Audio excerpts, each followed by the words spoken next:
buddy. She had like a show. She gave like a big sign saying that I might be travel.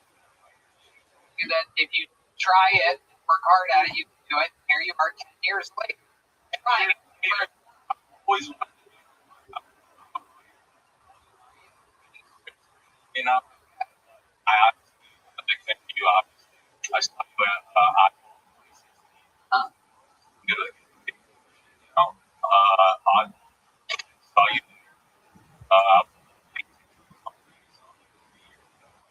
My mind. Honestly, it was shit. I have an awesome feeling. A couple seconds. Pain. You know what? I'm sitting on the tree. You know what?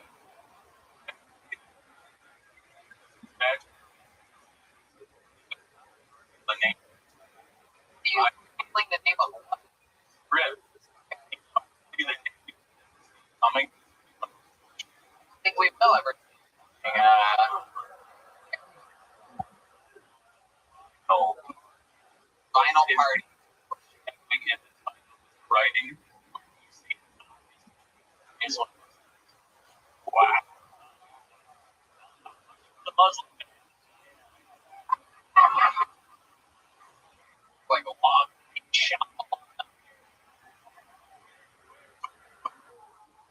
Twist. Movie. Really final party. Final party. Before the I'm in spring. Final. I'm not gonna play a microphone. Yeah. The final Yo, party. I can't believe you're here. Party, so it's all I've been waiting so long for you, Paul. What's up, Tim? People. I'm sorry. How long have you been waiting? Yeah, I'm just pulling your leg, my man. Just playing. What's good, son? How the pizzas? Beating up that dough like it owes you money? Yeah. All right, excellent. Excellent. Just give me one moment. I'll use the restroom, and I'm going to tell you all about what's going on. Tell me about it.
All right.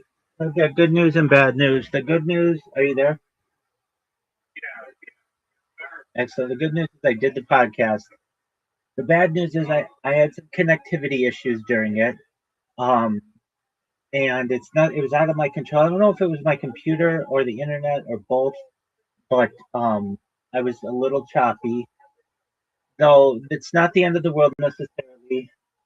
The YouTube video is up, but it's behind the members like channel, so it's not available to the public. But that's not the big deal. Um, so the live stream was choppy. There's nothing I can do about that. I'm live streaming from like 25 different YouTube channels, and the question is, well, you could just turn some of those down, but I still don't know if it was because of the internet or my computer or whatever.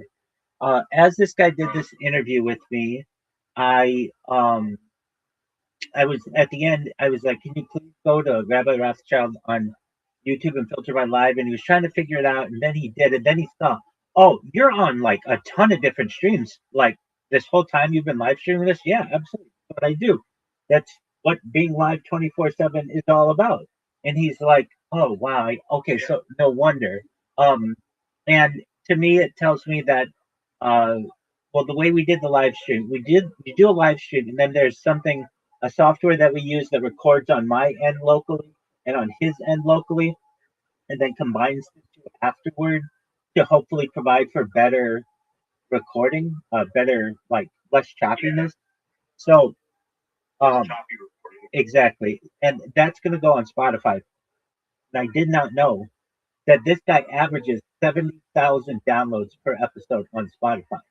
That is a shitload of people to hear what I'm doing. I mean, just an absolute like he only has like 7,000 people on YouTube, which is still really good. But to average 70,000 downloads, he makes a lot of money doing it. To the point where he's flying out like important people to do like to him in Boston to do podcasts, and so like he's able to pay for them, like as a real podcaster, like stay in a hotel and to pay them to do it and everything. And I just, I'm just like a regular person, and so um, I'm not too down on myself because, frankly, Paul, I did everything that I could. Not like I slept through it. It's not like I misscheduled it. At the end, it was like, well, he could hear me. It's not like he was like, okay, well, we just can't do this. Sorry about this, bye. He was like, no, I want to have you on again in the future, and hopefully we get the technical issues figured out. And I completely understand. And so that was good. And the thing is, it's a good practice for Saturday because Saturday is a really big challenge. And so I was able to go through my notes with him, and he didn't know what we were going to talk about, and that's fine.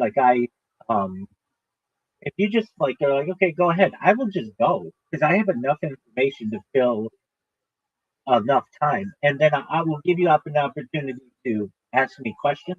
Then I'm going to continue going into my notes. So we talked about what you and I talked about yesterday, Chaim Shed, and this Israeli space program. And he said on his end, he's like, I hope that it came through. And I can't watch it myself because it's behind this member paywall or whatever, which I think is interesting. Like I can't even watch my own stuff. And even on the one this weekend, the guy's like, I do not authorize you to repost the stream on any of your social media. Oh, okay. You're like really strict about this stuff. So I get it. These guys make money, with this content, and it's no big deal if you want to show it to if it's going to be on your channel, then you do with it what you want. Um, and but what I will do is when I do get access to it, I'll at least archive it so that in case anything ever happens, I can, I still have it for my sake. But I would have liked it to go smoother with the technical aspects. But again, there's nothing I can do. You've got to think like if you are live streaming for 2 hours and you've got 25 separate streams going, uh, there's just sometimes things are going to go, a little not as smoothly as you want. But the good thing about go ahead. I was saying, can you request Well, yeah, I'm sure I could, but I'm not too worried about it at this point. I mean, I have my answers, because I've owned my streams, and really, and I'll be able to listen to it right away on Spotify, which is good. It's just I wouldn't have his video, and I'm sure if I asked, hey, anyway, I mean, I could just join his channel for like $5 and then just get it. So it's not like it's a huge deal to me. But just seeing who this guy had interviewed, he had like the previous person or two people ago, he had interviewed like President Eisenhower's great granddaughter. Like that's a big get for this industry. That's a really big get. And with mine, I'm just like just a creator. I do a lot. I mean, I'm the biggest pimp of all time. Everybody knows that. I have more data archived on the internet than anyone has ever done in global history. We know all those kinds of things. But right now, I'm still small. But with the opportunity, when people find out about what I do, to really make a huge impact on the world with all this data. So it was really interesting. Towards the end, I was like, would you? He's like, I'm on your channel right now. I'm like, no, you're not. Can you please type Rabbi Rothschild? He's like, I've got it. Like, he's like, I typed in Rabbi Rothschild live into YouTube, and I'm like, no, that's not what I want you to do. Just type Rabbi Rothschild. Did you do that? Yes. And he was showing it so I could see what he was doing. And I said, now, can you please go to the filter? He's like, it is filtered. I'm like, no, it's not. You see the little filters button? He's like, yeah. I'm like, do you see the fourth column? It says live. He says, yeah. Then he clicked it, and then it clicked in his head. Oh, you are live on more channels than I've ever seen an individual live on. And I'm like, yeah, for the last 4 years. And then he's like, whoa. He even said, like, with your project, I could just interview about that project, what I do, for 2 hours, which he really could. Um, but we did go into my project, which was good. So, and he could hear me. It was really just towards the second half of the stream where it was lagging or whatever the issue was. The first half of the stream was seemingly better. So, look, I just even if let's just say people heard the first half of the stream and it's it's going to get 70,000 people who are going to download it in the next week. I mean, you've got to understand, Paul, the biggest single video I've ever had anybody see on YouTube is 700 people. And it's like, well, Rabbi, why aren't you bigger than that? The issue is I have lost my channels, so I can't ever get any momentum because YouTube uses algorithms and uses AI to determine if people are basically, uh, it's called, it has multiple names. There's ban evasion. think you're stream on. Yeah, there's that too. Absolutely, they do think of that. And I'm not. I'm a real person and everything. I've gotten a lot of different reasons why they've banned my accounts. Extreme evasion. It's also called or ban evasion. It's also called on some it's called ban evasion. On other it's called what is it? They have like these are just like legal speak for we don't want you using our platform anymore. Here's an amazing thing, Paul. You can imagine you were on a live stream, you personally, you were live streaming yourself on YouTube. You could go into a bank, you could hold up the bank, and you could go to jail for 25 years while holding the bank up. YouTube's going to terminate your account, but after 25 years, you're going to be free to do whatever you want to do in life because you're going to be let out of jail. But guess what? You still can't recreate a YouTube channel 25 years later. They consider ban evasion, which is like interesting that like the government is not as strict as the technology company. Um, and so I've gotten ban evasion, I've gotten medical misinformation, I've gotten this is one that I love. It's called uh, spam and deceptive practices. What is it? Is it spam or is it deceptive practices? That's two separate things. Why don't you have a category for spam? Or why don't you have a different category for deceptive practices? Because frankly, I don't know which one you like. If you ban it, I don't know which one it is. Um, and So anyway, I've never been able to get momentum on my YouTube channels because the I have so many of them as well. So it's like I can't be like follow me on YouTube. I don't care if you follow me on YouTube. Come to my Discord certainly, but I don't care if you come to follow me on YouTube because literally it's just always going to be a stream that's going on your page. And unless you're like a diehard, which I've had, especially some women who are like who just like to watch a guy all the time, but unless you're doing that, then it's not going to be perhaps that it it may not be that interesting, but then there are conversations that I have that are really interesting. And here's the beauty of it. I don't really know how to describe it, but like if and when I do go viral, then it's the journey of going viral, and that becomes really interesting.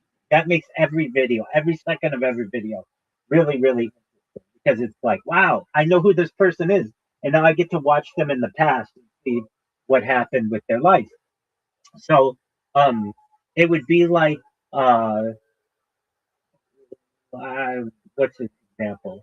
Um, it would be like if somebody, it's like home movies basically. And home movies of just a regular individual, it's no big deal. But home movies of a famous person, then those become really, really interesting. When nobody cared about it before they became famous, then once they become famous, that information becomes really, really interesting. What up, Rose? How you living, girl? Hello, hello, welcome.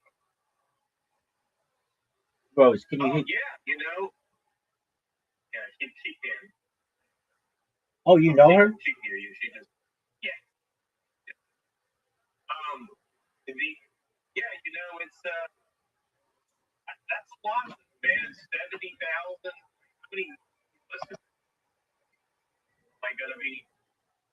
Well, he says he averages between the highest he's ever had is like 89,000 or something like that for a show, and he averages 70,000. Look, if I can get 1/70th of that, that's already more people than have ever heard what I've done. I when I first started, and this is just the name of the game.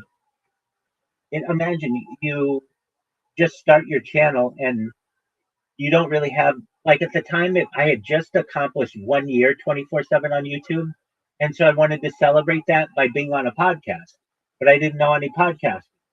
So how do you get on a podcast? You don't know any podcasts. Well, you can make requests and things like that, but I wanted to be on one sooner rather than later. So I went on Fiverr. Do you know what Fiverr is, Paul? Yeah, yeah.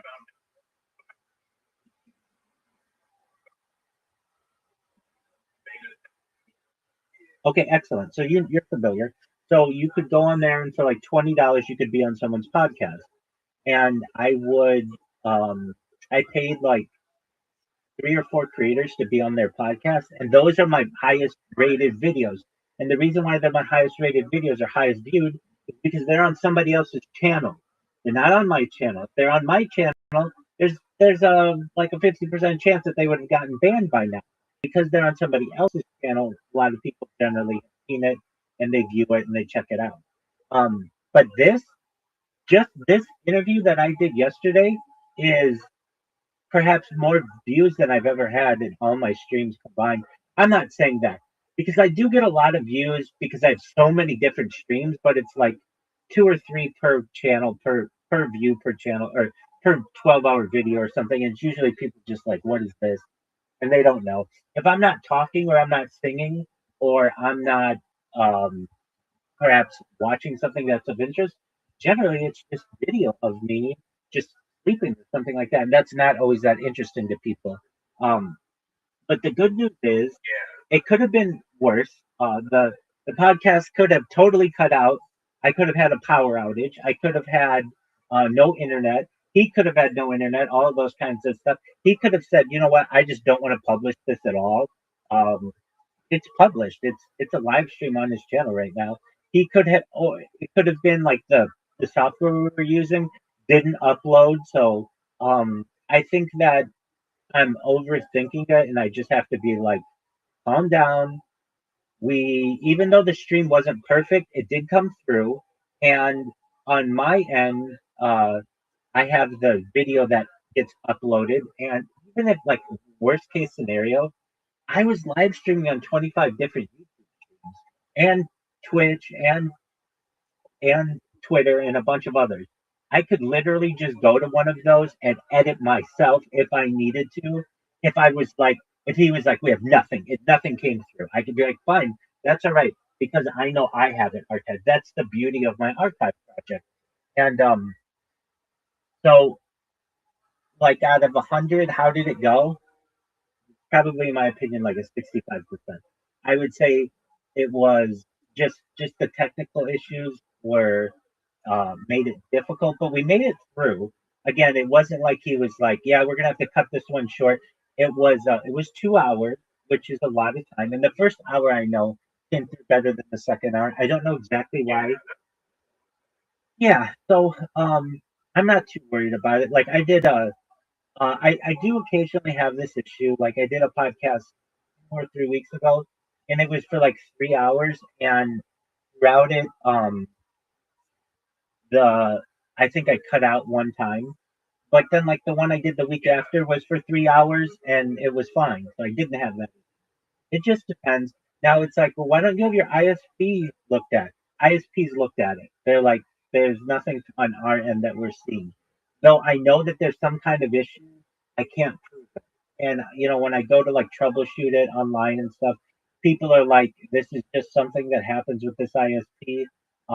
You can ask for a new router, you can ask for all this other stuff, but it's like doesn't always solve it. I don't know the answer to it. And then at the end of the day, I'm live streaming so much that I don't want to get in trouble with them. I don't want them to be like, wait, you're using like petabytes worth of data upload per year. That's like way too much for any single individual. And so I don't want to get in trouble there. So for the time being, I just have to be okay with it. And I just have to recognize that if, let's just say, 50,000 people listen to that podcast, that's 50 times more than any other video that I've ever had. Now, I have had other things that have quote unquote gone viral, like on TikTok and stuff. I have like one video with like 160,000. The reason why it has so many views, it was kind of a hilarious thing. Um, I was just on TikTok myself, and I was watching the news anchor.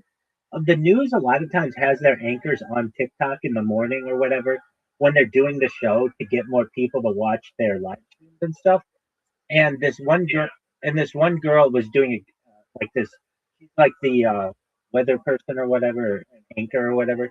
And she was like, she was doing an Ask Me Anything. People would write in there like, "Oh, what makeup do you use?" or "What perfume are you wearing?" or whatever. And I typed to her, "Do you use your left or your right hand to wipe?" And she wrote, and she said, uh, right-handed. I'm right-handed. Wait, no. And then she went back and had to like adjust it. And the video is of me laughing hysterically because here this like really prim and proper person just told me that she uses her right hand to wipe her tuchus. And I just thought that was absolutely hysterical. So that video got a lot of traction, and I just thought that was funny. And I'm trying to think of like other videos that I've had. I've had some that like get some traction, but I don't really push them because I'm not an Instagrammer. I'm not a TikToker generally. I want people to go to my YouTube lives, see how many streams I have going, and then come into my Discord and talk with me. And so the the person hasn't dropped the Spotify yet. So I don't know when they're gonna do that, but when they do, I hope people watch it. Or well, it's not on video; it's just audio, which is fine. I mean, it is what it is. I would have rather had it be on video, but just the audio is whatever. And then the big one is on Saturday, and I just hope everything goes well with it. Um, and let's just say that one bombs as well. All right, so long as the video is up or available somewhere, it is an archive of what I do. So it's not the worst thing in the world. Um, it's just like I just need to get out to that audience. So that's what that is. I was talking with some guys on Twitter today, or actually it was on Discord, but I met them on Twitter, and they have really big Twitter spaces. But they're like, "Where have you been? We haven't seen you in a long time." And I'm like, "Yeah, I've been focusing on podcasting because, frankly, the audiences are so much bigger." Paul, have you ever been on a Twitter space? Yeah. Excellent. Well, like generally throughout the day, the biggest Twitter spaces that you're ever going to see are maybe like 1,000 to 2,000 people.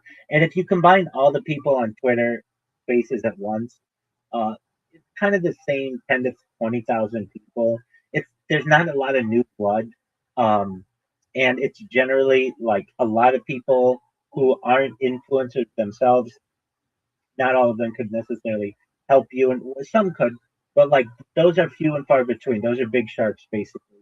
And so I have moved from Twitter Spaces um, to just doing these podcasts and focusing on that. But they were very positive to what I'm doing, and they're still doing their daily Twitter Spaces. But what they do, which is a good deal, they will find somebody who has a project, and they'll say, "Hey, we'll host this Twitter Space for you for like $1,000 an hour." And so you can use we'll host the space, and we'll build up whatever you're doing, and give you like a bunch of ad reads basically, and then you just pay us the money, which is a good gig, you know. And you could you could do that if you just are able, like, you can buy Twitter followers. You can buy 10,000 Twitter followers not too long ago with like $100. So that means for $1,000 you could have a pretty big account at uh, 100,000 people following you. And once you get 100,000, a lot more people are going to follow you. Just because you're a big account, you're going to show up everywhere. And then they just take that account and they host the space. And then what they do is they bought that space, which is really expensive. But what they do is they just have a bunch of people come in for the first 15 minutes. And then once a bunch of bots come in for the first 15 minutes, then everybody sees it's really popular, they join it, and then those bots go away, and then all of a sudden the people are there. So they are able to basically breathe life into their project, or whatever they're doing. And I've known these guys have been doing this for a while, and they're, I mean, to each their own. It's a good strategy that, and I personally think that um, so so long as the opportunity is there, um, why not do it? Basically, if it's making them money, go for it. Um, it's not their fault that the platform allows it.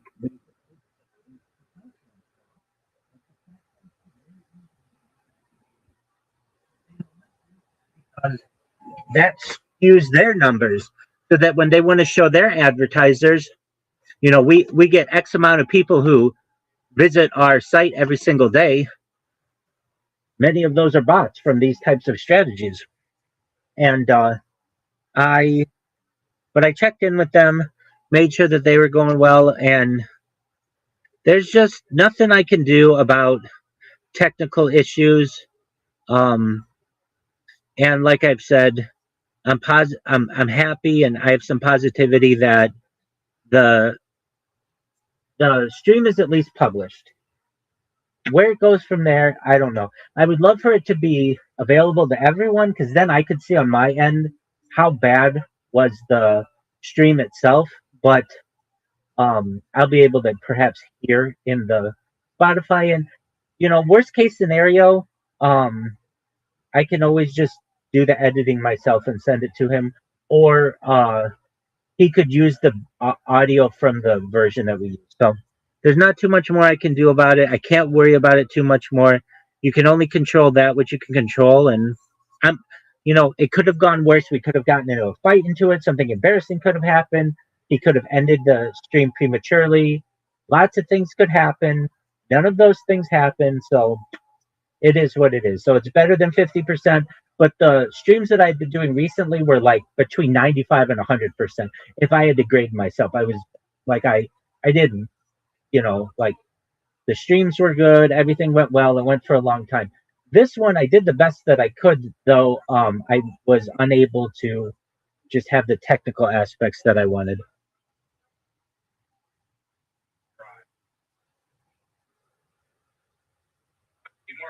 necessarily in what matters is that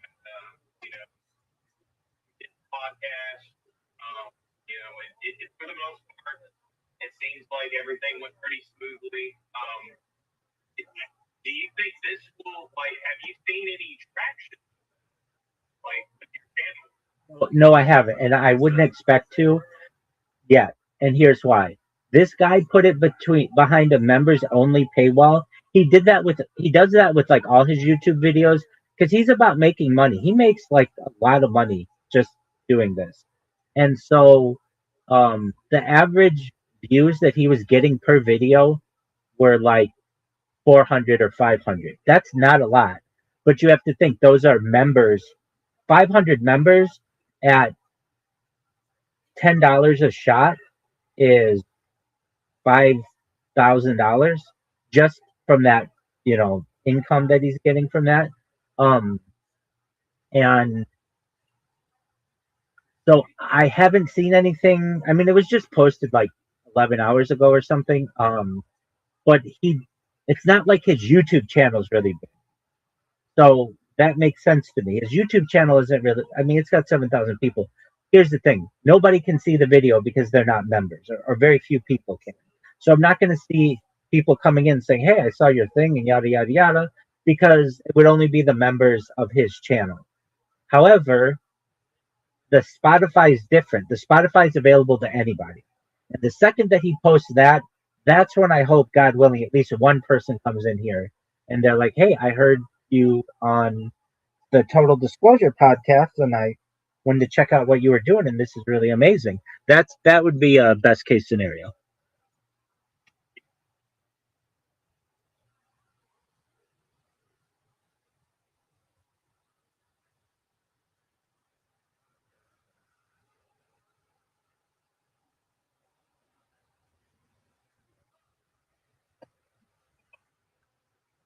The live streaming that you do, and I've seen you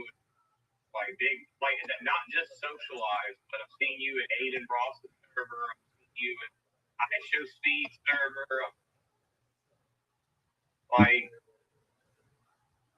it's just crazy to me. Yeah. Maybe someday you get noticed by I Show Speed. Well, I was noticed by Aiden Ross when I first started streaming in his server. But believe it or not, Aiden Ross is a huge botter, just like all these guys are. And so he brought like 30 people into my YouTube, but it wasn't 50,000 people. Like maybe his numbers on Kick say 50,000 because he's botting himself. But he really only has maybe 100 real people watching him. And that's across all of Kick. Kick is notorious for botting. You can go to a website, it's called botted.wtf. And if you look at the top, basically 30 creators on Kick, they have like a 99% botted rate.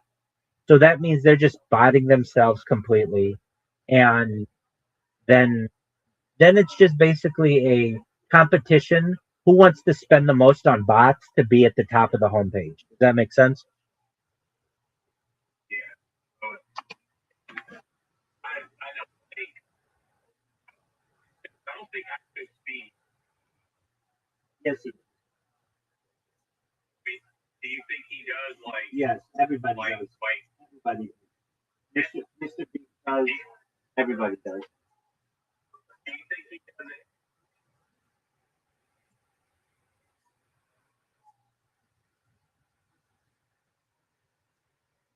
Great. So we can talk about that. Everybody stream bots to some extent. It just depends on how much, how they're doing it. And it's like, okay, what proof do you have of? Well, I can tell you that I've had people come in here trying to sell me StreamBot. And I'm like, no, I don't want to do that. Like, I want to know how much it is, though. And they're like, well, it's like $2,500 an hour, and we can get you in the top 5 of Kick. And I'm like, yeah, but $2,500 an hour, and I stream, and I stream 24 hours a day. So that right there is like over that's over $100,000 for one day of streaming. Nobody's gonna pay that. They're like, oh, you're streaming that much. Oh, well, you're never gonna be able, like they're talking about like like the normal streamers who are like, okay, we're gonna do a 2 hour stream, and we want to be pushed at the top. I'm playing the long game as opposed to the short game, and but what they will tell me, I'll say to them, who do you, who are you, who's buying your services? And they're like Peyton Ross and Kai Sinat and I Show Speed and all these guys. So I've heard them tell me now. That is one like one of the big ones is Neon. Neon does that all the time. Okay, so then and you can tell. And if you're like, well, how do you tell? If you read their chat and they have random emojis that just make the chat go really fast, or random like gifts, nobody in real life is sending 5 Patrick from SpongeBob gifts that are doing whatever. Like they want their chat to go really, really quickly. So what they do is they create or they have somebody bot them with like 10 bots consistently. And they'll tell their moderators don't ban those, but those will make the chat go really, really fast, which gives the impression that a lot's going on. When in reality, maybe 50 or 100 real people are watching. With that much activity, it makes the chat look like it's got tens of thousands of people who are chatting because it's just going so fast. Okay, another more evidence of this is just the botted.wtf website. If you look at Neon, he's 99% botter. Aiden Ross, 99% botter. Amaranth, 99% botter. XQC, 99% botter. Ice Poseidon, 99% botter. But and if it's not 99, it becomes 98, sometimes 95. It's like a huge. It's not like 2%. It's never that. Okay, and then what? Then there's a streamer Fruity. He actually wanted to just prove this point, and he was like, "Look, I'm streaming right now, and I've got like 84 people in here. Those are 84 real people. But guess what? I'm gonna make one phone call, and I'm gonna have 20,000 people in this." And he just makes one phone call, and he's like, "Yeah, I'm streaming. Can you give me some juice?" Then all of a sudden, he's got 20,000 people in. He's like, "That's all I have to do." Now, this guy got my credit card information and he's charging me for this, but this is basically the agreement that we have. And I've got a guy in here who he comes in here every once in a while, and uh, he like I ask him like, is there any way to get these bots at a cheaper rate? Because if it were like, so here's one thing that I did. One time I uh, paid like 5 people from India to watch me 24/7 for a month. And so I had like 5 real people in here all the time for a month just because I needed some watch hours. And it's like herding cattle or herding sheep, or herding cats, pardon me, herding sheep, herding cats to get everybody to be on the same page. Like, okay, I'm going live now, and here's the link and all of this kind of stuff. Meaning it's really difficult to get real people to do it. It's so much easier with bots. You just put the link into the bots, and then all the bots come in. You just need processing power, server power, and accounts. And then you're able to charge huge amounts of money. And so, what other evidence do I have? It's just the three. I get people in here all the time who tell me they bought for these guys. Secondly, there's the website botted.wtf that tells you real figures. And thirdly, um, the like I've seen guys who have made videos that just they're like, hey, everybody's doing this. Watch, I'll show you how it's done. And then all of a sudden, and I've got to say as well, the owner of Kick, his name is Eddie Craven. He has said it himself. I've heard him say, "We know that people are botting. There's not a lot we can do about it, except we don't pay people on the botting numbers. We pay them on the real numbers are on our end." So that's another thing. Like, he knows his biggest streamers are botting, and he doesn't want to put it into. He very easily could with a caption system, but currently he knows that if he did that, his website would go from looking like it had 100,000 people on it simultaneously to 14,000. He doesn't want to do that. Yeah, I see that. Yeah, see.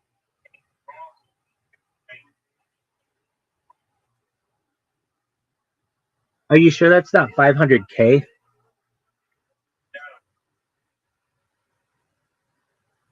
Like people that like hate it. I subscribe to this big channel. Oh, okay.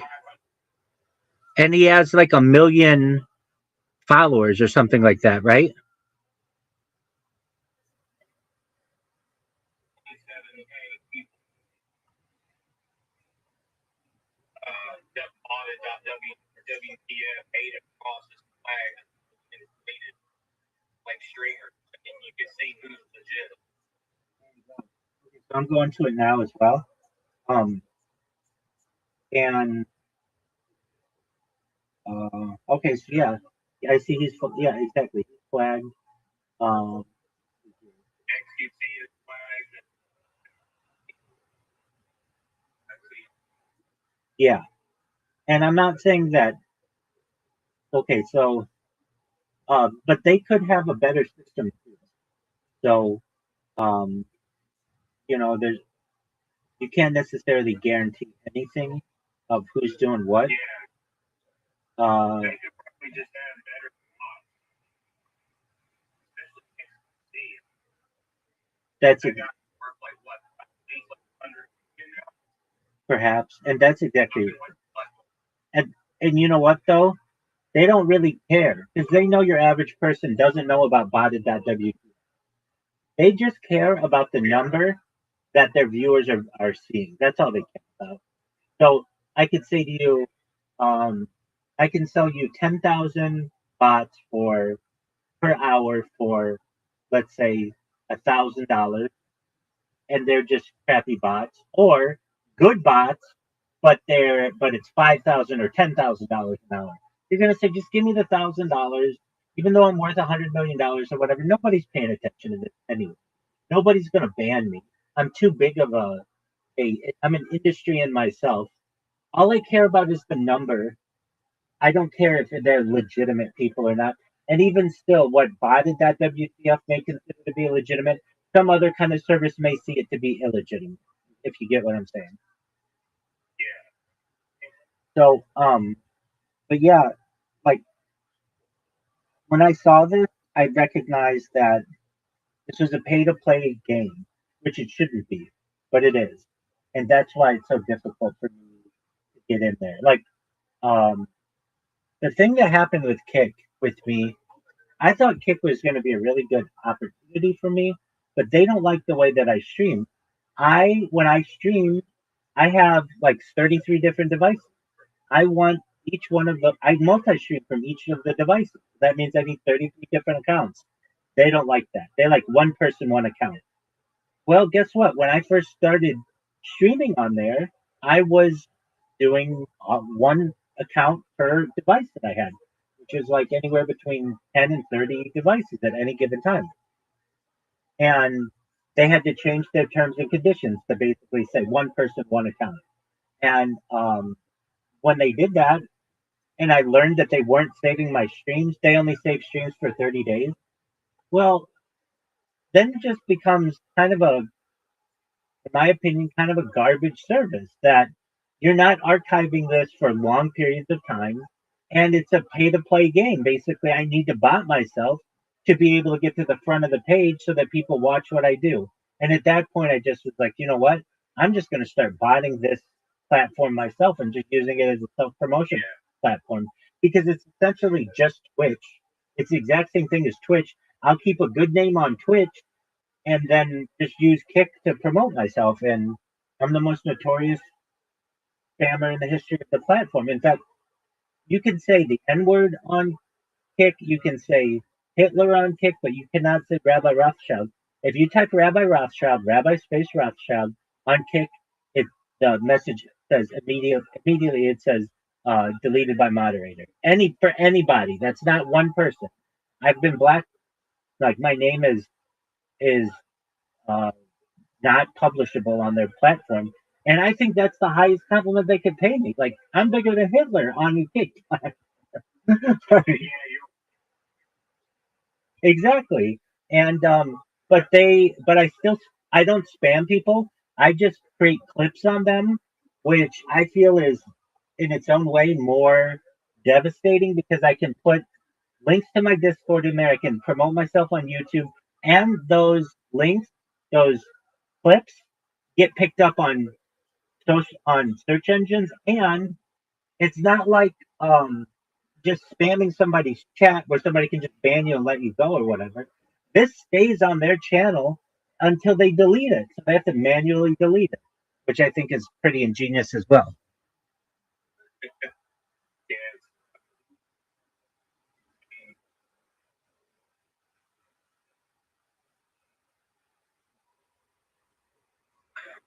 I think it's absolutely hilarious myself, and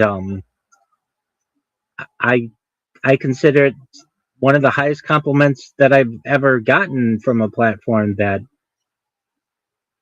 I'm persona non grata on there, which is cool. I mean, whatever. At least it's not YouTube. So anyway, what am I doing now? I am setting up my these automatic emailers, and so I was able to get approximately like 27,000 email addresses, which is a lot of email addresses. I mean, that's like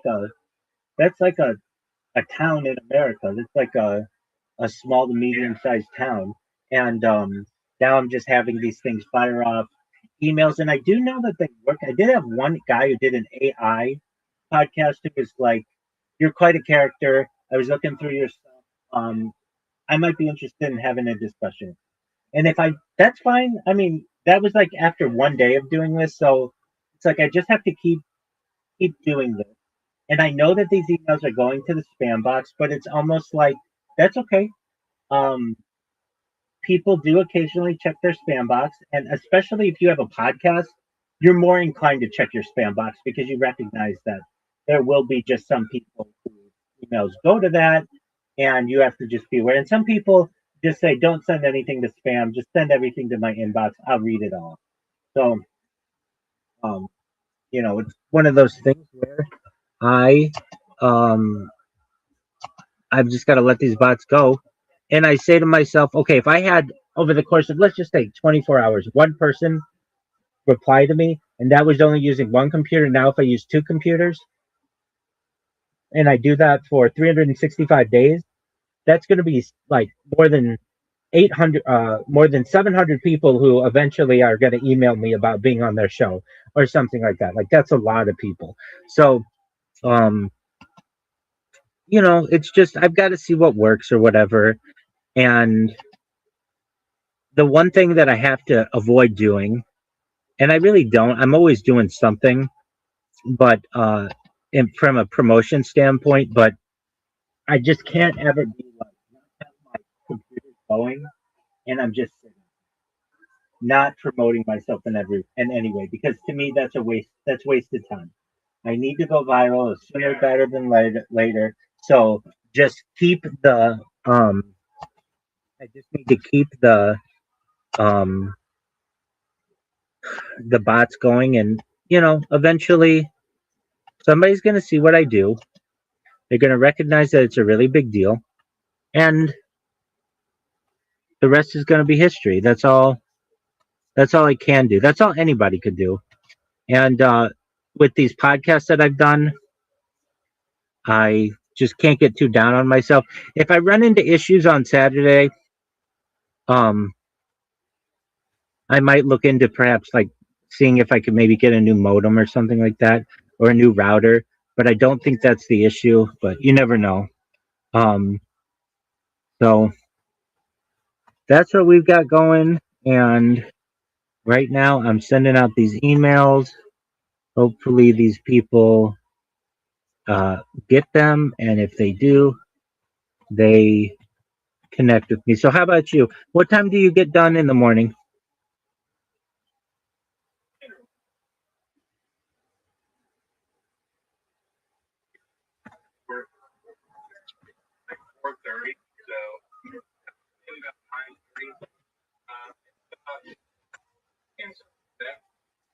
Isn't what you do like pretty easy to have a robot do? Yeah,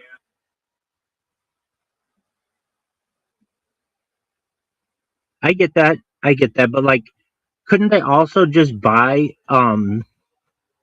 the dough like already in a circle?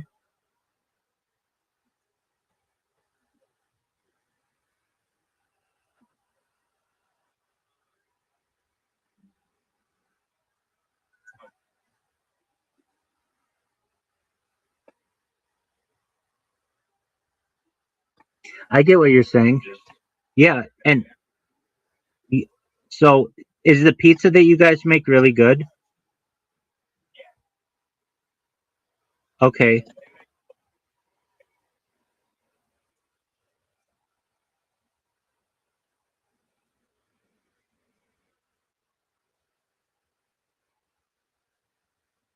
I don't know who would consider it kosher. Maybe the ingredients and such, but you generally need to have a kosher kitchen to do that, and you would need someone to some type of oversight. But I'm not saying that you couldn't do it. You could, but do you have a big? I mean, there.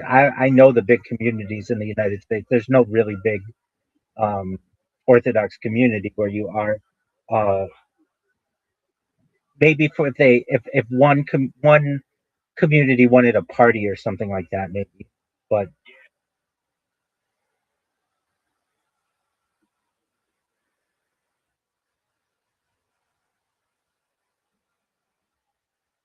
okay, no, I anyone.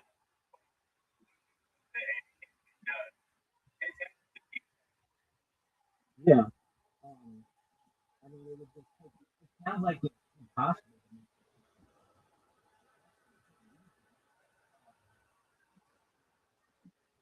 Remove have to remove all of the cheese. You'd have to clean everything out very well. You'd have to use the auto clean on your um, oven. Generally, you might have to use a blowtorch on any kind of surfaces. Um, you could take you have to take boiling water and put it on all of the surfaces, and then you could buy kosher ingredients. Um, Generally, if you're going to have meat, then you would have to have what's called uh, par of cheese, which is not made from dairy. Or if you're just doing cheese pizzas, then you couldn't have meat there. But yeah, it could be done.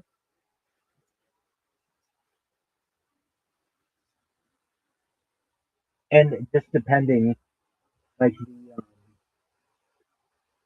the the communities in which I'm a part, one has a kitchen, one doesn't. So some of them do have kitchens themselves, and they could probably do it in house, but another one might not be able to. It just depends. But that's interesting that you do that.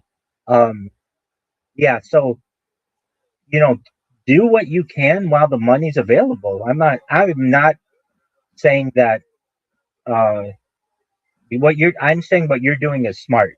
That it's a position, there's not a lot of stress on you, and from their position, they could be paying more for all of this stuff, but they're not stupid. They're probably like, look, we pay Paul X amount of money every whatever night. We know that it's in good hands. We know that he does it the way that we want. And whatever you're making, plus the price of dough that you're using, is probably less than being able to buy the dough in the pre made circle. It's a pretty easy math equation. And so long as you're able to fit in that, do it as long as you can. Yeah, But,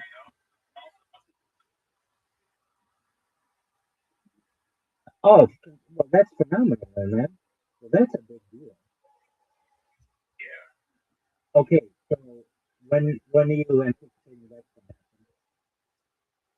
Next year, Oh, and what do you want to do? I'm gonna go into biomedical engineering. I wanted to do find degree enough to know you.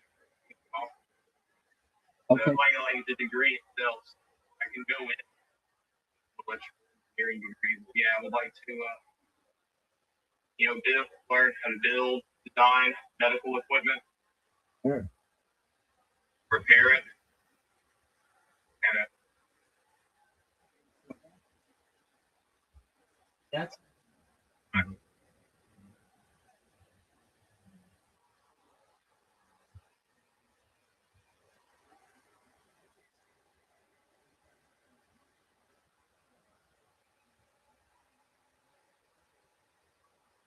that.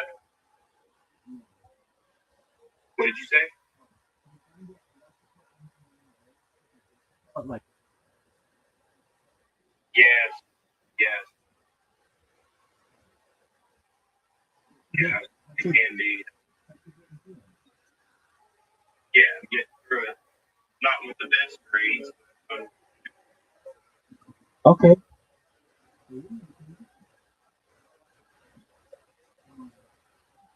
I have like a C plus average. Exactly. So come on, as long as I've had. Exactly. Exactly.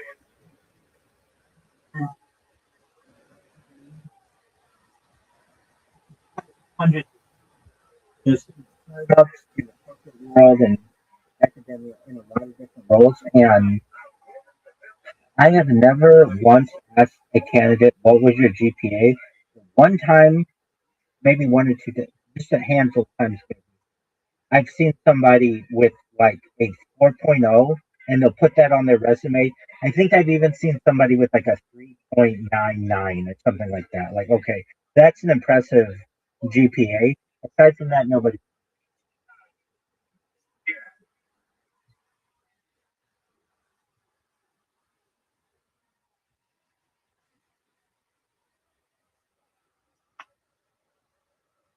Um, yeah, uh, it was different. My life was very rigid and very, um,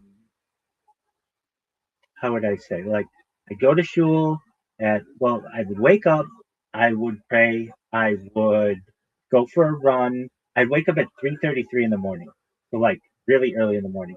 I'd wake up, go to shul or synagogue, or wake up, pray, go for a run, put on a suit and tie, be at shul by um, as early as like 5:55, but usually about 6:15.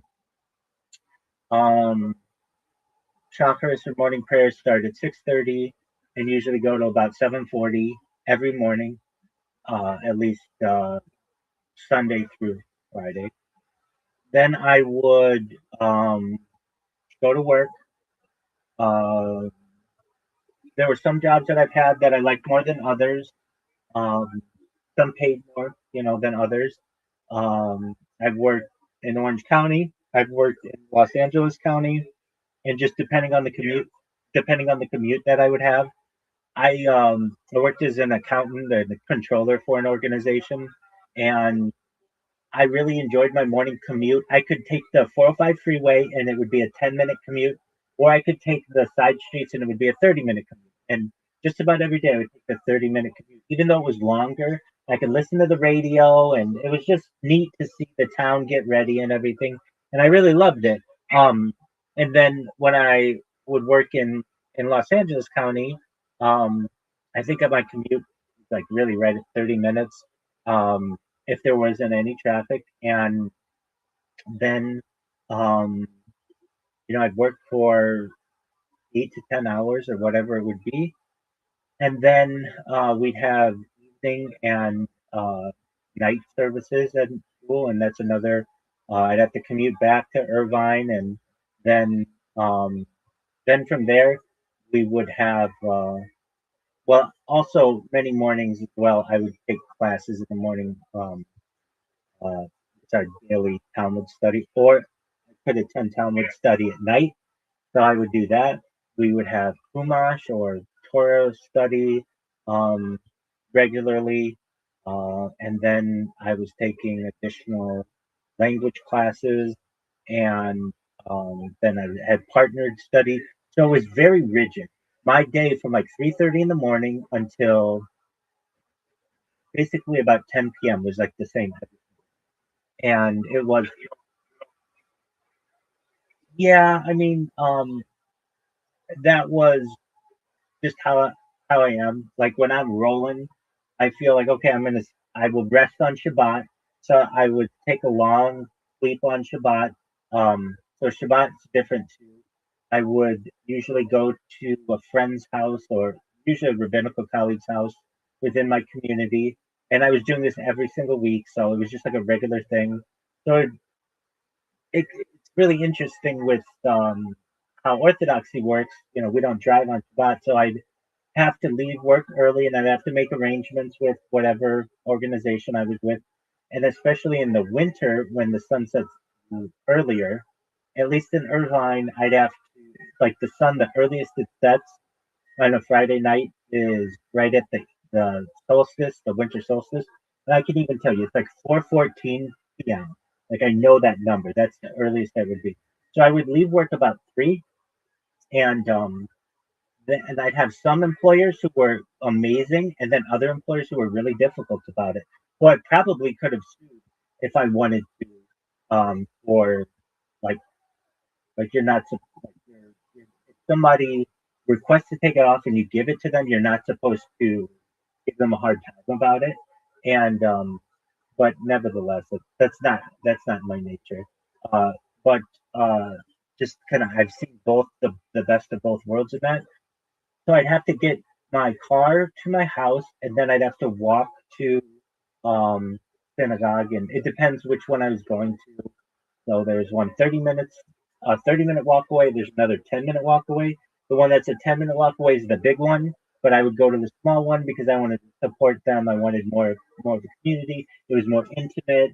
Um, so then usually like there's all kinds of prayers and stuff on Friday night, and then we'd have a really nice dinner, and I would be in bed about 11 p.m. or so, and then I would help.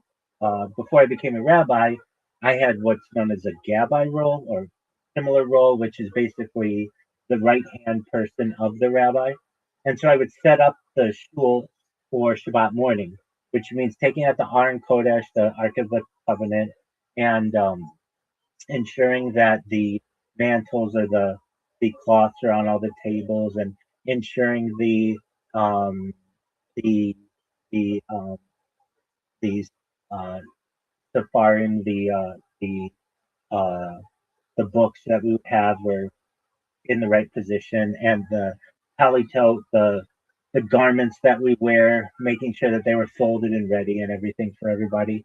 And so I would have to I would wake up early on Saturday and usually about an hour early to get everything set up for the community.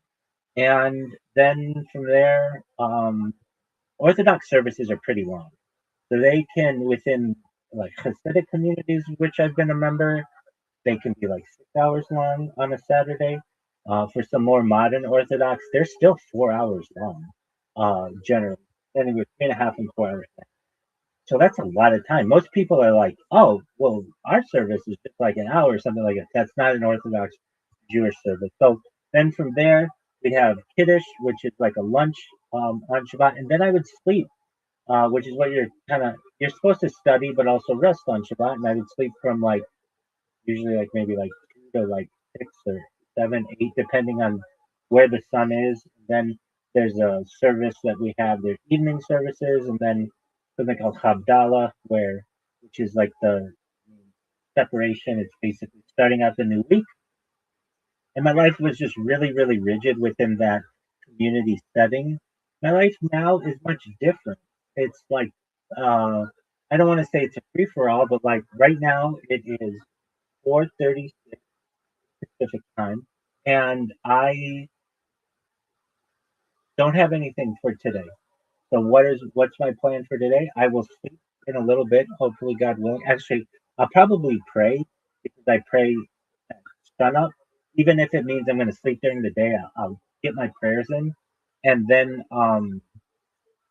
Then once I awake, I have to make sure my streams, I don't like my first priority is but my streams are really important to me, so I have to make sure that they are going. That's something I didn't have previously. Um, and so at least every 12 hours I have to restart them and I have to babysit them a little bit.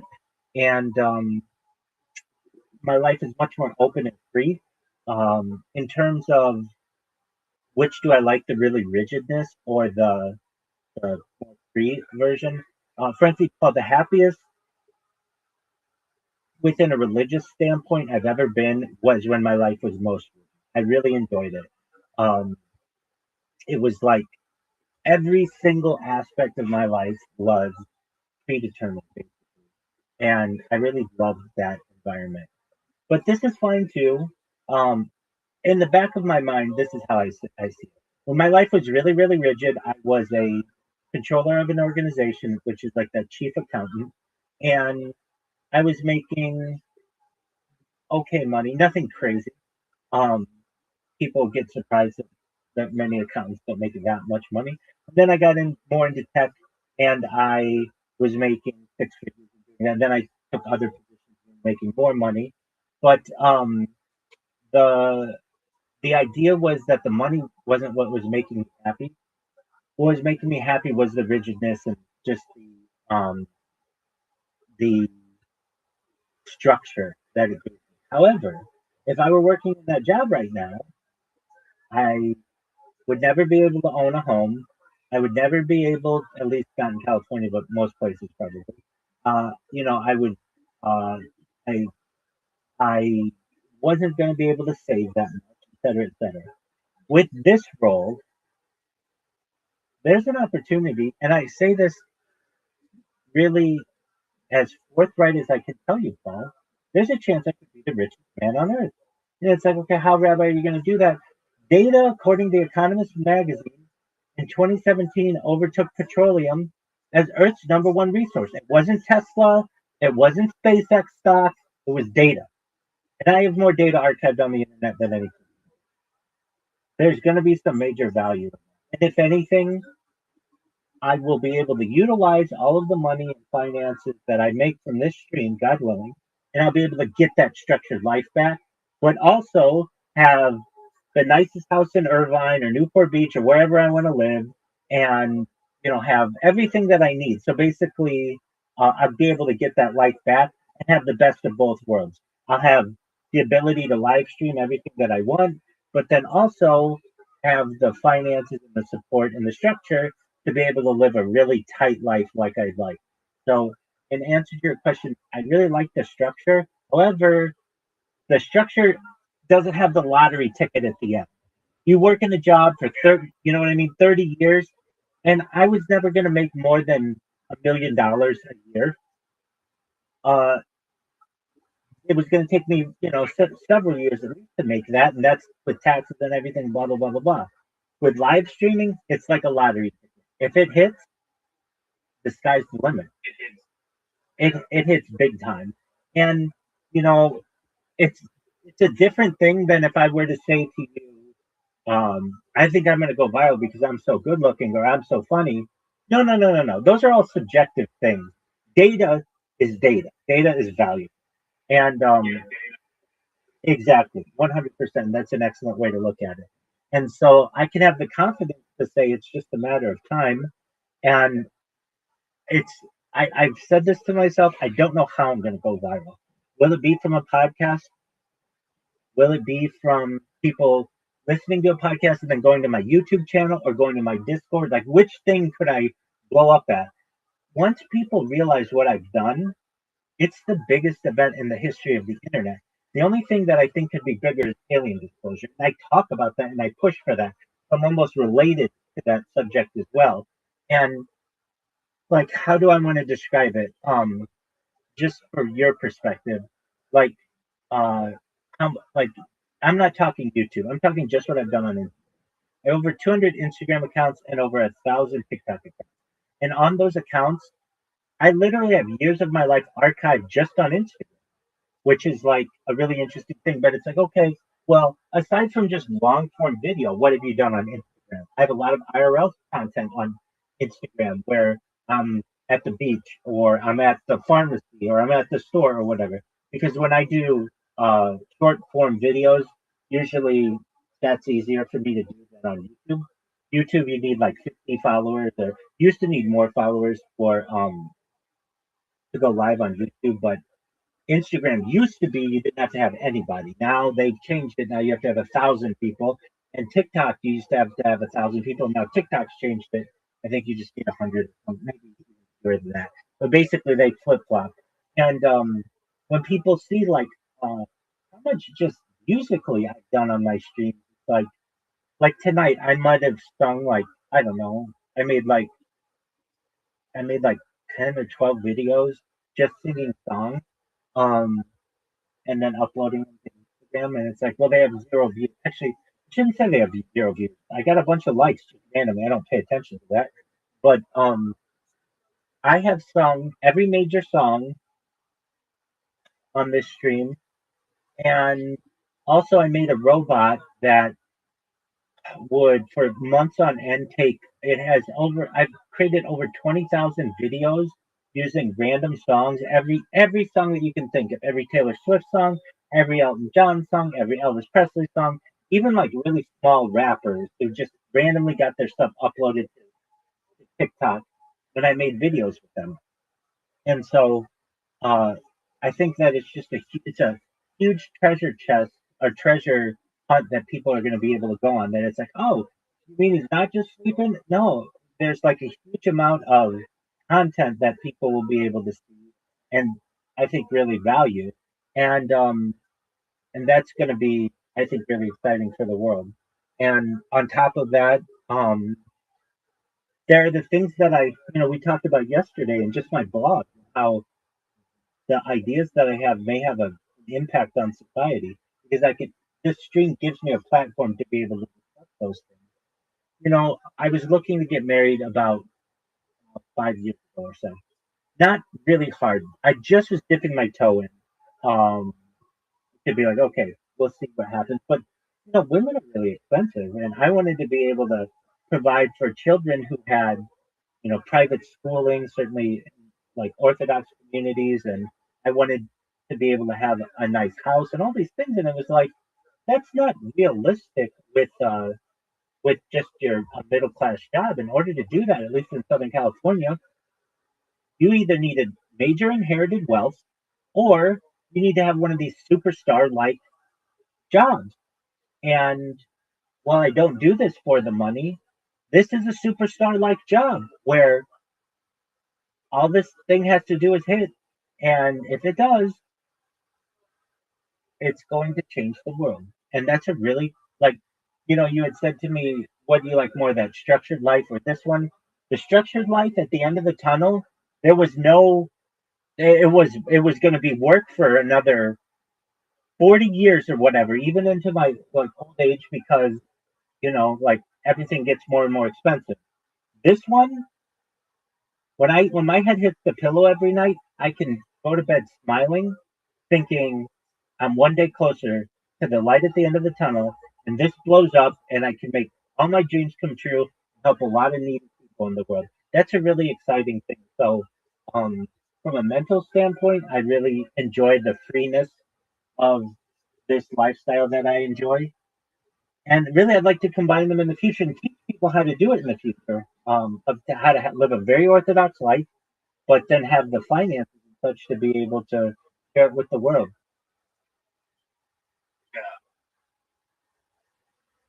So that's a really interesting thing. And as for the botted.wtf, that's the answer why I haven't gone viral, because I have all these people who are ahead of me. And um, but what I've got on all of them that they don't have on me is my streams are on. I have data for AI to be able to study the biological data, the biometric data, the circadian rhythm data, the behavior data. Plus, I'm very funny. If I may not be super funny with you, but immediately upon awaking, I say some prayers, and then I'm making jokes to the camera because I know I'm on camera, and I pretend that I'm doing play by play like John Madden and Pat Summerall or John Madden, okay, so I pretend like, or Kirk Herbstreit, I'll be like, when I get out of bed, I'll be like, look at the athleticism on this athlete. Look at the agility. Look at this footwork. As I'm like, like groggy and just like walking around. But that's going to be really funny to people because, it's like even this person who just awoke is able to make jokes about whatever they're doing. And would I normally do that off camera? No, I would be quiet. But I know I'm on camera and the camera affects my behavior to some extent, in some ways, because I'm playing to the camera. So there will be the issue when people study this from a biological standpoint in the future. They may say, well, some of this data is going to be skewed because you knew you were on camera, but that's fine. There are a lot of people out there who have their data and they don't know they're on camera. They're just from random closed circuit televisions or whatever. For mine, I'm letting you into my mind what I was thinking at the time. And in order to do that, I have to know that I'm on camera because nobody does that under normal circumstances. And Right. I think people will think it's really funny, and they'll think the art aspect of it is really interesting, the singing and the dancing and all the things that I do, and then the watching of movies. Did you see the movie Michael, by the way? I just Yeah. what Instead of going to the theater, I just worked it. word, Doug? What did you think of it? It wasn't bad. I liked it a lot, but I like Michael Jackson a lot, so that could be why I liked it so much. But yeah, dude, the soundtrack is like probably one of the best soundtracks of any movie ever. Yeah, it's a good one. I never, did you ever theater thing 20, 30 Yeah, to say no more. Pirate Bay? Yeah, I don't even know why you don't need to torrent it. You know what F movies is? Yeah. And then it quality I get is that. nice. Streaming and when that's why it's not exactly the best quality. I get that, and I totally understand that. I'm watching it on a phone with very low sound because I don't want to get a copyright strike, and so because of that, I don't really care about the quality. But I get what you're saying. If you're Do you ever like just wearing headphones? so I can, but then people come in here and then they're like, Rabbi, Rabbi, Rabbi, yelling for me, and but yeah, I watched Disclosure Day, I want to say, with headphones at some point. Um, and I can, but again, then I miss what's going on with people in here. There's some people who, it's one thing if they know who I am and what I do, and they're like, oh, I'll just come back. But for those people who are only here one time, I don't want to miss out on them. That's really important that I'm able to talk to them and explain to them what I'm doing. Because there's a chance that they may never come back. So that's Right. that's like important. That's still my primary um focus. But yeah, I watch things with headphones, and um I I thought Michael was really, really good. Here's the thing. It was an hour and a half long. We know that there's gonna be another hour and a half or whatever movie. Um they could have had so many more events, I feel, in the first movie that they didn't have. But his life was just so packed with history that like they didn't have time to put it in. Like what? Like I think he during the '80s dated Madonna and like maybe Cyndi Lauper and um, Brooke Shields. Like each one of those could have been a scene. You know what I mean? Or like his feud with Prince. There was none of that. But they definitely could have made all of those really good scenes. Or like just him going, like they did the scene where he went to the toy store and was like buying a bunch of toys, and that's cool. But they could have had him like buying a Ferrari. Like the first time he would just be like, "Yeah, I'll just take the red one," and they're like, "Okay, well, um, which Ferrari. He'd be like, oh, whatever one's the most expensive. I just want it to be in red. He would really care about the color. He wouldn't care so much about the horsepower, whatever it would be. Like that kind of stuff. Just his like how wealth affected him and how he wasn't like that grounded in terms of like just some of the I don't know, or just like how they had like the thing where he gave an autograph to the mom of that kid or whatever at the toy store, but there could have been a lot of scenes like that, or just him going to dinner or whatever. There were no scenes like that because they had to fit so much in, and it was to me like I just I thought it was I thought Jafar Jackson did a really good job. He sounded like Michael Jackson. He of course looked pretty much like Michael Jackson. He danced like Michael Jackson. I'm glad they didn't take the Michael Jackson songs and have somebody else sing them. They were like what we know to be the Michael Jackson songs. So, and I love biopics. I feel like I'm not wasting my time with some kind of fictional movie. I'm like seeing that something that really basically took place generally, and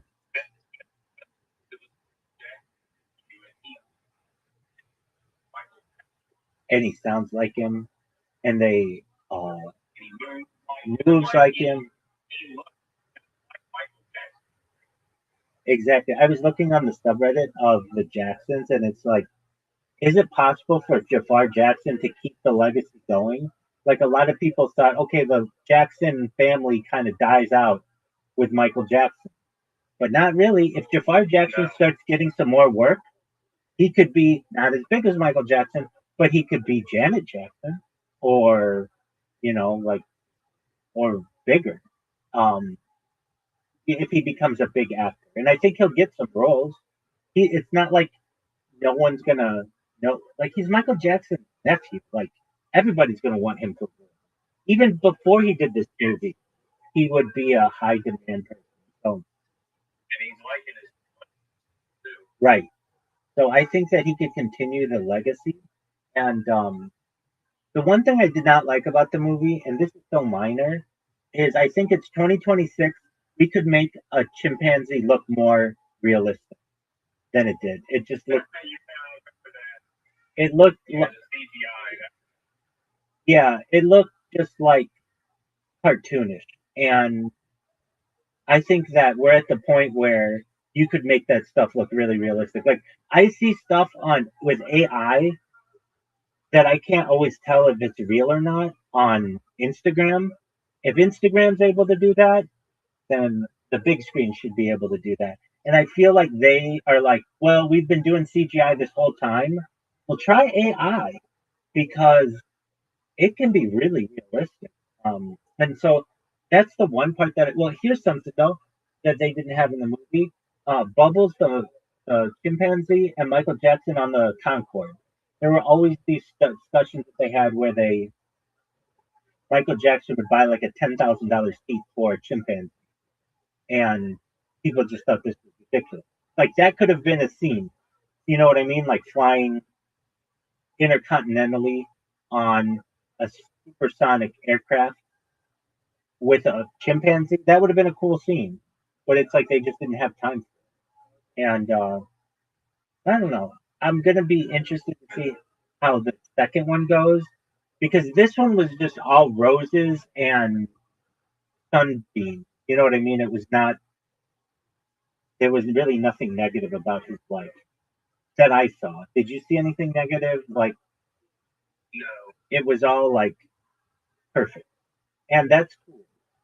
But you can't do that with the second movie.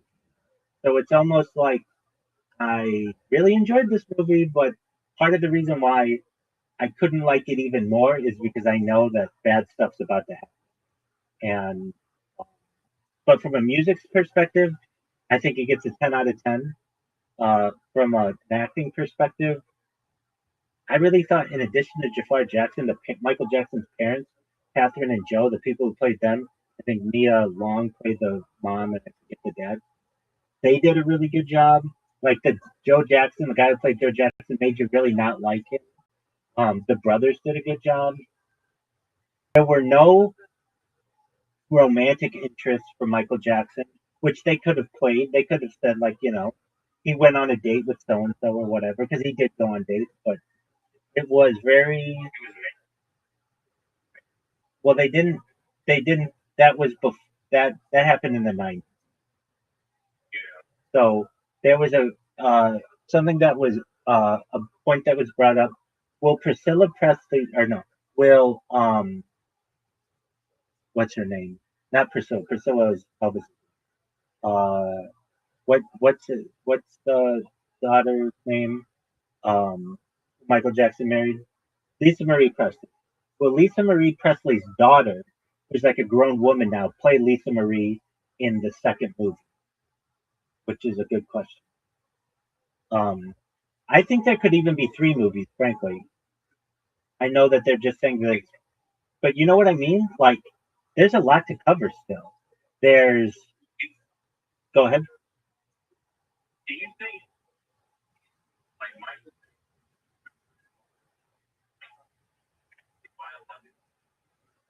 Oh boy, that's a good question. They don't really look like him, but he, is that like they look, you know, like they don't yeah, and I've heard rumors that they weren't, that he basically, um, maybe I don't know exactly what happened, but basically he had that relationship with that lady, and she was going to be the surrogate or whatever, and then basically give those kids to Michael Jackson, and that's what seemed like it happened.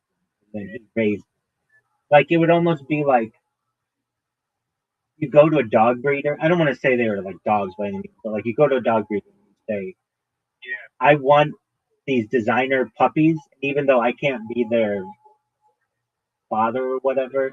I want those dogs once they're born, and I'll give you X amount of money for it. Tammy Rowe, I think is her name, something like that.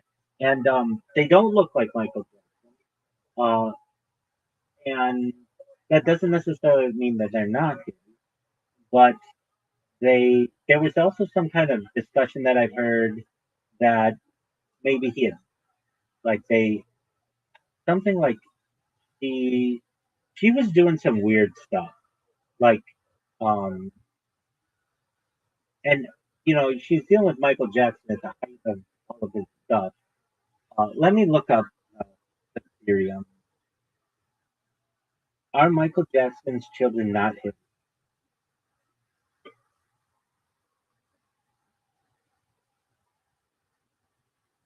All right, the biological paternity of Michael Jackson's three children is the subject of significant public debate and conflicting reports, with no definitive public DNA test confirming or disproving them with his genetic link to them. Now, usually, if this is like a slam dunk, AI is going to be like, this is just a theory or a hoax or whatever, But this one, they're like, well, maybe. Um, the report suggesting he's not the biological father. In 2009, shortly after Jackson's death, TMZ and other outlets reported that Jackson was not the sperm donor of any of the children, who were all conceived via in vitro fertilization. Oh, it's not Tammy Rowe, Debbie Rowe. His ex-wife, Debbie Rowe, mother of Prince and Paris, stated in a 2000 interview that their marriage was a sham and that they never had sex, and that she was artificially inseminated by an anonymous donor. So that's what it was to me. Like, why wouldn't you be like, it was Michael Jackson's sperm? Um, Rumors have persisted that Jackson's dermatologist, Dr. Arnold Klein, or actor Mark Lester, were the biological fathers of Prince and Paris, though both men have denied or provided vague responses to these claims. Some sources claim Rowe was also merely a surrogate and not the biological mother of her two children. Reports and statements suggesting he is the biological father. Michael Jackson himself stated in a 2003 documentary, Living with Michael, that he used his own sperm cells for all three children, using a surrogate only for the third child. Legal experts and some sources agree that because Jackson was married to Rowe when Prince and Paris were born, he is legally presumed to be their father regardless of biological origins. Prince Jackson has also publicly defended his father's paternity, stating, my dad is my dad through and through, same with my sibling. Yeah, but you don't know. I was alive. You were alive. But these kids weren't. recent articles as of 2024, 2026 often assert with that the children are biologically his, attributing doubts to stereotypes about their appearance rather than genetic evidence. Look, I don't know, but I know what Michael Jackson looks like. They don't look like him. I'm not even talking about the skin. They just don't look like him facially. And I understand. Yeah, yeah, exactly.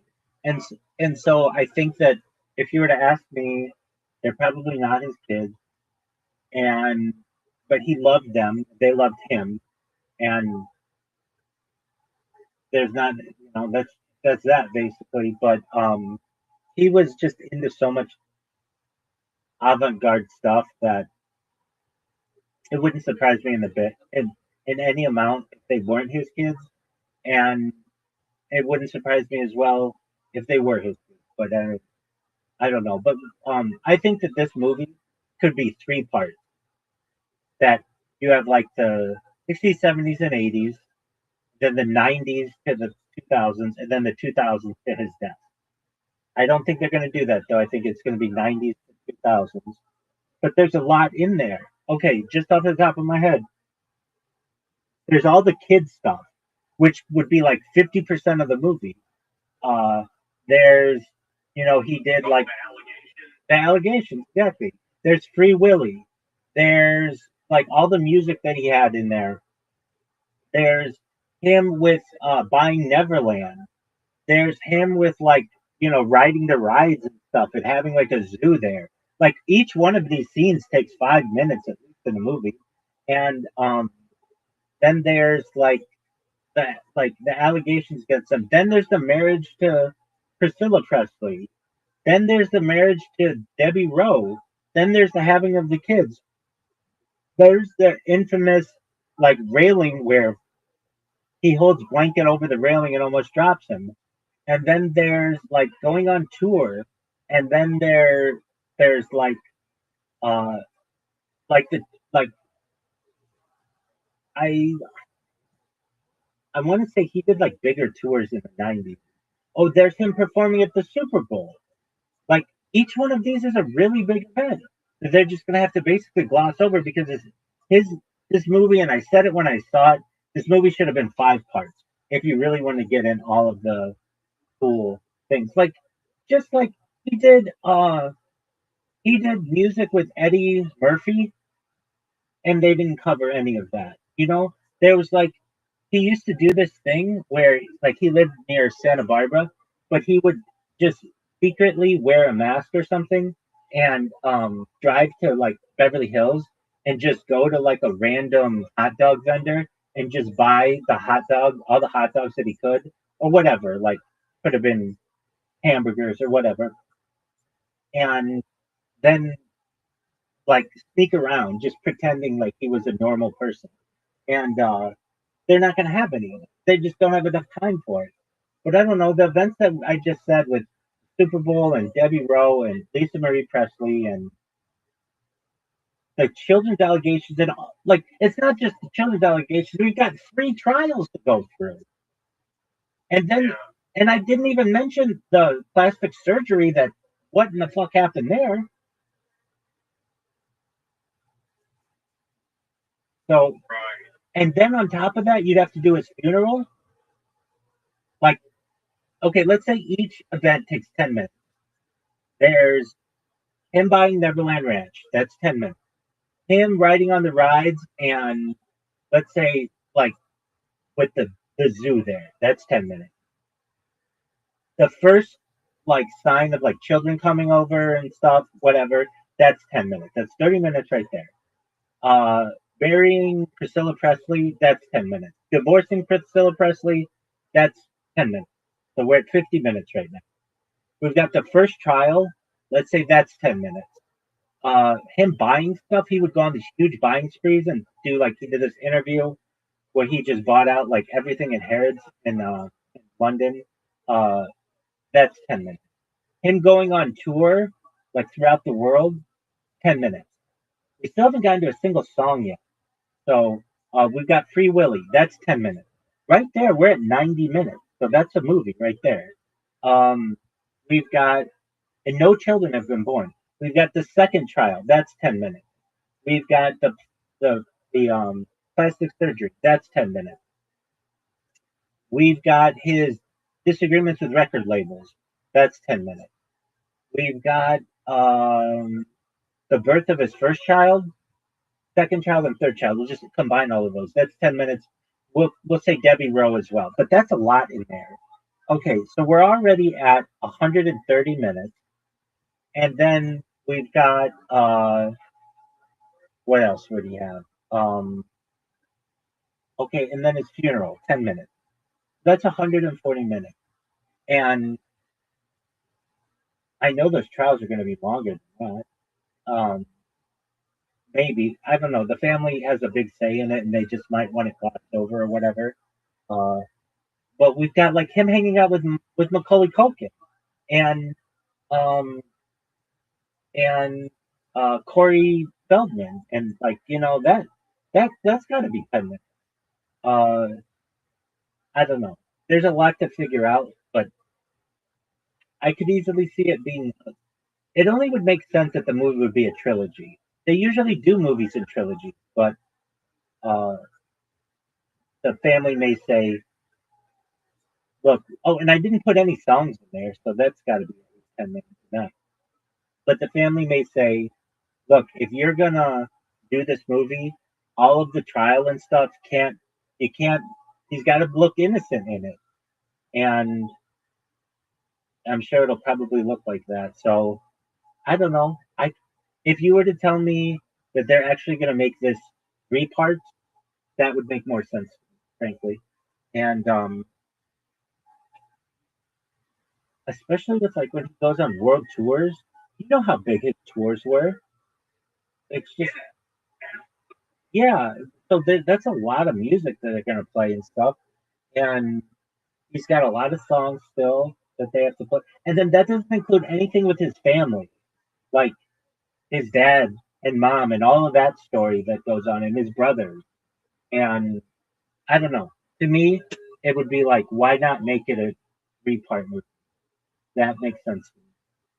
But I don't call the shots in that. Um, but even with all of that, that means you're not going to have scenes of the cool stuff that he would do, like like what? I don't know. He would like go to children's hospitals and like he did all kinds of stuff like that. Like uh, he would perform it like for like kids with cancer. There's just no time to do that. Yeah. So I now I'm thinking about it. Is so it's confirmed there's a second part? Oh yeah, yeah. This movie was supposed to be just one movie, and they just realized there was too much to put into it, and they could probably milk it for a second. You even saw at the end of this first movie, it said his story continues, like history continues, and you know that it's gonna continue. And I heard that the family made them redo the like second half of the first movie.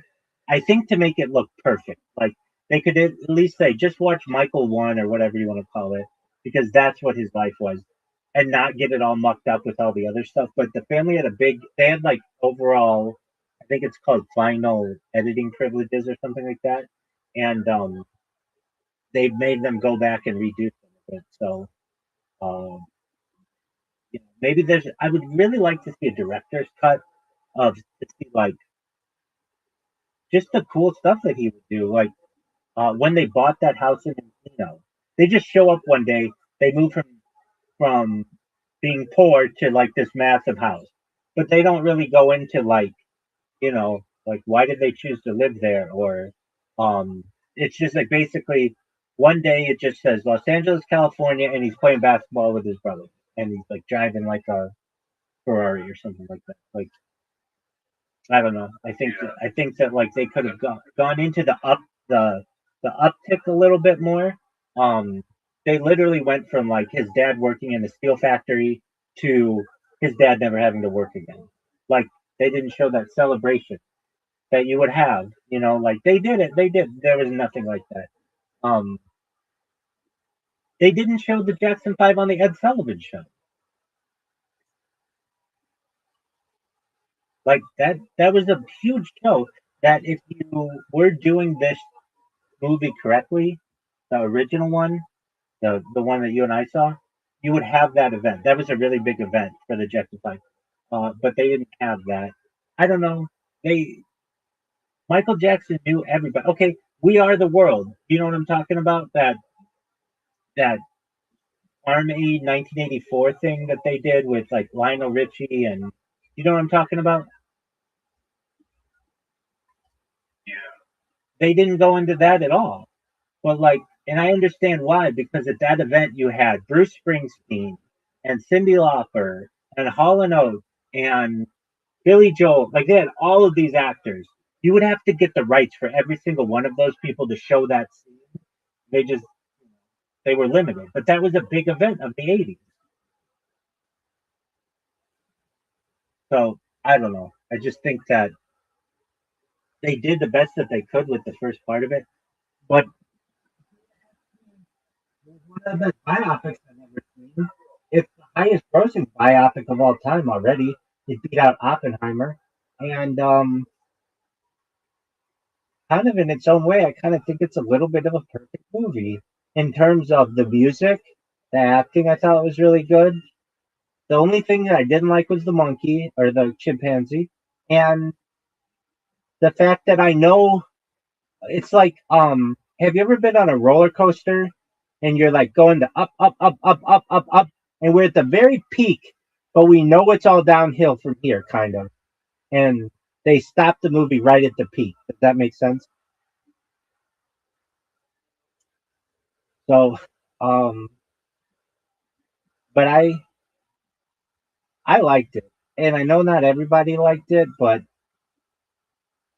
I mean, what a good soundtrack. It's basically all Michael Jackson's music and the Jackson 5. If you don't like that music, well then, you're entitled to your opinion, but to me, that they didn't have any bad songs in it.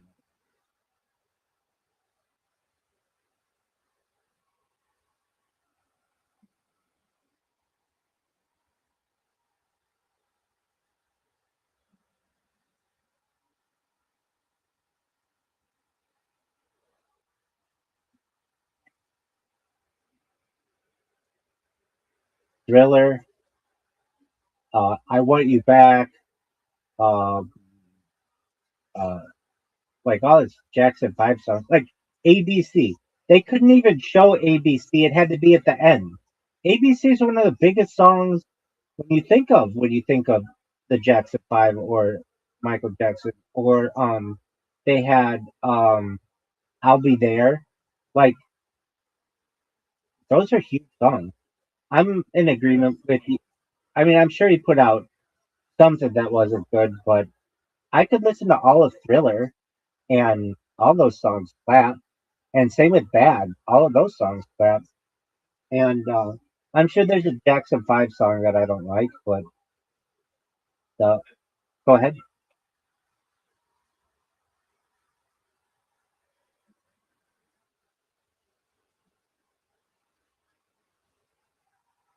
Like downright like rejected it and like told them not to publish the song.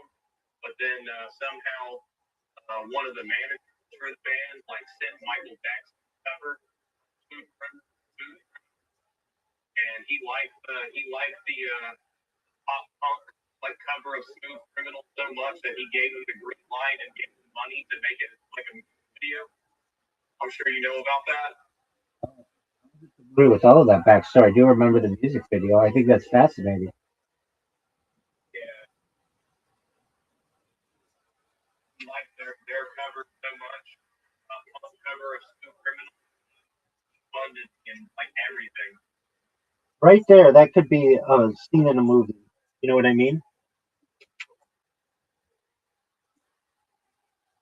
Which I mean, it is a very good cover. Oh yeah, no, it definitely is. Another scene that they they'll have to work in, perhaps.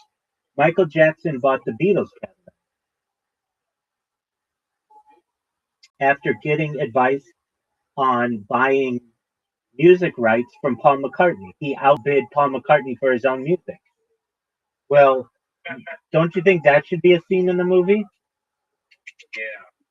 But then that means you've got to get the approval of Paul McCartney to have that scene in the movie or somebody to play him. So they're probably not going to get that approval. I don't know. There's just a lot to it that I Doesn't just he still have? yeah, he has a lot of it.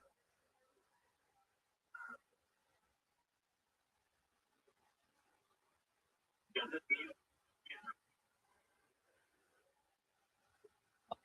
like under? Um, well, I think there are a lot of remixes that they do. I haven't, to my knowledge, I don't remember an unreleased song, but I think they're still squeezing out his current tracks, and then eventually, 10 years from now, they'll be like, "Oh, we found in the Michael Jackson archives all this unreleased music." Then they'll put out another, um, you know, album about it. Uh, they did the same. Exactly. Exactly. Do you remember, like, I don't know, 20 years ago, probably, they put out an Elvis song called A Little Less Conversation? Okay, so Elvis died allegedly in 1977. But then 30 years after his death, they put out a new song of Elvis Presley, which did really well. And I think they'll do the same with Michael Jackson. It just takes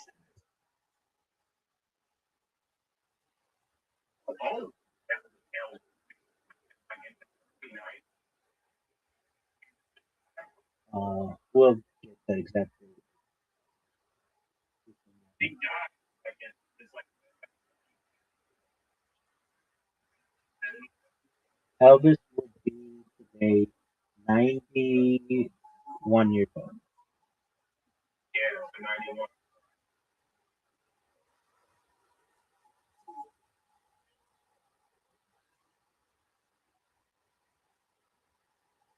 Um, I remember when Michael Jackson married Lisa Marie, it was like this merging of music empires that you just thought was gonna create this mega storm of influence. Like Lisa Marie's child and Michael Jackson's child, people would think would be like the most talented kid ever. But it turned out that they kind of had just a loveless marriage and they never procreated. But can you imagine if that had gone the way that the fairy tale would have wanted it to go? To have somebody out today who was Lisa Marie Presley, Elvis's grandson, and Michael Jackson's son.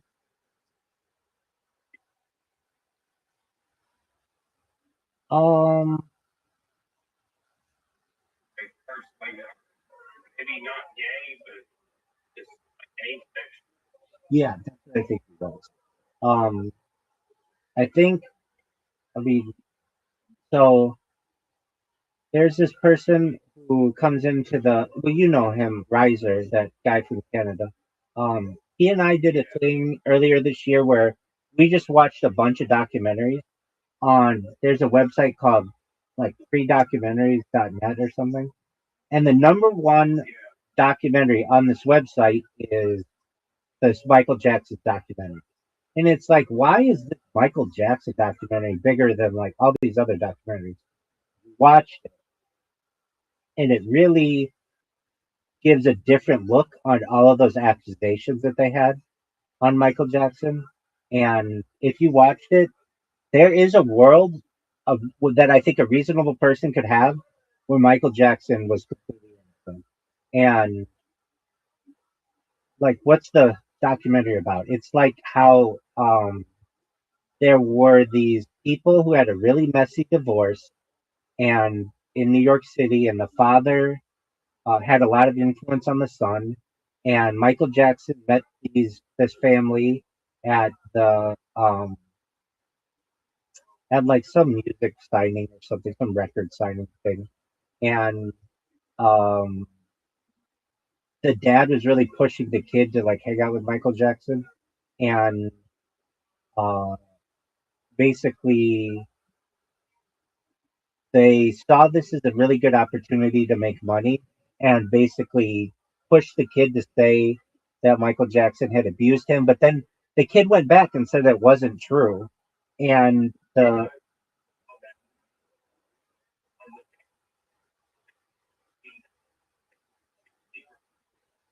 Yeah, say that Michael Jackson, publicly abused my kid. right, and there's somebody else who hung out with Michael Jackson, or with that kid.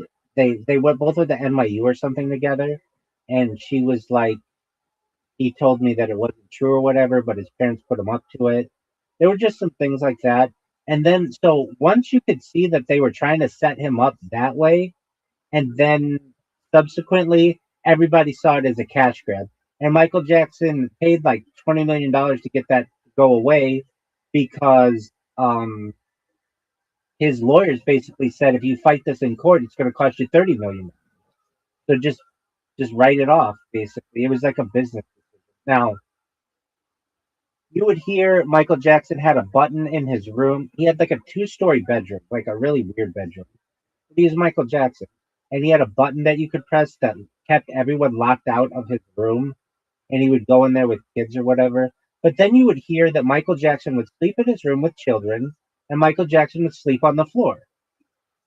But then I also would hear like people who would say that he anally raped them as well. And uh, I don't know what happened. If he was going to abuse anybody, though, don't you think he would have abused Macaulay Culkin or like Corey Feldman, or like one of like, I don't know, the people who they made out to be really close to him, or Emmanuel Lewis? They didn't go into any of that. All of those people said he was only the nicest person. He was a kid at heart. He loved children, but that was because he felt like his childhood was taken from him. And I think it was. He was playing in strip clubs as a young person, and they didn't even go into that in the movie, but I think they should have if they were really telling the truth. They just basically had him in clubs, but he was really in strip clubs. And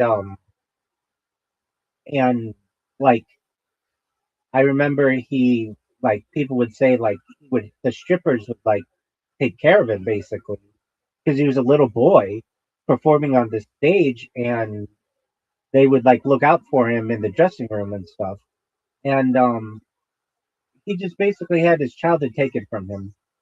And there are rumors, that his record label could have put people up to him, or rival record labels, because he was the most bankable person basically in the music industry at that time. And then from there, all the other people who said that he touched them or whatever all based their stuff on the earlier case.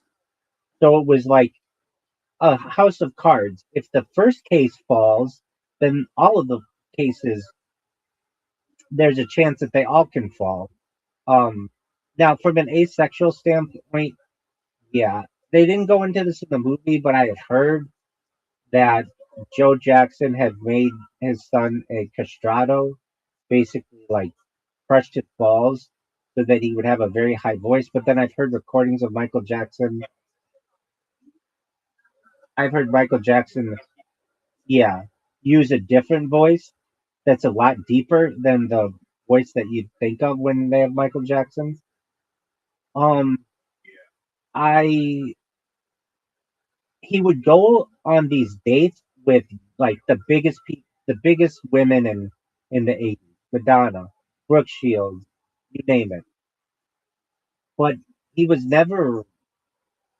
They were never his girlfriend. They were like friends of his who he would take his arm candy to the Grammys or to the Oscars or whatever. Um, the Radio Music Awards or whatever. The he never had anybody. Even when he married Lisa Marie Presley, they kissed in public, which wasn't like a big thing to do in the '90s, like to have that public PDA, and it was very much like for a for tabloids for like a photo shoot. It didn't look like they were really in love. Frankly, Michael Jackson didn't seem like he was like a person who wanted to be in love with a woman. He Though he very well could have. We you know uh, Michael Jackson lose his virginity to?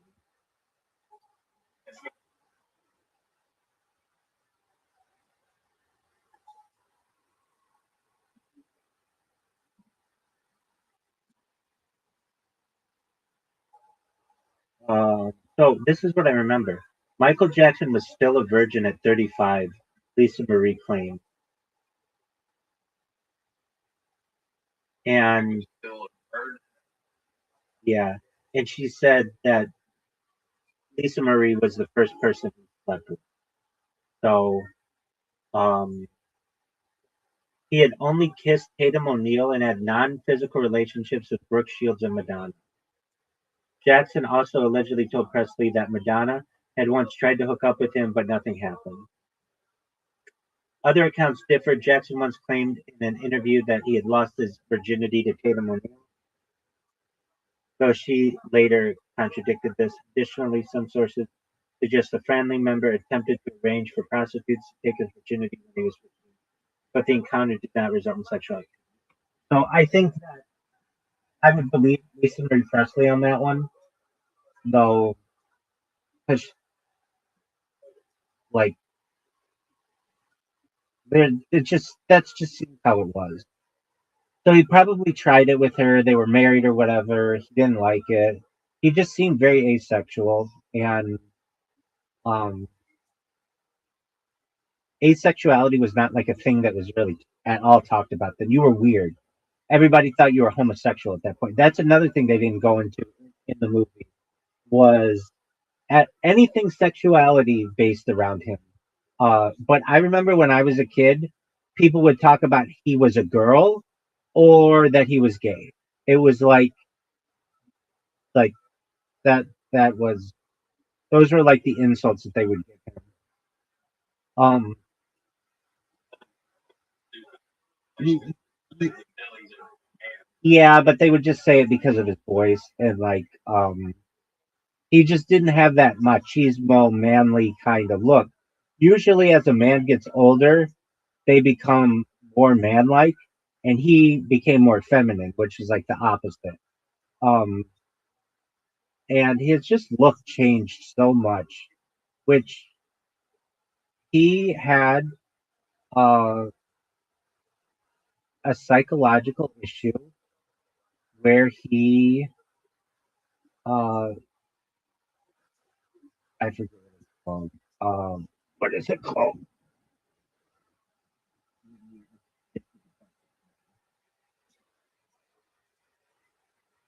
Thank you. Absolutely.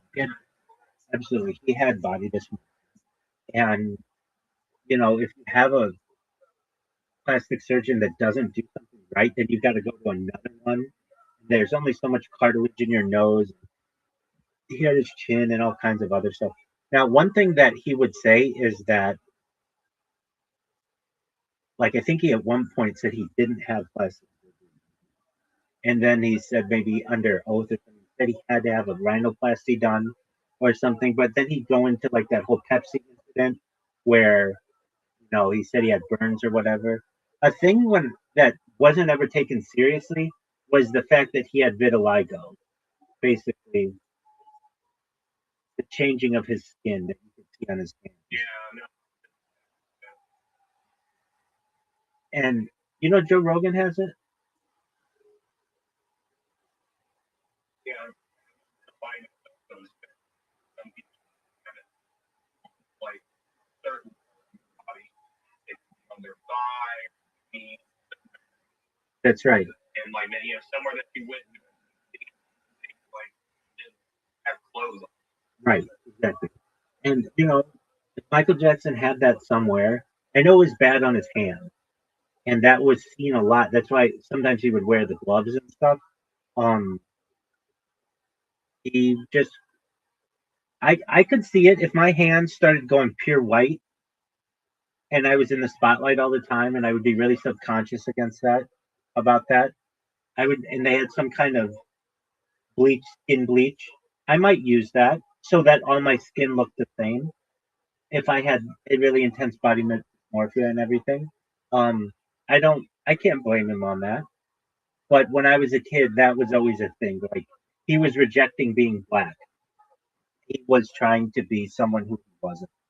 Um, and you're the only person I know who's seen the movie, so I'm glad that I've gotten the opportunity to talk to somebody about it. But all of the events that we're talking about are going to have to fit in part two of the movie. And if you're like, are you sure that there's a part two? Here's my evidence. The subreddit of the Michael movie, the official subreddit or whatever, that one says it's a definite. The movie at the end says his story continues. So it's almost like to be continued.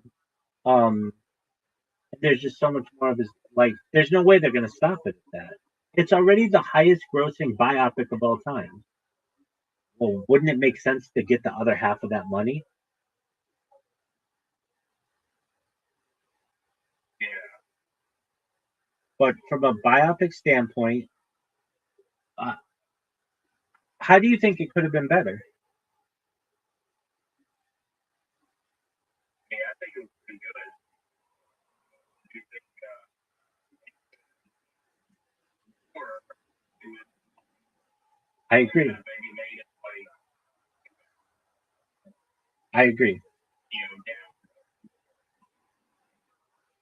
I agree. But then people would have said this, especially with the short attention spans that people have. Uh, I would have. I really think that the movie could have been a, a trilogy at least, and to get, like he dated Tatum O'Neal and Madonna and Brooke Shield. Those are three big time names, yet they're not covered at all. He had a rivalry with Prince. That's not covered. He did music with Eddie Murphy. That's not covered. Um, he was just larger than life, and he met Princess Diana. That's not covered. And Prince Charles, King Charles now.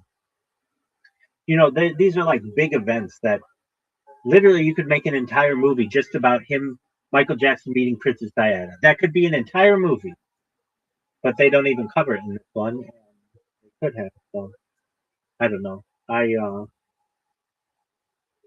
thought it was for what it was. It was kind of as close to a perfect biopic as you could get. It was very sunshine and rainbows. I get that, but the music couldn't be beaten. Okay, so the acting I would say was very good. The music is one of the best musical scores of all time. It's beautifully shot.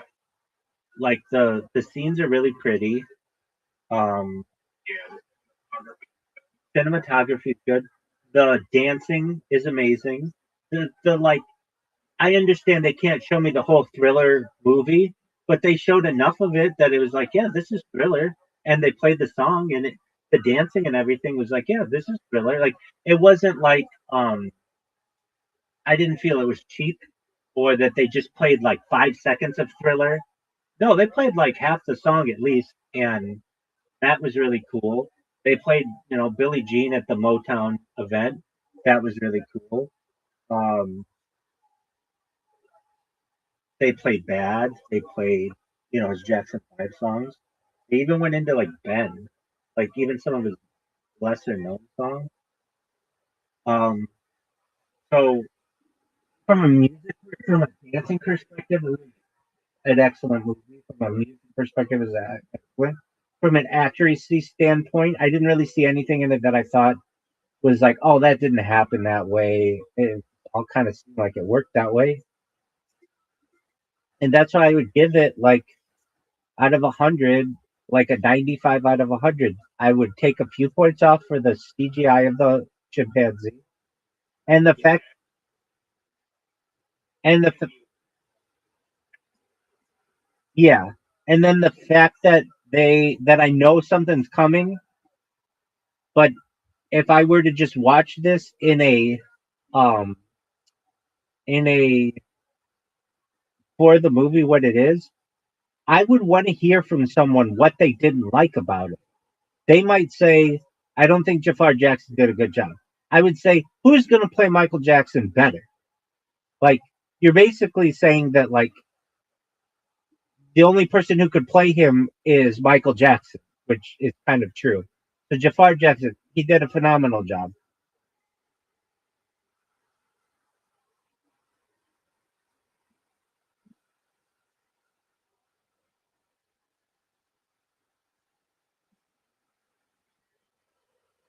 I agree. The thing that actually impressed me more than that was his voice. I just thought his voice sounded like Michael Jackson. That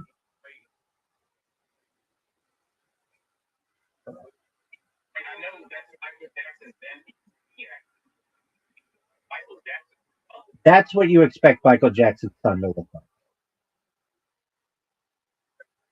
Like they're uncle nephew, and yet like he looks more like Michael than he does like his own dad. But I do get that the kids had a white mother, so that's going to cause some issues. But nevertheless, when I look at Paris, I don't see any of Michael in her. Like I can't say like her nose looks like that. She has these like bright green eyes, which like Michael Jackson didn't have. He had brown eyes, and that's a pretty dominant trait. And so I don't know about Debbie Rowe or whatever, but it's just like um I don't want to take anything away from her because I know she loves this person who she considers to be her father and everything. But it's just like of anybody who was gonna have something weird going on, it was Michael Jackson. Um, so uh, I I I would ask someone what didn't you like about it, and if they were like they could have got into the trial and all of that kind of stuff, I would say that's not what this movie was about. This was the beginning of his life until like basically like 1990. So from like the 50s to the 90s, or 50s to the late 80s. What didn't they cover? Like it had like like the acting was very good. I don't think you can deny anybody did a bad job in it, or anybody didn't do a good job in it. The monkey, that's so minor. I'm the person who like thought that was bad. The music is amazing. The dancing is amazing. The cinematography is beautiful. The cars are cool. I could see somebody saying, "Well, there's not a lot of action." It's not an action movie; it's a biopic. And even still, if you want action, he's got the best dancing of any movie that you're going to see. So, what more could they have done?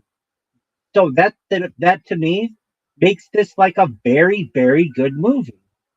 And I'm really tough on movies. I saw Disclosure Day, and I was interviewed about it multiple times, and it's like, frankly, as a disclosure advocate, I thought it could have been better. But the Michael Jackson movie, in my opinion, somebody or I said this, and I'm really biopics are generally my favorite kind of movies, aside from like Goodfellas or Casino, like real crime movies. I really love those, even The Godfather and stuff. I love mafia movies and stuff, but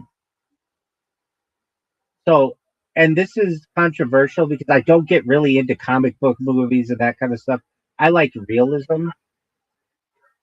I like realism. I get that. I get that. So my and this is controversial, but at least my favorite movies have been biopics, and I really from 2015 to 2020, my favorite movie, at least from a biopic standpoint, but perhaps just movie period. I love the movie The Founder with Michael Keaton as Ray Kroc. From 2020 to 2025, I love the movie Air, the Michael Jordan shoe documentary or shoe biopic, which they don't show Michael Jordan in it except from behind. But I thought that was really well done, and that has Ben Affleck and Matt Damon in it. And then there's Michael from like 2026 and on that I thought was really good. Now, the movie Air, did you ever see the movie Air? It came out during the pandemic and it was on Amazon, but it's one of those movies that could have been in the theaters. And I'm going to name the soundtrack for this movie, and you're going to, I mean, you're not a child of the 80s, but you'll know a lot of these songs. All right, here we go. It is, aside from the Michael Jackson soundtrack, in my opinion, it's got to be the best soundtrack of all time. All right, it's Money for Nothing by Dire Straits, Blister in the Sun by Violent Femmes, Ain't Nobody by Rufus and Shaka Khan, Sister Christian by Night Ranger, All I Need Is a Miracle by Mike and the Mechanic, Born in the USA by Bruce Springsteen, Serious by the Alan Parsons Project, Rock the Casbah by The Clash, My Adidas by Run DMC, In a Big Country by Big Country, Tempted by Squeeze, Time After Time by Cyndi Lauper, Can't Fight This Feeling by REO Speedwagon. That is a really good soundtrack. To me, like maybe another movie with a really good soundtrack is Forrest Gump. Forrest Gump has an amazing soundtrack. Soundtracks to me really can carry a movie in a lot of ways because it makes me think, oh, what a cool scene or whatever. And I really like that. I really like Yeah, I mean, I agree. exactly. Like a really good track can make a mediocre game. Absolutely. Speaking of which, this isn't a mediocre game by any means, but I remember the first time I played Grand Theft Auto Vice City. It was on a PlayStation 2. And do you know what the first song that is playing in Grand Theft Auto Vice City on the original PlayStation 2? I forgot the original song. That's okay. It's Billie Jean by Michael Jackson. And I could not believe that Michael Jackson was in the video. Like, how did they get the rights for Billie Jean, arguably his biggest song? You're cruising in Miami in the 80s listening to Michael Jackson. I just thought that was the bee's knees. I played that game so much. I had 100% completion on it. The only game I've ever played to 100% completion, I think. And I just remember being like enthralled. That game had one of the best sound. That game, in my opinion, has the best soundtrack of all time. It is. Oh yeah, another thinking of Michael Jackson. I also like the Yeah, there's an interesting. yeah, it's a good beat. Yeah. Um. So with with I for anyone who didn't like the movie Michael Jackson or the movie Michael, I would just want to ask them why. And I'm somebody who doesn't really like movies. I think movies are kind of, frankly, old technology, especially with the ability to stream series and get really deep into stories. Movies are basically a thing of the they're um they're in many ways just like outdated. that, oh, I have to go somewhere, I have to spend $20, $30 for all this stuff. And then for whatever reason, if I want snacks or something, they're just inordinately expensive for whatever reason. Like nowhere else do you have that where, you go to like a store and it's just like, oh, inside this place, it's 30 times an up, like, or like, I don't know, for popcorn. It's like, where do you get popcorn normally? I don't know. Like, or just even candy. If I go to a gas station and buy a, um, let's just say, Sour Patch Kids, it's like, I don't know, $1.50 or something. But in the movie theater, it's $5, and it's literally like across the street. That usually doesn't happen anywhere else, where you can just really price gouge. Usually, there's like some kind of legislation against that, but for whatever reason, because of the power of the movie industry, it is what it is. Um, but like I usually I would just think that a movie like Michael, it could have been a 5-part series on Netflix or something like that. It doesn't have the same panache. It doesn't have the same carry as that, and certainly wouldn't have made $1 billion or whatever. But um, anybody who didn't, they're looking at document life, you know, that's exactly right. I kept looking at this movie. Normally, when I watch a movie, I'm always like, how much more time until it's over? Because I just, I'm doing so many different things that many times I think a movie's almost like a waste of my time sometimes. This one, I would check and see how much time's left, and I'd be like, how are they going to cover all this stuff? Like, there's not enough time.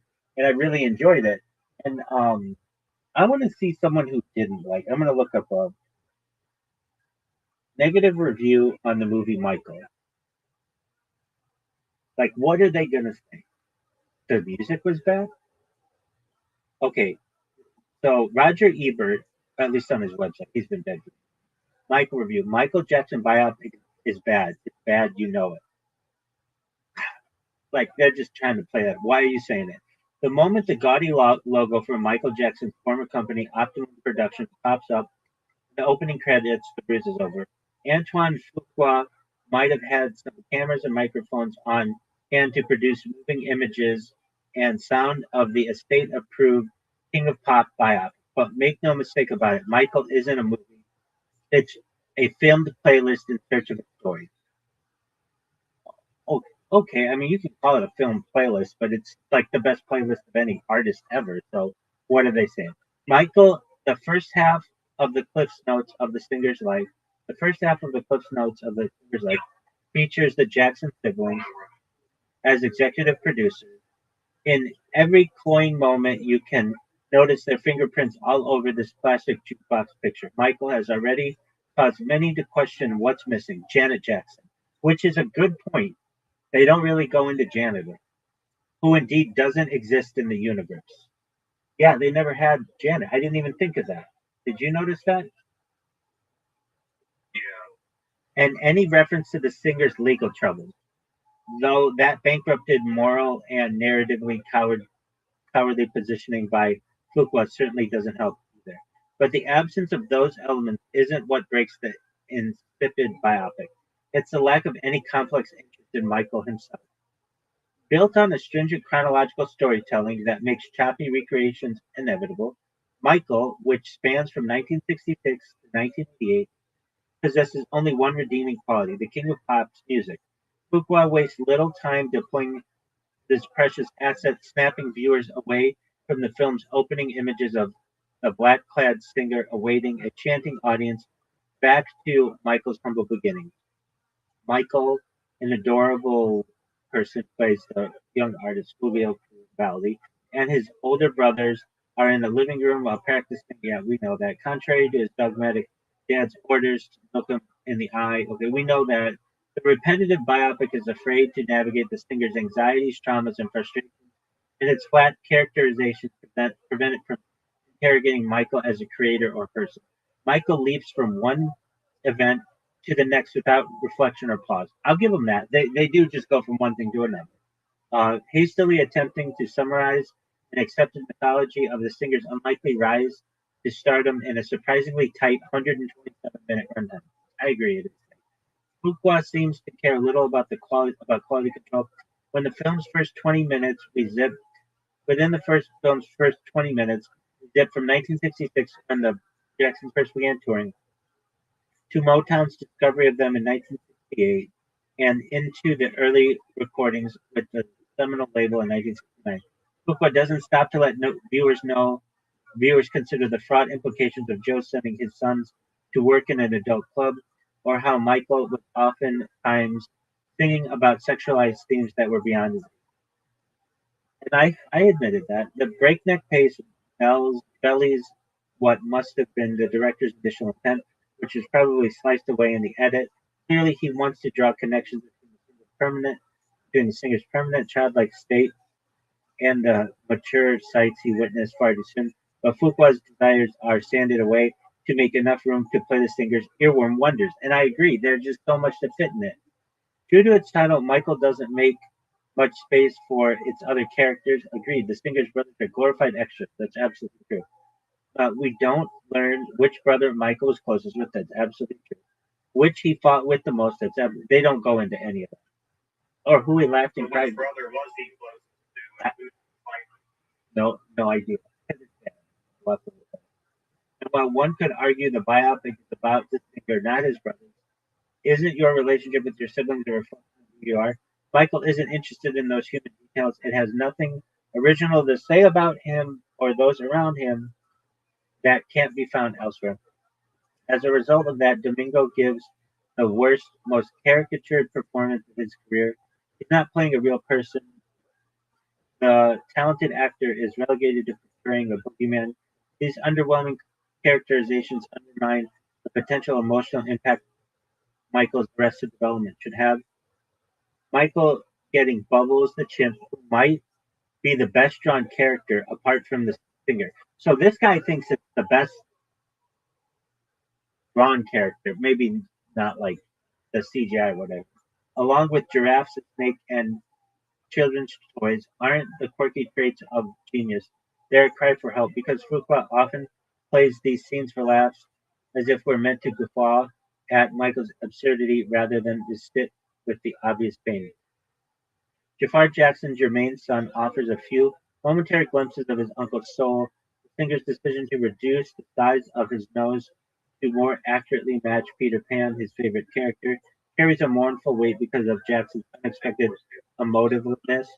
Jackson's sturdy character work helps around Barry Gordy, Lennon's Kate, and Michael's steadfast bodyguard Bill Bray, Keelan Durrell Jones, hit the mark by showing how the singer often sought father figures in others, but there's little else he can accomplish with the biographic material, which can't help but make viewers aware that Michael was kind and charitable toward children.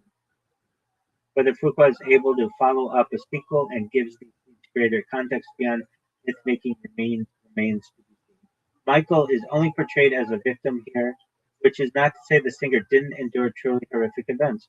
From his father's abuse to the Pepsi incident, which is depicted in the film, rather, he possesses no flaws, personal opinions, or definable traits. He only exists to overcome Joe's physical and emotional violence against him. Michael is hollow. Even the musical sequences leave much to be desired, largely due to the incomprehensible camera work. Fuqua takes the time to find intriguing compositions like his focus on Michael's nimble feet during the Motown 25 performance of Billie Jean, or Michael's working through the choreography of Beat It, only to opt for an inane pans behind the crowd. Such nauseating movement blunts whatever power and evocative photography might hold by committing the one sin the singer even chastises the cameraman about in one scene. You can't remove the energy from the dance. The King of Pop potent songs will certainly paper over some of these technical differences. but they can't obscure the fact, unlike its subject, Michael isn't artistically unique, immediately entertaining, or boundary pushing. It's beyond safe, so unchallenging. You're better off either queuing up the Jacksons miniseries or marathoning Michael's incredible music videos than watching shoddy recreations of them. To the person who wrote this, Robert Daniels, I get what you're saying. Like, the thing that stands out the most is uh, Michael, the movie, is beyond safe, that it's unchallenging. I get that. I get that. So you think it's talent, like they didn't want to be like controversial, Exactly. and yeah. To- Who's Tony? Tony's my friend. He does a podcast. What up, Tony? How you living, pimp?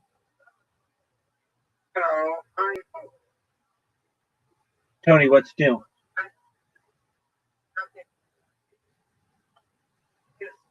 Okay. You ready for updates, big man? Yep. Okay, so I did a podcast yesterday. The guy has 7,000 people on YouTube, but he averages on Spotify 70,000 downloads per episode.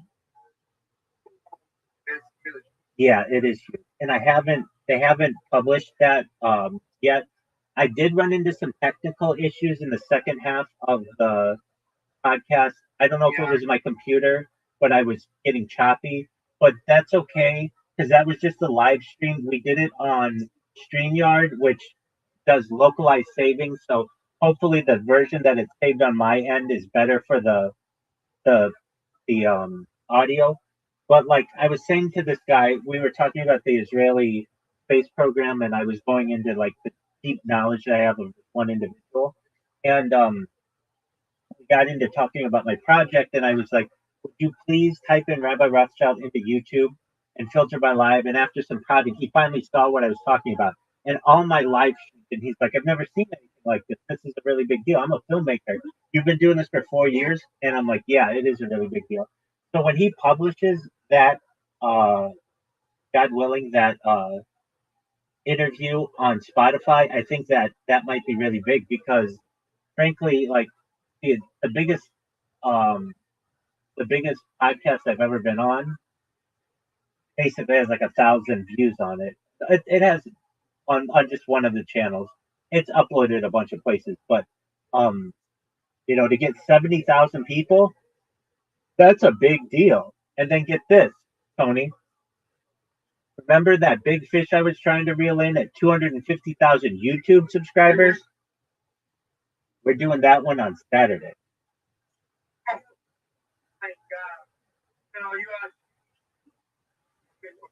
Thank you, man. So I've been working hard on those, and so like I was telling Paul, I did everything that I could in this podcast. I was professional, and I did my best to ensure that I could do everything I could to control. I can't always control the internet. I can't always control technical issues.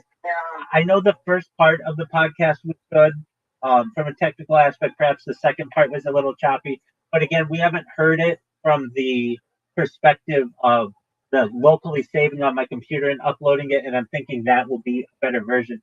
And as I said to the podcaster, even let's just say all of the sound sucks.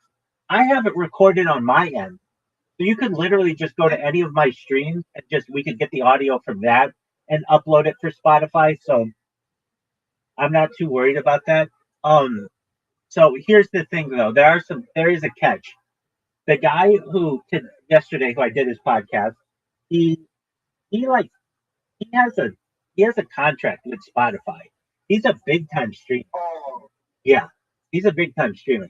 In fact, he's so big that he flies people to him in Boston to do interviews. And like that's a big deal. That's like Joe Rogan level. And I was he was saying like, this is gonna get 70,000 downloads probably. Like I average about 70,000. and the highest he's ever gotten is like 89,000. Now, you would think that he has a really big YouTube channel as well. He doesn't because he has a lot of the videos that he has on his YouTube channel behind a member paywall. You have to be a member to be able to get them. And my video is one of the member paywalls. So how many views does my video have? It has like 500 views, which is good. I'll still take 500 views, but it's not going to have this 70,000 views like I would love it to have, like it's going to get on Spotify, God willing. But with that being said, I'm hoping sometime today that goes live. And he also put my links in the description, which is good too, that people will know how to contact me. And yeah, and that could be really big. And then and then the one on Saturday, God willing, goes smoothly. And then that one's not live, so that's good too. When these things are live, there's so much pressure on the technology, and you got to be like, there's a live chat and everything. When it's recorded, it's like, hey, it didn't go well. That's fine. We can do that part again or whatever. It's no big deal. And then it's edited and it's very clean. But I've been talking with Tony about trying to land these two, and I mean, God willing, it works out on Saturday. But the one yesterday, I think I could go.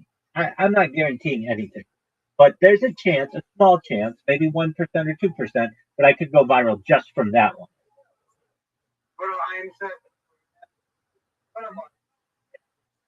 Yeah, exactly, exactly. So Tony, we've got Paul here. Paul works nights. He's just working his job. We were just talking about the movie Michael. Tony is a podcaster, and Tony is currently in the interview process for some jobs. Where do we stand there, Tony? Have you been applying for a lot of jobs recently? Yeah, I did. I'm gonna take jobs. There's nothing. So I will do more things. Okay, but what did I tell you? Do the one-click apply, and then you can apply to like 500 jobs a day. Yeah. Do you know how to do one-click apply or no? No. Okay, so that's what you need to do. Go into ChatGPT. Go into ChatGPT. Okay, well, when you get home, go to ChatGPT and ask, how do I do one-click apply for ZipRecruiter and Indeed? And it will show you. And then when you know how to do it, you'll be like, oh, this is so much easier. It took me all day to do 30 jobs on this one using this one method, but I did 30 jobs in 30 seconds using the second method. Does that make sense? Okay, good. Excellent. So I'm glad you came in, Tony. I was excited to tell you that. And God willing, that all works out. And in the meantime, gentlemen, feel free to stay here as long as you want. I have to use the restroom, and then I got to get some sleep as well. So, you know, if you'll see me when I come back. But excellent, excellent, and I'll be right back. Talk amongst yourselves.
Oh, where was joined?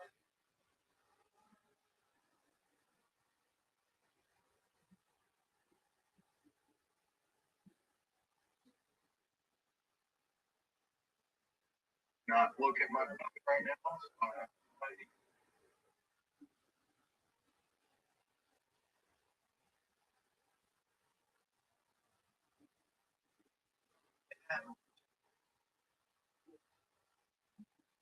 He joined.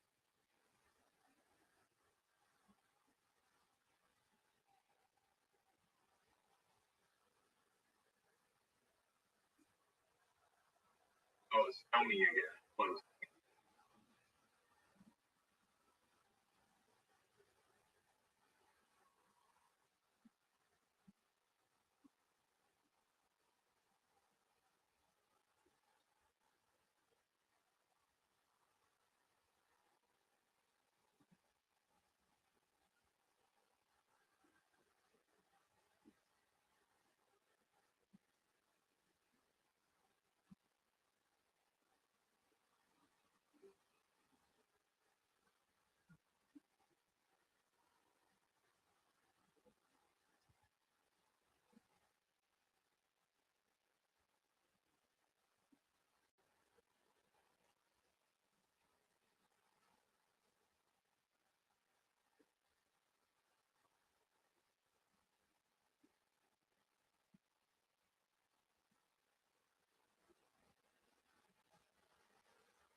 Are you there?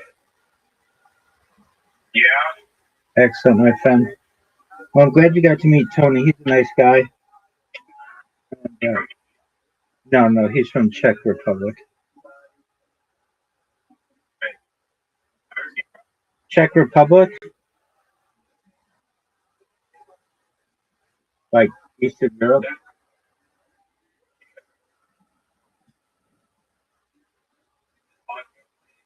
No, I just started, but I was able to do four-part podcasts with him on meteorology and stuff. And he's been a nice guy. Let's see here. We were gonna look up who was Michael Jackson's closest brother. Which one did he fight with? What was his relationship with his sister?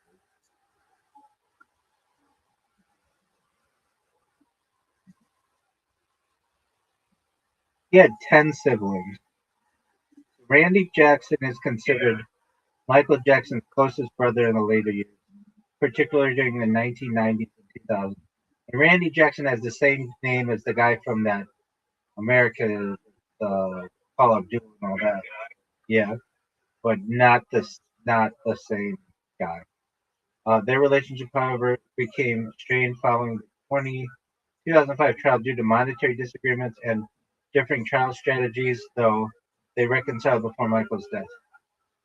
Michael also had a complex, often strained relationship with Jermaine Jackson.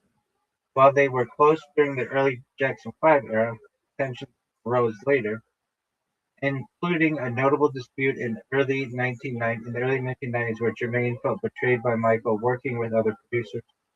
Despite these conflicts, Jermaine remained a key supporter during Michael's legal troubles. Michael shared a deep, unique bond with his sister Janet Jackson, who he often referred to as his twin. They were inseparable as children and shared a profound understanding of the pressures of extreme fame though their closeness fluctuated, as both careers skyrocketed.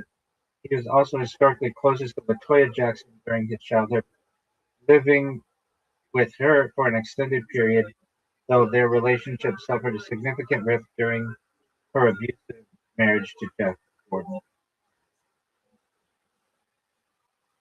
So it seems like he was closest with Randy, and he had a strained relationship with Jermaine. And it's kind of funny that Jermaine's son is the one who's playing him in.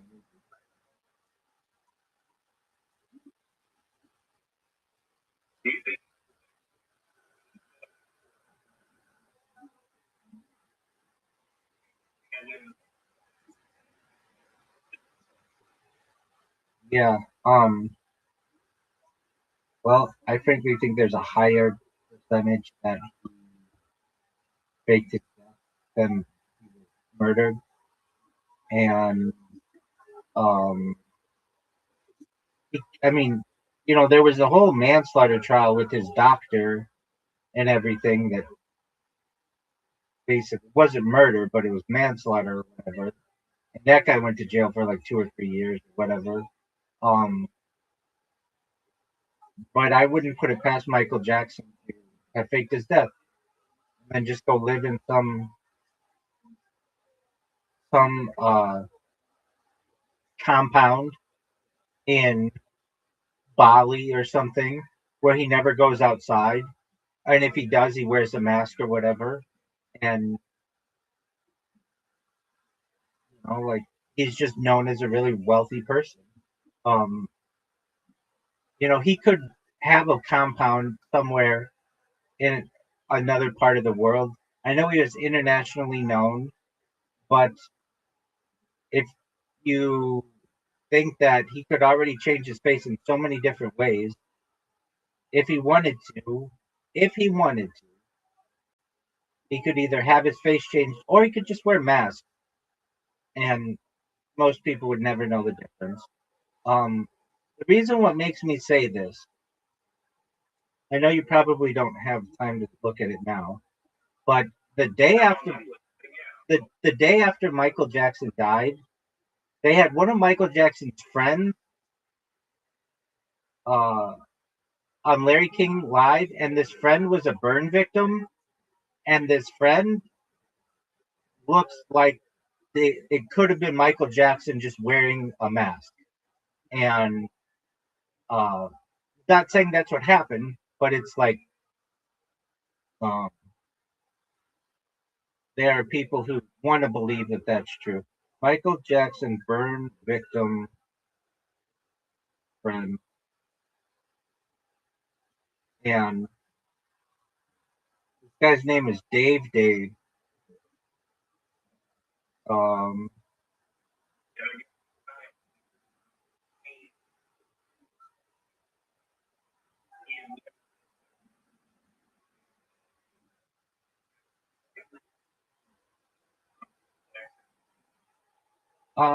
he was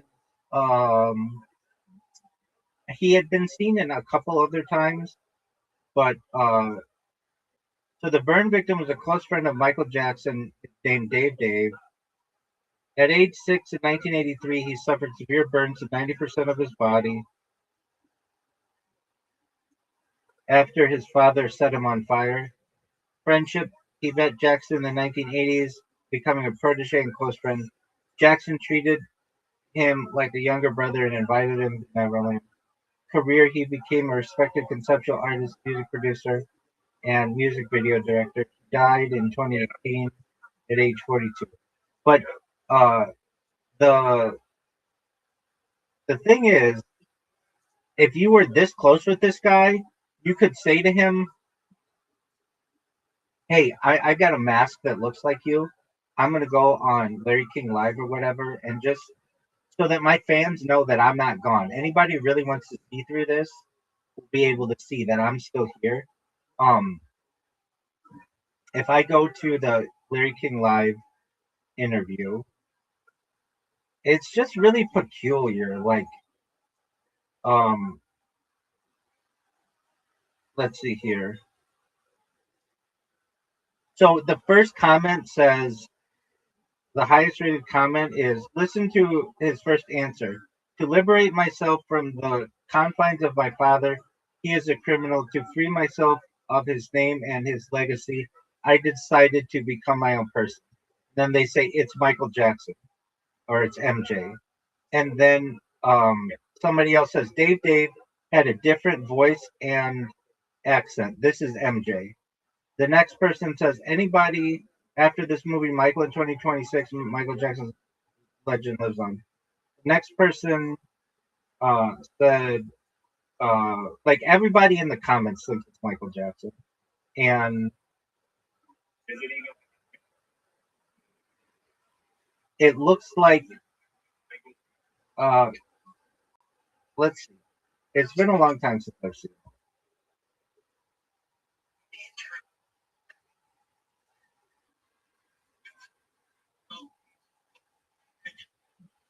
It kind of sounds like Michael Jackson.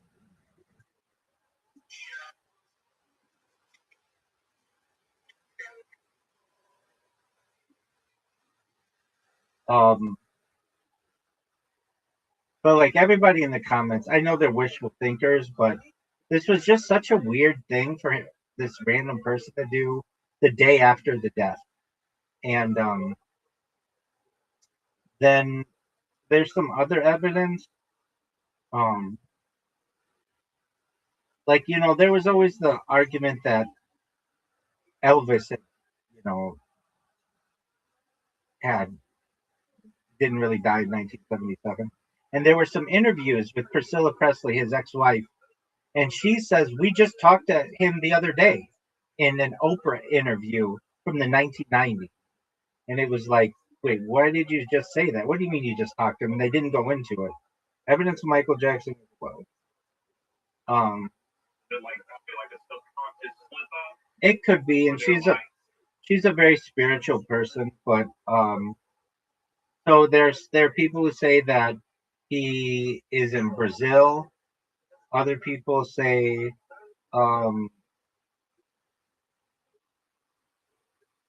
like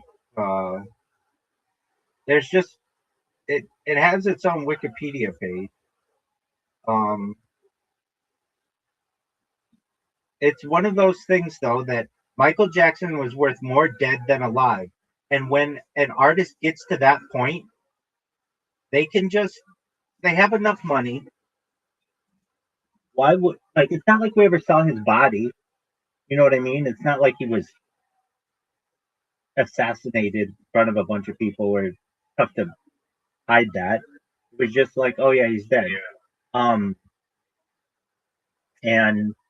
I don't know if you've ever seen the masks that the CIA has, but they're like Tom Cruise has worn one in a Mission Impossible movie. You can't tell that it's not that it's Tom Cruise. You cannot tell. They've even worn these things. The chief of the mask department of the CIA one time wore one to George Herbert Walker Bush in the office, and he could not tell. Like, you can't tell these things until even if you're really close up. They have like every hair is manually put in and everything. So the mask could be a thing. But I mean, you could just have a bunch of people in Brazil sign non-disclosure agreements, and they're working for some rich billionaire, and they don't know who this is. And it turns out that Michael Jackson could shave his head or dye his hair or just wear a mask if he ever wants to go out. And nobody's going to really know any differently. And he lives in a big compound, which is what he did at Neverland Ranch anyway. And he just goes and lives his life. And if he ever wants, he could perhaps see his kids if he wanted to, if they keep it a secret or whatever. I'm not saying that's what happened. I'm saying that's the theory. But we have yet to encounter an incident in global history where someone has successfully faked their death and it was brought to public, except for like maybe some small time cases. And I just don't think that it is so out of the realm of possibility that it hasn't ever happened. Yeah. So, you were asking though, could he have been murdered? Yeah, he could have been murdered, but I mean, arguably, whatever that doctor prescribed him or whatever. I had it's called propofol or propofol or something. Hold on. Yeah, because I know Michael Jackson, mother's milk. he was like people, That's true too. Oh, some of his last Conrad Murphy, propofol. I had surgery on my feet many years ago, and I went under anesthesia. And when I awoke, there was a nurse there, and she's like, "How do you feel?" And I was like, "Man, I feel great." And she's like, "You should. You were given propofol, which is what killed Michael Jackson." And I was like, "Man, I can see how you could get addicted to this stuff because I felt really good after taking it." Um, so I've even taken the drug that he took. It's an anesthesia, and I uh, let me look at the biggest case of someone who faked their death.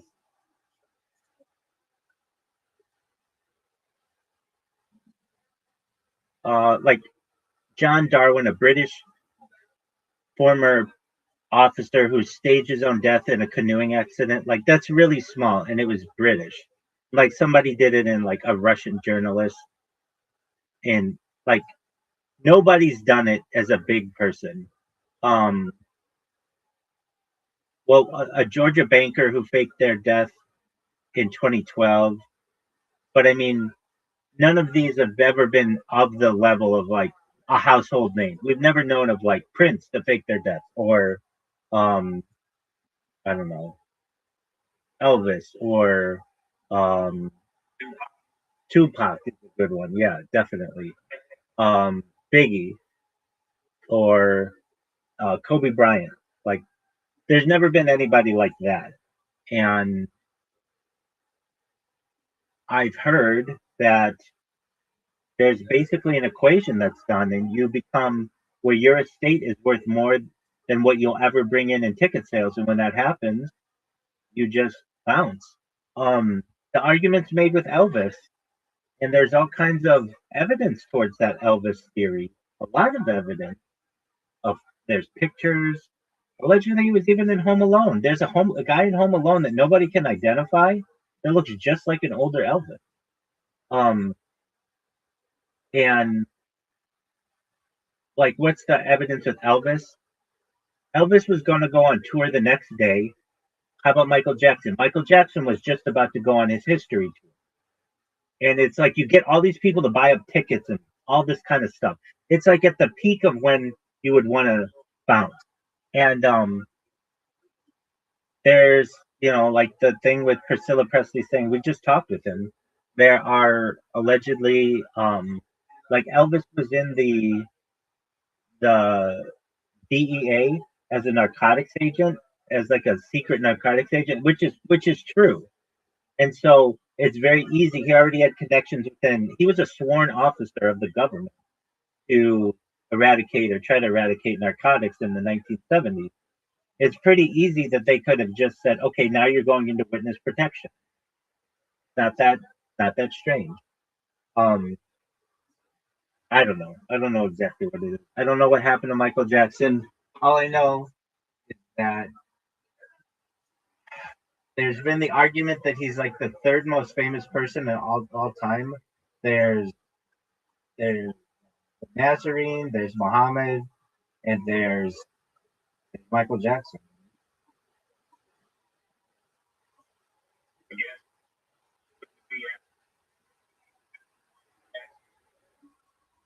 He's probably up there.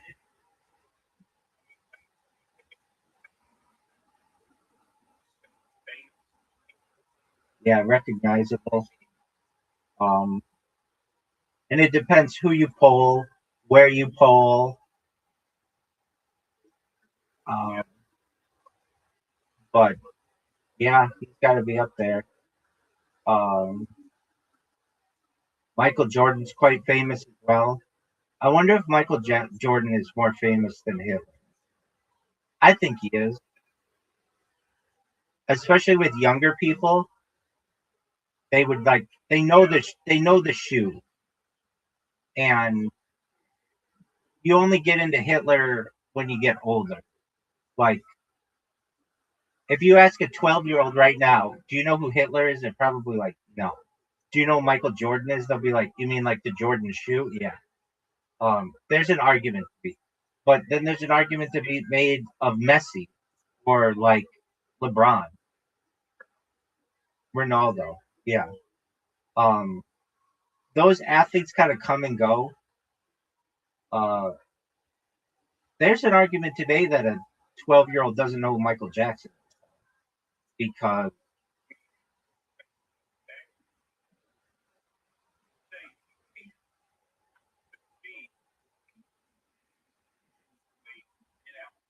yeah, that's a good way to put it. Now, you could show a baby boomer ISO speed, they've never heard of him. You could show Generation X ISO speed, they've never heard of him. You could show millennials ISO speed, they've never heard of him. Some have them. You show Generation Z, they've heard of him, but Generation Alpha, Mr. Beast and those guys, any YouTuber, that to them is Michael Jordan.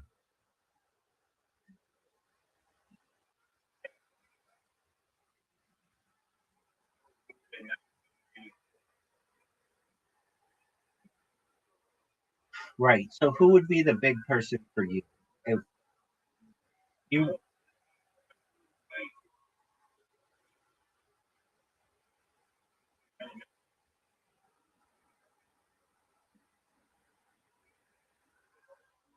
yeah, but they're not like they were big for you, but like global appeal. Okay. Yeah. Or LeBron. Yeah. He was that was still young. He was still young. Right. Um Britney Spears is big. And she was really big during the 2000s. Um, I'm 40. I'm a man. I'm 40. So I was born in 1985. So I have a few years on you, and thus like my timeline's slightly shifted. But so to me, the biggest person of the 80s was Michael Jackson. The biggest person of the 90s was Michael Jordan. The biggest person of the 2000s probably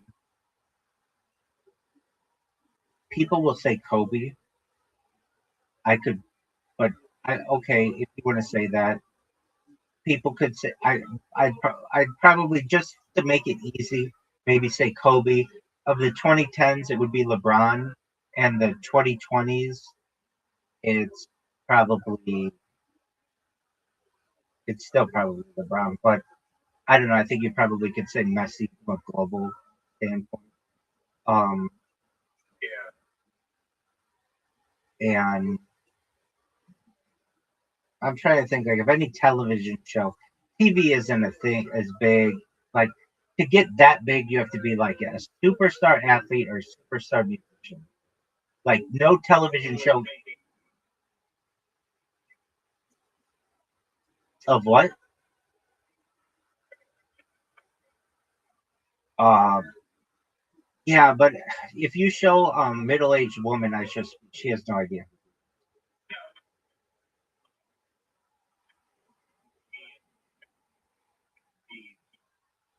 I would I would say Mr. Beast just because he's got the number one spot of the most followers or whatever. Um, but that's all inflated. So leave what you know. He says he's got 500 million followers or whatever, but like but like most people over age 40 don't know who Mr. Beast is. They might have heard the name, but they wouldn't be able to tell you his name's Jimmy Donaldson or anything like that.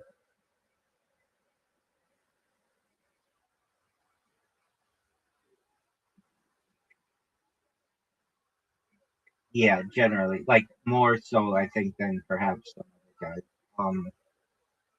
But uh, to me, like I still think Michael Jordan. Oh, this is an interesting thing.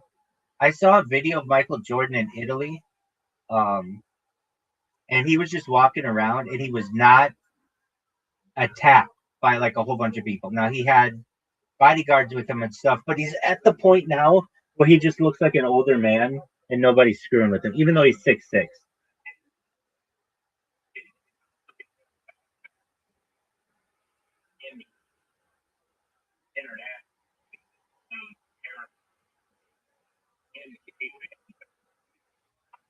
No, it's surprising. No, it is very international.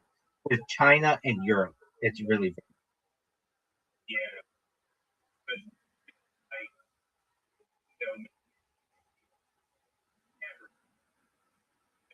Well, they're big now, so I'm in agreement with you. But like Ronaldinho or the previous Ronaldo, like in their heyday, they couldn't do that. But now that they're retired, they can do that a lot more. I think it's just because the guys are on TV. TV does a lot for that.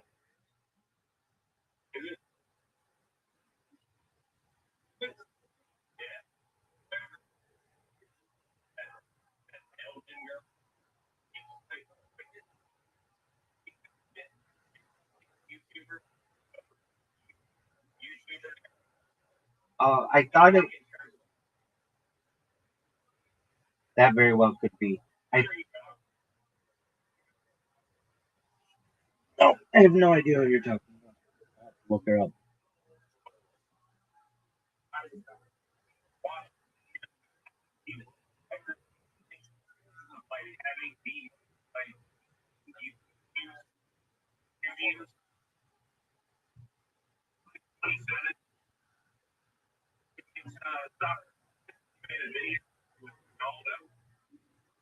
Yeah, I get it. I've never seen this woman in my life,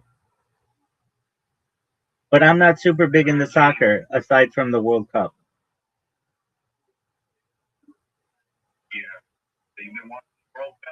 Yep, probably missed the games today. Yeah, I've watched uh, United States League on Monday, and I was just that. I heard it like a week ago.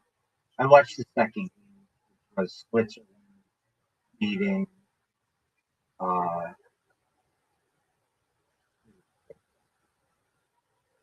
Switzerland beat uh, Colombia. I watched it.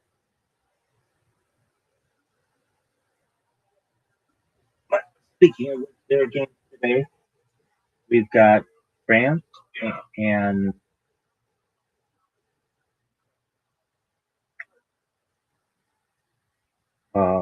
France and Morocco at 1 p.m. Pacific time. So I don't know if I'm going to be able to check that out, but in the meantime, I got to talking to you all night. Loved it. I really enjoyed it. All right, my friend. You take care. I'm going to turn on for yourself. Best wishes. And really good job working on your electronic. Keep it up. Shout out to Paul, everybody. Okay, it's I can't think of another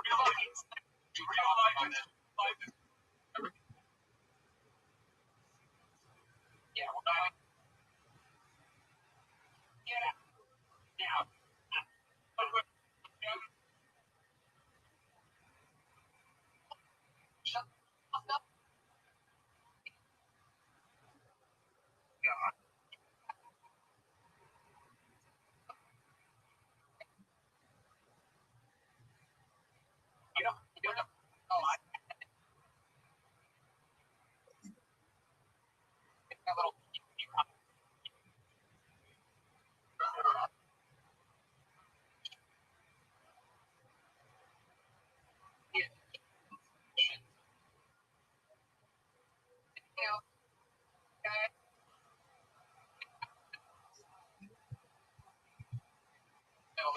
people fighting.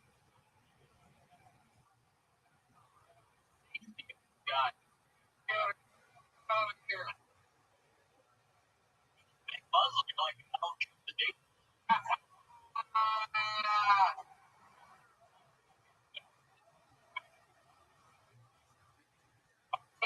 You talk about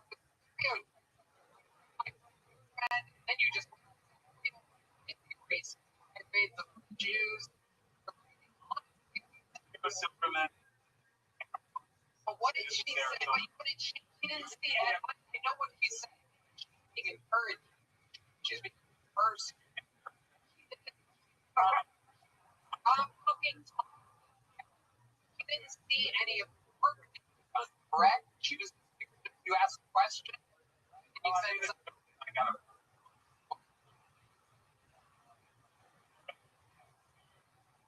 Like, Hello, my name is Hammer. If you could make out with anyone, Hollywood, male, beyond, it's not a joke. wait, It's a could be She did 5,000. did your question pop or did her response pop? Tell the truth. I mean, I got the pop. I don't. How the fuck did you get the pop on a question? I mean, the joke. I made the joke. Not a joke. That's not a question. She's a Jew. She was terrified you were going to cut her head off. I'm just trying to survive an interview. I got a lot of. I think you should be heading back to the audience. There he goes, everybody. Tamara's on. All right. Fucking great. Oh, second. It's always fun when you see the ones that are going to be peeking.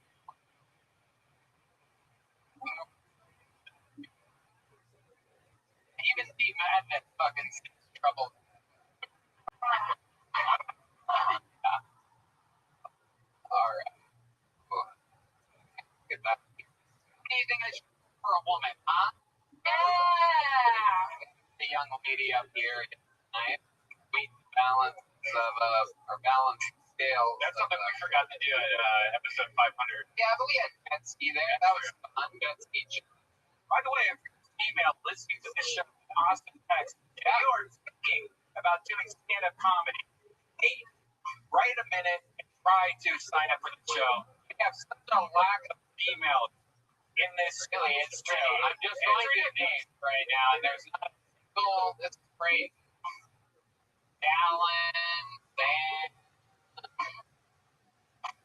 Leonardo. Is that a Leonardo, boy or girl? If it's a girl, you can come to the stage. A woman, you can come to the stage. If Leonardo Tony is a man, try to come up and be fun. Leonardo. God, what a debacle. Look at it. 4 different guys named Austin, though. Isn't that exciting? Real original parents out there in Austin. Oh, wait. We got some movement. Is that Leonardo? Is that Leonardo? Oh, here we go. Leonardo. Hey, everybody. Cool. Big for Leonardo, everyone. All right, if you guys didn't catch that, my name is Leonardo. That is Albanian for we were expecting a boy. We got any Albanians in the house? Let us try, huh? There's like 3 of us in the world, and the other 2 are taking Liam Neeson's daughter. So. You know, my dad watched that movie and was like, he's a whore. We'll don't have to go to Paris. It's like, I hope I never get taken. He'd be like, don't bring her back. I did turn 35 this year. And thank you. Any other women in here inspired? I do miss how it felt to feel young, right, ladies? This only lasts for us until we're what, like 30? Like I knew I was getting old when I stopped being afraid of getting molested. Went from show me where he touched you, I'll show you where to touch me. Wow.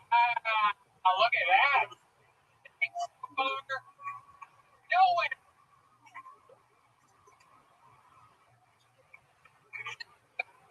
Las Vegas. Vegas, bet be the female comedian first ever in the show.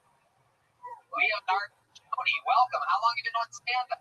About 2 years. I love it. And you're really Albanian. I am really Albanian. Also Albanian, very famous in the comedy for Rose Lavard. Oh, yeah. Yeah. And you kind of have to Rose. You have like 60 family members or whatever, like gypsy-ish. We don't talk about them. Right, exactly. I know.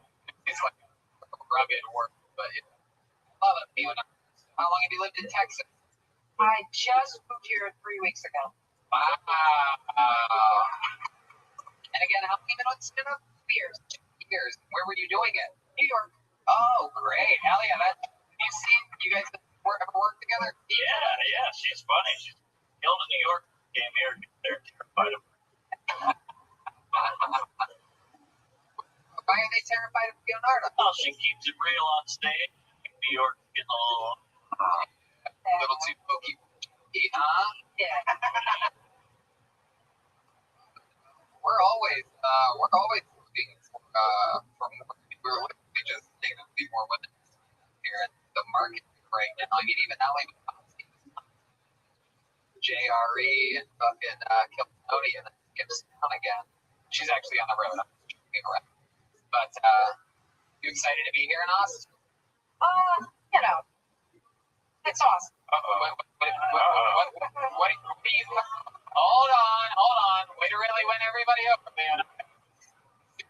Have a built-in in-city fan base. I think that's one of our jokes, everybody. One of our jokes. Loves it. I just think we have better homeless people in New York. And they better in New York. Well, they sing, they sing and they dance, and they do drugs, but they sing and they dance. Yeah. They really don't sing out the Austin homeless are actually you like homeless in Los Angeles and New York, lazy. That's the ones in New York take the fucking tip jar and go into a nicer apartment than the people with money. What do you do for work? How do you make money, Leah? I'm in LSAT too. LSAT. Yeah, so it's law school. Wow. That's what LSAT. Did you gone through law school? No, I just took the test. Well, and then You did so well on the test that instead of going into law, you said, fuck it, I'm gonna stop right here. Fucking awesome. Hey, Redman, big business. No, that's cool. I mean, you were that smart. Have you always been a nerd, like growing up? Is that what got you into comedy? yeah, I kind of keep that on the down low, but like you blown up my spot right now. So Oh, nerd. I used to do what you mean now, Mark. Just like by the Fucking skunk mice. Leah, your love life. You got a boyfriend? I do. Keep him on a tight leash, don't you? Oh, you beat the shit out. What does he do? producer, like. Oh, okay. It's a hot black. Hey. Yeah. Oh, wow. Look at that. That's for blowing up my spot, Mark. So, I'm pretty sure your black boyfriend's the one blowing up your spot. You know what I mean?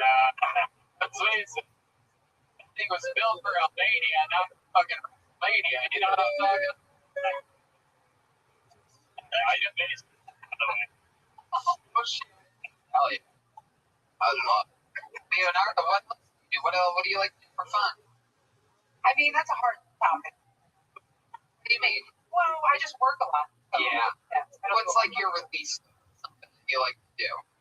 Like me, I'll take a couple drops and the lip oil, put it on a nice little washcloth, boil some water, put that shit on there, and I throw it right on my bucket. What's your version? I have recently covered cattle boarding. Oh, Okay. That is fun. Yeah, we don't have that in New York. another waterboard. It's true. Between our class comedian on stage, it's gotten really good. Did your boyfriend out here with you? Yeah. Okay. How's he like? He loves it. He's like, I'm never going back. If he wasn't black, I'd say he was whipped.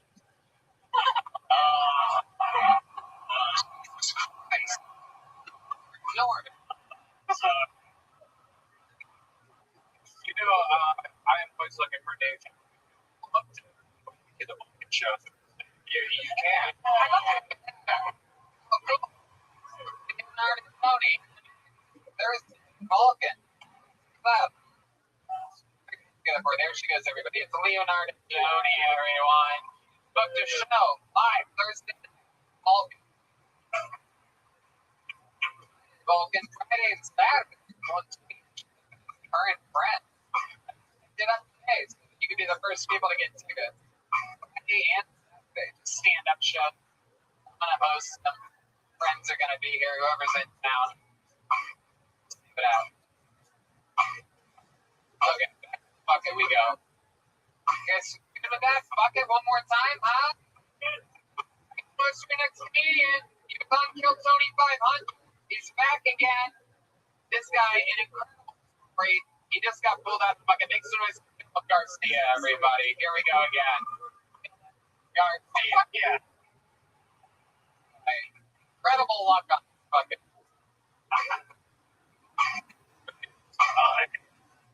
Here he is one more time. Make some noise for Philip Garcia. Everybody. Hey, everybody. My buddies. Yeah, I was a preacher for my friends in college. They were like a situation because hey, that's a preacher Philip. All my friends from college, that's the plug. You just don't know.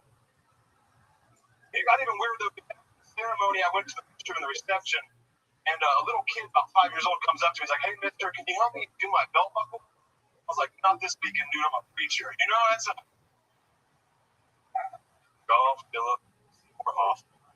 Okay. You don't remember the 2008 box office smash hit Doubt. You remember the 2008 box office smash hit Transformers? Yeah. Remember those guys who thought driving yellow and black Chevrolet Camaros was the biggest personality trait? I don't know about you, but I drive a Bumblebee, dude. I like all those I'm doing is well shot above. That's where they're all at. Thank you. I'm Phil Garcia. I just won $500 for friends who are a Reach Wallet. You have your new Reach Wallet on you? That's actually in my bag right now. But yeah, Perfect. Way to really help us out. it's the best wallet I've ever had in my entire life. Changed your life, didn't you? Rich Wallet changed my life. Did it help you out there? Did you spend anything frivolous? A barbecue, because that's basically gold in this fucking my weight. It's crazy. Oh, I'm killed some beef fame. I'm a red Austin. President. What part of town have you been? Anywhere? I was going to ask if you wanted the Jonah Hill lookalike guy. It's what I look like. I'm a kid. That's what I was. Hell yeah. Yeah. What do we not know about you yet? We've interviewed you 3 times in the past 4 weeks. I've had more fingers in my ass than get it straight, man. Okay. Hell yeah. Explain yourself. I've got colon issues. Yeah. Help you out. Semi or full? About my count period. Basically, that's what started happening. I was like, that's interesting. You say internal or external hemorrhoid? Wow, this is disgusting. Watching you it was actually morbidly obese people talk about your bloody ass. Incredible. Be sure to try the hot beer at Dan. Delicious Clippy dog, everybody. While these guys talk about their gorgeous fucking Alberts. Okay, go ahead. More of this. Your fart board. You know what? I'm going to save the fart board for next. Look at that. I like to, I don't know, it's always awkward being at the doctor's office and being down. Never know what to say there. I'm usually just like subway like paper and into the off much. What do you really say? What are they treating you for? What are they calling it? Polyps.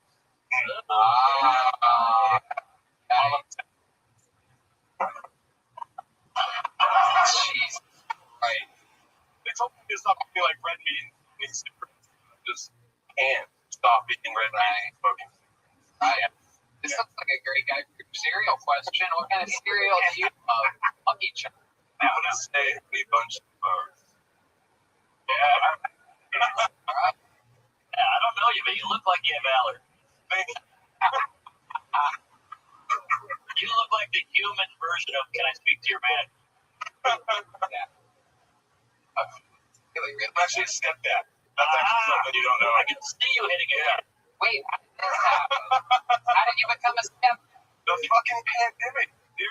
I was like, the world might end. I got to experience everything Kid of Hell has to offer. So our relationship really sped up, and then I just, became a step in the How old is the kid? 5. 1 5-year-old. Yeah, one girl. I got to skip all the hard shit. Yes. Oh, but now you're like a real dad. How long have you been in this position? Like a year? A year, yeah. Boy or girl? Girl. Okay. Trying to And get her. is her dad in the picture? Or you're just the only dad? Really? Bad. Oh. I'm just like, I don't. You seem like the kind of guy. You seem like the kind of guy a lady would date after getting really. Yeah, right? It's the only way I think I would have been able to have such a positive friend, honestly. We're right in between a teddy bear and a body. There needs to be an app like Hot Kid about his divorce. He needs a comfort guy. That's me. I'm like, wow. The trauma she has to deal with now is you waking up in the middle of the night with a bleeding ass. Getting snacked. Throwing in the middle of the night. Well, Philip, you've been on the gym a bunch lately. We're going to get you up and at it. Philip, Thank you, everybody. Garcia. What do you guys think? Should we go to this fucking one more? One more! You think there's some fucking talent here tonight, huh? You think someone's going to do good? What do you think the next comedian's going to do bad? Makes that's pretty bad.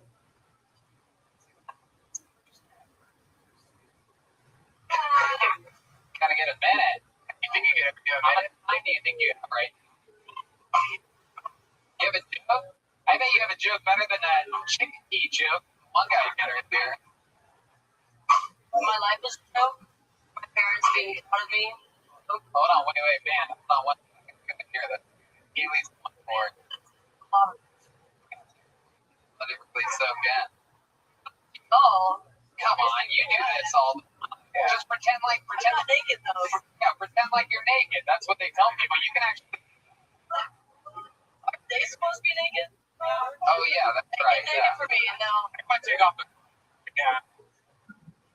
people are tipping me. I'm not doing shit. There you go. Haley, everyone. Being about cleaning up.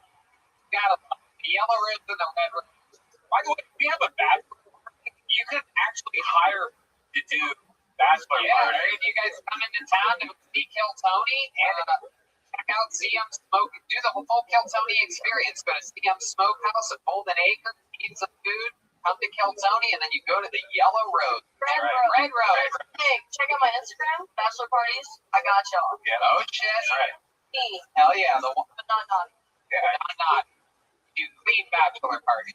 Hey, But if I it's don't know if I believe you. Every time you talk into the mic, you re-sanitize. You must have something we don't know. what if the bachelor party's me and I'm at a regular? Red dance. Me too. Oh.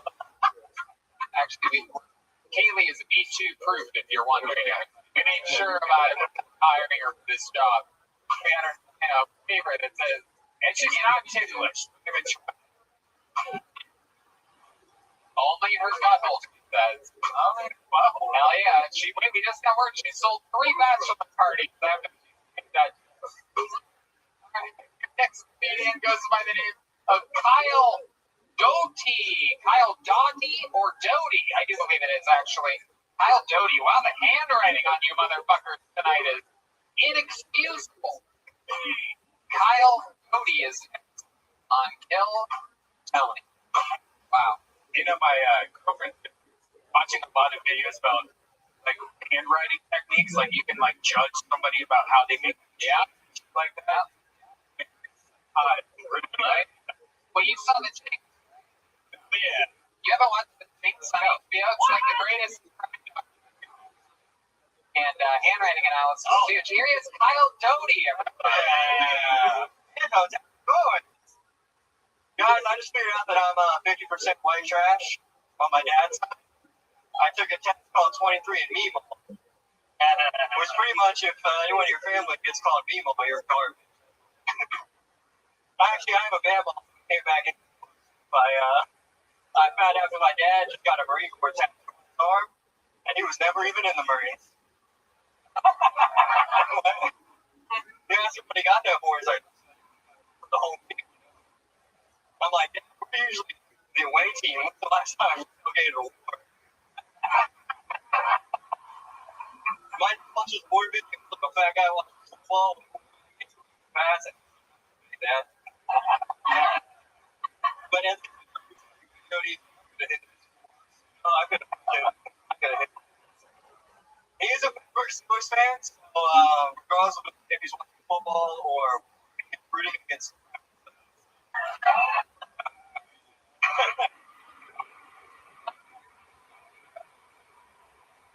That's was that meatball you were saying? Oh, what did you say? Mima. Yeah, that's cool. I'm from Ohio. What's meatball? Sure. Yeah, banana. Yeah, I don't think I feel like the audience, a lot of them at least, didn't know what you were talking about or saying. Oh, you guys don't have meatballs here? You guys did know. Looking at my mute people over here. 3 of them. I got from boss. So fucking he's angry about it. He's make some fucking noise if you got a meatball. Yeah. Shit. Oh, man. Texas shit. Where are you originally from, Don? Oh, but you had Mimas up there? Mima? Never heard of that. Yeah, it's grandma. Mima? Yeah, Mima. Normal. Papa. Please. I got mammoth apple, 4 apples. Why is the joke funny if you're 50% Mima? And then like I'm a mammoth. 23 and 6. Is it quite trash? 23. Not white. Fuck that joke. I don't care. Yeah. When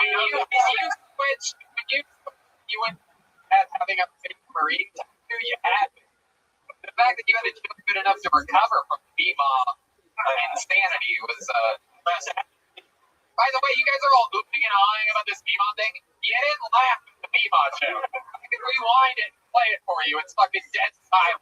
I got it. So don't do it on now, motherfucker. When he needed you the most, you weren't there. I'm guessing his Mima right now. She dead? Survived COVID. Surprise. Oh, wow. Yeah, those Ohio grandmas are to be fucked with. Yeah, only 72. Shout out for only. There you go. Meema's 69. There you go. Okay, what part of Ohio are you from? Love it. Very nice. That's where Redfin. The hilltop. The west. Bottom. West side. Wait, west. The west side. Okay. You're how far west of like where all the heroin. How far west of the 27? No. I'm still in town. The 270? Yeah.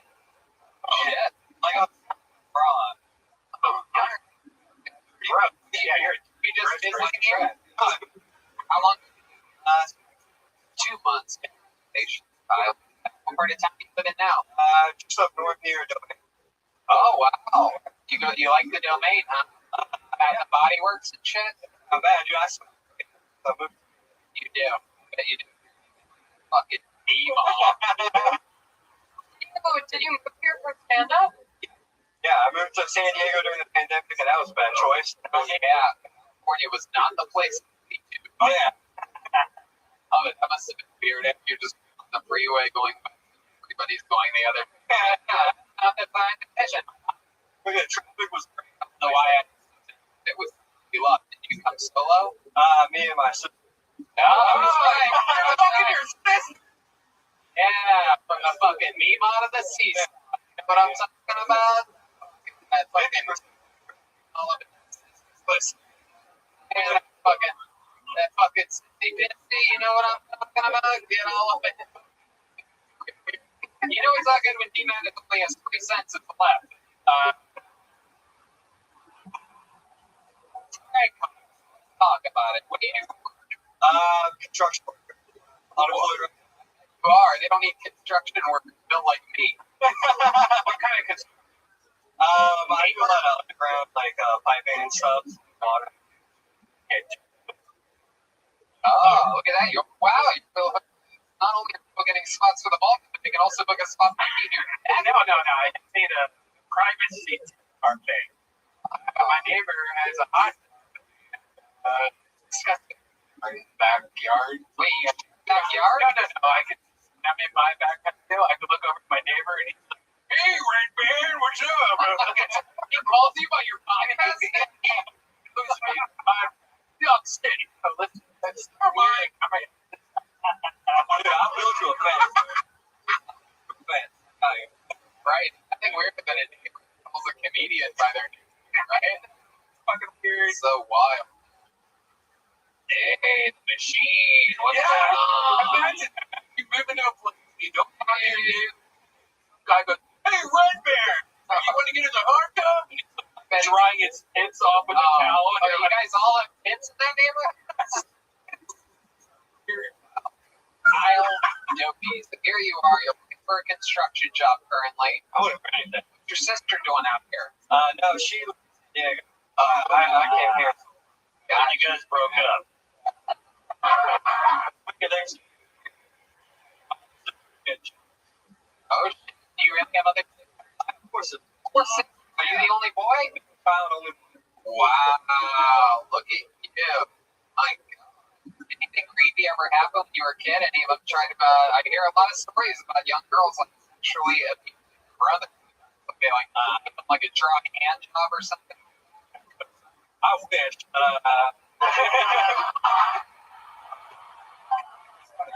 What's more confident?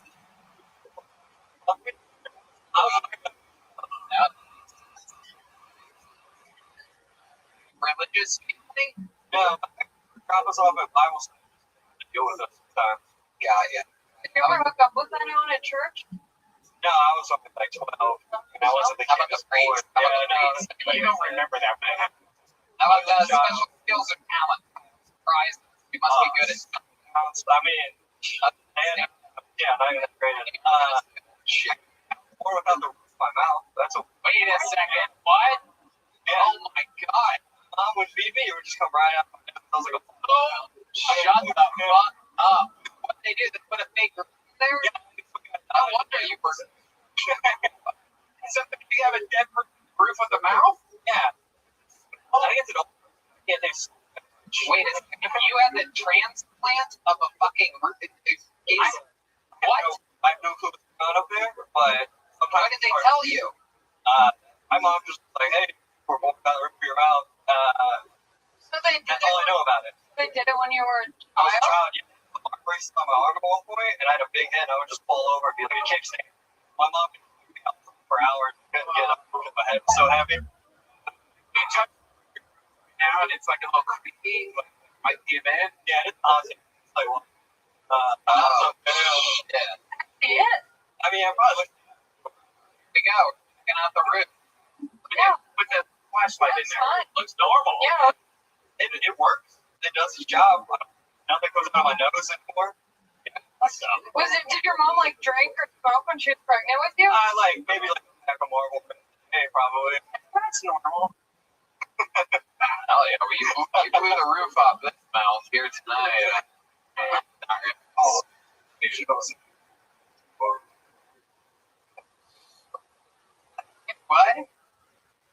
Say that. Say what? Oh. Yeah, that's true. Wow. Now that you're being back, that may be one of the gayest things I've ever done in my life. Yeah, it's good to have the keyboard. Our keyboard artist is also like our worst enemy in the YouTube comments about it. Everybody here, it's like the fucking gayest thing ever. Blew the roof of my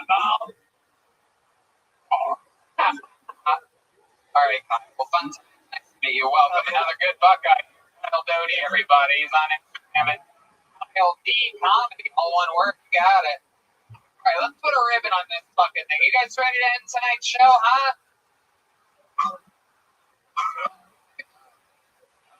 Okay, well, we're going to do it anyway.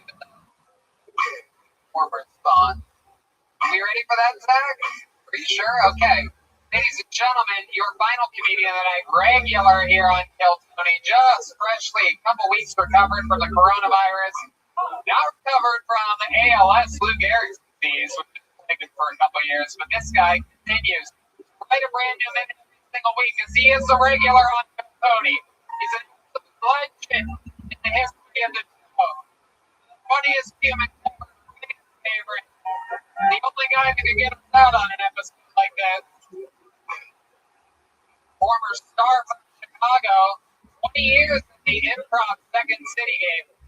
Got diagnosed with ALS, and makes his dream of being a stand-up comedian. Now he's one of the best in the world. Here, a brand new minute from the great and powerful Michael Lair, everybody. Yeah, the West Coast yeah, baby. Fucking Austin is not a music city. Austin is a food city. But musicians are like scavengers for craft services. So we make the best food.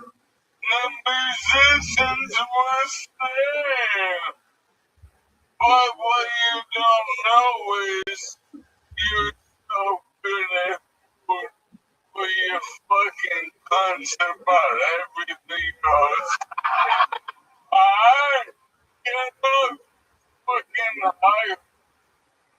The musicians are only here because your food is so fucking good, right? My pushing of the ass is calling out all the customers service. Alright? Austin is not expert rock and roll. Austin experts scout. Alright? And that's why everyone is such a fucking ass. You're walking around on a glass from the fucking cow, from the 3-week marinade barbecue that is fucking up your fucking foot. I'm tired of this bullshit. I'm wondering on North that the West Coast has something to say, and that bangers on Randy Street. Just because you serve bratwurst doesn't mean you should treat your customers like they're at a concentration. Like you and another hot dogs. Get those fucking contours. I could not agree with you more. I agree with everything he said. Everything. Front, those who haven't been here and don't know who really runs this city. And I agree with everything, especially the fact that Bangers is the most overrated place in the entire city. I would like to what is I agree with Bangers? It's called Bangers. Dirty hot dogs. Horrible. Yeah. We're the only bad customers, the only place that's blacklisted by me. I tell everybody, I go, if you want to be my friend, you just got to make me one promise. You're not allowed to go to Bangers. I blacklist restaurants every day. I get the restaurants like I did you motherfuckers. I'm not playing. Like, I'm here to eat, do comedy. and like, you're an asshole. Like, how about we're at a club, there's 100 people outside. Well, no, I can't have a paper menu because of COVID. I don't want to scan a menu and go into the matrix. I want to order a fucking food and beer. Your food is good, but you love being the worst people in America. What about people exactly? What is it? What do you think? What is it about us? Well, I am interested in a big question. I know it's arbitrary. So to answer your question, regionally America is very different. And I'm 42, so I got to live in the London. And here, they're so good at food. Like, I don't know everything else. Right. Yeah, I agree with you. They don't realize, like, it's like they try to push other things on the transplants. I think like people are like, oh, wait till you go swimming in Barton Springs. Like, oh, I get to get a giant bowl with you and a bunch of sweat now. Sweat? No, thank you. I'm going to one of my new favorite restaurants. Exactly. Who goes away? So it's real good, you know, but like, I don't know, like, food is everything. And I'm here to give this food. It's true. I mean, people don't realize everybody's getting food. Like, if someone wanted to do a terrorist attack on Austin, you could just replace it with sugar and fuck up the whole city tourism for a week. Yeah. Where's my sodium levels? Good. When we defunded the year, we took away the option from switching from savory to sweet.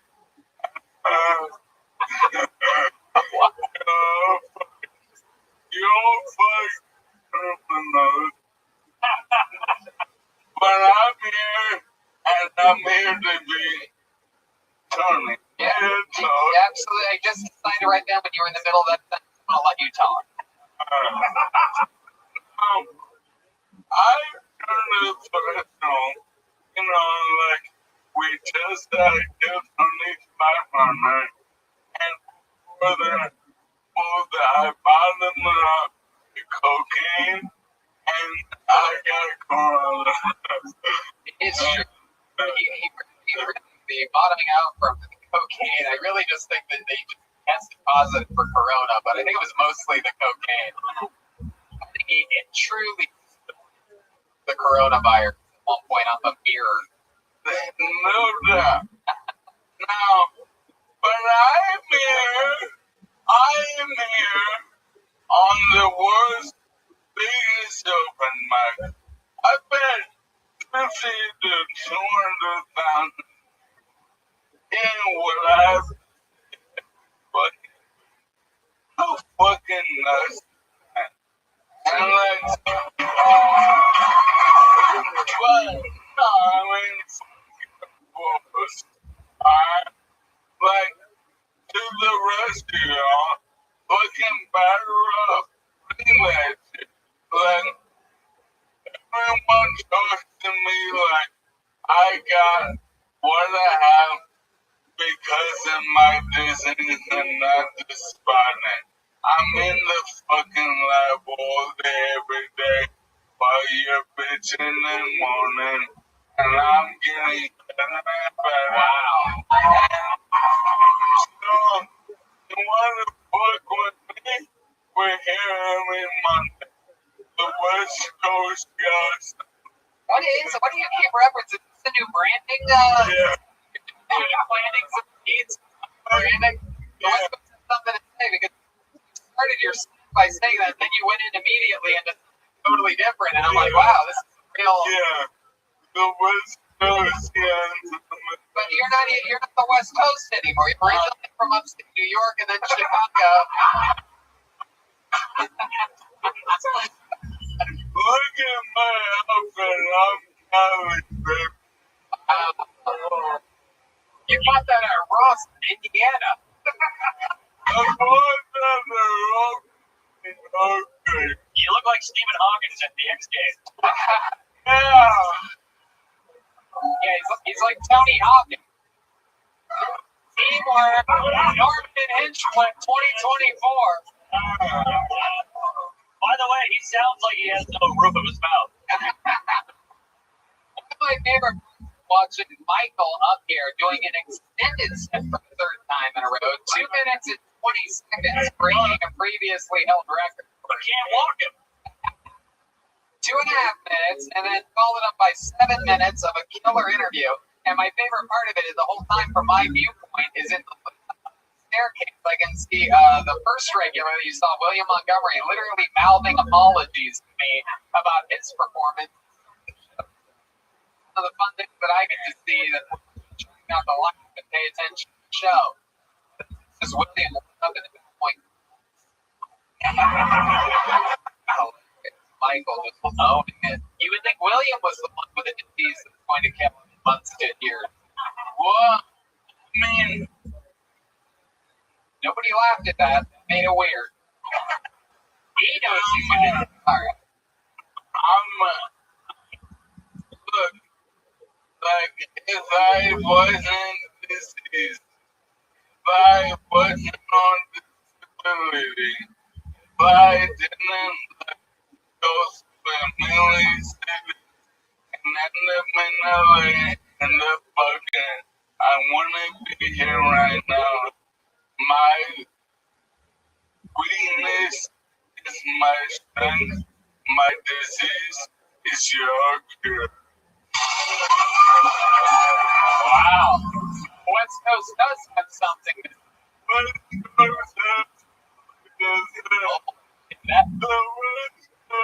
I'm guessing we're going to see a new t-shirt released by Michael Laird this week. That's my guess. Guys, how low can this place get for the fucking... Great. Michael Laird, everybody. We did it again. Guys, make some noise for the great Ali Mikowski, the Resting Bitch podcast. Mark Norman, Tuesdays with Stories, might be drunk and out to lunch on YouTube. Got it. Well, guys, make some noise for the band. Sean D's on the keys. Fix Vodka Band. Fix Vodka. Go to fixvodka.com. Get yourself a bottle. High alkaline vodka. Yellow Rose, Red Rose, we love you. Make some noise for Matt Mueling on guitar, everybody. Follow him at Mutation. Keys is on social media at Sean Keys. Just to know, Jonkeyz. How about a hand for Deep Madness on the bass guitar, everybody? Come on! And Michael Gonzalez on the drawing the whole time while you guys were sitting there doing nothing. We had artists drawing tonight. Let's make some noise for the great Ryan J. Ebelt. Everything's available for RyanJEbelt.com. Don't forget, you guys walk right up to this stage after the show and buy one of the Kill Tony 500 posters from him, or brand new Kill Tony the coloring book. Wow, look at that. Ali Mikowski in the middle there. Look at you, heavily featured. Wow, she's showing her butt. I think he just drew the very end when you pulled your hair up for Michael. Wow, that looks exactly like Mark. That looks like me. That looks like Red Band. A very thin version of Red Band. You must love that. Yeah. You must love that. I wonder if the paper stretches out. Come on. RyanJEbelt.com for all those prints. You can get a poster or a coloring book right now after the show. And of course, the great Chris Rogers has something to show us. What is it tonight? Oh, that's fucking Spawn. Spawn. Someone's getting Spawn. Local artist, Rogers art, RyanJEbelt.com for all friends, including posters from your favorite city and stuff like that. What else? Thank you again to Kaylee from the Red Rose and their sister company, the Yellow Rose, one of the best places in town. Thanks to Yoni at Best Barbecue Show and our friends over at CM Smokehouse for keeping us fed. CM Smokehouse in Golden Acres, one of the coolest places to go. It's great for dinner, of course. I prefer for lunch. You show up at Golden Acres, the vibe, the picnic tables, the whole energy there. You get drinks for the day. Lovely. Highly recommend it. Hey guys, Thursday we have a show at Vulcan Gas Squad Secret Show every Thursday or Wednesday, sometimes at Vulcan Gas Company. A lot of people you'll see here on stage are at the show. Come out. Yeah, it's a crazy week. I'm actually, like I said, if you can't make Thursday, come on Friday or Saturday. I'm going to do stand-up shows coincidentally this week for the first time ever, and on Friday and Saturday with different friends and each shows. We'll see what happens. Should be pretty crazy. So, Yeah. it's a banger. Yeah. Yes. But there's a place next door called Hampstead. Tomorrow night I'll be playing there with the jazz. Okay. What's 9 to 11. 11? I'll probably be there. Who knows? We might be there. We went yesterday. We had so much fun at the Van Zandt Hotel. We went and had some brunch. Caught John playing with the Michael Head Trio. And we support all these guys. Anytime we get a chance to go see them live, we do. That's true. D-Madness has shows every Thursday. What's the name of that place again, D? He's going out to town. I think he knows what town he's going to. Yes. Whoa! Love that. Kill Tony the album for the first time ever. I fucking love that. Love it. Never been done before. The great John D's leading the band to a whole new evolution here on Kill Tony. Again, special thanks to Mark and Orman. You listen, you know who he is. Outside of New York City. Mark, Allie, come hang out again with us. Hell yeah. Thank you, live audience, so much. Good night, everybody. Thank you. Hey, Lola.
Tony, get up for Tony. It's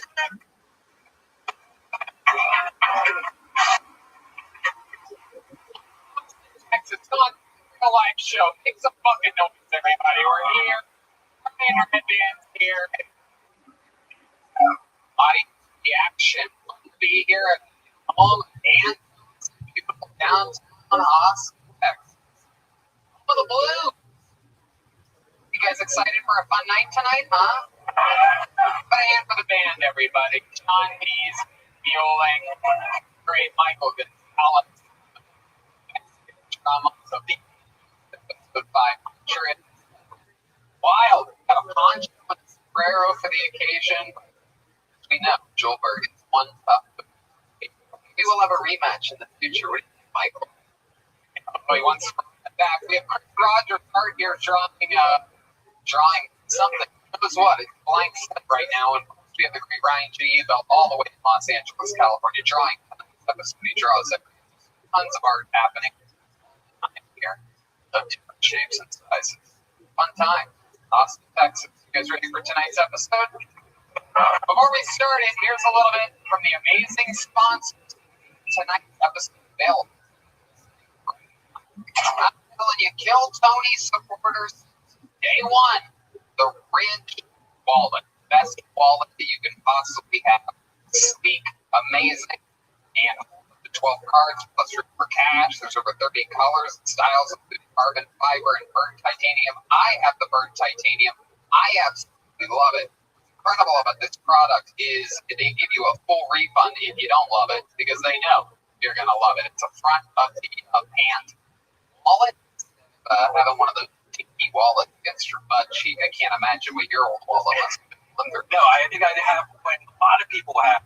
That wallet you maybe got at Target like 5 years ago. Yeah, everything stuffed in it from Subway cards you've never used, 1,000 different business cards. It just hurts on. I've had back pains from driving, from going on road trips. I can't believe I've been living like that for so many years. And now, a Ridge wallet, I have just what I need in my pocket, in my front pocket. I barely even know that's there. And it's just so cool.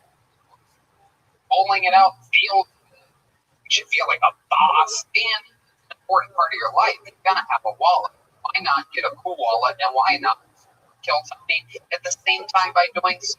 Get 10% off and free worldwide shipping and returns by going to ridge.com/KillTony. That's ridge.com/KillTony, and use the code Tony, all one word, for your discount. Again, 10% off today. Ridge.com/KillTony. Austin owned. And Austin grown. You guys ready to start tonight's episode or what? Awesome. You know, we got a lot of fun guests here so far, and this one is the one that I have been waiting months for. This young man, I've always said, is one of my favorite stand-up comedians in the world. Ladies and gentlemen, I present you Austin Zone. Make some noise for my funny friend. His name is Dylan. Everybody, come on! Oh shit! It's really it. Thank you. Thank you. Yeah. Famously kept in the year 2018, 2020 on Kill Tony. You and Doug Rawlings. Oh, that you never walk on us. Welcome back. In Austin, from homeless. Homeless. Yeah. Yeah. No, I did for a bit, but I just so much fun. I didn't want to be in my gets missed, by step. Beautiful. They didn't fit in with the other Austin here. So, Tim, you know how it works. You people out there probably know how it works. bunch of people signed up with a chance to come on this stage. Crazy. To get 60 seconds uninterrupted. You know their time is up and you hear the sound of a kitten. I'll wrap it up that bring out the angry 5th Street Bear. You don't want to hear that. You guys ready to start the episode or what? Yeah. Come on, Austin. #1 podcast in the world. You guys ready to shit? We're good. I think that there's tons of people upstairs. Sidewalk. Sides of people. That's where we live. First meeting going up tonight. Anything can happen. Could be homeless, could be a mansion, could be his first time, might be a 3-year local veteran of the game. Make some noise for Andrew Scardino tonight. It's always a tough spot. Anything can happen. Tell Tony live from Anthem. Big guest, Tim Dillon. Band is playing. We're waiting for Andrew Scardino is going to be coming. Waiting to see some movement confirmation. How many of you love HEB, the grocery store? All right. I love HEB too, everybody. Tim, you been to HEB yet?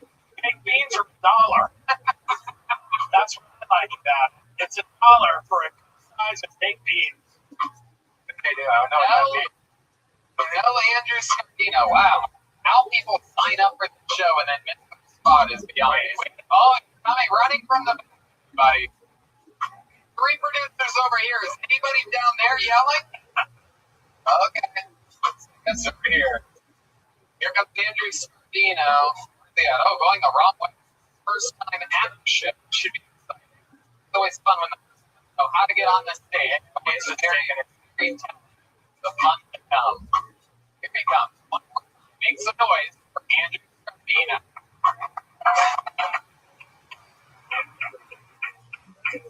So I started seeing this new girl and we're fooling around in bed. She says, I want you to treat me like a slave. I'm like, okay. She was Jewish, so I left the room, came back dressed as a Egyptian pharaoh, told her to get out.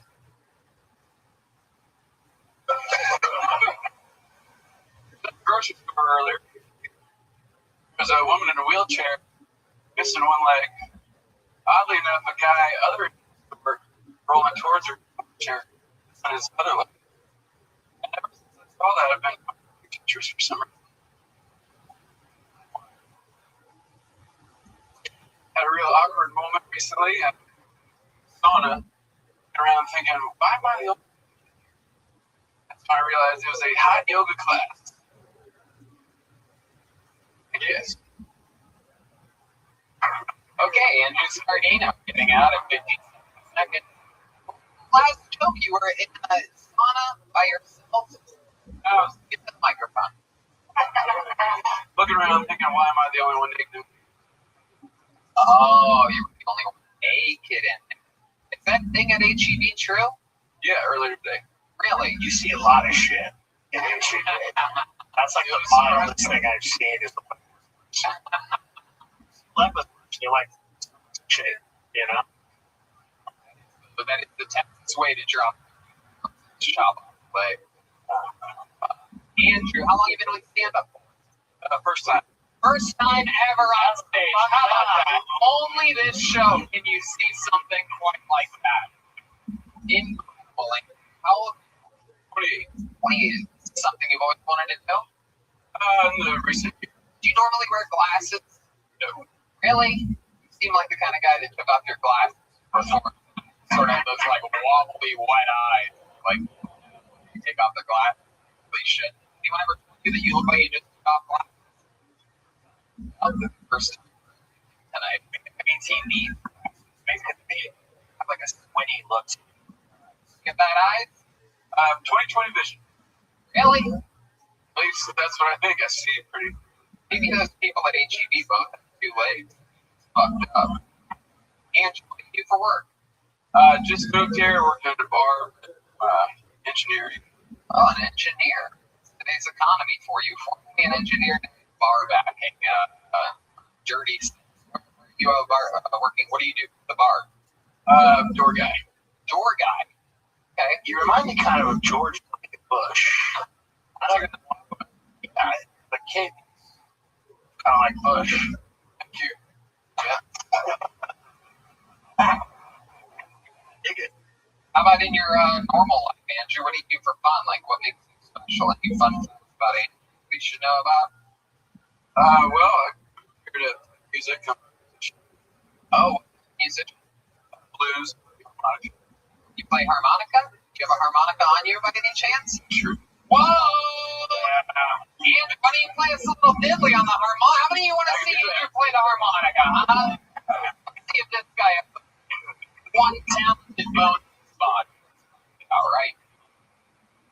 Uh-oh, he's looking at the band. I think he's waiting to look at him. They're going to coordinate something. There's a beat. Oh, shit. Is this planned out?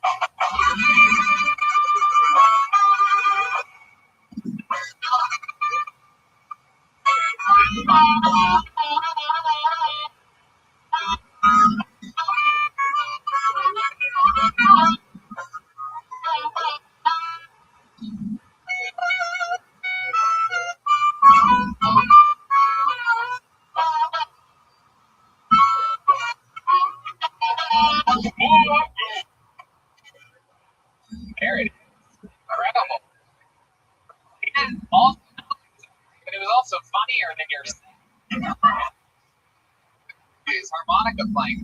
You ever had harmonica? Yes. Did you do like the? That's all you do is like breathe in and breathe out. And that's.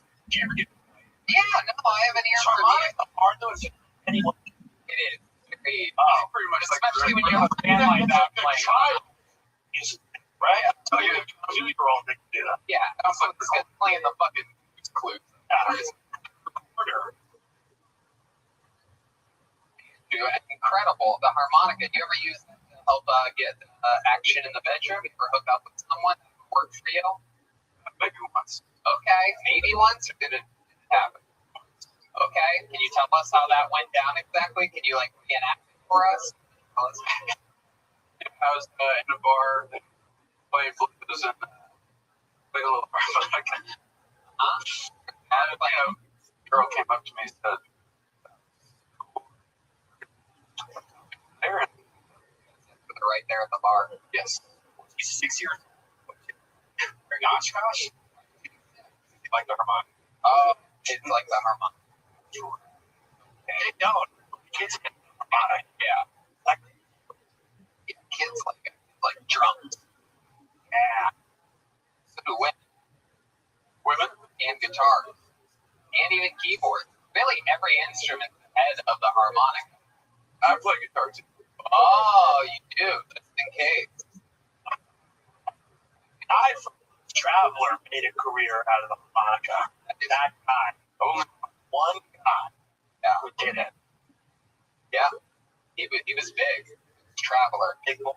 He was. Big guy. Bumper. But he lost. Is he alive still? I think so, yeah. That is shocking. He was at the comedy store like a year and a half ago. Like too funny for her. Yeah, he's rich. Yeah, he's skinny now, though. These Oh, people, like Adele, when they get Dell looks bad, both fat and skinny. So let's be honest. She's atrocious looking. It's in the teeth. Got a very fish-like. Andrew, is there anything else crazy about your life we should know about your family, or about your history, or anything like that? Well, I'm from Georgia. Growing up, I had a family of pet raccoons. People think that's interesting. This isn't going to get racist, right? Like, your parents and grandparents called them? Right. You have a family of raccoons. How does that start? I used to feed them, and they get accustomed to it. This is getting really racist. They do like work or the yard or anything like that? Maybe. Just scared of them to like accidentally bite you and maybe get rabies or something. Yeah, one of them had rabies. Put them down, old the other style, and around. You shot him. I shot him. You shot him. Shoot him in the back of the head. How'd you do it? From the porch. Where it hit him. Shot him from like far away. Or did you? With a what? Shotgun. Shotgun. Wow. Put him out quick.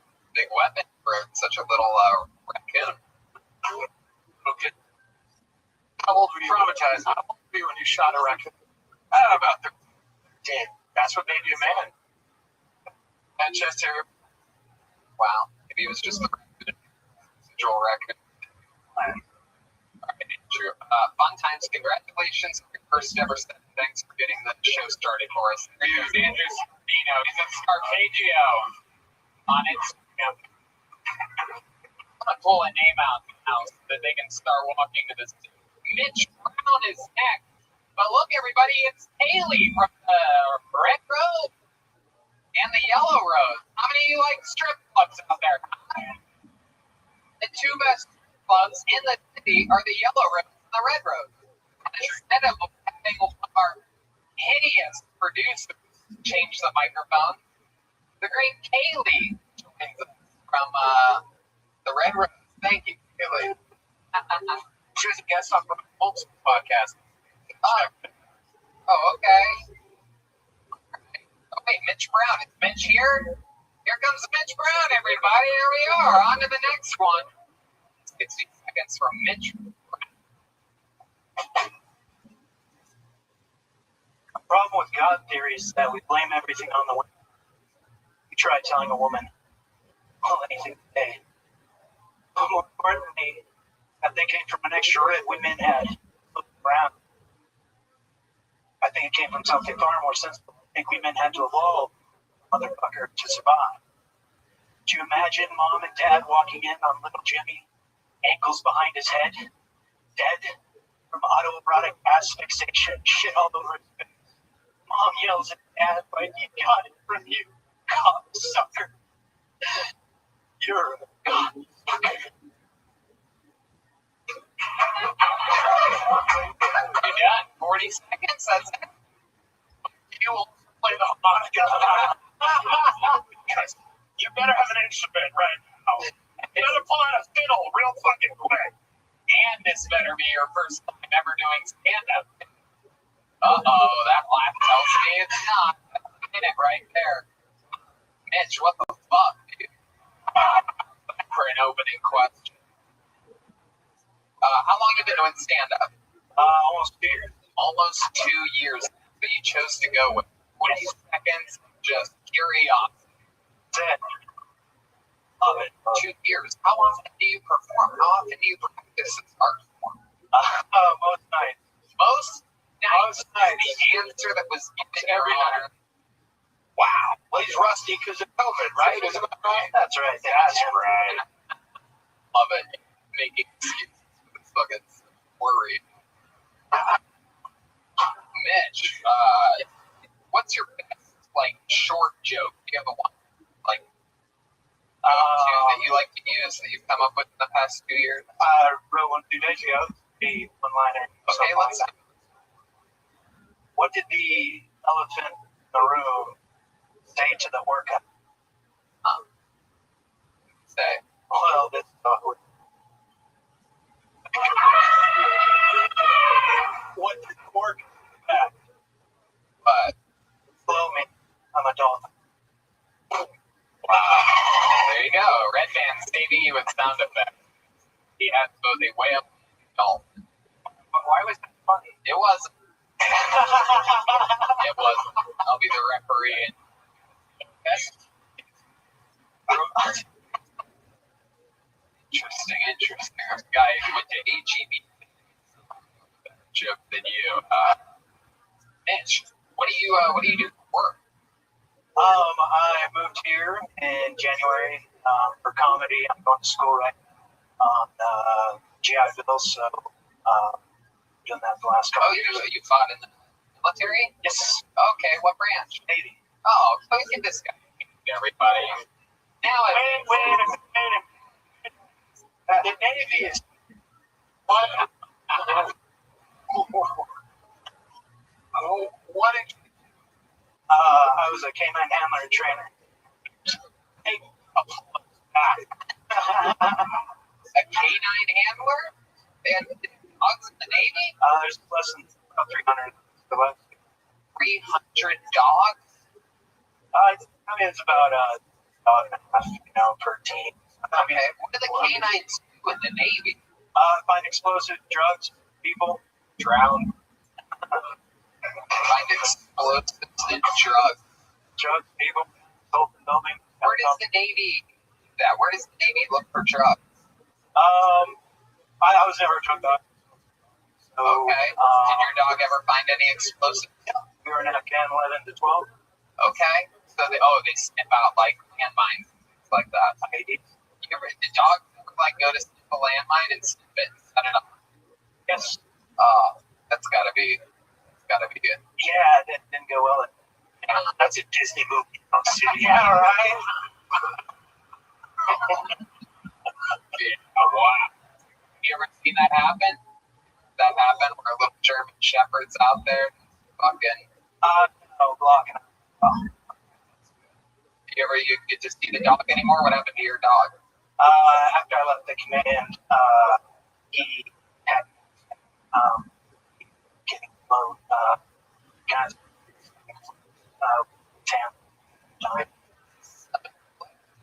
Wow. Jeez, man.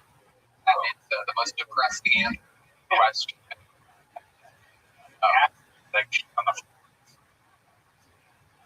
I'm like, wow, there's a little nightmare for you to have while your dog's way right in the live audience. Just happen any dog at any point. Don't worry, your dog's not a bro. Not a goodness, Mitch. Well, that's interesting. What do you do for fun? Like, what else do you do? Really into theater. I just finished Hamlet. Really? Would you be willing to do a scene from Hamlet in front of this audience? How many you want to see him do what he does best? Do you remember what happened with the harmonica guy? Yeah, Mitch. You don't have a choice. For the audience. Yeah, look out, Mitch. 2021. Believe me, it's just the playwright part. I work on actually an open mic in the park. I go in the comics, actually read some of the characters. I've done it with Shakespeare in the park. Why do you do a few lines? Yeah, why don't you just do a fucking line? There's an audience going crazy right now. Mitch, a fucking line from the fucking Hamlet, dude.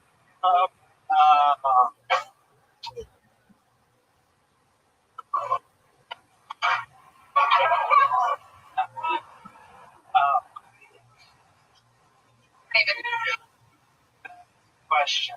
Come on. Are you finishing a fucking Hamlet shit right now? Are you fucking kidding? Did you see the harmonica guy borrow someone else's fucking harmonica? I know. You said you do the Hamlet. Oh, I'm in the theater. That's what you said. I know. I know. Shakespeare. What did you learn? You're fucking unbelievable. No wonder your fucking dog's stomach. I was like, oh, come on. You guys are gonna groan on a Monday. Audience. Alright. I'm gonna let you off the hook. I like your style. I like it. There's not enough PTSD comedians performing nowadays. But I always but anything can happen. I think that it's all gonna work out for you.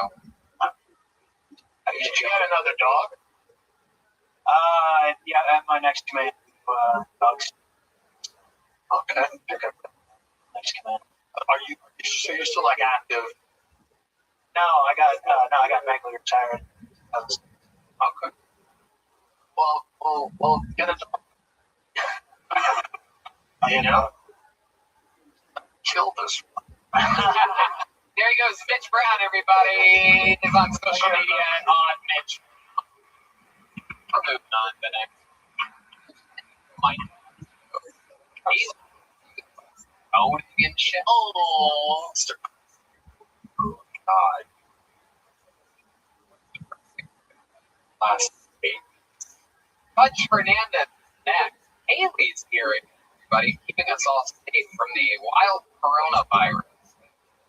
switching out microphones. She wears a mask. She takes it very seriously. A lot of people don't know this, but the Yellow Rose has a famous cheeseburger. So even if you're not into what? And the same menus, the Yellow Rose and the Red Rose both have world famous cheeseburgers. Why are they world famous? I guess they're just delicious. Oh. I don't know. I don't know how anything becomes world famous. But hey, it's Pudge Fernandez, everybody. Make some noise for Pudge, everybody. What's up, Austin? Happy to be here. I love traveling because every time I meet new people, I always have this thing where they assume I'm Latino. Actually, I'm only half Latino. My mom is from Colombia and my father is missing. I'm from New York City. Right now, the rent is so high in New York City, it's forcing people to live with each other. Like me and my wife. We want to get a divorce, but we can't afford the rent is high. Every time we have an argument, it's always the same thing. I hate you. I hate you. You cheated on me. You cheated on me first. Get the hell out. The rent is due. Maybe we should work things out. I'm from Queens, New York. You guys been to Queens? A lot of people don't know Queens is the most diverse borough out of all New York City. We're so diverse. I remember growing up, every race had their own personal cab service. Swear to God, the Indians had their own cab service, Mexicans had their own cab service, the blacks had the NYPD. Everyone was getting a ride, just not all to the same place. Pudge Fernandez, ladies and gentlemen. Welcome to Pudge. How are you, man? Thank you. That was a fun. Love it. New York strong. Love it, brother. Remind me of home. Yeah, that's where we're from, bro. Yeah, true. We're getting Long Island, Queens. Absolutely. Love it. Look at you guys, Burrow Brothers over here. Pudge, welcome to the show. Joining us, right? Yeah, man, first time. I've been in Texas for about 3-4 weeks running around. Okay. Well, are you living here now? Or? I'm plotting. This is like my scouting tour. Okay. What does your wife back in New York think about you out here plotting for weeks? She's not happy. Okay.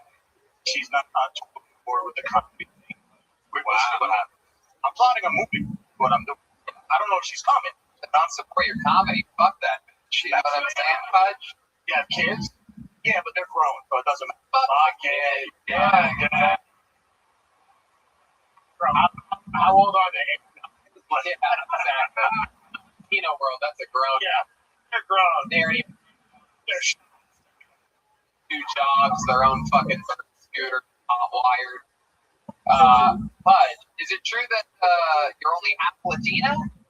Or was that a joke? You're fully Latino, right? Pudge. Well, yeah, we joking. Truth. I haven't seen my. I was 9. Oh yeah, missing. Sure. Well, surprise. We have Pudge Fernandez, gentlemen. How about the story with you and your wife? You guys cheat on each other? Yeah. It's 26 years on and off, a lot of gaps, a lot of fuck ups. Yeah. Okay. And you guys still are trying to make it work. Why do you think you're still trying to make it work? You guys like fucking other things. I guess because we just like fucking, period. That's the part. Okay. Let's keep it together. Have you fucked anyone since your little Texas trip started? No one. Yeah. All right. You think she has? Who knows? I don't know. Can we call her right now and ask her? Can you call her? Put her on speakerphone. Ask her. Yeah. Pudge, call this. We have. Get this. All right. Actually, bottom speaker. Yeah. Turn your volume. Bottom, right up against that mic. Right against. Hey, babe, what's up? Hey. I'm doing a show live right now. You're on the show. Hey. I told them about us cheating. Yeah. fucking anybody in New York while I'm here in Unfortunately not.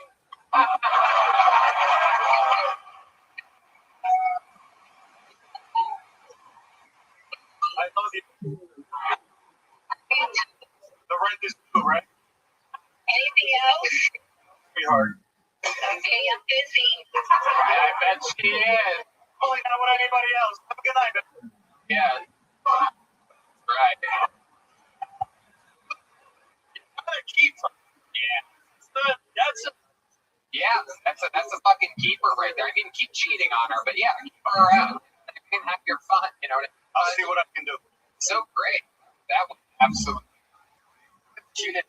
You or her. That's a good one. He thinks the answer's him.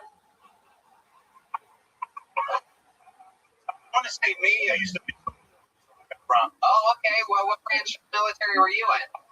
Army. I'm stationed in Fort Hood. I like that. Okay, absolutely. Fort Hood. Yep. Whoa!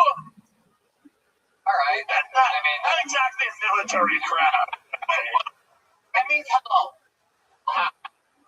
So what do you like to do for fun? What else do you like? Do you have any hobbies or anything? How many is it? Really? You don't have a flight simulator? You don't play darts? Watch them. Oh, man. That is New York shit. Humanly possible. It's one thing to be a Yankees fan, but man, another one. Yeah, sometimes it's 6 feet under. See how it happens. Absolutely. Thank goodness. Any other fun facts about your life that we would find interesting? Was in the military. Did you do any tours in the military? No. 8 years, the infantry, not a scratch. I feel like they don't send a lot much around. I Fucking Pudge can't even do his push-ups. Pudge, nickname. Actually, there's a nickname that I got while I was in the Army. When I graduated infantry school, I was derailed, and when I got to Fort Hood and got it back into my eating habit, getting it back, and my roommate was like, "Yo, Pudge, we got a PT test coming up." Yo, kind of stuck up there. Shit. What kind of guys did your wife cheat on you? Little white guys like me, or was it also Latino guys? According to the grapevine, they were Latino.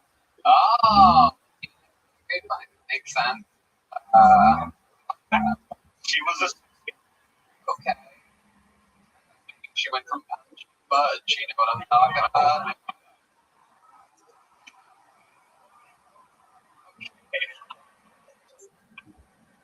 All right, Pudge. I love your energy. I love it when rock solid New York come out here and show their stuff. So thank you very much. Pudge, for that. Thank you. You guys, on PUDGE for it's a fun one. Yeah, for Pudge. On the rock. Speaking of military, Kaylee was actually a Marine. Is that true? Yeah. Wow, I did not know that. Is that true, Kaylee? Yeah. All right, she seems shy about it. I don't know. Phil Lombardo, weren't in the military? I broke my feet. That's true? Yeah, she was in the military. She broke both of her feet. But Wow. she wasn't. How about a hand for Kaylee, everybody? Fighting for our country. Yes. All the women in the room immediately mad, jealous.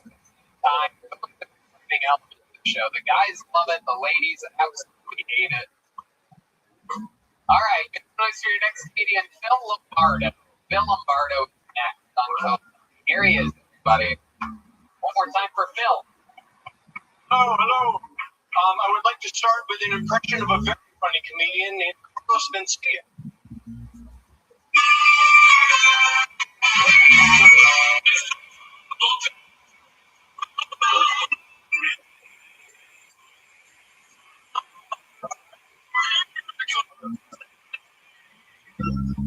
All right, enough of that.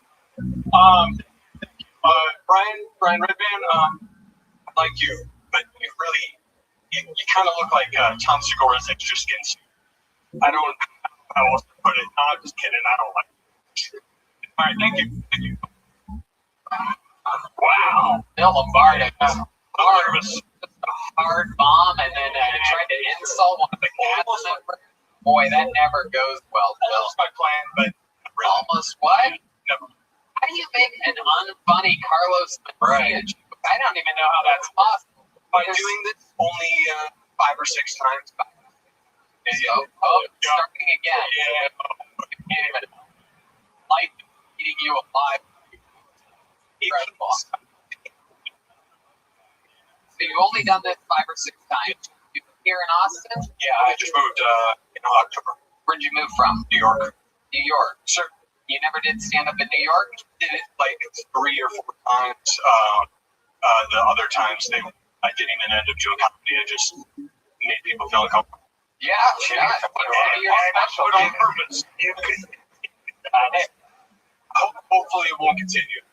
It's different. What's the goal out of the comedy? Like, what would you like to do? So I've been an entertainer since 13. Well, actually since like 12. But I just started doing stand-up. Kind of entertainer. I was doing like when I was really young. I didn't. But then I was an actor. I'm still an actor. Really? Can you do a scene? Can you show us the scene? How do you want to see Phil do a scene from something? Phil, just fucking do it. Don't let your instinct Carlos take over right now. I really don't have anything that I can do. I don't know. You're not an actor then. Yeah, you're just You're not allowed to say you're an actor. Yeah. You can't do that. Until I get him a deck of cards or a loaded gun. So out of all the things that you said that you can't do, what else can you do? I'm really good at serving people. Where do you do that? Yeah. What's that? Where do you do that? I used to in New York. I'm just a concierge. I'm here. You were visiting Iran. You told me the show was so that's why. Where? Oh, at Ron's building? Yeah. Oh, shit, you're the concierge at Ron's building? And I need you to come to... We were in an elevator. In the elevator, am I right? Oh, son of a bitch. Thanks a lot. I really fucked. Yeah. Oh my God, this is mind blowing. I can't believe that my instinct made this happen. I thought you were just going to come watch the show. I didn't think you were going to come up with a book and all that. Well, I can't help it. Is there anything good in the joke book? Yeah. There's no jokes in here, actually. It's just writing and drawing. Writing of what? I'm pretty good at drawing. What are you writing? Poetry and story. Can you do a poem? Yeah, good question. I can do part of a poem. I do part of a poem. How many you want to hear a part of a poem? Yeah.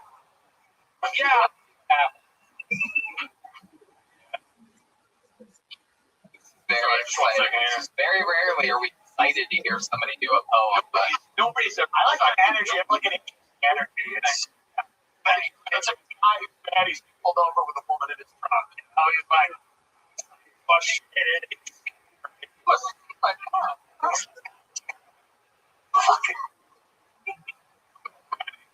Let's see here.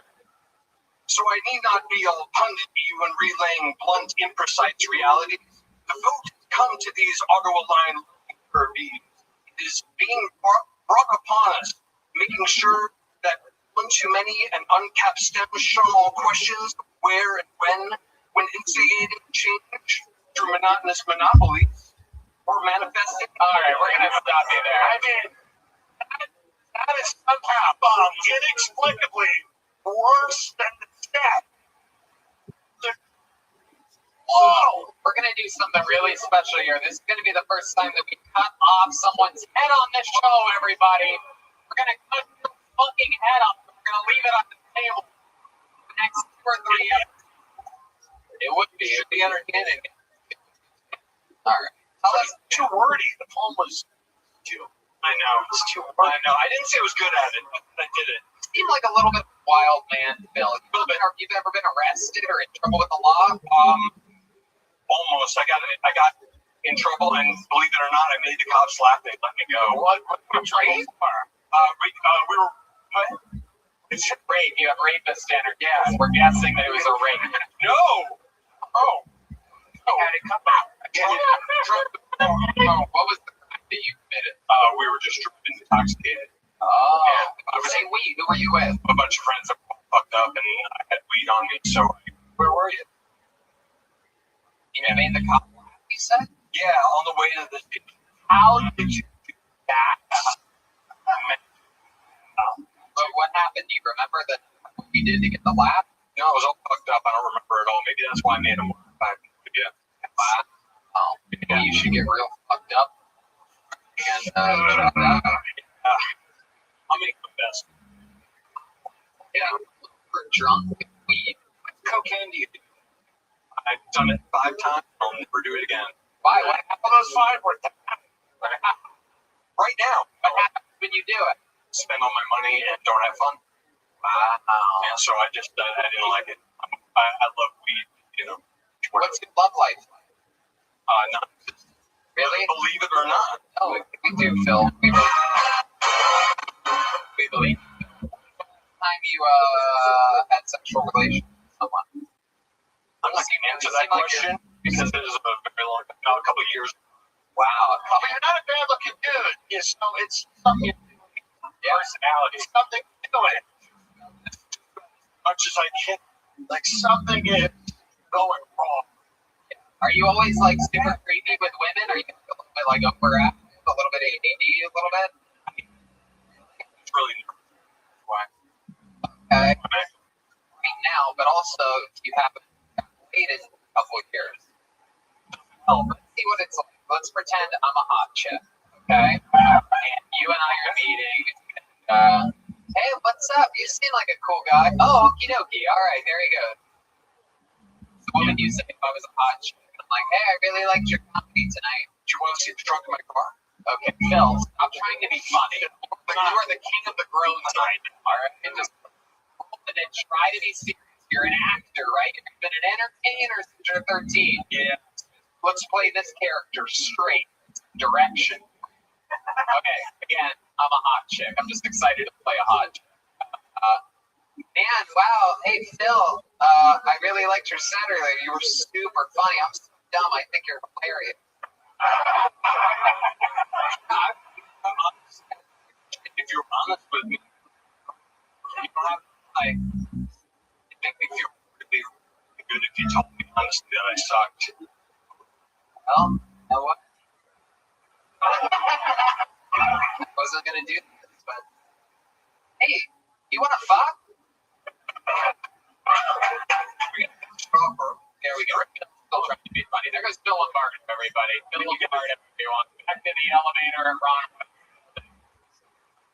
Back to Ron White's elevator. What about the show, Ron? You never know if tonight is the night where one of these people snaps. Right. You know? I'm 3 feet away from someone who's so unwell, so mentally deranged, that you have no idea if tonight's the night that they just decide to do something wild. And that's the fun of this. It is. It could happen at any point. Simon next on Kill Tony. It could happen at any point with these people. Probably come after me first, though. You know, I hate it. Yeah, but you're the hardest to get to. Right here on the edge. They have to get through Tim to get to you. Simon Nash is next. A wild episode so far. A phone call to New York was the funniest part of tonight's episode so far, for those of you keeping track. And Simon Nash, everybody. Make some noise for Simon, everyone.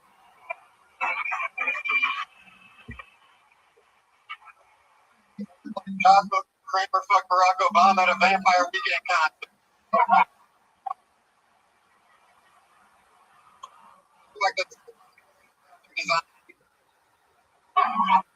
I saw a vegan with a lucky rabbit foot.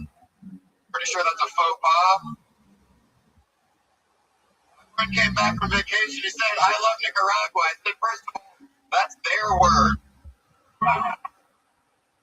Secondly, it's fantasy. I figured out why it's okay to joke about murder and not rape. Because there aren't any murder survivors. No one's going to come up to me after this like, when I was 13. kind of ruined my life. You should stop doing that joke. Then I figured out it's effectively worse. You would never sit around a dinner table for 2 hours and play a board game where you try to figure out which one your husband is secretly rapist. Colonel Mustard in the library with a candlestick, my God. Simon Nash coming out jokes. Someone ready for this. Joe Simon. Shocked. Incredible. Those jokes. How long have you been on stand-up for? Years. Awesome, man. Give it a hand for Simon. 7 years. Oh. Chance of it. Are you there with these people? Like, helping out other. Oh my God. Right. I love it. Great fucking job. Oh, thank you so much. I really appreciate it. 7 years, all of it here. No, 11 days ago. 11 days ago from where? Orlando, Florida. What a great escape. I wanted to go a place where no one could reasonably give me shit for being. Right. Yeah. Fuck yeah. Right. Orlando. Whack it. Fucking. What were you doing for work over in Orlando? Same job I do now. Everyone's remote and fucking business sales for T-Mobile. Wow, you're a T-Mobile guy. Yeah, but not like the Jack one. Yeah, like a direct. Well, I think fans of T-Mobile. It's a T-Mobile. We all use it. Sprint became T-Mobile. Bottom. John. Steve. Had a really eccentric guy with long hair. We do cell phones and I surf. Yeah. Yeah, one of those. The Virgin. Yeah.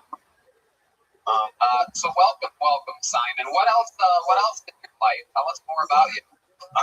Gosh, well, I have to get this out of the way. My best friend is a recently famous and she's a huge fan. Oh, wow. Yeah, so I was like stand in the microphone shop with comedy. Heather Shaw, you should quit comedy and kill yourself. I get it.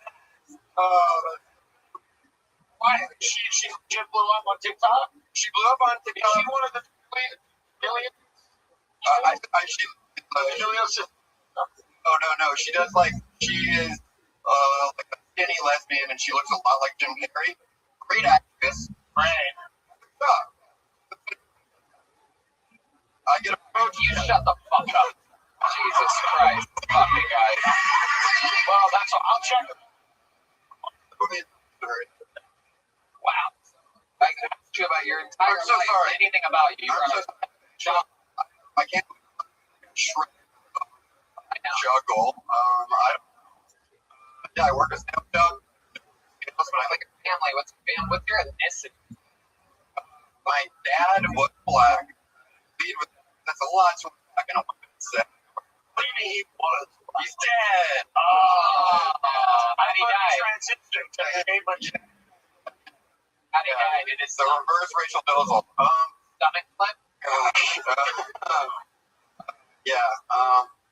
Parkinson's. You don't die from Parkinson's. You die with it. So. Wow. Died young, right? Really was. Okay. That's fine. He had a good run. How old are you? 28. 28 years old. What's happened? He's dead. I'm sorry. Never mind. Hokey. Red band combining three things at once for a Viking. He was black. Your mom's white. Jewish. Yeah, very white, like British Isles, blonde hair, blue eyes, Irish, and Welsh. Okay. And is she onto a new black guy? No, she went back. She went with my dad, musical theater guy, whatever. Love that. Funny as fuck, dude. Yeah, oh my very God. much, yeah. Some of the life done. God,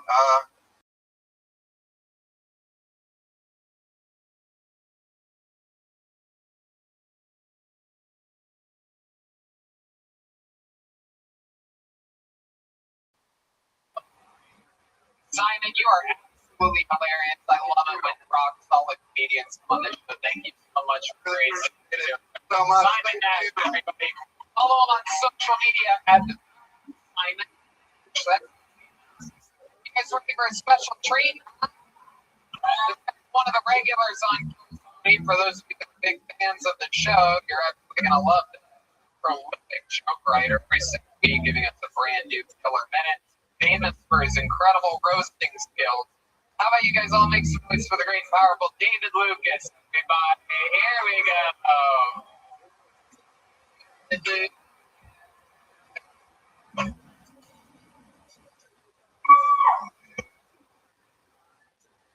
I don't believe in Dogecoin because too many hood niggas know about it. I'm trying to explain that bullshit. Like, niggas like, you can't see the money, but it's there. Shit is there. You buy it, you can't see it, but it's there, nigga. I'm supposed to trust you with my financial future, motherfucker. Fuck Dogecoin. I'm from the South, and a lot of people ask me, David, if it's not the racist place you ever been? I'm like, hell no. They like, well, what's the most racist place you ever been? I'm like, nigga, YouTube comments.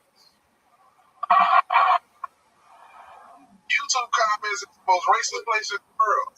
I get called a nigga in YouTube comments without a profile picture. I'm like, how the fuck you know I'm black? They like, it's the wrong stick. Why the fuck are you so angry on the cheesecake recipes video?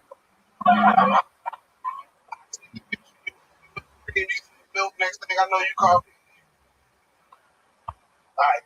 David Lucas, everybody. Man. Man. Solid. Really love that. Bringing topical stuff about you, yourself, and technology. Love it. Mix it all together. How you doing tonight? Never. No? I appreciate it. Yeah. Let me hold that down. I think because it showed it. I'll see. Down brother. I love it. Well, we'll change that. I fluctuate. Oh, God. Yeah. And what's it like going out on the road? You guys put it. I mean, how is it? You get such fun out there? I know it's hard to not eat delicious stuff all the time. Yeah. I mean, Tony, when I'm on the road with you, you eat good. Yeah, I do. I have lightning fast metabolism. I have the Joey chest gene, so I didn't earn that. You were born with that. Born a girl, that's why. Born a girl? Yeah. You bleed your weight out every month. Oh, come on. I'm a man. You doing that? Fucking machine that. Machine. Sir. Please. If you sit back behind you, deal with it. What? Needed. It needed to know if I was here. No massacre.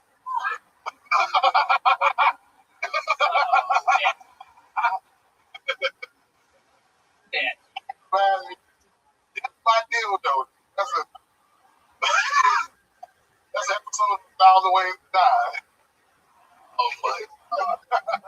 We have 1,000. We only have one way. Right? Maybe. Tony got 1,000 ways to be. What? He can sit down, he can squat, he can split by. I love David Lucas. I follow him. The great trees. Definitely not like 5. Look great. You look. Tony, you're 35, but you got the facial hair of a 12-year-old girl. Well, I mean, right. I think a lot of people don't know about my facial hair. I mean, okay. Even with bottles of water. I love it. It's a new hoodie. I make fun of it. It's very off color. I feel like dress. So then, I thought in the shop. one thing I noticed the other day, I was looking at a picture on taken like a higher angle, and I noticed ridiculously short. I do. They're real things. It's my torso. Real like R2D2. Very like those never hard. I mean, it must be hard on your knees. I think it's hamstring. Why? But it's short. You got short legs. I got long. Knee roll. Oh shit! Wow. That's not what I was expecting. What you mean? Yeah, like that. I'm not about doing that disease. Love it. I thought I was gay one. Like bending the knee, just doggy style position.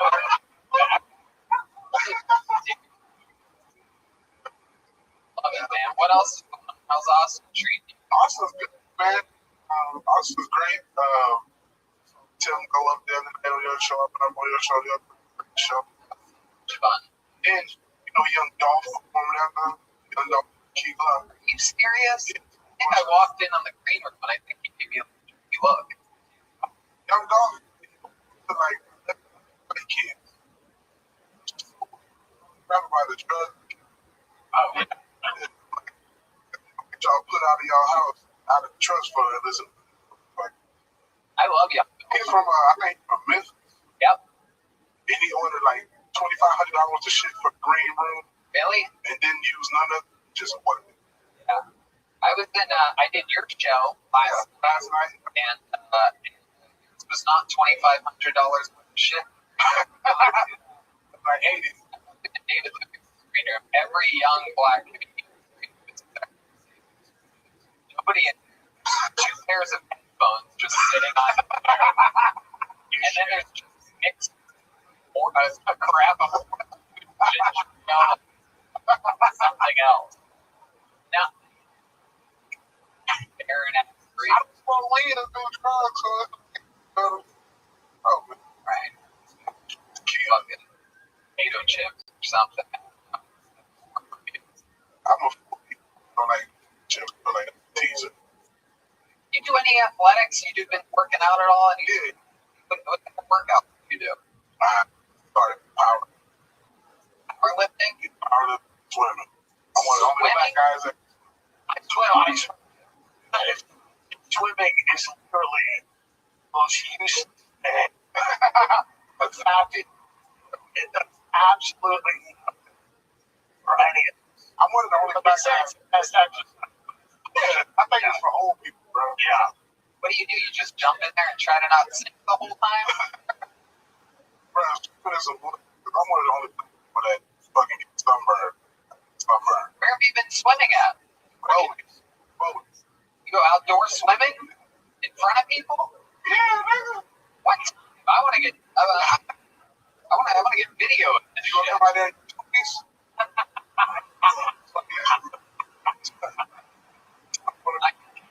You prefer? It was swimming team. Tony gonna come out to the pool to ask me to put lotion on his.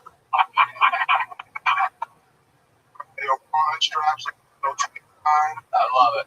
Well, boys, dude, cook with. I'm ready. Bros. Awesome. Go. I heard about this. That was bad. I know, like, bro, it's like, why do you do this? You can hear start moving somebody else. Well, we should fucking bring up naughty. Brother, comedian that bombs and call me. Okay. We'll do that. Yeah, that's everybody, we're on next in the bucket. On to the next one. Great tasty one. On the next. It's going to be Jesse Burlingame. It's going to be next. Burlingame. But how about a hand for Haley, everybody? Working hard. Up and down. All around. Go to the Yellow Rose and the Red Rose. Support these amazing artists. out there working the grind. Jesse Burlingame is next. Step back from that. Jesse Burlingame, everybody. One more time for Jesse, everyone. What's going on, guys? Which I'm like, I don't have. Well, my sister be covered. So, and tattooed. She's like the worst tattoo. My sister's like 40 stars all over her body. I don't know what they represent at this point. Because I'm like bored of. I don't know if they're supposed to. But the best tattoo my sister has, my favorite, she's poor back to learn. Live and learn. I feel like every trans stamp says that, right? You don't have to literally spell it out for us. You get it. I don't know. Live and learn. I don't know what she's learned. I met all of her boyfriends. What have you learned? How to use Narcan, maybe? I'm not really sure. I thought it said no regrets for the longest time. She's like, it doesn't live and learn. I was like, that's way worse. Because no regrets means I don't give a fuck. Live and learn is like mistakes have been made. It's experience. I think knowledge I'll use in the future going. Right? He's gonna. Let's see. Every time. All right, Jesse Burley. Yeah, it's Dave Burlingame. Oh, it's shit, dude. Shit. How long have you been on? 4 years. 4 years. There's no better feeling entrenching a family than her. Nothing. Shout out, Court. Love you. Do you love her? You guys close?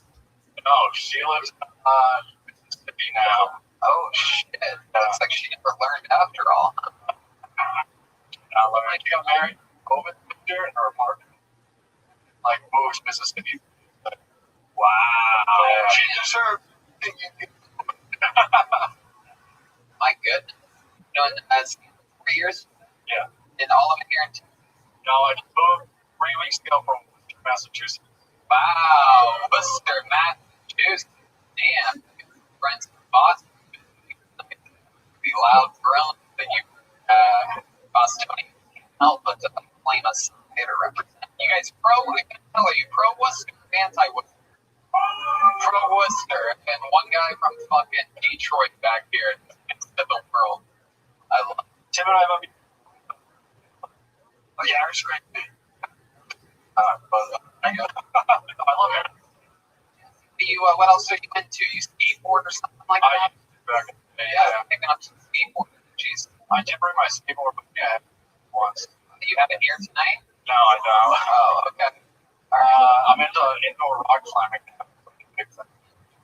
Rock climbing. We've been hearing a lot about this. Shout out Austin Bouldering Project. I love that shout out, right? Okay. All right. What else do you do for fun, Jesse? I performed at the Juggalos a couple of years ago. Whoa! Look at that. Like, terrifying. Yeah. People were doing nitrous oxide, right? Trying to pass balloons. Yeah. How did you cook that? That's one of my goals. Like, I really wanted to. Here's the secret. Even, but. Is that what you did? I did even, yeah. When they drug Vegas, like that, I opened for a rant from the Trailer Park Boys. I don't know because. Yeah, it was a big. That's awesome.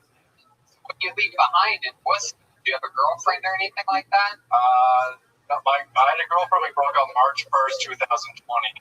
Why'd you guys break up? We had some issues to work on our life. Yeah, exactly. I'm addicted to pornography. You are? What kind? Well, absolutely. Tell us all about your pornography. What kind? You see adult pornography? Like, how many times do you jerk off? It's just one time for an hour or two. Really? You jerk off for an hour a day? Like, you have like 7 tabs open, you go browse. So you hold on to the one load and you like really milk and you wait. What type of things do you find yourself saving for the big finish? Like, what's something that you love when you are ready to, after an hour, 7 tabs are open, what's your final? Black dudes with tiny women. Yes, very good, very good.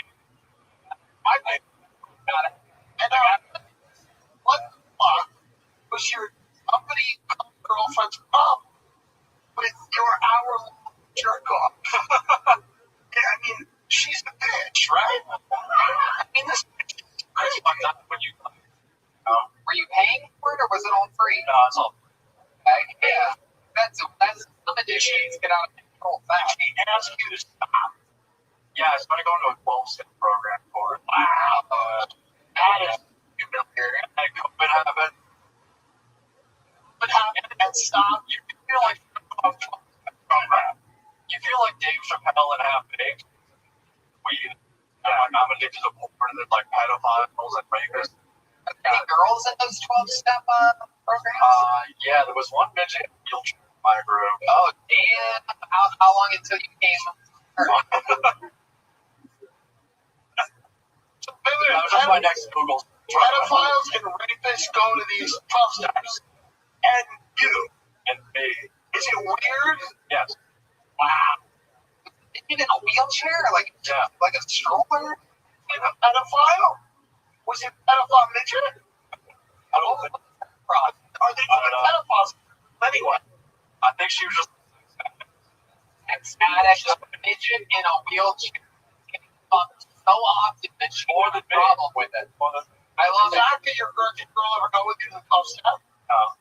Man, I love that there's a midget in a wheelchair that fucks so much she has a problem. The Lombardo, the midget, hasn't played in 2 years. I love it. Meanwhile, there's a little tiny lady in a wheelchair getting fucking on to 12. That's in that wheelchair. Yeah. Fucked into a wheelchair. Well, what's the craziest porn you ever stand out to you to where you nearly fuck? Dick.com. Oh, yeah. And like Facebook girls until they vomit. Yeah. I'm trying to get look at my. It's so interesting. I can't believe you made something that I know about. The craziest thing I ever got in. There was a website, I think it's not anymore, but it used to be like old women, like over 90, getting fucked. And half the time you could tell they were just like, where am I? And they're just getting clout. Crazy. That. You were watching Rape on the Dark Web. That's something you got into. That's a crime. You just confess on a show. But it wasn't like you could get hard on it. This is creepy. Okay. Did you do crazy shit sexually, or is it just the porn? No, pretty vanilla. Yeah, that was my next question. Porn affecting your sex life with your ex-girlfriend? Yeah, I could get hard. Yeah, that's... You can see that bitch was vomiting. You told her what needed to happen. She didn't do it. Do you think, was she a tinier, or was she like a tiny... Yeah, she was 11. Wow. Think about inviting over a random guy to Oh, wait. Why just a random where? Random black dude. Should I ask my Yes, have your buddy. That's cool. Keep it in the family. Yeah. There you go. Thanksgiving actual advice. How are you going to go back to the 12-step program now that COVID's? I got to find that. Go ahead. I'll ask around after the show if anybody. I'm sure. Anybody in here is saying are there any midget pedophiles that can tell this guy where you meet? Jesse, great interview, an incredible set. Thank you so much. Great stuff. Jesse Burlingame, everybody. He's a Jesse Johnson Burlingame. I like that guy. Yeah. And a selfish woman. Oldest story in the book. Addicted to porn, though, I don't think. Unless you can't even leave the house and you're losing jobs or like that. It sounded like he was heading in that direction. Haley, do you think sex addiction is common in the super industry? Curious. I hate sex. What? I hate sex. Yeah, so it's all. Say that again. What is it? Sex is like not a thing anymore. Really? Yeah, I hate it. How about your friends, the people that you work with? Oh, they're worse. Really? Are they? I always wonder about strippers. It seems like I can't tell whether they love it or if they hate it. right? Oh no, I was for vanilla. After being, I'm like, Damn, really? When you say super vanilla, how does someone super vanilla get into the industry? I play like a rape victim. Play on my tickets. All right, everybody. Answer from Kaylee. Okay. There's one more summary. Ladies and gentlemen, Garrett Fisk is next. Hey, Garrett Fisk. Garrett. Oh, I just called it now. It's coming from the back of the room. It's exciting. The people waiting out on the sidewalk. Exciting. How to mix with the casual comedians upstairs. Has a backpack on, kind of freaky. We got a backpack. Backpack. Not that you believe there. The backpack's fully matched. Here he is. Make some noise for Garrett Fisk, everybody. Fuck this shit up, but it's cool. Hey, y'all remember fucking Christmas when y'all were kids? Oh my fucking god, that shit was so good. I still remember like the date whenever I fucking was realizing that I got a PlayStation. I was just like, oh shit, a fucking PlayStation? Oh, games too? Fuck, no way, games? What? That's no fucking way, Mom. You kidding me? Who gave me that shit? A fat man named Santa? What the fuck? Oh my god, and yeah, it was like that when I was a child too. I just fucking, yeah, I can't fucking believe that shit. I still baffled by fucking Mike Stan. I still am baffled by that shit. Like, I was so happy at that point in time in my life. It was something different. You don't get that shit when you're older, right? That was also the point in my fucking life where I realized, oh, my mom's also a lying bitch. I had to like grind that shit out for like 4 more years after I realized that Santa wasn't real. And I was just like, wait, if I give this shit up, I mean, I Over the top. Got it. hard. Garrett, just a little more crazy with the cherry on top. Garrett, welcome to the show. A lot from Red Band. Yeah. Welcome. Are you okay? I'm okay. How long have you been on stand-up? Like 2 or so years, mainly most of my shit is written that I do out. Like, I've been doing a lot of things that are similar to some right now to show. Also, a couple other. Hold on. Wait. Doing things that are similar to Curb. Yeah, I try to. Like what? In your stand-up? What are you talking about? No. Well, I didn't stand up. He had like one showing and fucking shit. Larry David. David did stand up. Yeah, from what I remember, he was like one show. Like, could not be more wrong right now. Thank you, Tony. How do you look like an idiot? It's like, how do you do some stuff on? Can you do something like what you're talking about? Well, no, because mainly most of it comes out like me being an asshole or a total dick, like randomly do my own thing from just different phases of life. Can you give us an example? Oh my goodness. Well, one of my, I've kind of written it out for a couple of shit. Some of the things I got from like my uncle, like, he got a horse that he like bought for $500,000 one time. Oh, okay. For the wait for it. And thanks, just give me the shit right there. He bought a horse for $500,000, fucking put insurance on it, and it died like the first quarter. Setup. Well, then he never fucking learned his lesson, right? So he actually ended up buying a $1 million boat, never fucking put insurance on it. Then right after that, fucking just shot blanks, nothing but blanks for like 2-3 months. So nobody fucking got any. Just what an act. So I'm saying you're enthusiastic. It doesn't play out well on stage. No, it definitely doesn't. It wouldn't play out well in a script or video. Yeah. Oh, well, thanks. Yeah, I really. Okay. I like you. Where are you getting these kayaks? A fucking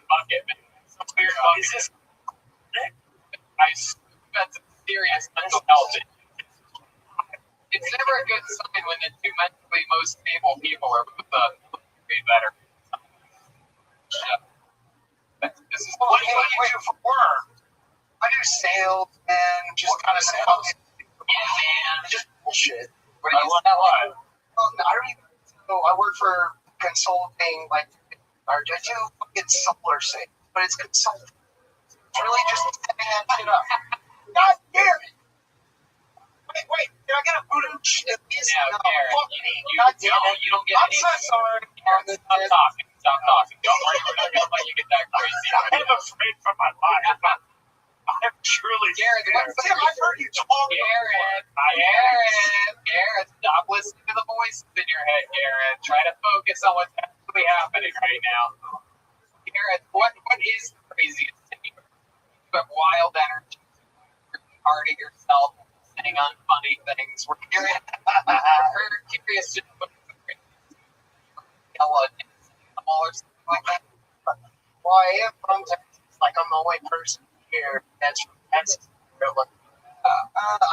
Yeah, not sure. Whoa. You had the whole audience on your side, and you went something like, I know, I don't.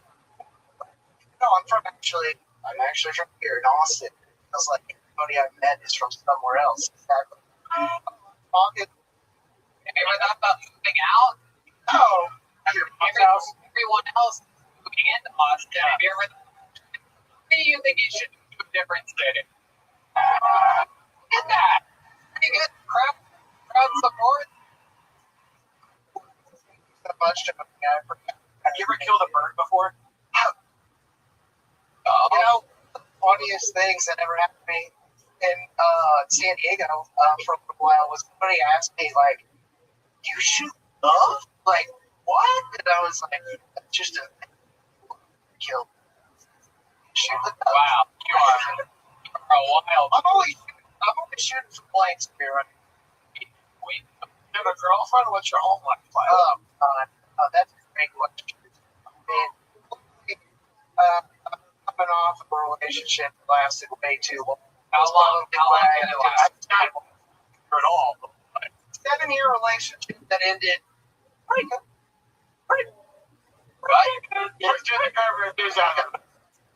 You are wild. Why did the relationship end? Oh, man. I don't have enough time for that.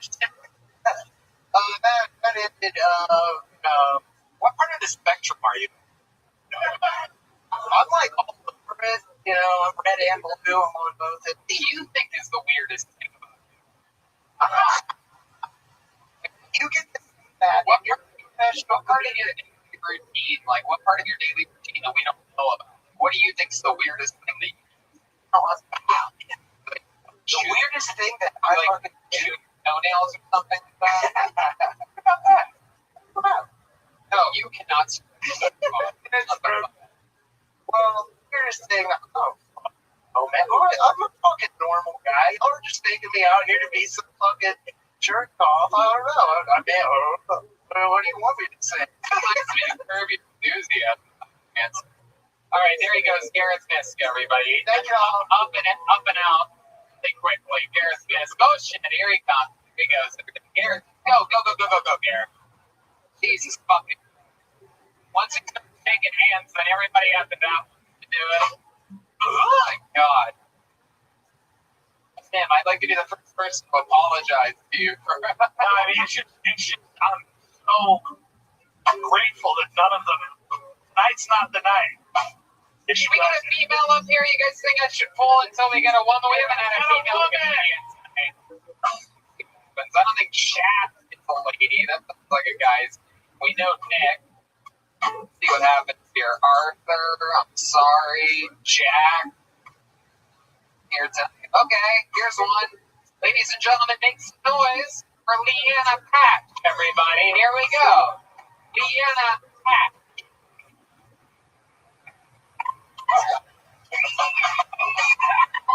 Sometimes it really does pay off to be a girl. The first and only time this ever happened to me. Y'all, it's been a rough go dating-wise. I keep dating refrigerators. I know this because they're all 6'3", ice cold, and there's nothing I really want inside them, but I keep going back just to check. Like, Are you still a dickhead? You okay? You are. All right, great. Love that journey for me. Met one here last night. His name's Jeremy Shin, and he doesn't eat pussy. Just so you know. Don't date him. That's going out on the internet.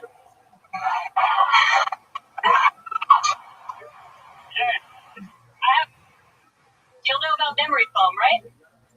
You've got a memory foam mattress?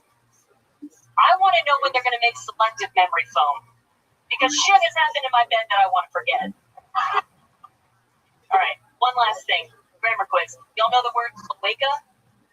Anyone know the word cloaca? Cloaca is a bird's asshole and vagina and egg hole at the same time. It's what I like to call the uni hole. Okay, so philosophical question for you. If your ass and your vag are the same thing, does that make the rest of your body a taint?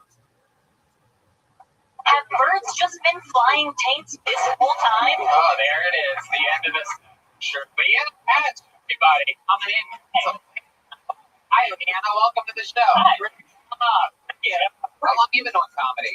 On and off, mostly off since 2012. 2012. I love it. Almost 10 years coming up here. That's Three holes are just their people and their Don't one hole. fucking a bird. Don't fuck a bird. They have to I was see. thinking like a bowling That's ball. how I was cloacas thinking are. sort of like a bowling ball. Never mind. There you go. All right. So, Leanna, what was the thing about Jeremy Shin? Is that a real human Oh, that's a being? real human being. And he didn't eat your pussy? He didn't do fucking.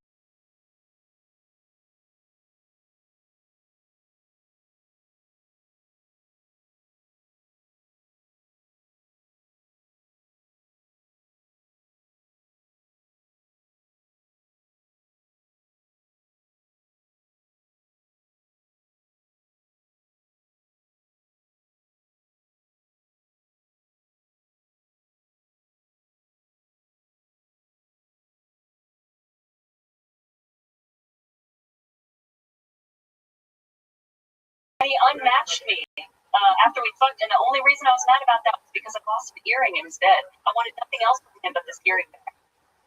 But it's okay because you can find anyone on the internet. So I found him, and I was like, "Get my earring back, you dickhead." Right. Yeah. Did he respond? He did. He said, "I'll look for it." Oh. I said, "Great." Yeah. Then you won't find him. Accuse him of rape. It's a nuclear option. 2021. Everybody. Besides him not going down, he was bad. It was so bad. Yeah, what was so bad about it? Can you describe it a little bit for us? Well, basically, he was interested in getting off, and then he was done touching me. And I was like, "Hey, I didn't, He used to be a magician. I didn't come." No, he's a marathon runner, so I guess he saves all his energy for that. He runs 20 miles a time. Oh, man. I really know how to pick up. My favorite thing is that you clearly got back into comedy to shit on this guy. That's the only reason I make jokes. She's like 2012 on and off. Every time I get a dude and I see my pussy, Every I do fucking it that. Yep. Fuck yeah. That's I love that. Like, hell out of no fury face. we had a lot of male comedians eat it up here today. Maybe one of them. I matched with one. Yeah, and then I unmatched. Which one? He tried to bid on the assignment. Oh, he's a good one. Yeah, he's a good one. He's a good one. Yeah, the only one who crushed. Fuck Yeah. the shit out of that guy. No, The thank you. rest of them will kill you. They'll Yeah. eat you. The last guy would kill me for sure. He'd shoot me from afar, from the porch. Right. Leanna, what do you do for work?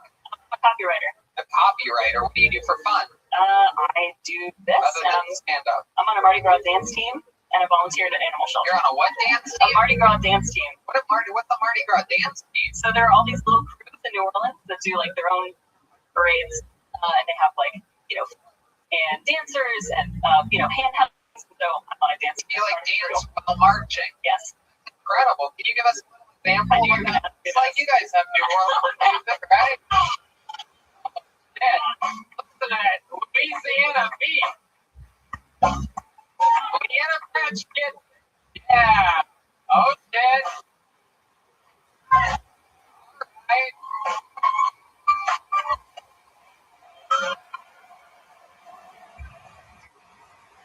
Oh my God. What? That was awesome. Yeah. That was awesome. I also didn't want to touch you after that. Yeah, me either. I'd say it was good. That was awesome. You have like beads. Do you ever show your New Orleans? Common misconception. Right, yeah, Something about it. I don't know how it works. Not a thing. But I've only seen Mardi Gras on Girls Gone Wild. Yeah, Yeah. Did he show them to you? Yeah, he showed me all his old tests. I love it. Deanna, how long have you been visiting Austin? Until Saturday. What else do you love about this city? Is there anything else fun that you've done? Anything or anyone? No. I love that there are people here that I didn't grow up with. You love From New Orleans? Yeah. Oh, hiding from the past. No reason. It's just too small at a certain point. It's like, it's nice to go out and see a bunch of people you know, but sometimes you would like to not do Yeah, that. you can. I know, I'm thinking about it. I'm thinking about moving here? Yeah. But then another guy I matched with recently last week, I said, I'm thinking about moving. He said, don't do that. Everyone's moving here. And I said, wow, rude. And he said, it's true, though. What an idiot. What an asshole, right? It's so easy to get in there. All you have to do is not be an asshole. Why matching so much? Why don't you have like a permanent boy? Something? No, broke up with my last one last year on my birthday. Okay. Yeah, present to myself. Why'd you break up with him? He was not the right fit for me, and I wasn't the right fit for him. Okay. You know, adult, mature. Oh, all right. Okay. This got serious. Yeah, dude. Sorry. Not a little depressed now. She's like, yeah, Ken. I probably would stay I didn't want to stay with him. Yeah, I love it. What's your favorite thing about New Orleans? There's always something to do, and everything is very close by. Or there was before COVID. You know? Amazing. Yeah.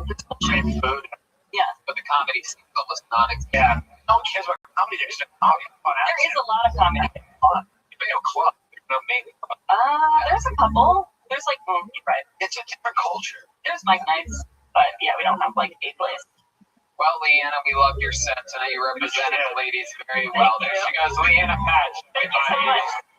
She's on social media at Punchline Coffee. You guys think we should go to this bucket one more time, huh? All right. Get one more up here and see what happens. It's going to be Andrew Sachs gonna close out our bucket portion of the show. There's Kaylee. I believe Kaylee, what is it? Kaylee.funk73? Kaylee.funk.7. And she has her own podcast, by the way. Kaylee.funk.73. It's mediocre at best. Shout out Maddie, my partner. There you go. I love it. Peckerhead. There goes everybody. Kaylee and Andrew Sachs next. Waiting for Andrew. How about a hand for the staff here at Antone's? Letting us do this chaotic show every Monday at one of the most famous clubs in the history of the world. Nope. No Andrew Sachs? Okay. Alright. I don't understand how this happens. You have to check out system or something. If people leave, they have to let you guys know, or else they get blacklisted or murdered by them. Wow, this is crazy. This guy made his first appearance on the show on episode 500. Very, very interesting character. Very Texas. Make some noise for Ridge Hirschberger, everybody. This guy had such an interesting story. He ended up getting the first for lap dance in the history of Tiltuppy from Kaylee. She ended up upside down on his lap. Ridge Hirschberger, it's your favorite. Ridge is coming. We got him, right? All right. Ridge Hirschberger. This guy's wild. Represents Texas very well. You guys are going to see.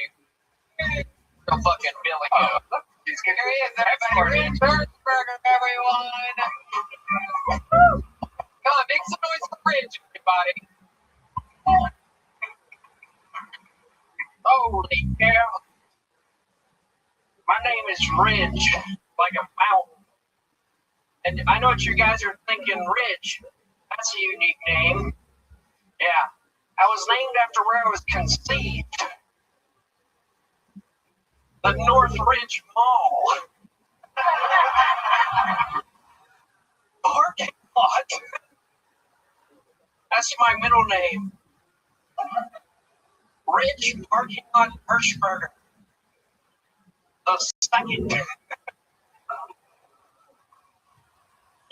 My brother's name is Corn Silo. Farmer friendly day. I'm from Pennsylvania, and I grew up around a lot of Amish people. And before I came to Austin, one of them got struck by lightning, right? Which is crazy. I wonder if he'll get shunned using electricity. Thank you guys. There it is. Trent. In and out. Joe. I love it. You're a real fucking.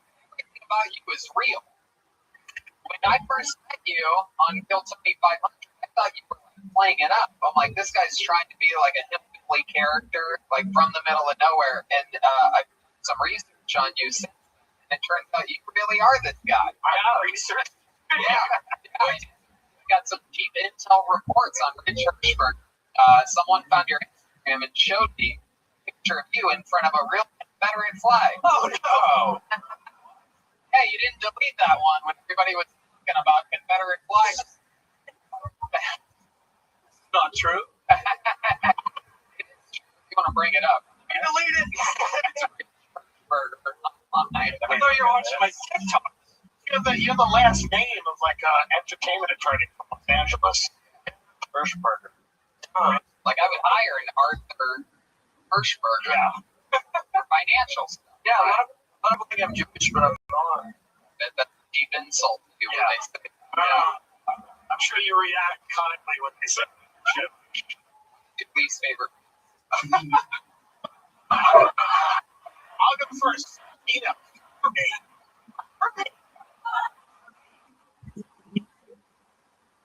How about you? You have an answer there? Mennonites. Oh, okay. What's got Tim there? That was amazing. Man, electricity. What are you looking at? There's more than one. Okay, you have an entire Confederate flag Instagram. Yeah, it's a real thing too. Where are you from? Central Pennsylvania. Altoona? Altoona. Can you imagine what's the population in a place like that? That's 6,000, but the town I'm from is 500. What's that town? Martinsburg. Okay. You ever had sex with a wild animal before? Oh, shit. Oh, Lionfish. Yeah, but it's sex. She likes raisins. okay. Right, man. All right. No, but I have collected semen from a bull before. You have semen from a bull? Yes. You did that. How'd you do that? With your butt or your mouth? Swallow or spit. There is 2 different ways you can do it. One way is you can use an artificial vagina, and it's like the size of a rocket launcher. You bring a cow in. It's a rocket launcher. Can you show us? Like 3 feet. That's how long bulls' penises are. Okay. 3 feet. All right. So then you bring a female cow in, tie her up, and then you bring the bull in, and as the bull's jumping on the cow, you put the rocket launcher on its penis. Wow. The cow Anyways. jumped over the moon. My goodness. That is the dirtiest in my life. Love it. So, how long did it take you? Were you showing the bull any kind of porn, perhaps Dick Trainers or something? Well, we didn't do it that way. We did it the other way, which is easier. You just like put an electric dildo in its ass, and they electrocute it, and it just comes. Wow. Now I know what David Lucas's jokes is going to be next week on me. You catch it with a cup. It kind of looks like melted ice cream. And then what do you do with it? You put it in liquid nitrogen to keep it cold. Why? To breed cows. 1 cup to breed 500 cows. Drink it. You drink it? No. Oh. Wow. 1 load can breed 500 cows. Yep. God. Have you ever seen the sheets? Kind of. No, I'm not in the sheet.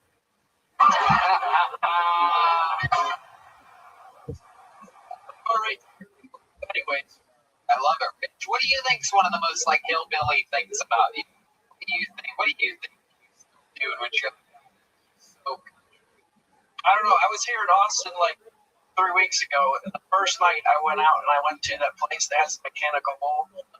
Tried to ride it, but it was broken. And I convinced the people that I could fix it, and they let me try to fix it for half an hour. What happened? Did you jerk it off and leave it? All right. No, I wasn't able to fix it.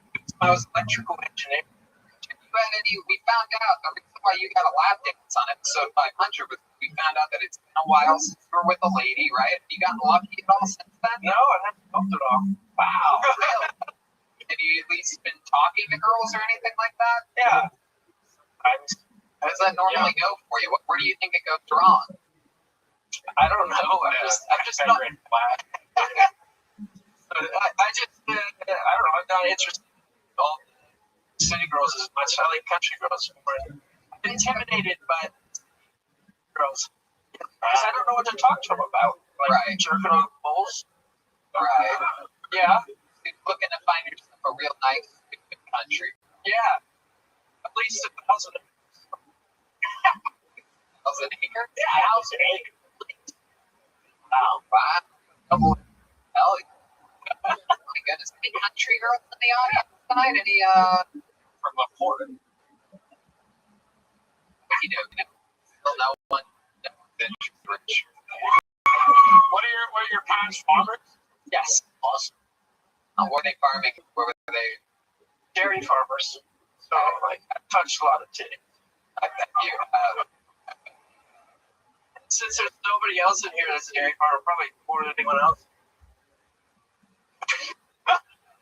you milked that for all it was worth. That's for sure. Uh-oh. One horny country girl starting to chirp up. Oh, he made 5 seconds before it. You hear that? Cow titties. The titties you've been touching, guy that just made that joke. Yes. Fuck yeah. He's also a big city. Oh. What part of the block? Three of them are closed.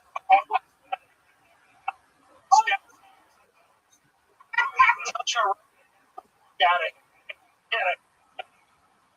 Here. They all lied to us. Broadway lied. Come to us. Get out of LA. Get away from all the traffic and homeless. Right. Come live with us. Very, very interesting, Rich. You chew tobacco? Yeah. Yeah. What kind of tobacco do you chew? Copenhagen winter. You are the real deal. Fucking guy still in the back. Hey.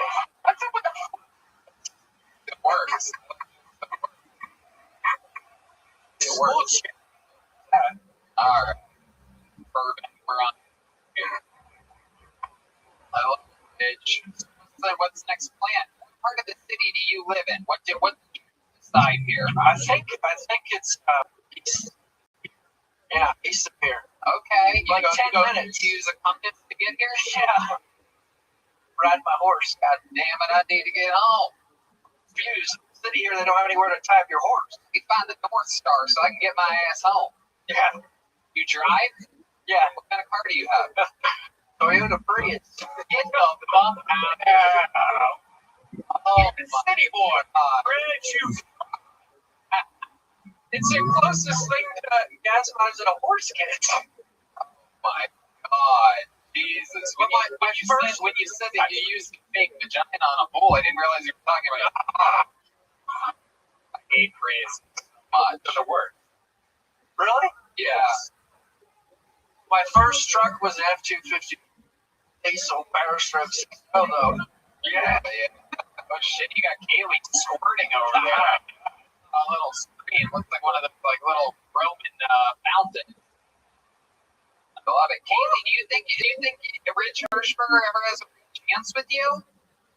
Oh, Rich, what do you think about this? Do you think you could handle a girl like Kaylee? Yeah. Wow.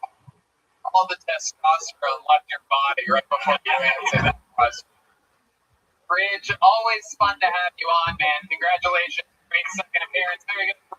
Hirschberger. Last bucket. Means we just have for one more regular, everybody. This young man, very, very Killzone famous. Famously beat the entire system of comedy over at Second City, over 2 decades of experience.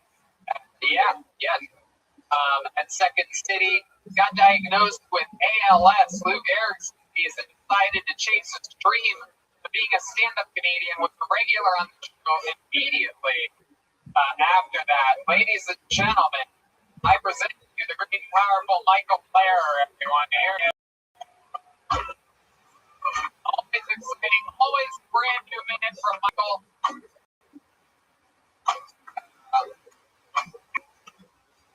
Absolute crowd favorite here. And Austin resident. Here he is, everybody. Michael Blair, everyone. Come on. Your final comedian of the night. Hey, I don't want too much. I'm learning text nights kung fu. It's called Topo Chico. It means be like water, or I should push agua, pinche maricón, caliente. I'm a Miguel, como se llama, caliente.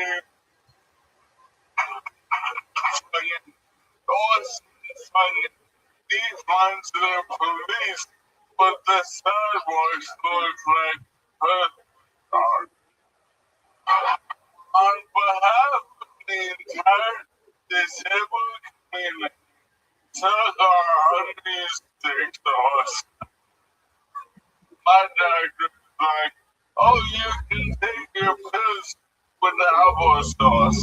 Yeah, every 40-year-old guy likes to hear that. I eat my pills with pussy, and I punch up and throw them out of a lady boy's asshole. There it is, Michael Blair, everybody. Absolutely.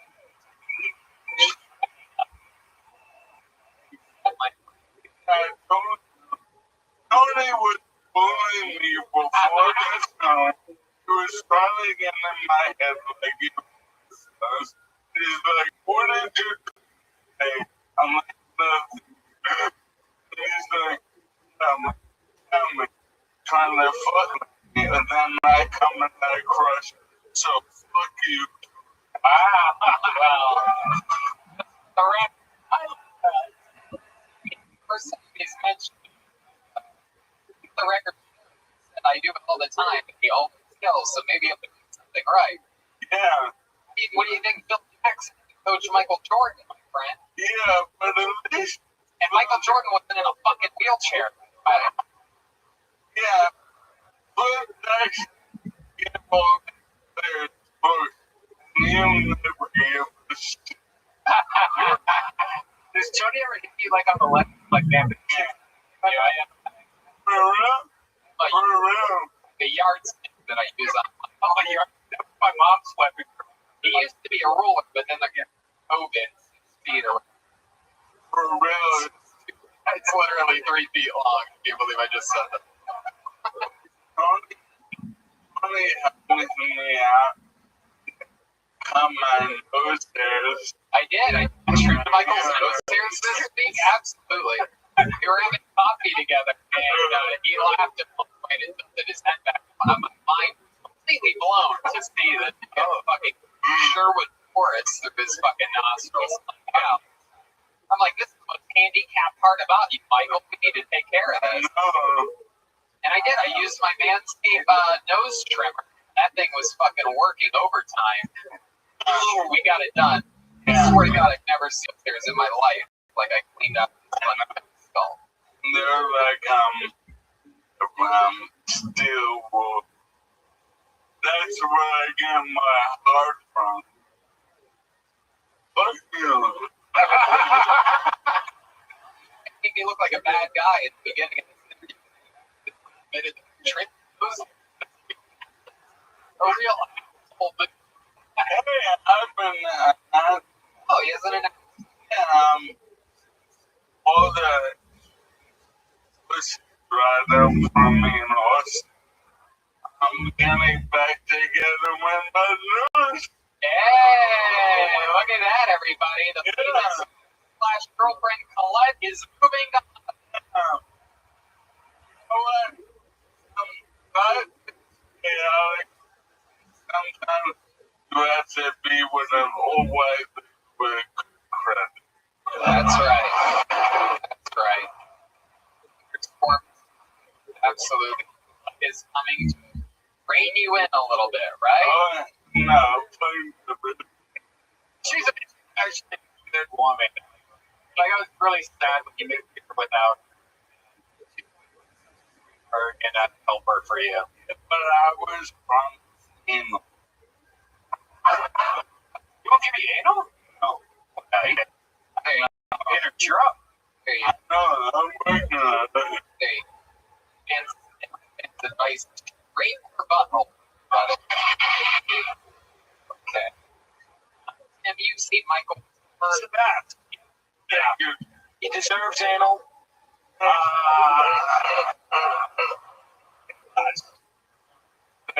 This city should, sure, if you walk around, you can get fucked in the ass here in 25 minutes. And I moved here to get famous like that.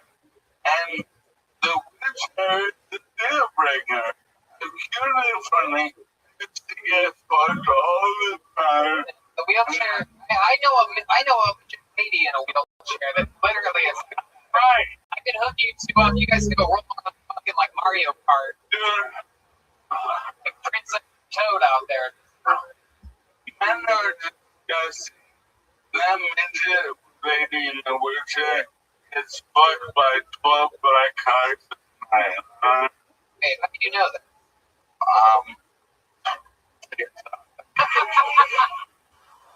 Fan.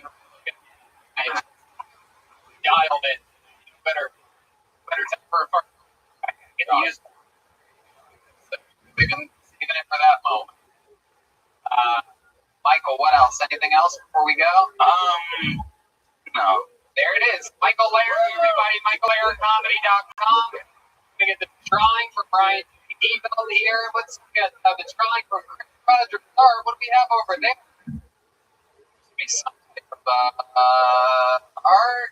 Michael Lair, MichaelLairComedy.com. How about a hand for the band, everybody? John Dees, John Rogers. Look at that. The Terminator. How about a hand for Mick Mueling on guitar, John Dees on the keys, Michael Gonzalez on the drums. Thank you to all the comedians that were on tonight.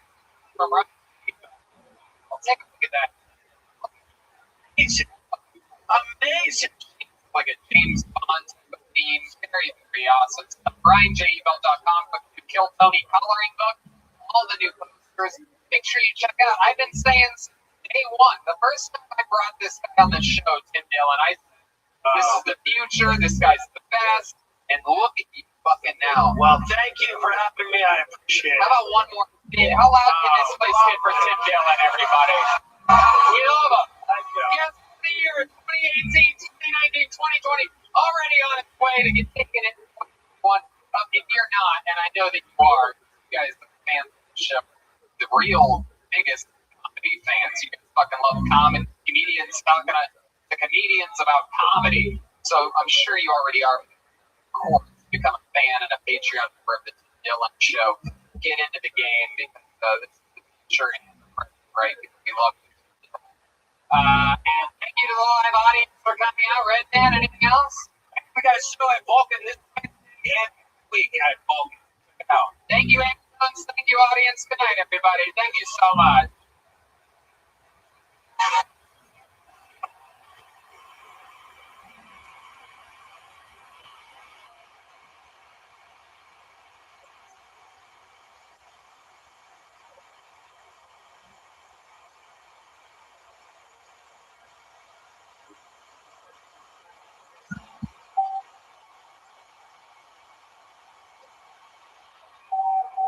Come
on, Austin, Texas, we're live. Make some fucking noise, everybody. It's the real life show. Make some podcast different. You got Brian right there. Hey, what's up? Exciting. What a great church-going start. Empty table. What's that? I think ticket scalpers are getting the best Bill Tony nowadays. Shit. If you're listening, buy your just help them out.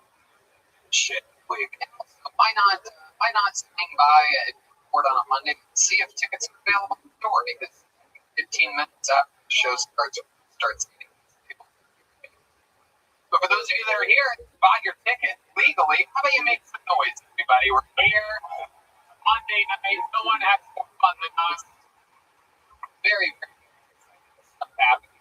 Brian G. all the way drawing tonight's episode. All prints are available at RyanJBell.com, including the new Kill Tony the coloring book and other fun stuff on the way. Big stuff coming there at Ryan J. gmail.com. If you've ever been to a road episode or anything like that, the posters from that show are available there. We also have a local artist, Chris Rogers, right behind us. Something he draws every week live in front of a live audience.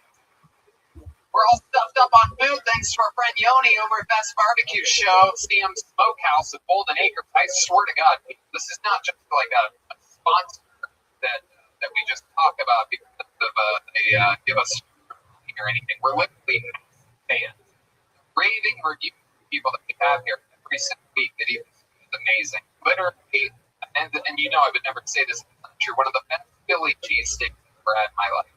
A brisket patty. Crunch Wrap Supreme. If you like the Taco Bell Crunch Wrap Supreme, they have a version of it, and it blows my mind. You guys have to check it out. It's called CM Smokehouse of Golden Acres. Make a Monday routine out of it. CM Smokehouse of Golden Acres show. See Kill Tony. Go to the Red Rose, Yellow Rose afterwards. The whole Kill Tony super package. How about a hand for the band, everybody? They're here. John Dees is up this week. This is the official Vodka Kill Tony. It's brought to you by Fix Vodka. Alkaline Vodka. John Dees is out this week, and look at fucking stepped up. Big D Madness out front tonight. Some fun with D Madness. Lorenzo. Got a hand for on electric guitar. Matt Mueling is here, everybody.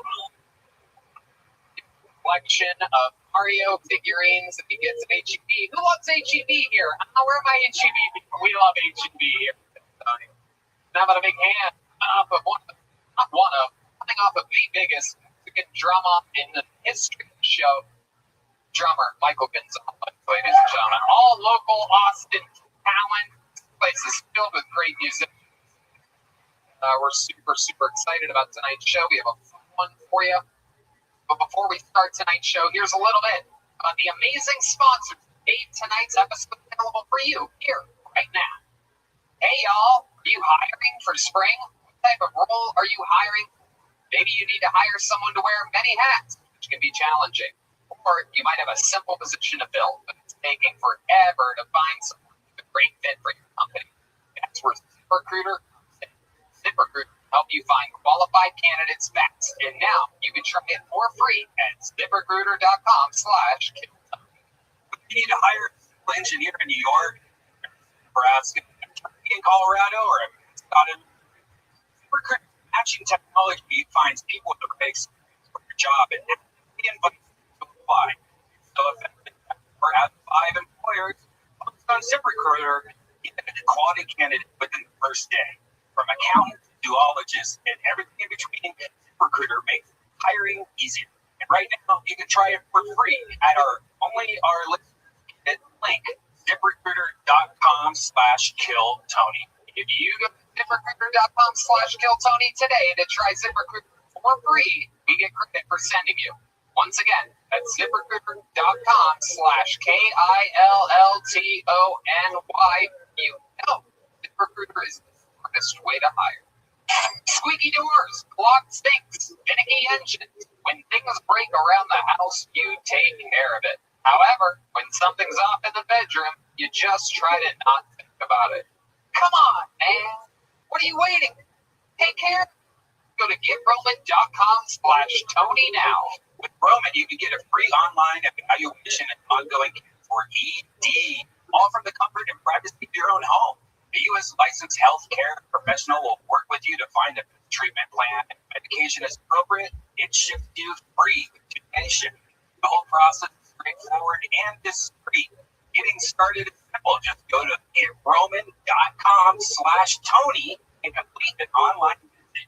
Take care of ED without leaving your home. An online visit today with a healthcare professional and take care of it.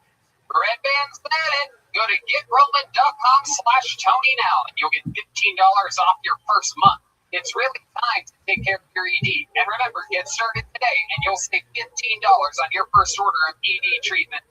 Use the code TONY to help with your bony. And we're back. Are you guys ready to start tonight's show? Live from Antone, Austin, Texas. Every single one of these episodes, we always have one or two of my favorite human beings, some of the best comedians in the world. This is a big one. For those of you that are real comedy fans, you're about to lose your fucking mind, because this guy, an absolute legend at the Comedy Store, closed the main room under Mitzi Shore's tutelage for decades. Everybody, this is the guy that all of your favorite comedians hustle into the room to go watch. This is the guy that your favorite comedians watch late at night. He's an insane man, Comedy Store legend, Kill Tony legend. Make some fucking noise for the great and powerful Brian Holtzman, everybody! Oh, shit. Oh, this is one of those off-the-rails episodes. Our man, the wild goat, Brian Holtzman is here, ladies and gentlemen. Brian, how are you? You're damn right! You're damn right! We're going to have so much fun. Let's get this party started, shall we? Is there anything I'm missing? I don't think so. You guys know how the show works. We have a record here tonight. By the way, make some noise. It's a record for sign-ups here tonight. We hit over 85 sign-ups for the show. People are up on the second floor watching a screen, a giant screen, watching the stream of the show that you're in the room watching, hoping that I pull one of their names out of this here bucket. If I pull their name, they get 60 seconds uninterrupted. You know your time is up when you hear the sound of a kitten. Means wrap it up, or else you're going to bring out the angry warehouse bear. There it is. That's the bear. Sheep and a bird for good measure. And get excited when he hears the animals. You guys ready to start the show? Anything could happen. It could be a local legend that I pull into the bucket. It could be one of you. Perhaps you signed up for your first time ever doing stand-up comedy here tonight. You guys sure you're ready to start the show? Come on. It's Austin, Texas, home of the blues. Are you guys ready for Crazy Monday?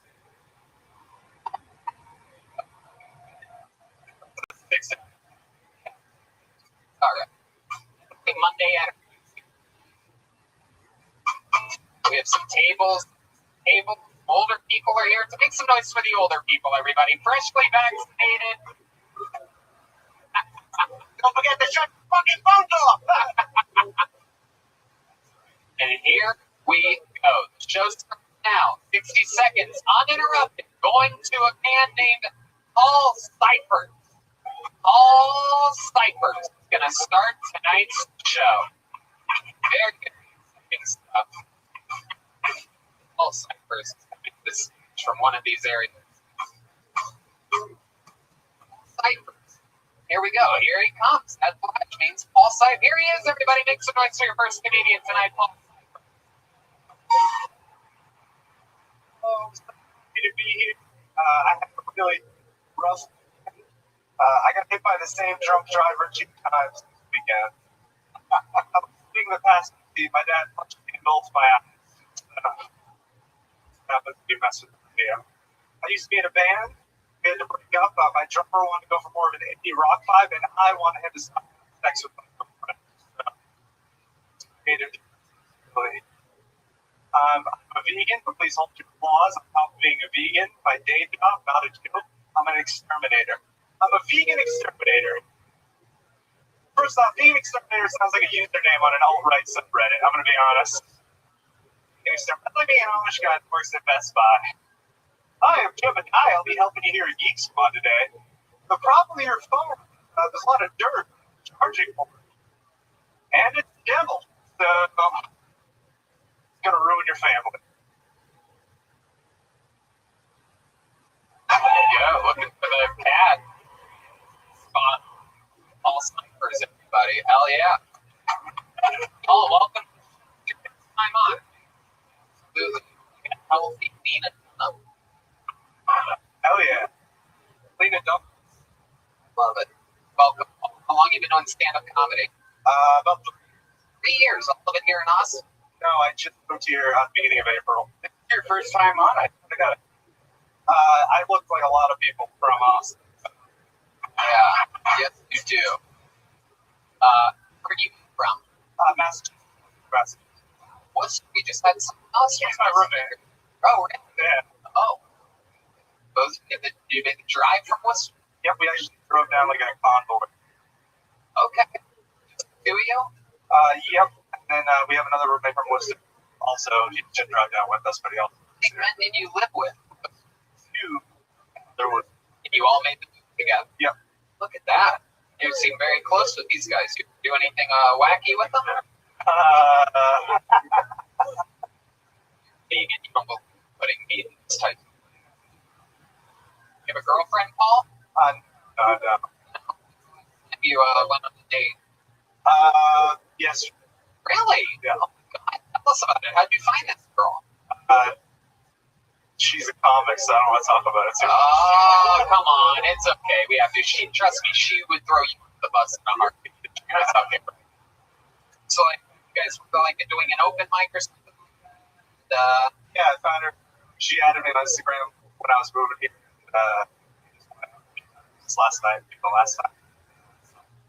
I'm hoping it'll be a girlfriend situation, but too early to call. Like, oh, she's gonna love it when she's gonna get so wet when she is part of this podcast. Oh, you're hoping it's a girlfriend situation? Love it. Did we get the kids anything last night? Anything crazy? Yeah. Have you? Yeah. He's petting? What are we talking about? What do you think of? Is that 3 fingers? No, that's the thumb. You're doing the hitchhiker. Oh.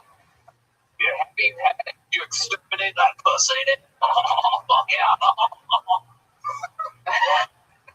Take it. Again. Thank you. Oh, that's take it. What are you doing? What is happy petting exactly? Just about like over the pants stuff. Bye. Over the pants. Oh, shit, dude. When you grind and you have like the scratch. Do you have balls? Do you have a little upset belly after the hang? I mean, I know, but answer my question. I've never had blue balls.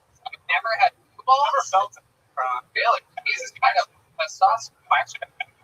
My first, like, I was like, oh, that's what they're talking about. Really? Never had it. Oh, yeah. Like a motherfucker. Got them right now. Look at that beautiful head of hair of yours. How do you work? You handle split hair. Very beautiful hair. We're all gonna fuck this show. Hey. Right. Not under the pants either, Paul. We're going under the pants when we fuck. We're doing a thumb thing. I love it. You seem like a really cool guy. What else about you? What do you like to do for fun when you're not stand up? I play a lot of video games. Oh. All right. How exciting. What kind of video games are you talking about? I play a lot. Okay. Popular games. And what else? What other than video games, Paul? Get something a little more exciting than video games. Honestly, I don't have a job. I just walk around for about 3 hours and I go to open mic. So, Okay. for reasons. Why do you walk around? Like trails by my house. Walk around, listen to music. Music? Yeah. What kind of music do you listen to? Punk. Okay. You ever been in a band or anything like that? Yeah. 5 years ago, before I did comedy. What was the name of the band? I was in a band called Red. Or like Red? R-E-N. That's French for like Red. Never heard of. Can you give us a little example? Sing us a little off. Did you come in here? You have to. Positively have to. That's the catch. Getting the catch with coming on the show and getting introduced.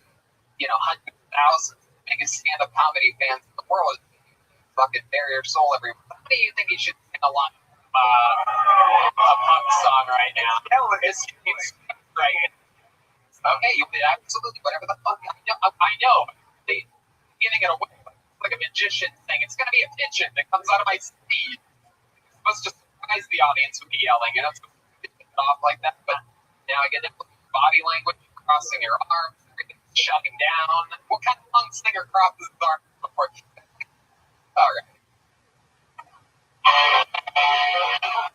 Here you go. Coming home a little bit. Just warming you up.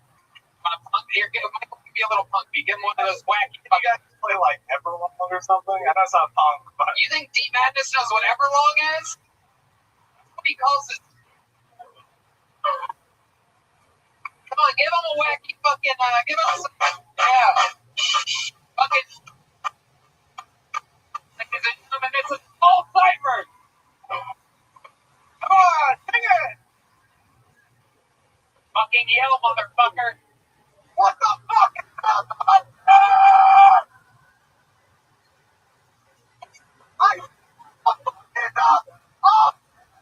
All right, stop. That's it. That's why I never got in fucking fun. I never got it. You guys all act all tough. I don't know what to do. I don't even know. Why are you doing this today? Hey, James, man, you go out. Get this fucking guy 40 minutes. And it, all fun times. Thanks for getting the party started for us. Great stuff. There he is. Paul Cypher, everybody. Wait, man. Jesus, Paul.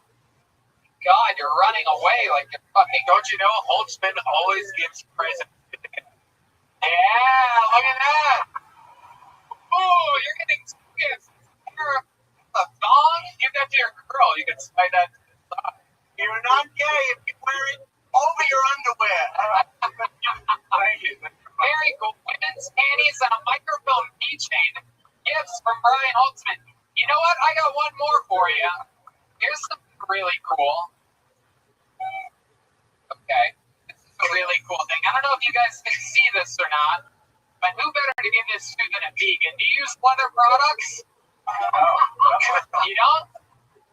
No. Are you gonna give this to this little whore you've been sleeping with? No, I'll value it. Leather joke book, handmade by man Adrian Cavazos. I love it. Are you gonna keep it for yourself? I swear to God, I promise. If I see you at a comedy club, I'm gonna ask you to show me have this. it on me at all times. If you don't have it, I'm gonna blacklist you from this shit forever. I promise.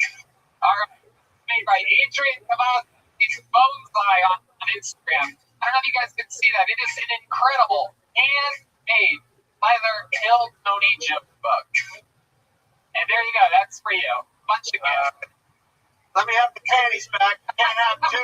Talking about it. Well, thanks, panties. Why do you have that? Here he goes. Paul Cyphers, everybody. He's on Instagram at Real Paul Cyphers. CYPHERS. I did Holtzman have panties. He bought them. Real. Hey now. Holy cow. I got the blue balls now. Maximilian Manzikov is next. Ladies and gentlemen, all the way from the Red Rose. How about a big hand for our friend Kaylee Bum? She's here. That reminds me, the Red Rose this Thursday, people, is celebrating the 1-year anniversary featuring adult film stars Neil Conrad and Dina Ellie, sponsored by Fleshlight. Kaylee has to keep the microphones clean between every comedian. All right, here he is. Next comedian, ladies and gentlemen, it is Maximilian Manzikov, everybody.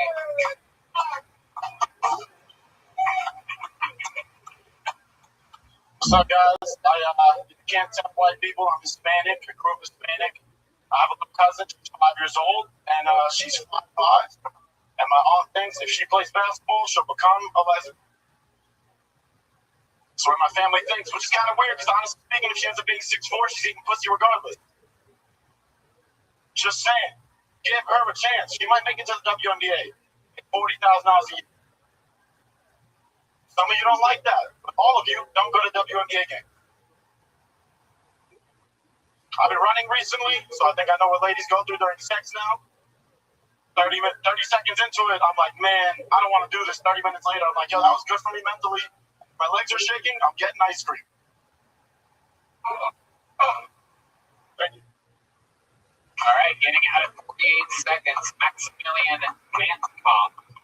The show on here before, right, Maximilian? Yeah, Remember Max? Yeah. Back. What did we find out 2 weeks ago when you were on? That's right. Yeah. Yeah. What do you think about Maximilian's performance, Brian? I thought constructive. I like being in and out of racial race. Tried to put that on the side and hatred for white people. And your ability to support LGBTQIA. Absolutely. That's everything I was going to say. You said that enough. Maximilian, you were here a couple weeks ago. I remember everything of the Bulls.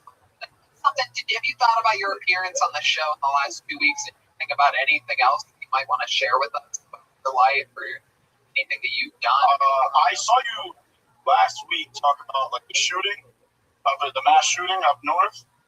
Where did you see me talk about that? Here? No, over at Vulcan. That was fake news. That was fucking fake news. I was at the Target inside that same parking lot. Wow. They just set us outside. The active shooter told us to go outside. I was like, ain't safe, but especially when you're at a place that typically has a target. Target over it, right? Were you scared? Were you like really scared? Yeah, there was a lady. She was on the phone. She was like, "I'm with my daughter. There's an active shooter outside," and it was terrible. No idea what's going on. I'm looking at, like I said, they're shooting us outside. All people still carrying their carts. Are you any cool TikToks? I didn't know. I should have. There you go. Good question. The craziest part is that the shooter was actually the comedian that was on right before you. So, interesting stuff.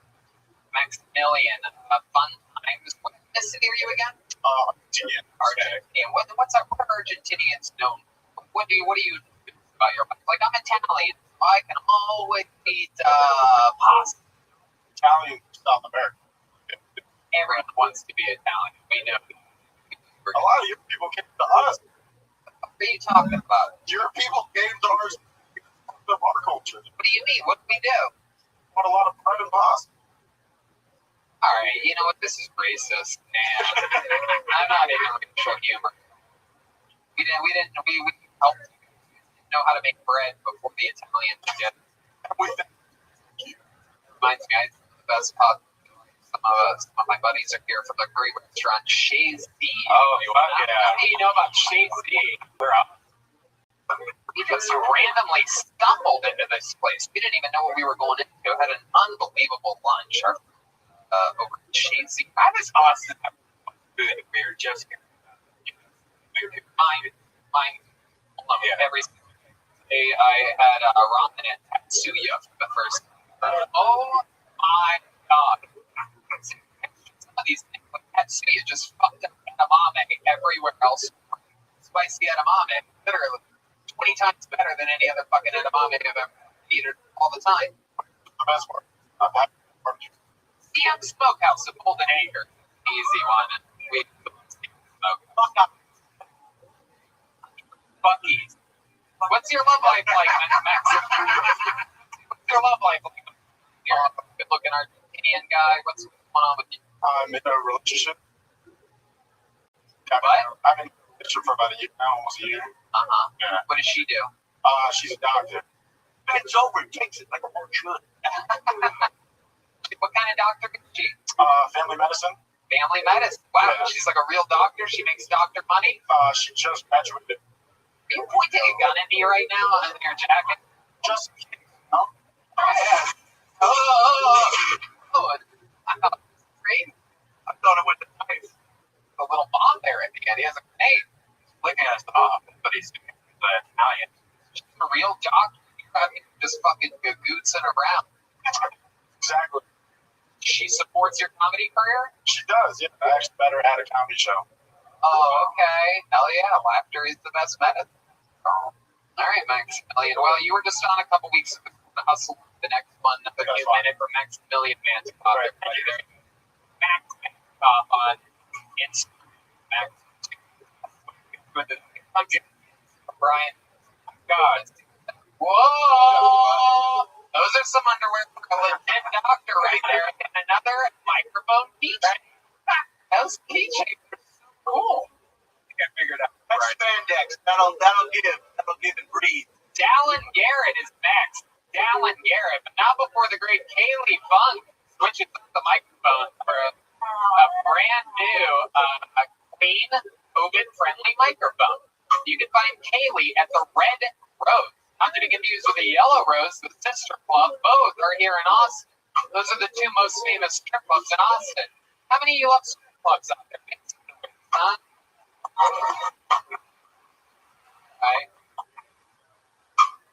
Okay.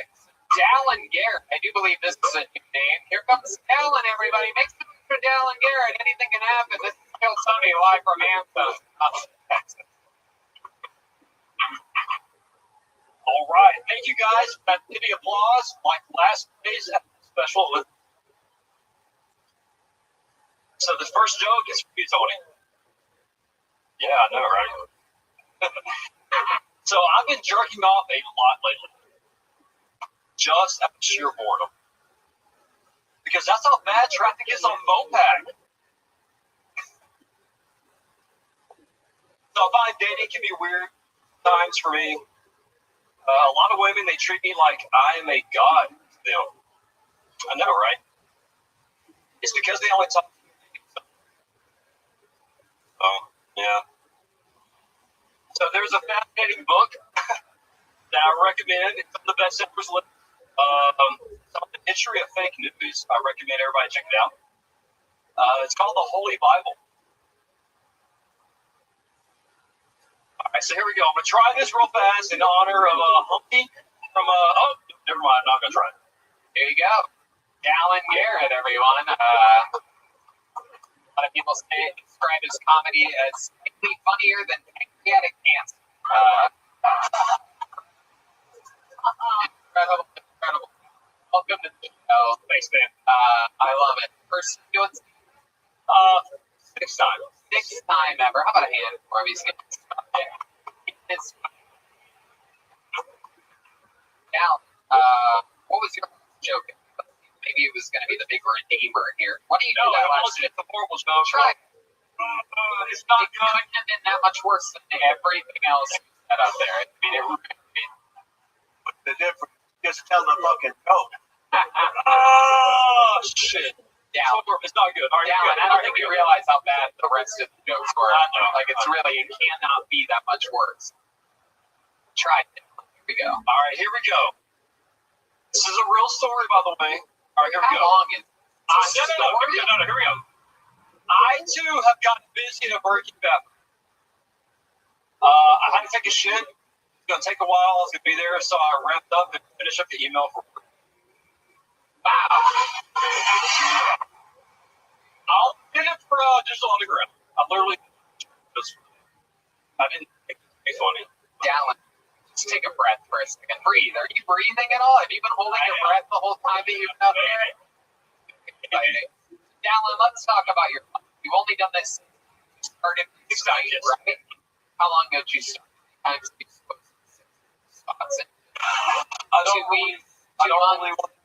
want to say it. 9 years. 9 years.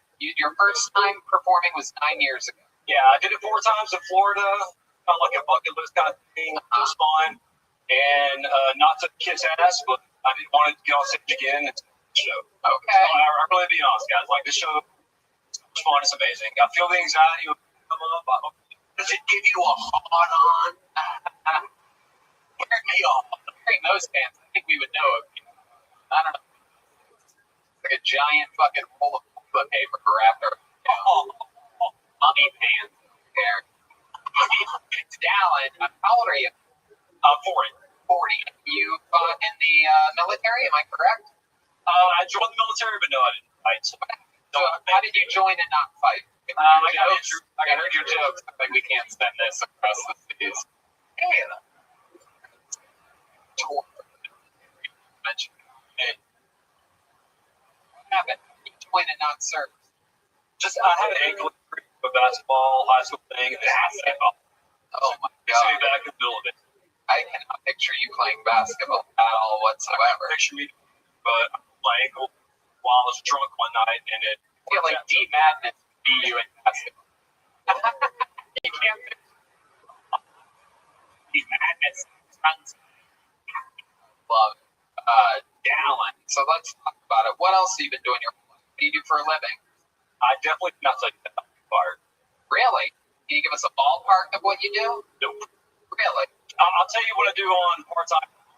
Sure. So I'm a kayak guide. If you guys ever want to check out the bats, I'm in the Conference Bridge. I'm a licensed instructor, so I got some kids. Counting on stage. It's a trouble. I know. How long have you been doing that for? Well over 10 years. The craziest thing you ever saw in the water? Me taking a shit. You took a shit underwater? Oh my God! Wow, you also took a shit on stage tonight. That's incredible. You do this. Everything you tell me you do over the stage. But I really did. under. Wow, no voice. And the Carl reached Boston. I heard amazing. Carl reached. Carl Reeves? Carl. I thought that was Christopher Reeves' brother. You're talking about Carl Reeves. 5150. I know his job. What's his job? Bus. Cop? No. Oh, wait a second. Oh, shit. Oh, you can't admit to being a cop. Way too skinny to be a cop. I don't know about that. Okay, way too less muscle to be a cop. That's not true either. Brave. It's either cop or fluffer on a photo shoot.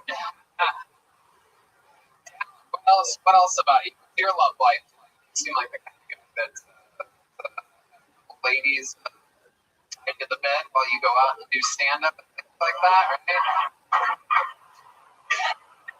You know what? The life's pretty fun. Hell yeah, especially when you're a police officer, you get to just do whatever you want with the lady. Come over. It is a federal offense to resist domicile. In case y'all know that. The fact that you know that joke proves that you just accidentally admitted to being a police officer. Busted. Uh-oh. All right. What else? I feel like there's something else. Let me ask you this, because you seem like a real man, right? Little, right? What do you think is the coolest thing about you? Coolest thing about me. You seem like a real man. Yeah. So, but I mean, I don't know. I like to travel a lot. On sports, things like that. I What try kind to of sand, volleyball, softball, you name it. I mean, anything. sand, volleyball, and I play softball? lots of Do volleyball. you exclusively only play women's sport? Sand, volleyball, softball, pussy tag. Would be a very It's my understanding that here lately, guys, from the sports, and they get treated and like to make fun of that. That's not fair. Like, I plan on dominating women's chess Okay. because I'm going to enter chess tournaments as a male. But Okay. identifying as a female. Alan. Like it's a sport. Right. Dallin is interesting. You ever ask your parents if they named you Dallin? D-A-L-L-O-N? It's a long, boring story, but yeah, I do know the reason why they named it. Long boring story. You think about doing it in. Zooming right into the brain. Oh. Story. Short. Dallin, we've pulled names out of this bucket of all different shapes and sizes. It's always fun to get a different shot. I love that you're doing the show. I love that you came out here and you did a shot. Thanks for Real fast. Oh, and I did tell her what people think this is the thing you're about to do. You go ahead and see. You could be the chosen. I need to tell you why I signed up. Okay. That's my favorite. Oh, this is the worst A best of the worst. It doesn't get any worse than ready.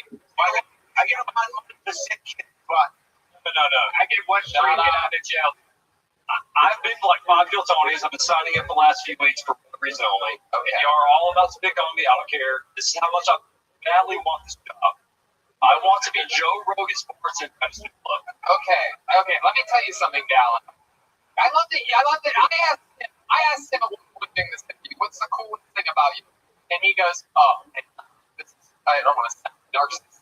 And then he just literally asked for the coolest job ever invented. I just want to be the look. I've never bartended. Have you ever bartended before? I'm a legit bartender. I mean, not really, because I literally asked you what you do for a living, and you're like, yeah, but I'll tell you, kayaking and scuba diving. Where did you mention bartending? There's literally been someone recruited and hired. The people, literally comedians, give her money to hang out with them. That's who you're competing against. And she's already got the job, Dallin. You're a psychopath for asking. I don't even know who you're talking about. I know. You know. How would you know who the biggest bartender in the company business is?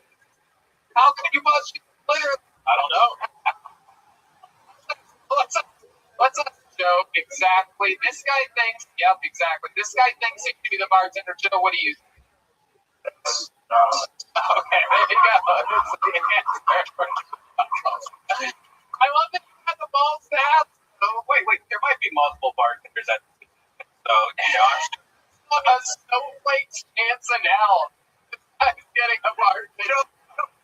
Oh, really? Why? Let's do this. You seem really about this. It's a good opportunity. I like you, by the way, Dan. I like you. I just wouldn't hire you for a bartending spot at Joe's Spot. You're not hiring me. I'm asking for Joe to hire me.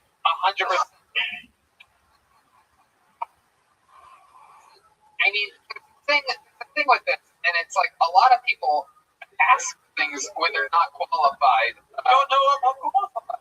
How do you give us, okay, in that case, it's just got all very interesting. Tell us exactly your resume, and if it impresses us, we'll call Joe Rogan right now on speakerphone. Give us your bartending resume. Let me remind you. No, he's not going to answer. Okay. What? He's not going to answer. Too busy. Okay, Dallin. He's not going to answer your fucking phone call. Jesus Christ, fucking. He's going to answer my phone call. Hey, give me a recommendation. He's going to answer. You're the fucking. I don't even get it. Yeah, but make it better. Okay. You call him tonight and he answers, then you got to give me a recommendation that at least gives me your. Oh, you hear yourself? Do you hear yourself? Hey.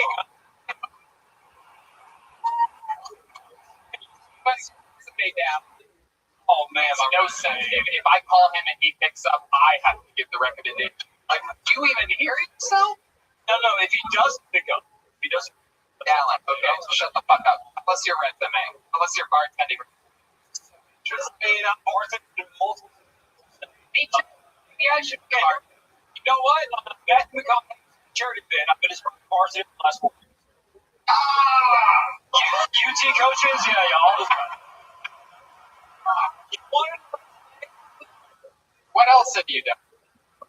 What else have I done for bartending? Yeah, dude, the job you're asking for. Yeah. And be on it. Okay, Be on it. I'm not being cool, but I name drop UT coaches, name drop men. Enough resume? I did all the private parties. I did all their private parties. Like literally, like that's how many private parties? You know, this is in the course of private parties. Do you hear I know nobody around me, man. Do you know how many comedy clubs there are across the country with bartenders that have worked there for decades? That like everyone knows. That's not a club, though. You asked for my resume. I was trying to think of the most thing that might impress you, which obviously nothing does. But it's okay. No, it's good. I mean, just what is? I'm gonna give you a drink, and you tell me what you're a bartender. We're gonna do that. All right. Hey, what's in the Commonwealth? I have no clue. Okay, how about an old fashioned? Let's do something super easy. An old fashioned. I know this one. You must know this one. Where's an old fashioned? Not really. Oh, there he is. Of course, you could say that. How about a basic, a very simple? I have a delicious Whistle Pig whiskey that I utilize at home. A bunch of different. That's another local Austin brand that I absolutely love. Making an old fashioned. If you need help, I'll help you. To do it, but you know, No, I need help definitely. Do you like it muddled, fruit muddled, or no? Now, Do you want sugar on the there's rim? no muddled fruit. No muddled fruit, old fashioned, really? No? Are you sure? Yeah, I'm Are you sure? You know, I bartended for years. You know this? No, I didn't know that. Well, you just fucking learned, didn't you?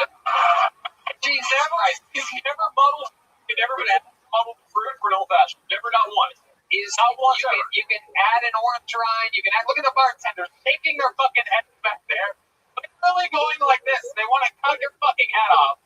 Something about muddling fruit. And the bartender's here, shocked that you're asking for this. Hold on, she wants to say something. It's gonna be fucking great.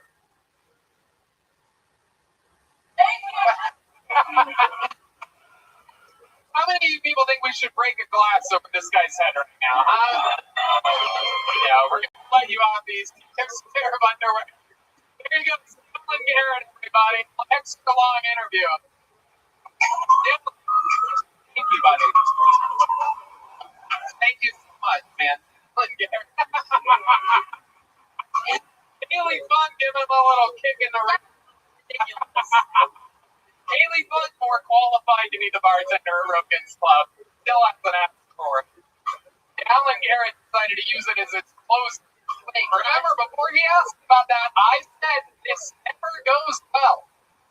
By the way, he couldn't even do 2 drinks. Like 2 out of 2 drinks, he didn't know.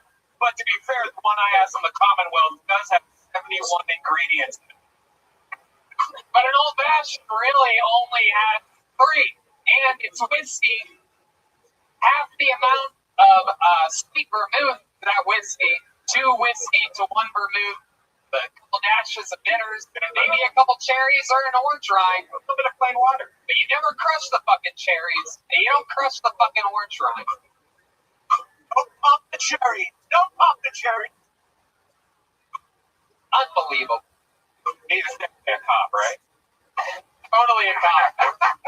Totally a cop. By the way, on the way Warren Green.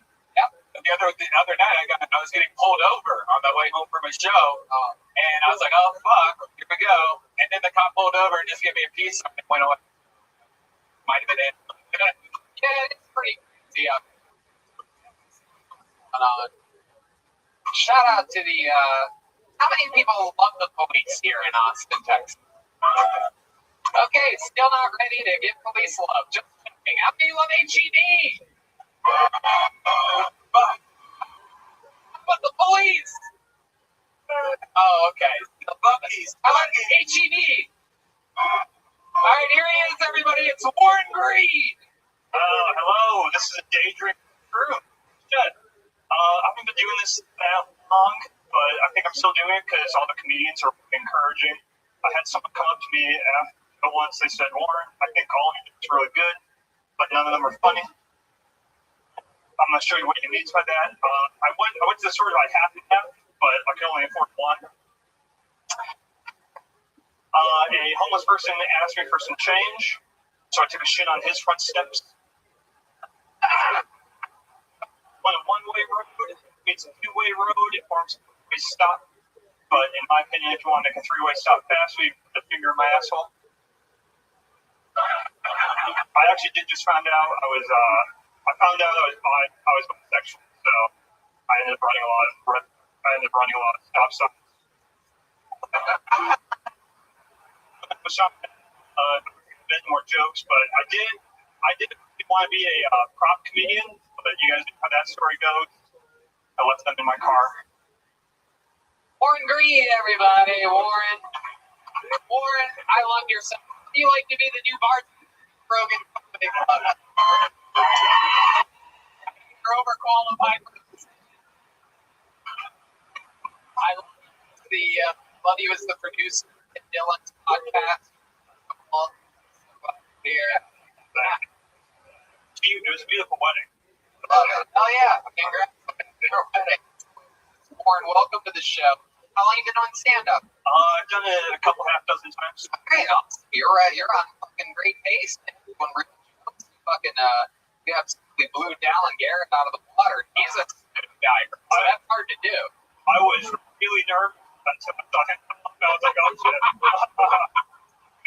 was really nervous. Tony thinks number one when you're a new comic and you go into open mic and you're like, and you see the shit in front of you. I swear to God, that's the story of my first time ever at the Comedy Store. The first time I ever signed up for an open mic. It was my very first time at a comedy club. And I somehow got out 15 people. I somehow was lucky enough to be like, and I watched those at first. I'm like, I don't belong here. This is crazy that I'm starting at the Comedy Store. And I watched people, and I'm like, I might be one of the greatest comedians of all time after this one first spot. That's the thing that drives. It's incredible. Shout out to all the keep mediocre comics going and one day become great. Warren, let's talk about your life. How old are you? We're 24 years old. Little fucking baby bear out here. I'm married. 24 years. What do you do for work? I work security. Really? How are you gonna stop? Right. You're a security guard? Oh, super easy. Where? What's security? I Zone? This is empty parking garage. Yeah. Do you ever have to enforce any rules? I basically just kind of sit. I just kind of sit in my car and then I wait for a phone call that goes something like, "Hey, someone's smoking weed in the parking lot. Do you guys want to take care of it?" I'm like, "Sure." Hang up. You go up and you smoke the weed. I stop smoking weed. Call back five minutes later. I'm like, "Here's the problem."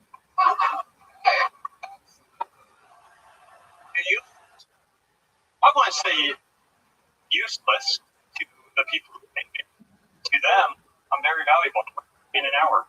Oh yeah, 15 an hour. Paris. Born and Green, what else? 24 years old. What are 24-year-olds doing for fun? You out there TikToking or something, slipping on banana peels or something like that? I don't know what the 24 girls are doing for fun, but whatever they're doing, that's not what I'm doing. How about you? What do you do? I ski. I like to. I would say work out, but I think everyone would just laugh at. Where do you ski at? Well, I suppose I'm in Texas now, but I'm originally from Minnesota, so I got a lot of that real crappy, icy snow there. When did you move from Minnesota? Last March, 2 Marches ago. Oh, okay. You're there. Oh, no, Minnesota. We say pop. So what do you say, Pop? We say Pop. Good job, Jay. Have you ever thought about getting the LASIK? Oh well, I wear these glasses, and then people don't give me their kids. I really hate them. Yeah, they give you some Jeffrey Dahmer energies for sure.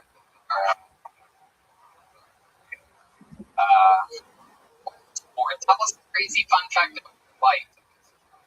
Perhaps your family or upbringing or something else. I was this will surprise you. I was a president of a community. Wow. Oh my goodness. Hogwarts?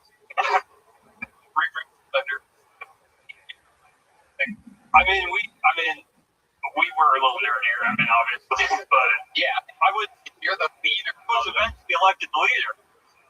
Oh, I definitely worked my way. What's your fraternity known for? Excellent. Hand job. Basic little hand jobs in your ass. You can build a. What's your level like for it? No, pretty barren right now. What shocker.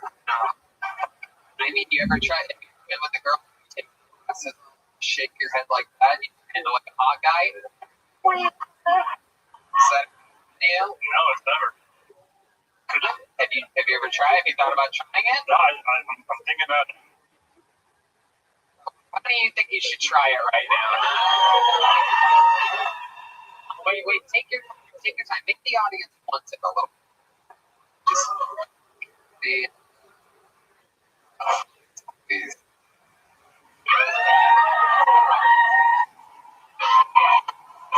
There you go. Okay.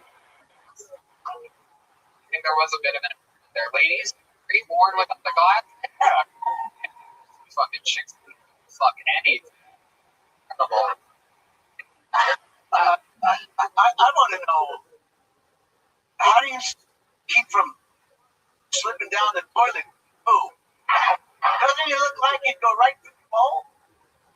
He doesn't even have an ass. What size waist? 28, 29? Yeah, about 29. Yeah. 29. There you go. You know how many of that? We have the same waist. Yeah. Comedy was. Yeah. In the side, you look like I don't know what. Comedy's good. It was good, Warren. And you know what? For your hard work, not only is Brian going to give you a gift, but I'm going to give you one of these extremely limited edition. You use it. You write your notes in a book. You'll use them. The handmade leather joke from Adrian Vasos.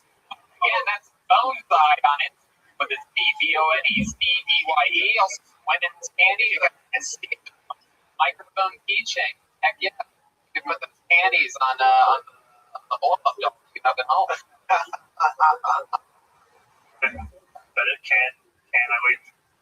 Unless you're about to ask for a job you're not prepared to take, anything like that. We're good. There goes buddy. He's on social media. Warren Reed, all one word. We're having fun here tonight. What do you guys think? Should we do a special treat? You guys want a special treat? How many of you have been fans of Kill Tony for a long time?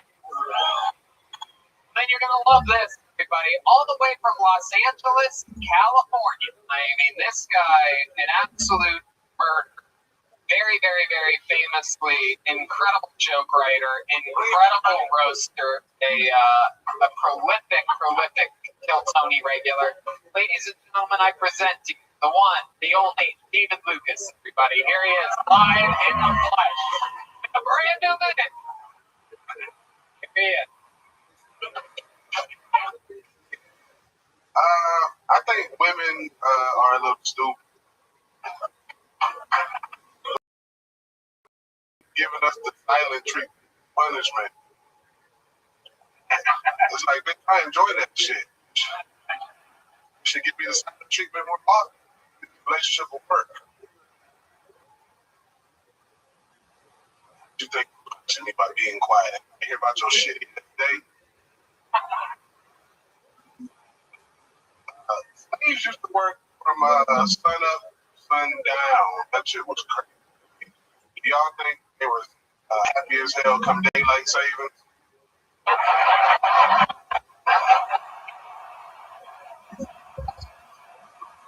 Man, next week at 5 o'clock, you show up?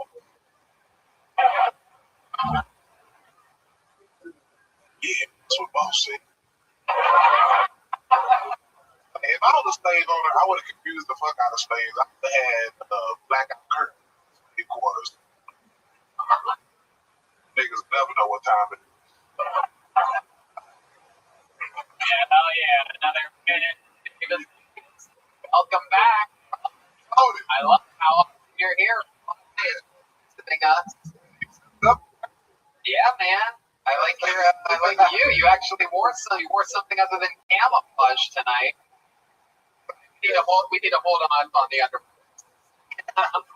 Right. Getting more and more excited to go. It's incredible. Actually, no, that's Tony's private collection. Oh, there you go. Here we go. You son of a bitch. It smells pussy parts like dick. Why would you say that? I love you're wearing a Dennis Rodman shirt today. It's your side.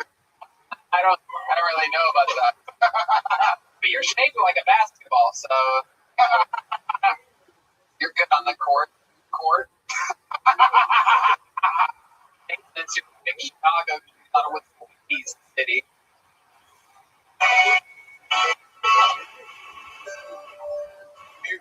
You dress like a cat burglar about to break into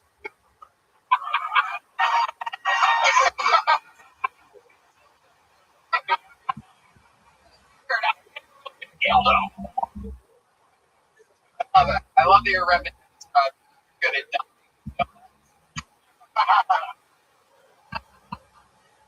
A lot of girls the worst rebound.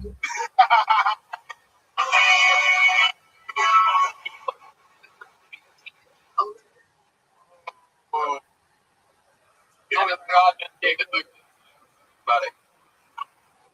Tony likes donuts, but they remind them of assholes.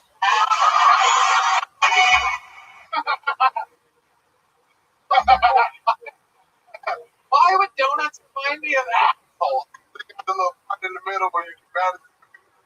Oh my god. Oh god. Are you a big fan of basketball? Yeah, You are Dikembe Mutombo.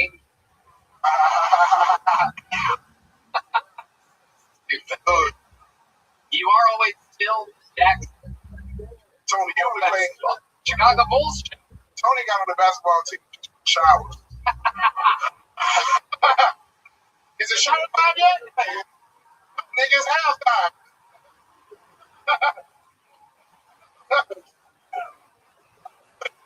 David specializes in the full court paint. needy press.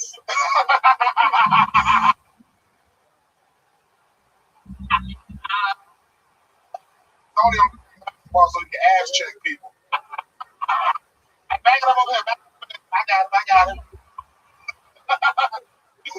Find David Box leaving a rest. Go, Box. Yeah. Love it. You only play ping pong because the balls can fit in your mouth. How did you even know that? Love it. Ping pong balls. I love it. David, what have you been doing in this is sweet here? Yeah, opened up a feature. A feature for Sean this past weekend. Did I do Rabbit for sure? Did Rabbit for sure? Killed murder. Yeah, Okay, it's amazing. Little Jenner. Lucas. oh, yeah. Lucas. All right, so I remembered him on Kennedy with 500. He shared with. He destroyed so hard, like the hardest I've ever seen for in a long time. Yeah. That everyone after it had like that's a insane. Shame he's non-binary. By a female, anybody's almost About an hour for that dude, bro. yeah, The way he dressed, the way he looked, the way he talked, like, bro, you got a monopoly on comedy. right.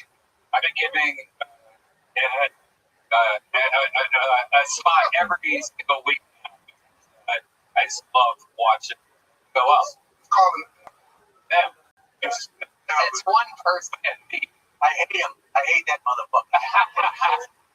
I love it. I only put the first game to follow actually Brian Holtz first. Yeah, Are you in town Thursday? Nah, I'm in Atlanta. Fuck. Atlanta. Oh my goodness, what are you doing? Find your boyfriend. Oh come on. I don't even have a boyfriend in Atlanta. I'm about to get you one. Oh, okay. Ask him if he has ping pong balls. I love it. Really, what are you doing in Atlanta? Some show. Okay. Cool. Well, you're an absolute murder. Yeah, bro, I appreciate it. We absolutely love you. Great new minute of joke. This is the biggest one I can find. There he goes. He has one of his many baby mamas. Brian, can I ask you a question, Holtzman? Yes, sir. Did you get all this at the thrift store? Goodwill. Where do you? Goodwill. The jacket too. What do you $9. What do you think? You went to the new releases, Victoria's Secret, and $1,000 on fucking underwear before coming here? The man lives with an Indian family. Garrett Fisk next. How about a big hand for Kaylee? Kaylee, look at these people. Take off your mask for a second. Show them your beautiful face. Blow them a kiss. Something wild. Kaylee, fuck. Give them a flip. Perfect. She refuses to be like, oh, she flips off the audience for some reason. Whoa, bro. Hey, Brian, what are you doing? Kaylee, get out of here. Forcing us into a meeting. They call this five. Right. Haley, please don't tempt Brian Holtzman like that again. Finger. Oh, here's Garrett Fisk, everybody. Come on, one more time for Garrett, everyone. Thank you. I need that shit. So, Amy Schumer, if she were to, I bet she'd steal my Barbie. If Amy Schumer ever moved to Austin, Texas, I bet you she would steal all of my kids. If Amy Schumer ever moved to Austin, Texas, I bet you she would steal all of my breakfast tacos. And just if you didn't know, I have a really bad diet, so sometimes my poop smells. But I bet if Amy Schumer, my poop is very stinky, could tell a good joke, she probably would steal that too. I really, really wish I could have the same parking spot as our Governor Greg Abbott does at 4 p.m. at HEB. God, that would be so lit. That's my time. Thank you so much, y'all. For almighty, Garrett bed. It was better than that last week. You couldn't even air it. What are you talking about? We couldn't air it. What do you mean we couldn't air it? First of all, I will breathe for a second, Garrett. I can already tell you're very excited. What are you talking about? We couldn't air what last week? Well, first of all, Brian, just not first of all, answer the fucking question that I just asked. I looked it up. What did you look up? The show. It wasn't aired from last week before show. You're talking about 1 week ago? Here it is. That's not how it goes. Yeah, it's not how it goes. Well, Garrett, everybody. Wow. What the fuck did you say out here? What was all those? What was that Amy Schumer supposed to mean? I don't really like her. She steals a lot of shit. Yeah, but why would you do those jokes? So it was like she wrote the jokes. That's what, it's like she writes her own joke. You're fucking right. I'm terrible. Honestly, God fucking hates me. Like, I can't believe I got up the second week in a row. It's pretty crazy. It's my third show, like, ever in front of an audience that, like, gives a shit. Thank y'all for laughing at some of it. They don't give a shit. And they did not laugh at any of it. I got some shit. What are you talking about? I don't think you know what they're laughing at exactly. I don't think you realize what's going on. Kaylee is doing something on this stage. Brought to you by Fix Vodka. I don't know what's happening here. Fix Vodka. Oh my God. Kaylee, Vodka. No, you guys stop being fucking beyond disgusting right now. Yeah, alright. It's just a little creepy, Brian. You shut the fuck up. You're the creepiest thing on this stage right now, Garrett. I'm not that creepy. Jesus Christ. Demon quality about you, Garrett. I fucking hate you right now. Give me a reason. No, think about the question I just asked and give an answer. Give me a reason to like you. Are you listening at all? You're talking while I'm still talking. Give me a reason to like you. I try to be a nice guy when I can. I'm doing this. This is my third time again. Like, honestly, pretty fucking stuff here in general. So, okay. Oh, that's your answer? Yes. That was my answer. No shit. Anyone ever told you you're funny before or anything? Yeah, I've gotten that a few times. Many a time? Of course, clearly they were all fucking lying. You're working at an autistic, like, hospital or something like that? I speak mainly to autistic homeowners. Yes, that's exactly what happens. What do you do for work? So I work over at online sales, and I sell a lot of equipment and do other shit around online for example. Okay, Garrett, just shut up. Listen to me. Go do open mics other places. Take a couple weeks off signing up for the show. Go do other open mics. Try different things. Don't ever do fucking nothing worse than a bad Amy Schumer joke. I mean, if you're gonna bring up Amy Schumer, you can crank that fucking thing out of the park. You gotta hit the nail on the head. I mean, there's so much there to make fun of. You're talking about stealing their right. Sure. Also, may I make the suggestion we're on a podcast to listen to what's happening in the current time, like if someone's talking in the exact moment. Maybe that's the best moment to talk. There he goes, Gareth Fisk, everybody. I've been prescribed other open mic time off. Very rarely when I tell someone not to sign up. There he goes. Walking off the side of the stage. God. How long can this place move for Gareth Fisk? Huh? Go ahead. Haley's a little fire. Can't keep that thing for herself. I'm home. I had a hot. Dog Funk 79. I had a hot.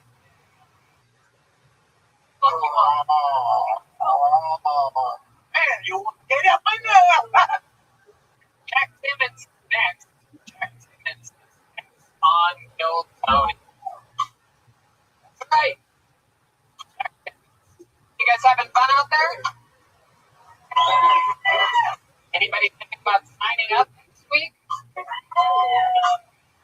There's one.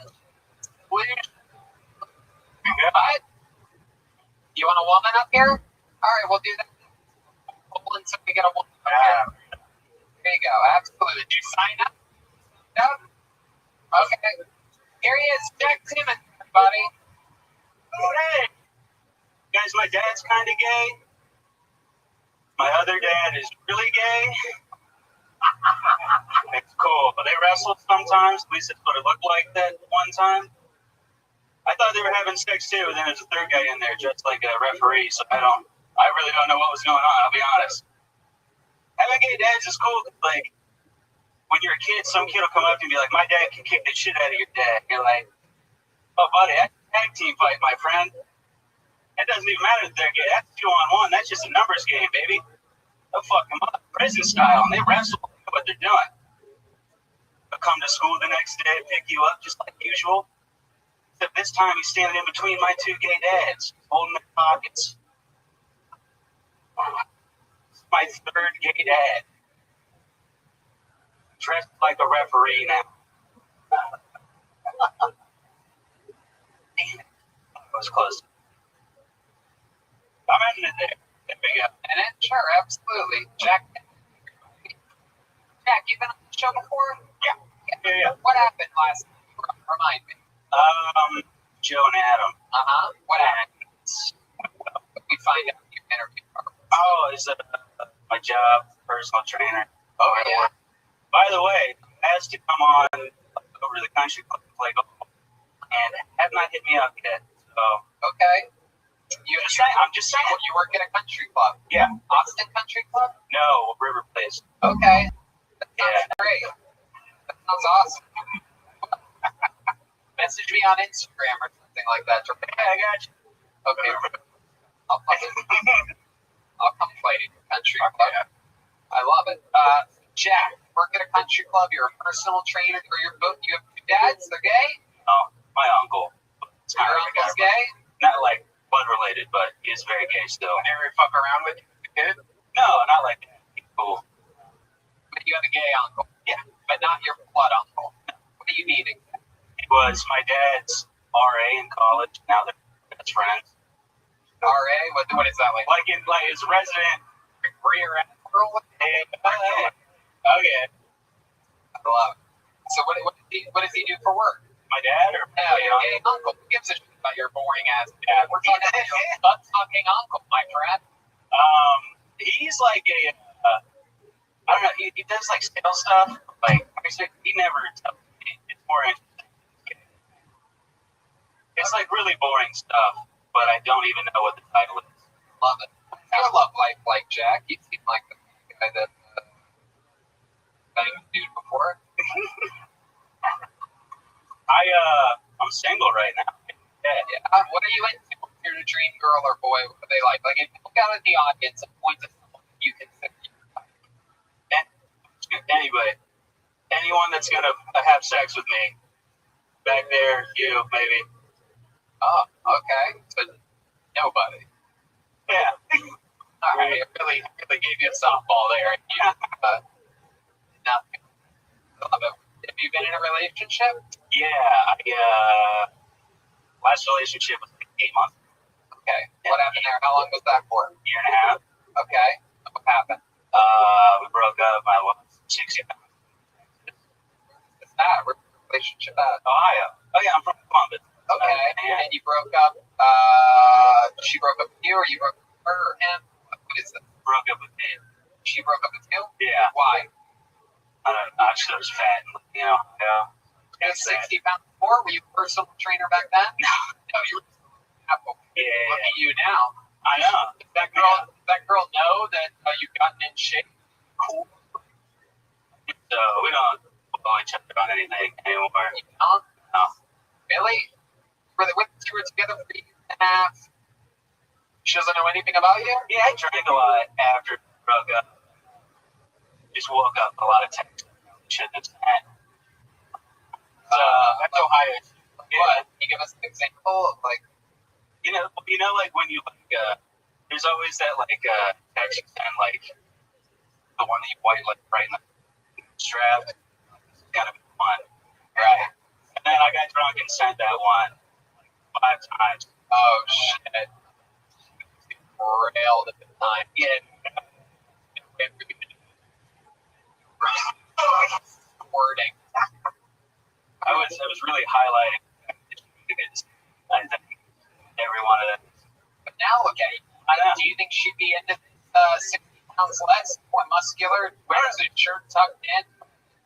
Went to the fucking what's the Herbie Parker's classes or something.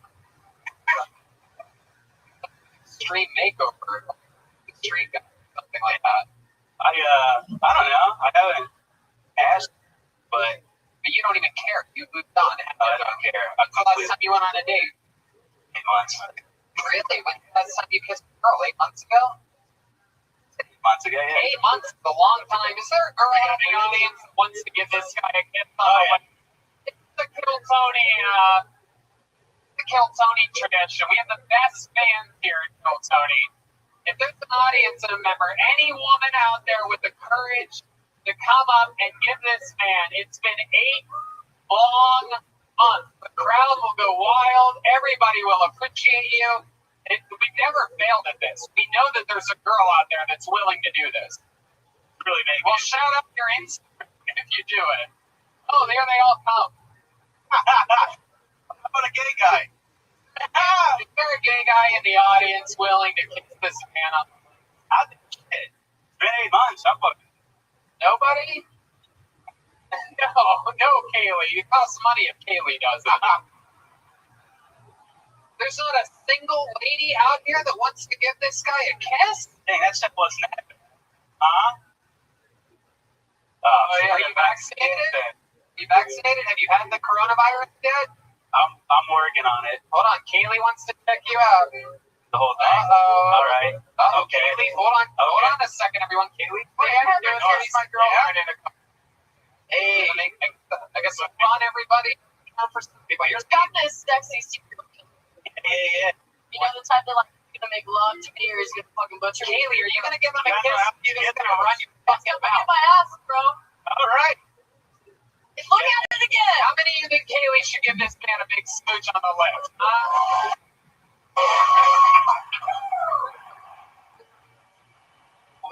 Whoa!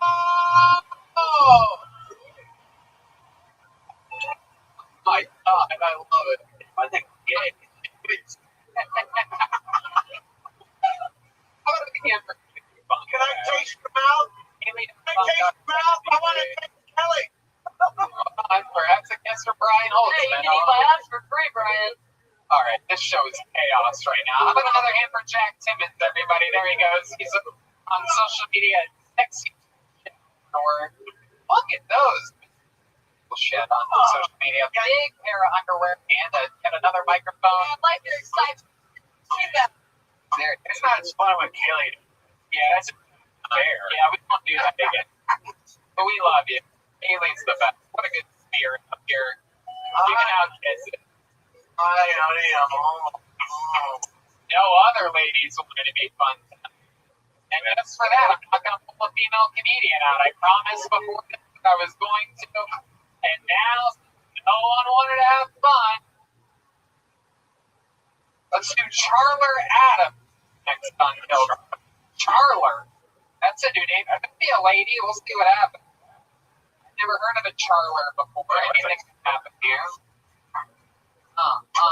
It's for the take and go. Step back from the left. You gotta step back. A big building chamber up there. A lot of stairs. My fault. Oh, wow. Keep going that way. You're doing the right thing. Nope, not that way, Charler. Come on, keep coming towards the stage. There he is. God, it's going to be great.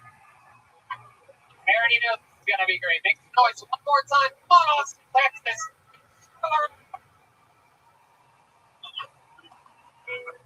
What's up? Know what it is? Fuck y'all. Hell yeah. Let you know I just did my 4th year as a teacher. Thank you. Fuck it. real, I remember my first day of school. I show up to the classroom. I was like, good afternoon. That's how I'm still going to be teaching kids. Go fuck your mother. Bitch. Fuck your mama on Zoom call, motherfucker. Share that shit with all the Tupperware friends. Cheeseburger, baby. Get Patty, little bitch. I said out loud. Down the red. I took my class to the playground. I don't even call it playground. Shit. One time I saw two kids out there fighting, I was like, hey, y'all break that shit. About fighting without a referee. Thank you. Hell yeah, Charles Adams. I call you Charlotte because your head looks like an R the way that it was written. That's what we call in the business a hard up. Oh, when you can't quite read it, like ow. And we call it Jeff. Charles, you've been on before. I remember you being on about how you look like Kimbo Slice and look over really well. Buddy. I know, man. Jimbo Slice. I'll get you the. Charles, you're staring innocent white men. I love you, motherfuckers. Charles, you have a great energy. Great stand. How long have you been on stand-up again? About 12. 12 years. I love it. All of it here in Austin. Where are you from? Maybe Born and raised? Born and raised. Hold up. Kind of high school in this motherfucker out high school. Elementary is all that. Tell us the fun things. Something we haven't, because we've almost never, by the way, this is the only cities we've ever been to where we almost never meet anybody from the city. Tell us some fun things about us that we need to try out. You seem like you have a lot of more soul. You're nominated. Tell us some things that we have to try out. I'm going to get jealous by the white women. Yeah. Waterloo, campus. Yeah. What are some of your favorite places? Yeah. On the strip clubs. Really? You go to the Yellow Rose and the Red Rose? I do it. Really? Yeah. Okay, you know what? We're going to change that. They know I don't have money, but like, we need to get they probably don't think you're bouncing. Or they want you late. I'm already with you. I don't know, like, what else, Charles? What else do you love about us? Any restaurants? See, not really. Oh, Jamaican Tony. God damn. Jamaican Tony? Jamaican Tony on 11th Street, man. Jamaican Tony. Fucked up. Hey, one place. Knows about I'm saying, through the level. That's called bloody, man. hell yeah. Right? Yeah, Jamaican Tony's so hard. Cajun eat. You get there like that. Shit. Chicken and mac and cheese, baby. Oh, shit. Mac and cheese. Oh, my God. I'm talking about one bite. I'm talking about more. That shit. Cool, man. fucking food. I'm getting horny. I love food.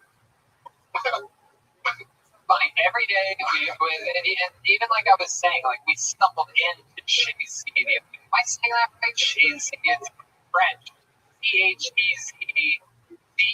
That's some white people shit, Right?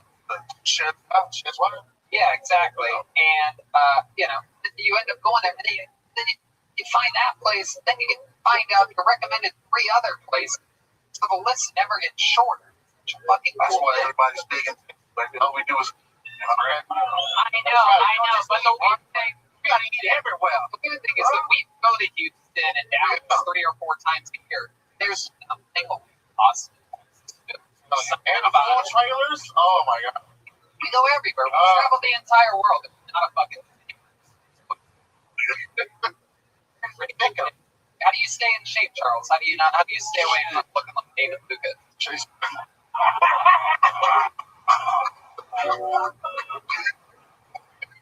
Fucked up, man. Oh man, he is fat, but No, I just chase kids. No, he, okay. Here, luckily, someone brought a cake here. Oh, that's fucked up. One slice away from diabetes. How do you stay in decent shape? Or chasing them motherfuckers. I work with people. Oh, okay. Chasing them kids. Shit. Yeah. You go with a fucking get your ass back in. You seem like you would be the coolest fucking I could possibly imagine. Yeah, she did my first year. For real. I said, stop. You're definitely one that connects with the kids, right? Like, because you're a gamer. Like connect with children. Not in like Jerry Sandusky kind of way, but like a okey dokey. Charles, what else? What did we not find out about you last time you were on the show? What's another thing that you do or that you're going to do? Or? I can tell you, so I used to still work at the venue called that's right. The Red River, you know what I mean? Hopefully open up back. It's a venue, you know what I mean? It's county corner. Used to work, and all that shit, loading and unloading, kicking people out and all that shit. Oh, yeah. Very service. Love it. I love it. But, I mean, all the crazy shit. I almost what they call them. Yeah. Hey, look at that. 4.6 rating. Very, very hard to maintain a 4.6. We're get drunk and to kick them out sometimes. 4.6, basically 5.5. Awesome. Mohawk awesome. Your favorite shit that you've seen there? Oh my god. Ghetto Boys? Oh yeah. Man, what? Which would kill all the motherfuckers. Yeah. We had the baby. Oh shit. Oh, I know who he was. I'm behind the stage. Like, oh, the baby's there. I said, where's he at? Oh, what? That tall. Oh, that short. He was cool. They had all these like real fun. Austin gets a bunch of great artists. I headlined a show at Vulcan at the gas company last week on a Saturday night. And they had a show after that. They had like an 11 p.m. show. But the show had been over. I went back into the green room to see if like the people that I was there with were in there or whatever. I got like lost or whatever. And I walked in. There's just one guy sitting there. It's Young Dolph, this Tennessee rapper. And clearly nobody knows what I'm talking about. Charles, when you back me up here, you know you talked to him the other day. Oh, you did? Oh, wow. Yeah, black people are so. We all black people. Lights up. Hey, I like that. I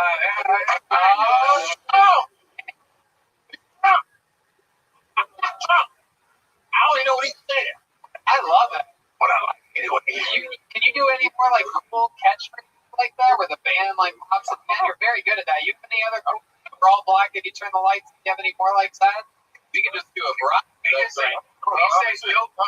nobody leaves. It's the Avengers and babysitting. Oh, another fat guy in the back knows what we're talking about, right? What do you just do? I asked for Red the moment. Any catchphrases or anything like that? Or the band pops again, really anything works. Look out, bitch! Oh! I'm right behind that! Get out the way! Do it again. Do it again. Do another one, Charles. Anything. Fuck you, Tony! All right. Literally the one thing I didn't want you to say. Oh, man, I'm sorry. I'm just talking shit. I don't need to do another one. Nobody say the black of the berry, the sweeter the juice. Come on! Well, the black of the berry, sweeter the juice. Oh, hit me! Ladies and gentlemen, I love this man. Incredible energy. What I would give to have had you teacher. You guys are such ass. You have a great fucking energy about you, man. I hope you come back. The opposite of what I prescribed Garrett. I want you to come back anytime. Come on, hello. Place what's up? Charles, baby. Charles. You need to have you have the last available handmade Kiltony leather books. Keep working on your stuff, man. Look at that. Everybody loves you. I'll even give you a real handshake. Oh, shit. Nobody plays that thing with you. Charles Adams, ladies and gentlemen. That's how it's done. All right, you guys think I should pull a woman out of a bucket? All right. Here we go. Aw, Yoni. Yoni, you were so close. David Flores, the legend here on Kiltony, a foot-smelling comedian. Nate. Something. Okay. We know this young lady. She was famously on an episode of Kiltony in New York City at Skankfest. She got all the way from Los Angeles, California. We know this. Comedy Store famous. Make some noise for Emily, everybody. Emily. Very, very awesome. Supporters of live comedy and the Comedy Store almost every night, even throughout the pandemic. Come on, guys. Make some noise for Emily.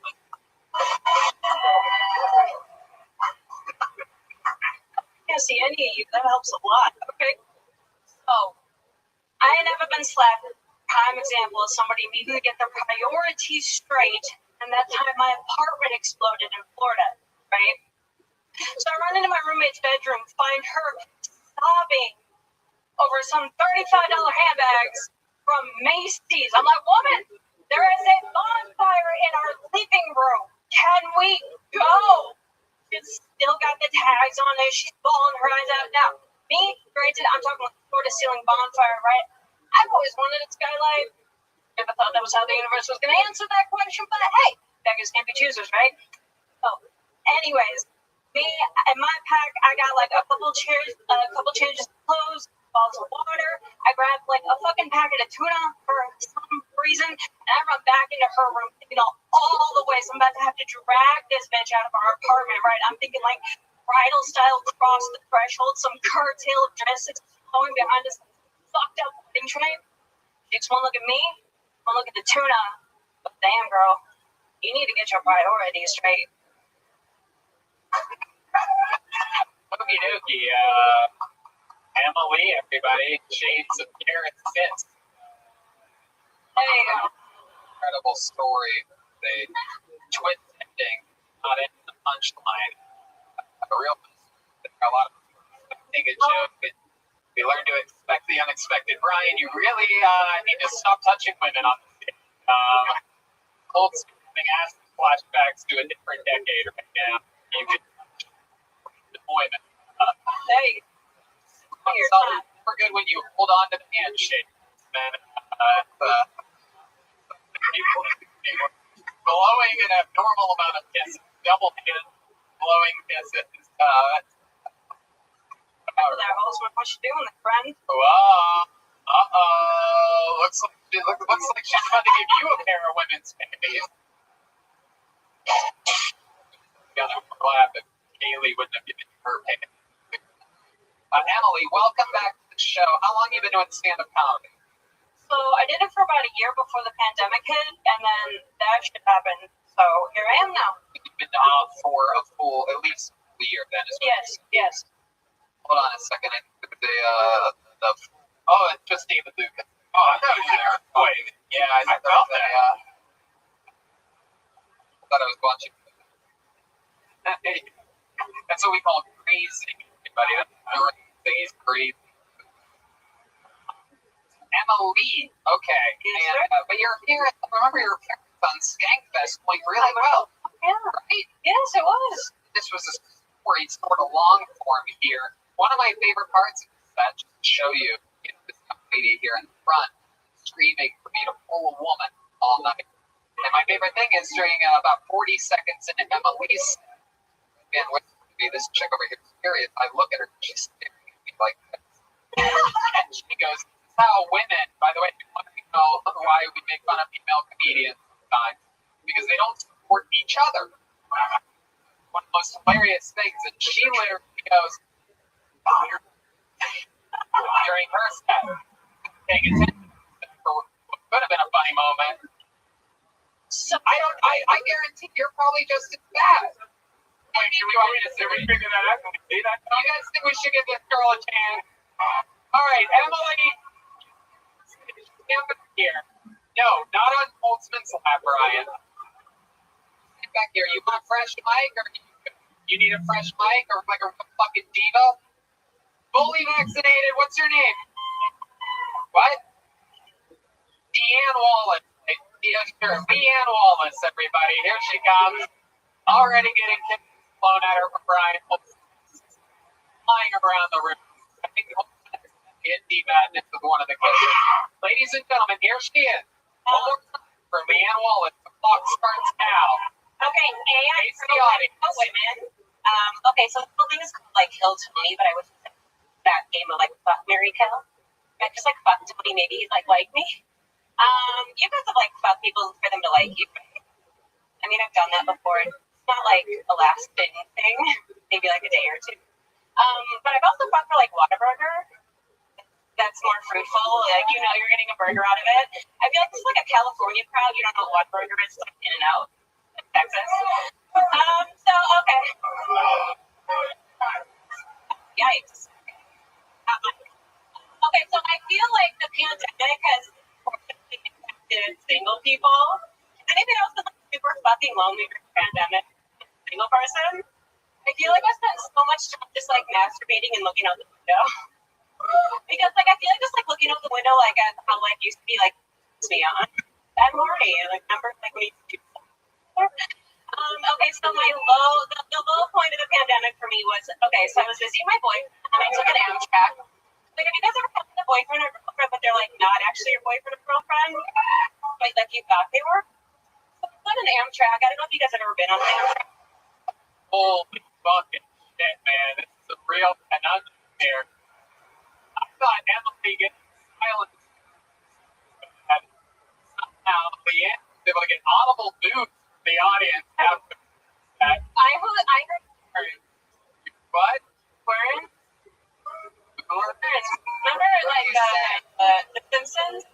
Are you making a Simpsons right now? No idea what's happening. Okay. So, how do you feel like it went? I feel like it went better than Daryl was. You're thinking of Terrence Fitz. Like, how could I forget that name? Like his stance was making me nervous. It was so wide. Like I know his stance made you nervous. Like his stance made me nervous. Yeah. Is that how you thought it was? I mean, I'm not like I'm not like I don't have any like. Have you ever done it before? I know. Like, my cherry. Very, very good. Like my actual cherry was. I cried halfway through, so I can do that. Cherry. If not. Wait, what? Like when my actual cherry was popped, I cried. Like I could cry this too. You guys want? Let's see what the audience thinks, because this is a real battle here. I think we should let the audience decide. A lot of people think I'm a mean guy, so me making any decisions here. I'm gonna let the audience decide which. I like women. I want to be like girl versus girl. Oh, look who's trying to fucking mix up the reputation right now. This is 5 weeks before the election. Like, I swear I can talk. Hold on, Holtzman. Okay, yes, I see what's happening. Alright, maybe you have Emily. How many of you have Leanne?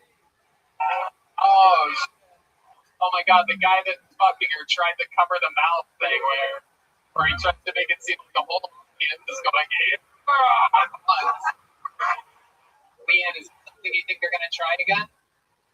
Sure. Yeah. Is it something you've always wanted to do? Yeah. I feel like that. Should I just like do a single teardrop? Okay, what didn't you like about it? What? What did we not like about it? Yeah. Did you just ask? Okay. Well, I'm open to feedback. I'm a coachable. Okay. You like the idea too much meat. Too much. What does that mean? Okay. There's a fully vaxxed table of old people if you don't want to eat. Okay. Still trying to don't drag that people and we support the elderly. By the way, for those of you listening, you guys are just in their kids. They're not that old. Kaylee, what do you think about these? What do you have to say? Wait, who? Wait, there's a third chick? Oh, what the fuck is? She's got the center states already. What's happening? In her pajamas, right? Like I would say, just take it, Tony. It's what we have to do. It's up to you. What's your name? Christine. I had run down here to kiss the guy. So I was like waiting. Really? Yeah, I was waiting there. What were you just waiting silently? I was talking to somebody. There's no communication when a girl runs down here to kiss Gareth. There's a guy too. Yeah. Jesus fucking. But he gave me the underwear. Okay. What's your name? Christine. Christine. And you've done stand-up comedy before? Yeah. You guys think we should give Christine 1 minute? All right. Here it is for all the redemption of all the female comedians in the world. Ladies and gentlemen, this is 1 minute from Christine, everybody. Make some noise for Christine. This is where you clap to begin the momentum of a 1 minute. I'm here to defend Jeffrey Epstein. He's not a monster. Look, the youngest girl was 14. Do you remember who you were when you were 14, what you were doing? I was a slut. A lot of us were sluts at that time, plump and sexy. Listen to me, a 14-year-old is not a child. You cannot trick or treat when you are 14. You are not allowed to trick or treat. You are not a child. Plus, we killed an innocent man. He had private yachts, a private island, millions of dollars, private planes, gorgeous man. I don't know if you remember the pictures. If he had hit me up when I was 14, my parents would have driven me to the airport just to meet him. Okay, thank you guys for that time. There it is, 58 seconds. She did not go for time. A reminder that the other two girls both brought out the it's minute. There was a joke in that last one. There was a very big joke. We have confirmed with the judges. A single joke in 1 minute. Very exciting. How many do you think Christine should get here today? Great. All right. Look at that. 80s. I love it. Emily. You can tell me to get off. I don't know if I'm supposed to be on here. It's okay. How long have you been on stand-up comedy? 2 years. All of it here in Austin, Texas? New York, and I moved down here. When did you move here? Yesterday. Wow, look at that, jeez. Storming right into this. I'm not too liberal. I'll be fine. I'm not going to throw trash, Right. Yeah. Okay. Good. Do you think so? No. Red band, no. Not how it works. Damn it, Red band. Unless you guys want to, in which case, crowd will go wild. All right, just kidding, everybody. I don't know. I'll do anything for views, I guess. Really? I don't know. I haven't had a chance yet. I've been a little. Wait a second. What does Emily think about this? We can have a three-way kiss right now. Is that good? Three-way with Wilson? I don't know. We're not gonna. Yeah.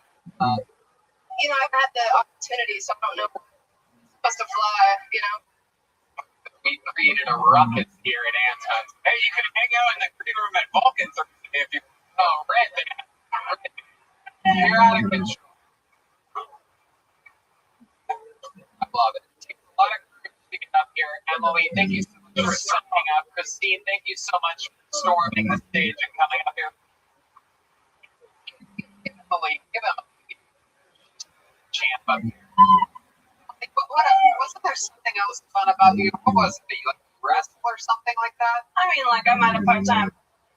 Didn't you once body slam someone on this show? I did indeed. Yes. Who was that? Jeremiah? It was. Oh my goodness. I'm pretty sure that dude's still probably walking kind of funny, but yeah. Wow, I wonder if there's any other fragile people here that you could use bugs. Oh. No, Haley, sit your ass down. Jesus Christ. Haley, brought to you by cocaine. There you go. Out of control. So hurt. It's 9:30 tonight now. Haley's been sipping for 2 hours all around the place. Emily, thank you so much for coming on. Welcome to Texas. There she goes, Emily, everybody. On social media, MLE, spelled like MLI 01. MMALIE 01. Alright, you guys ready to close this fucking show out with a bang, huh? Austin, Texas, this young man ruled the roost in Chicago, Illinois, is the very famous Second City and improv guru, ladies and gentlemen. This guy, diagnosed with ALS a couple years ago, decided to knock it off his bucket list and do what he always actually wanted to do. Instead of being in an improv group, he wanted to be a stand-up comedian. Once diagnosed with the Barrett's disease, he decided to chase it. We found him immediately made him a regular. He writes and performs a brand new minute every single episode. He fully recovered from his March cocaine bender. Ladies and gentlemen, I present to you the new and improved Michael Ware, everybody!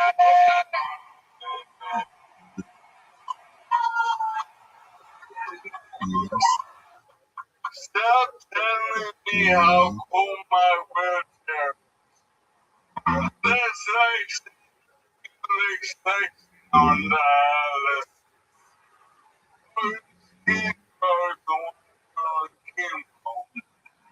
This is not a wheelchair.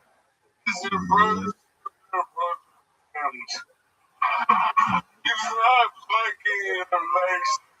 He's not fucking in the legs. I go to restaurants. I demand a discount for bringing up my wheelchair. True pubs give me a discount. But they're trying to make me over the place. My dog is like a father. That's the car using my cock to put on a forest fire. Smokey the bear give my cock the presidential medal of freedom. Wow. Michael Ware. Absolutely. Have 3 female comedians were out here back to back. That was like, there were so many jokes there. That was like having 71 female comedians on stage at once. Oh, you're being generous. Incredible. Goodness, joke after joke after joke after joke. Actual, audible, very, very funny punchlines. Like, Why was that a feat? So do they. I promise you so. But I've been having a great day. More now by fucking tested before the pussy buster over here. Ultimate and Michael Ware have a very interesting rivalry. These two hate each other for some reason. Funny, right? I smell like little boy butt. I will beat your ass. Shouldn't be selling used cars somewhere.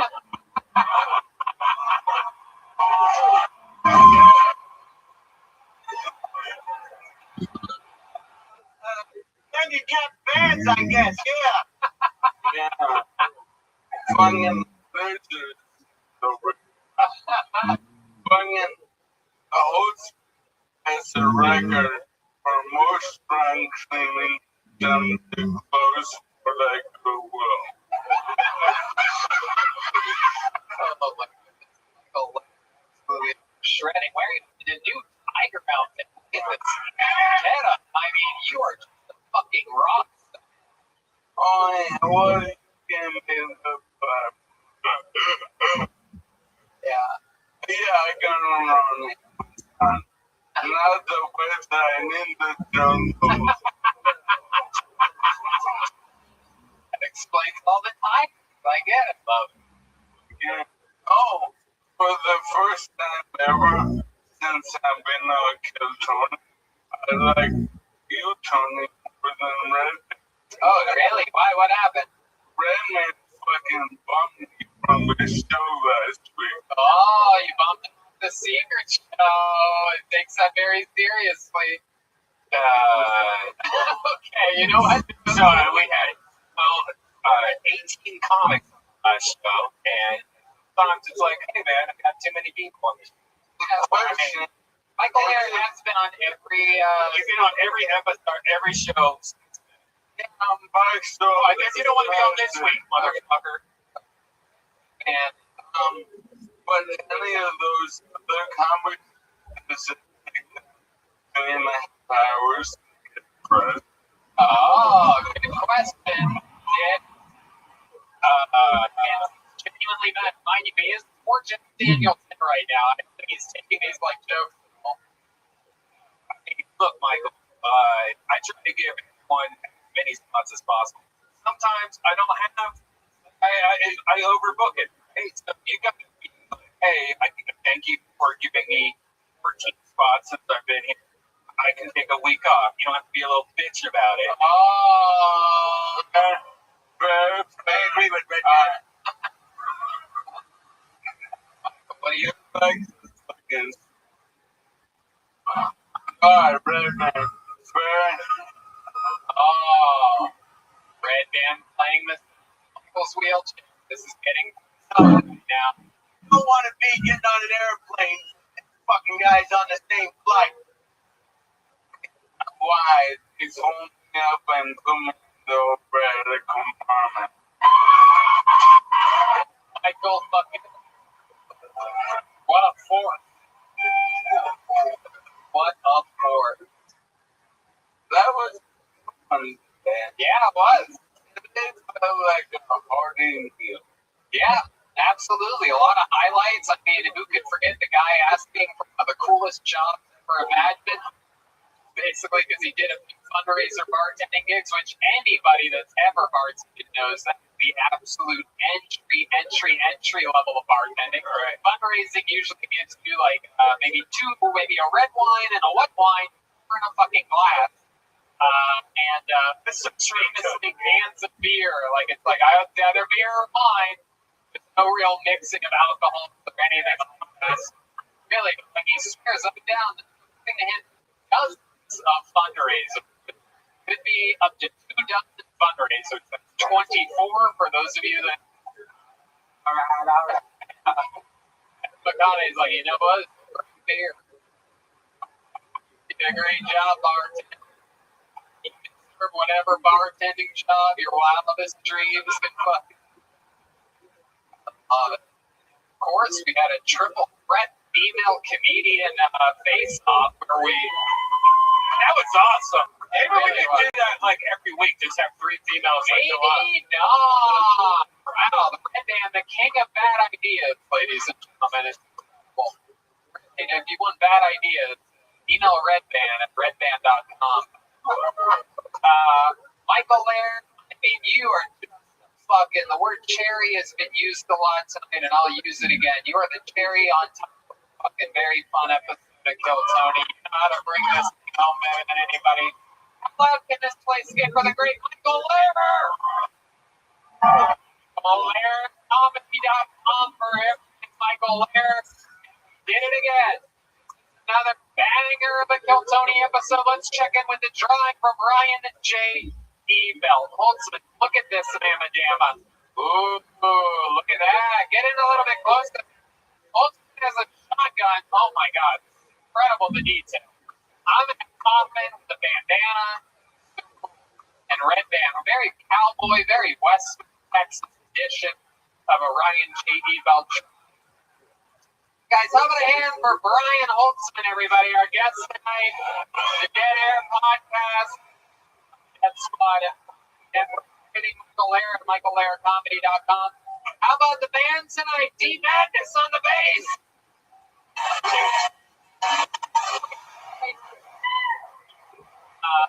He is the absolute man on a guitar. Matt Neal, ladies and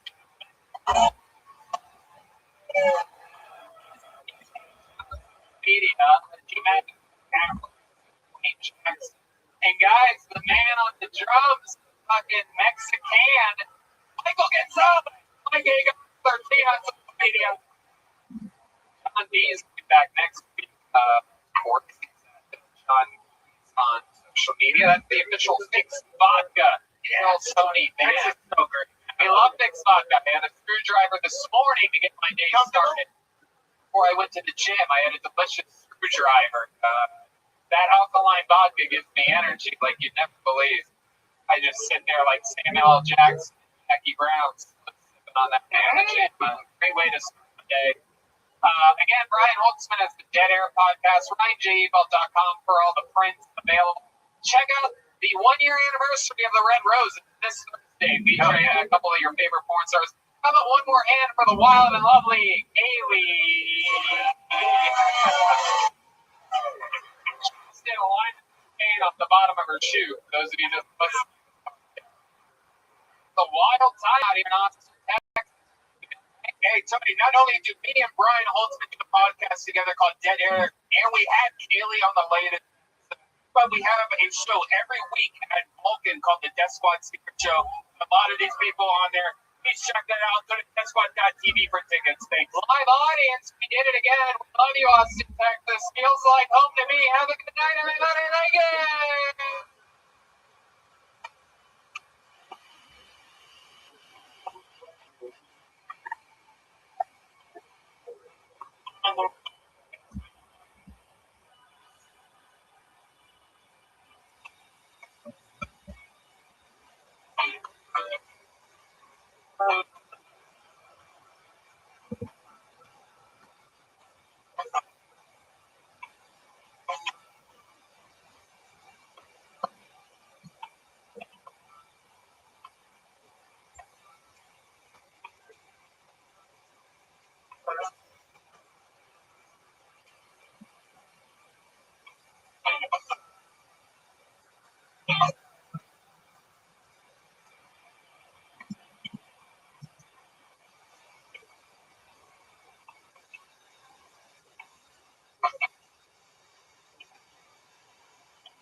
Our brand new episode of Kill Tony. Get it out for our Tony. It's left.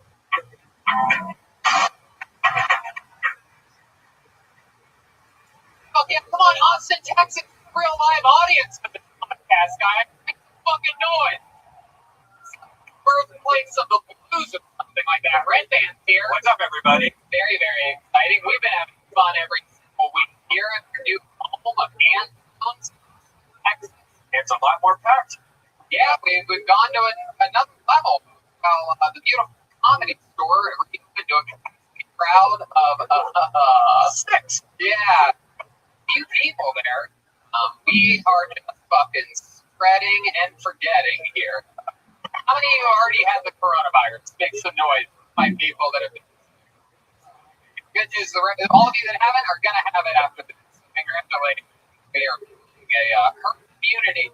Speaking of, how about a hand for the amazing band? Oh, what's that fucking diabolical?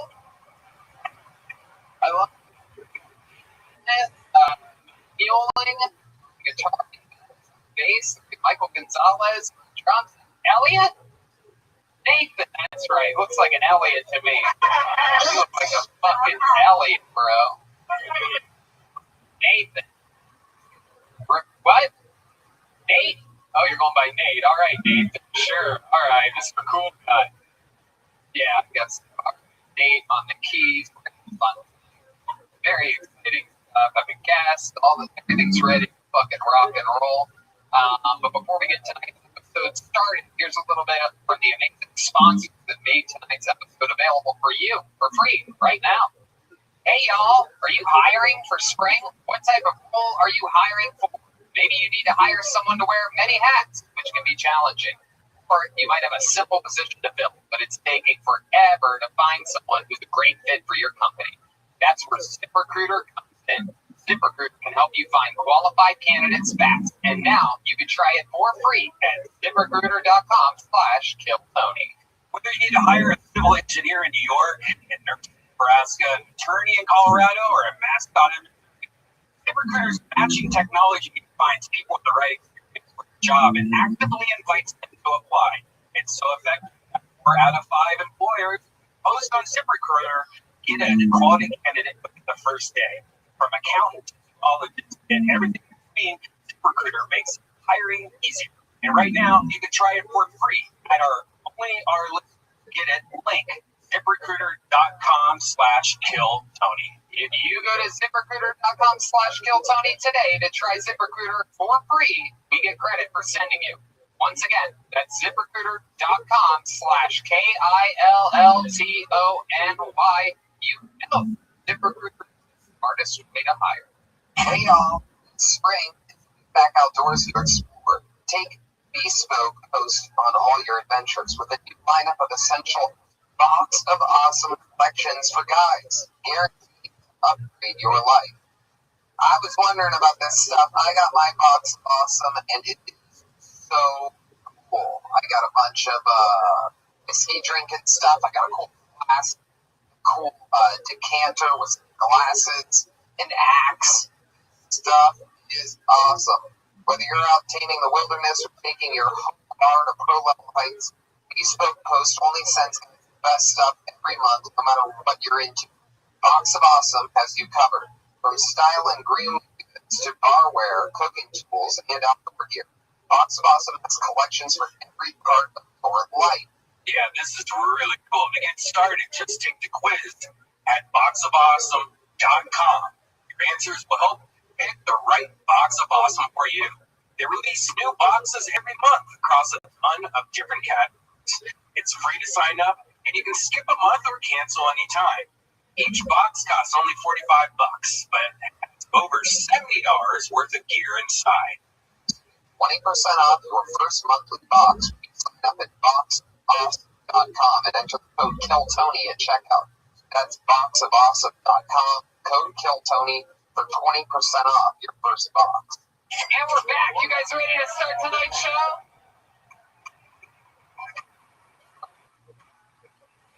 Here to be with us tonight, the official band, Fix Vodka. Oh, yeah.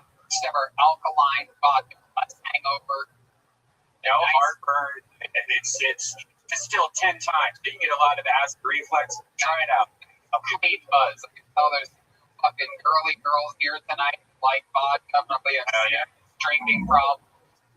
That's the way to do it. Get your girl a bottle of Fix vodka, and that's why they call it Fix. Fix all the problems that you have in your relationship. What?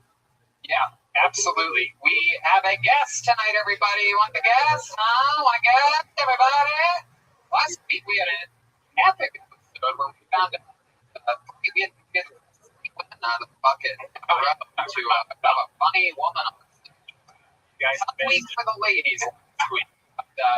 Cool thing about this week is to overcompensate for it. We brought out a hired gun all the way from Los Angeles, California. This young lady is a paid rate at the Comedy Store. I've been working with her for over a decade. Ladies and gentlemen, this is my little firecracker of a pal, the great Jessica Michelle Singleton. Come on, people, make some noise for Jessica. Feel that, it's not Rogan vibe tonight. Damn it, is it up like 10 different episodes? I swear, shit, a fucking girl, dude. Fuck the shit. It's fucking beef. For a fucking cop out on a Monday night. You know he was hoping for Rogan. This sloppy fuck. I love it. Jessica, welcome to the show. How are you? I'm great. Thanks for having me. We're going to have so much fun today. We're going to see comedians get out of a bucket. You know how this works.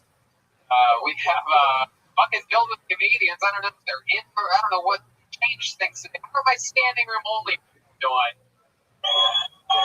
Hell yeah. Fake it. They want to sit down so bad right now. They're with the person just so they can see. Yeah. We're going to see how this works tonight. Some people are comedians. A lot of people signed up. If I pull your name out of the book, you get to come on this stage and you get 60 seconds uninterrupted. You know your time is up when you hear the sound of a kitten. And wrap it up then, or we're going to bring out all the way from West Hollywood. He's back. It is the West Hollywood Bear. Oh, wow. First time back Normally we had other gay areas of Austin, but we figured it out. We just paid the money. We flew to West Hollywood barrier via Spirit Airlines. Stupid. I don't know what I'm saying. Ryan J. emailed is drawing tonight's episode all the way from Los Angeles, California. I'm a fan for Ryan J. He draws all the photos every single episode of the show. A really wild thing. If you're into art and all, go to RyanJemail.com. Every single episode of the show has its own personalized awesome drawing. Tone and the guest of the show. And here tonight, a local artist with all types of wacky fucking art. Here he is, Chris Rogers Art, everybody. He's right there. Live in the flesh. A real local artist from Austin. He's wearing headphones. If you're wondering, he's listening to this episode of Kill Tony. He's not listening to music. He's still such a fan of the show that he wants loud in his head. I love it. I'm all filled up. We had Best Barbecue Show. CM Smokehouse before the show. Our favorite place, CM Smokehouse with Holden Acres. CM_Smokehouse on Instagram. Brought to us by Yoni, our ambassador of barbecue. Follow him at Best Barbecue Show on social media. Jessica Michelle Singh, the podcast, Two Filthy Nerds, and she has a brand new country song for the first time ever. It debuted just about a month ago. It's called Now I Need a Whiskey. And to stays true to the art form, that is real whiskey, thanks to our friends over at Whistle Pig Whiskey. Not to be confused with number one tequila, we have sponsors for every type of liquor. We have serious problems. Only you have one sponsor at a time, not here. We have it all. For anybody that's into anything, we have it. If anyone likes sweet bourbon, the show is alright. Let's fucking do it, shall we? How many of you are big time fans of the show? You've been listening for years. Any of you here? Why don't we start off with something special? This guy has his own entrance music because he is the longest standing regular in the history of the show, beating out Ali Thompson's record. He has been a regular for, I think almost freaking 3 years or something. I have to get rid of it. Something crazy. He writes and performs a brand new minute every week. He has incredible style. It's the real deal. Big Red Machine. Make some noise for your first comedian. Not out of the bucket, a regular, all the way from Los Angeles. Make some noise for William Montgomery, everybody. Wow. It's him. Yeah, Billy is fucking me. My dad's so old, he used to spank me.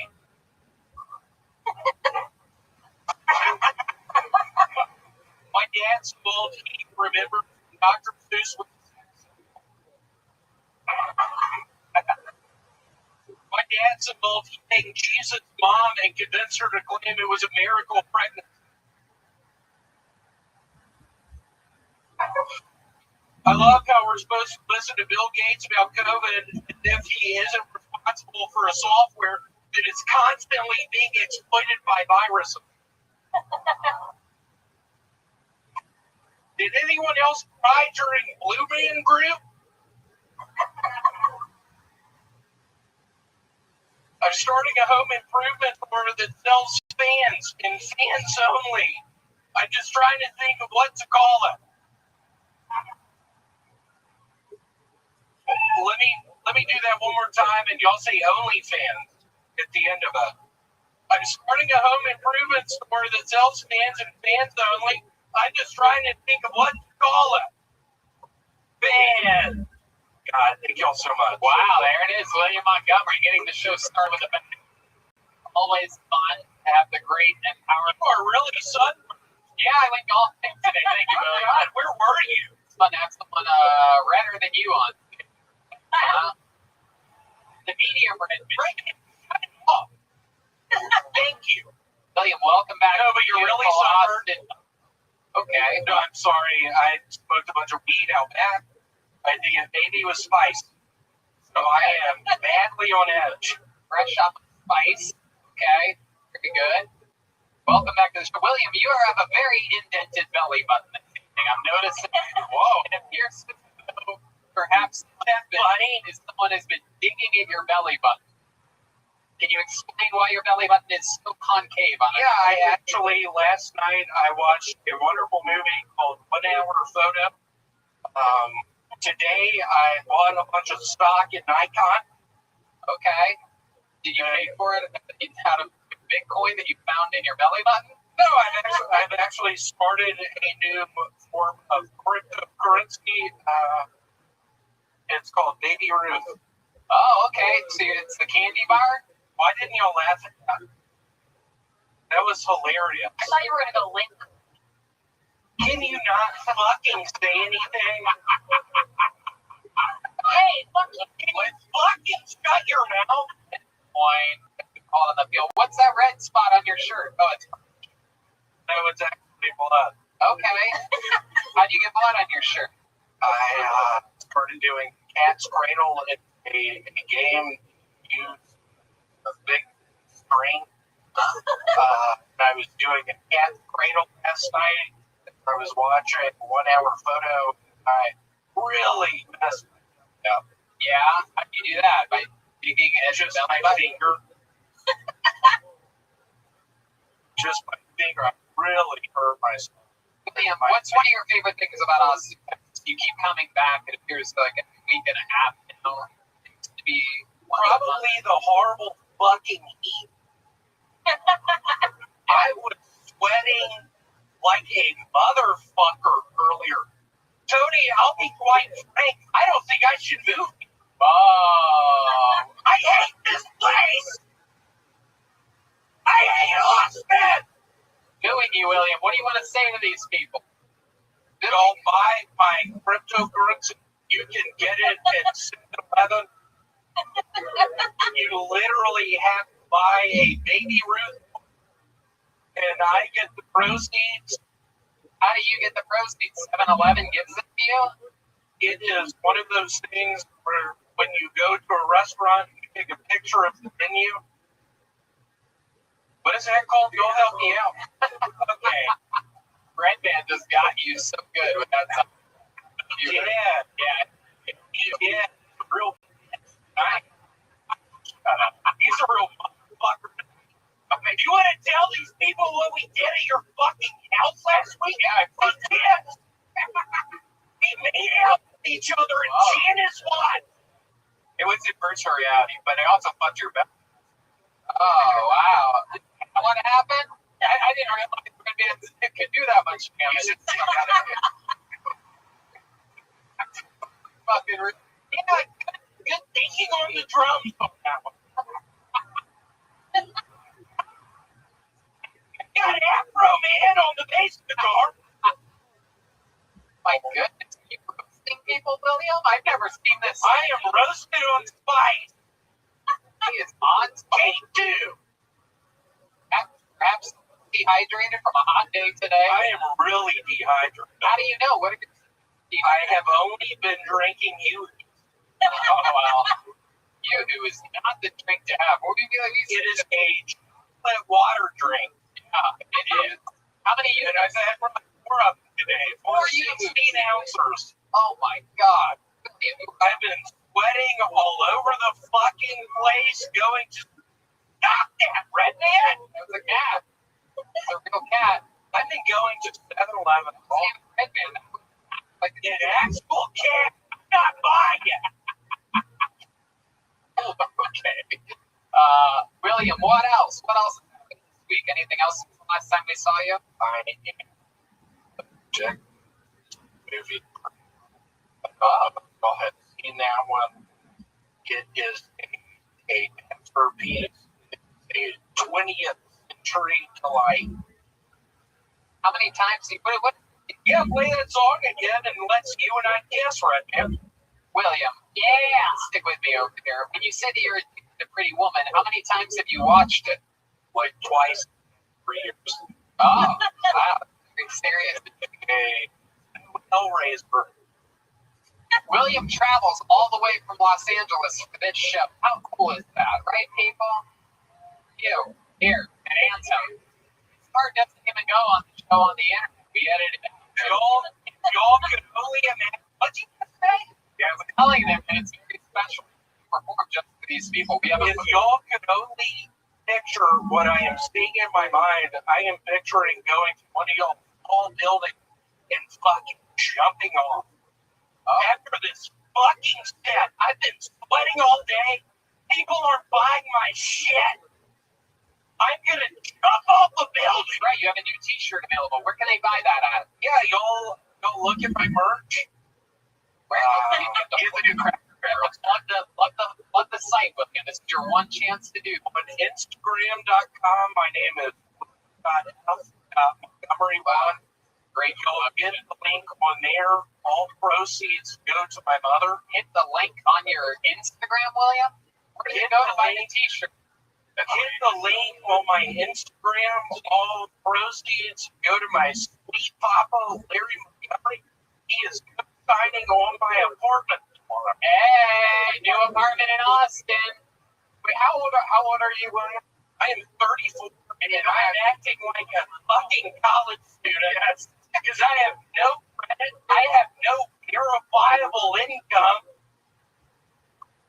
I am fucking going to 7-Eleven trying to tell people to buy fucking Baby Ruth. They're not. That's a lie. I was lying to y'all about that. It's not a true thing. It's not it. Wow, I totally thought you were being serious when you said that your own joke you made out of Baby Ruth. 7-Eleven. I want to thank my sweet pop Montgomery for co-signing on the apartment tomorrow. Okay. Well, William, we're very excited to have you in town. This was a great way to start the show. How about you guys make some noise for William Montgomery? Everybody.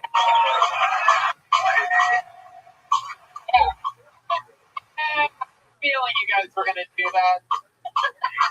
Feeding a man's addiction to a little pretty woman. Stylings of Roy. How about a hand for the band, everybody? Come on, huh? Whoa, ladies and gentlemen. It's the great Kaylee from the Red Rose. Not to be confused with the Yellow Rose, the sister club. The two best strip clubs in all of Austin, Texas.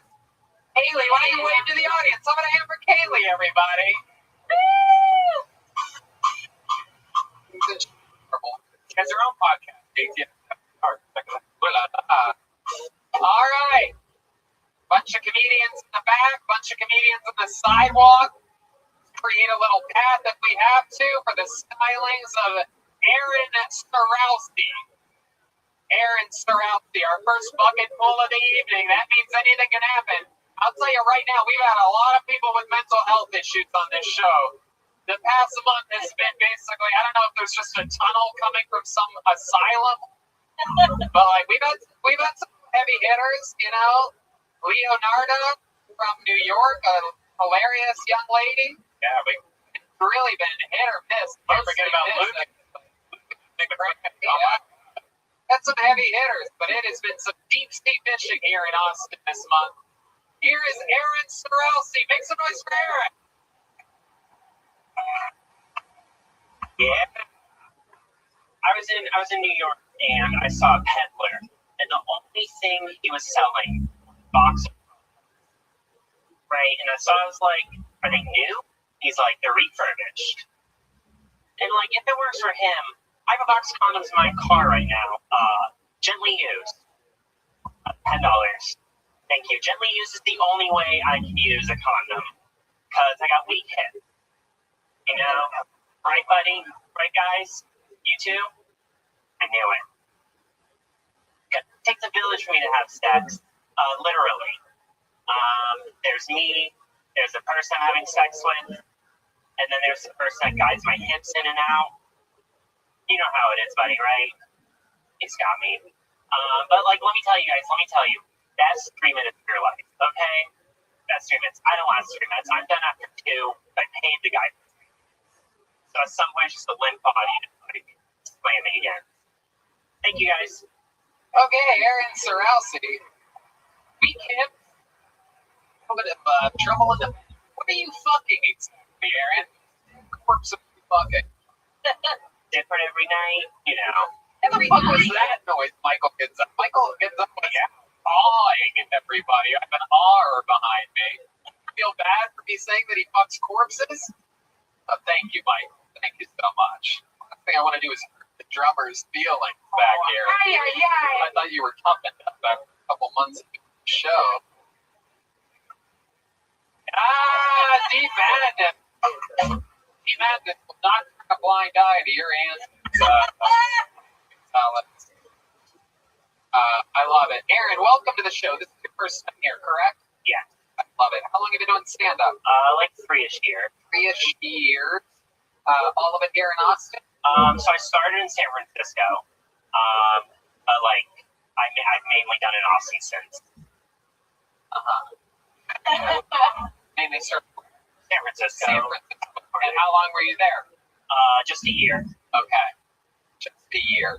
All right. Did you live there before that? No. I moved there. Where? Austin. Okay.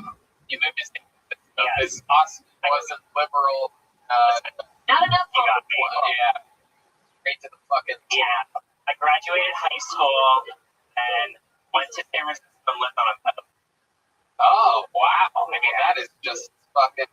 Did you also fight in Vietnam or something like that? I mean, are you? I tried to clear. You're weak hips. Love it. Welcome. It's your first time on Kiltony. I feel like there's so much about you that we could find out. You think we should know?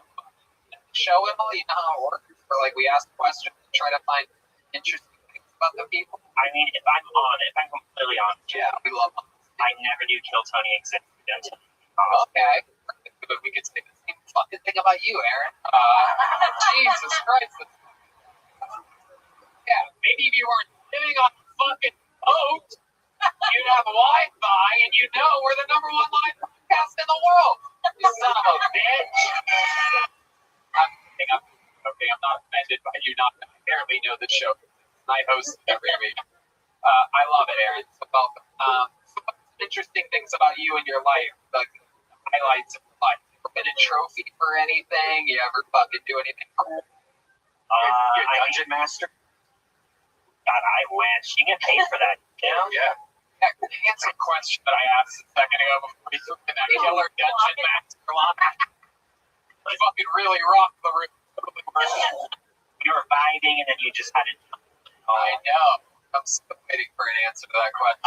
Let's 35 seconds ago. What I do, let's see, I rock climb, I hang out with the dog. I got a lot of rock climbing. They have the most boring answer in the history of answers. Oh, wow. Do you like to climb with your left or your right? What else other than climbing rocks? And like, I don't know, I'm pretty bored. I go to school. What are you studying at school? Communication. Be a freshman. It's a fucking workout. Must be a dungeon master. Okay, so let's talk about it. You talked about sex, you talked about condoms, camps, you talked about fucking. Who are you fucking? How often are you fucking? I'm interested to know about this. I cannot picture it. Me neither. Thank you. Did you want pictures or well even T-Madness doesn't want a picture of you fucking.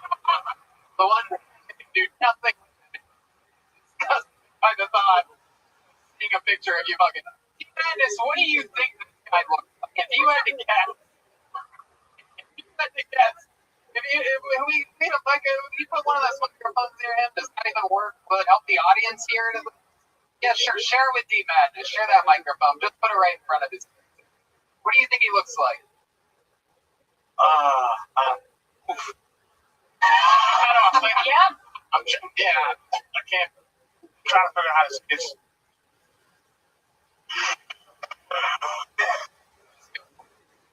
Tell the truth.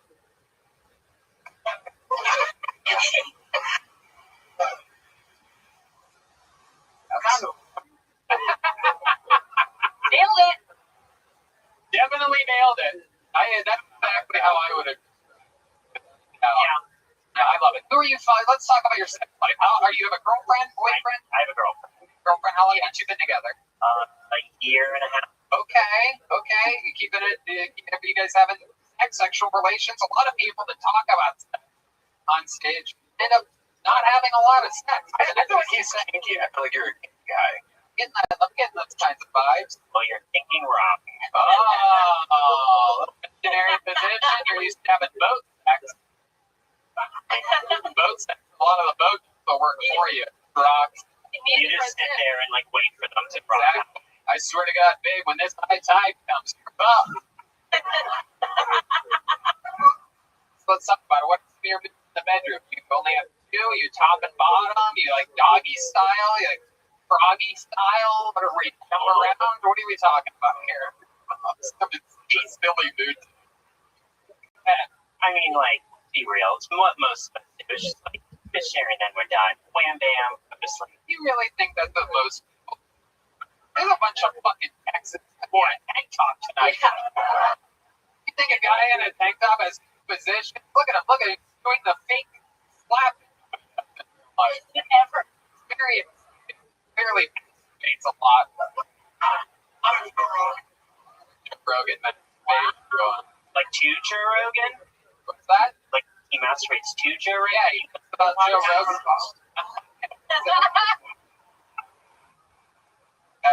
Absolutely right. That's a lot. Just single position. You said missionary, and then you're done. Yeah. How long do you usually last? Be honest here. It's a big question.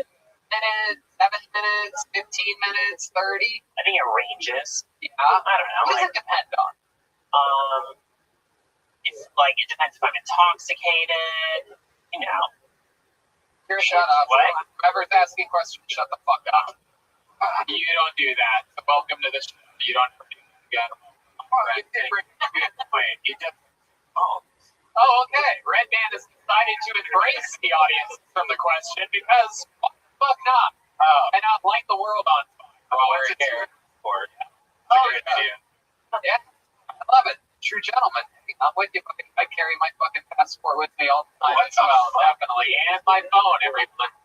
You never know. Stack of cash. No, I'm kidding. What the fuck are you on the run? You never know. You never know when you need to get the fuck out. All right. Fun, Aaron. I wish you would have gotten something else. What's the wildest thing you ever did in the bedroom? You say your missionary position and you're out, but I want to know what the highlight is. Do you want, like, the full story? Let's fucking go. How many of you want the full story of this fucking guy? Here we go.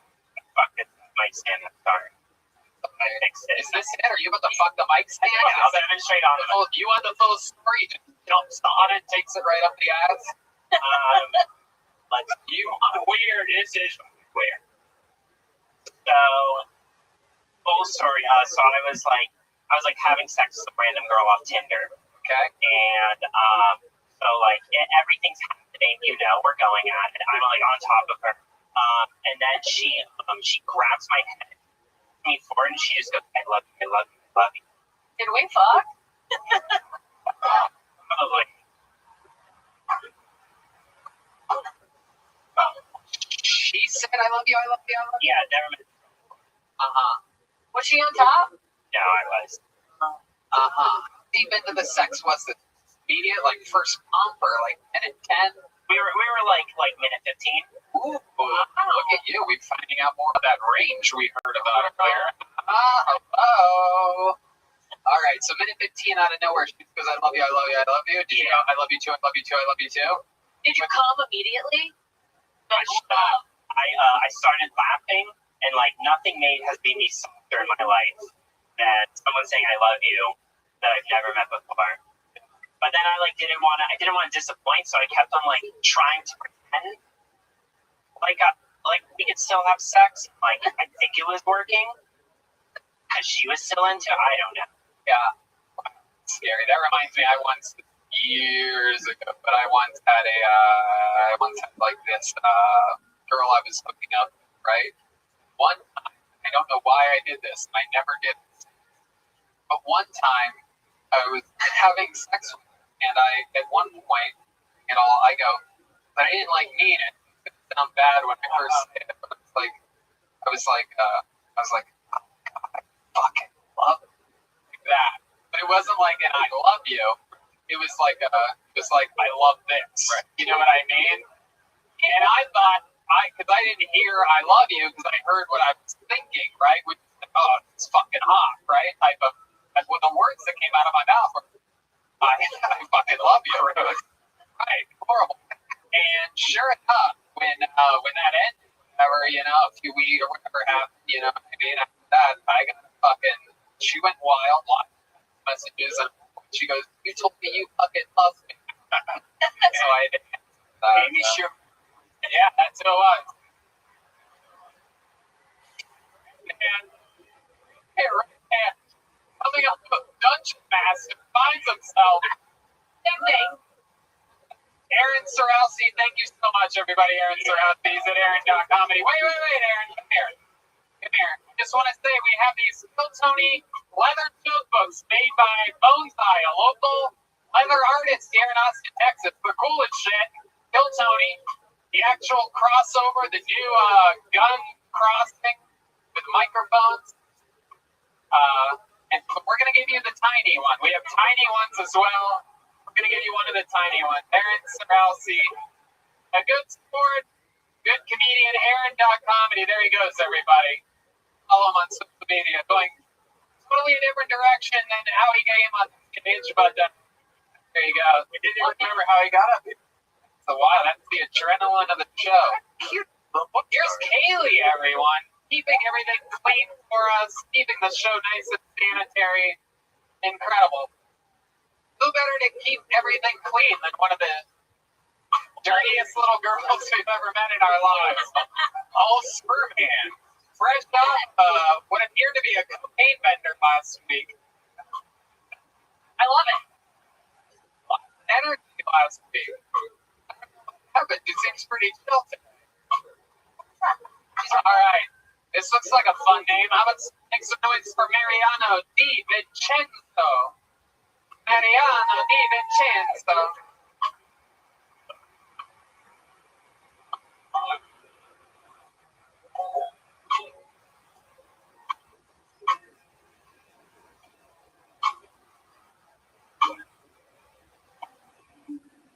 Let's get it on. Yeah. Hey. All right. Here we go. Mariano Di Vincenzo. One more time for Mariano, everybody.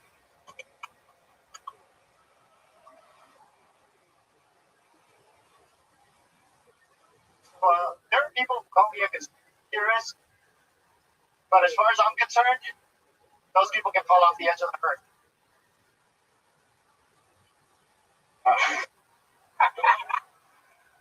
I'm not a conspiracy theorist, though. I think for myself. Nobody controls my thoughts because my parents didn't vaccinate me. Just kidding, by the way. I did get my second dose of the Pfizer. I think it was too late for me to get autism.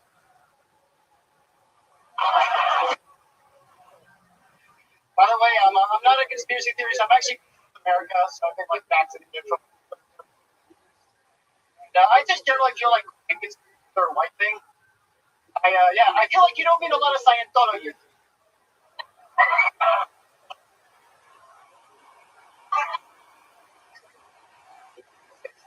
Yeah, right there, Mariano. Even fun. Yeah, building momentum throughout this. You were on the show a couple weeks ago, right? I was, yes. Yeah, what happened there? I had a decent set. Mostly made fun of my hair. Right. All right. Yeah, and you made Agabar look really bad, so I want to give him a shout out. What looked Agabar, my barber, here on the show. Right. No, Agabar made Agabar look really bad, and he did that again. Nothing's changing the hair. It's fantastic, but that doesn't mean anything about the hair. Even Carrot Top has good stuff. Hopefully we're not changing your hair, Mariano. I love it. I also love that even when you're wearing a shirt, it looks like you're like one of those barber aprons. What is that? Are you Conor McGregor's ballet driver or something like that? We're like Cosby. Find that fucking thing. I started wearing like the vintage shirt, kind of a way of like when I put on the shirt, kind of get attention. I kind of learned how to do that. You with the awe and autism. Oh, thank you. The sound of autism, for those of you want. People think it's a seal that is our autistic friend. There you go. Oh, wow. Look at that quiet awe. Does everyone here have an autistic something about it? Let's talk about it, Marianne. you were on a couple weeks ago, that appearance, you thought like, shit, I can't believe I didn't mention that. That would have been fun for us to riff on. I hurt my knee dancing. Really? When was this? In the morning. It was like 2 months ago. Okay. It was right like when the pandemic ended, like 2 in the morning. Wow. You hurt your ACL during ACL? Wait, ACL? No. 6th Street. I was guessing. You said you hurt your knee. I hurt my knee. I was on 6th Street, right? So it was like right when starting to locate. What was the dance? How many of you want to see the dance that Show that he did? Give us a little And something. then I was doing this. Snap right here. Wait, what kind of dance dude is that? Show us. Dance. Dance, you son of a bitch. Whoa.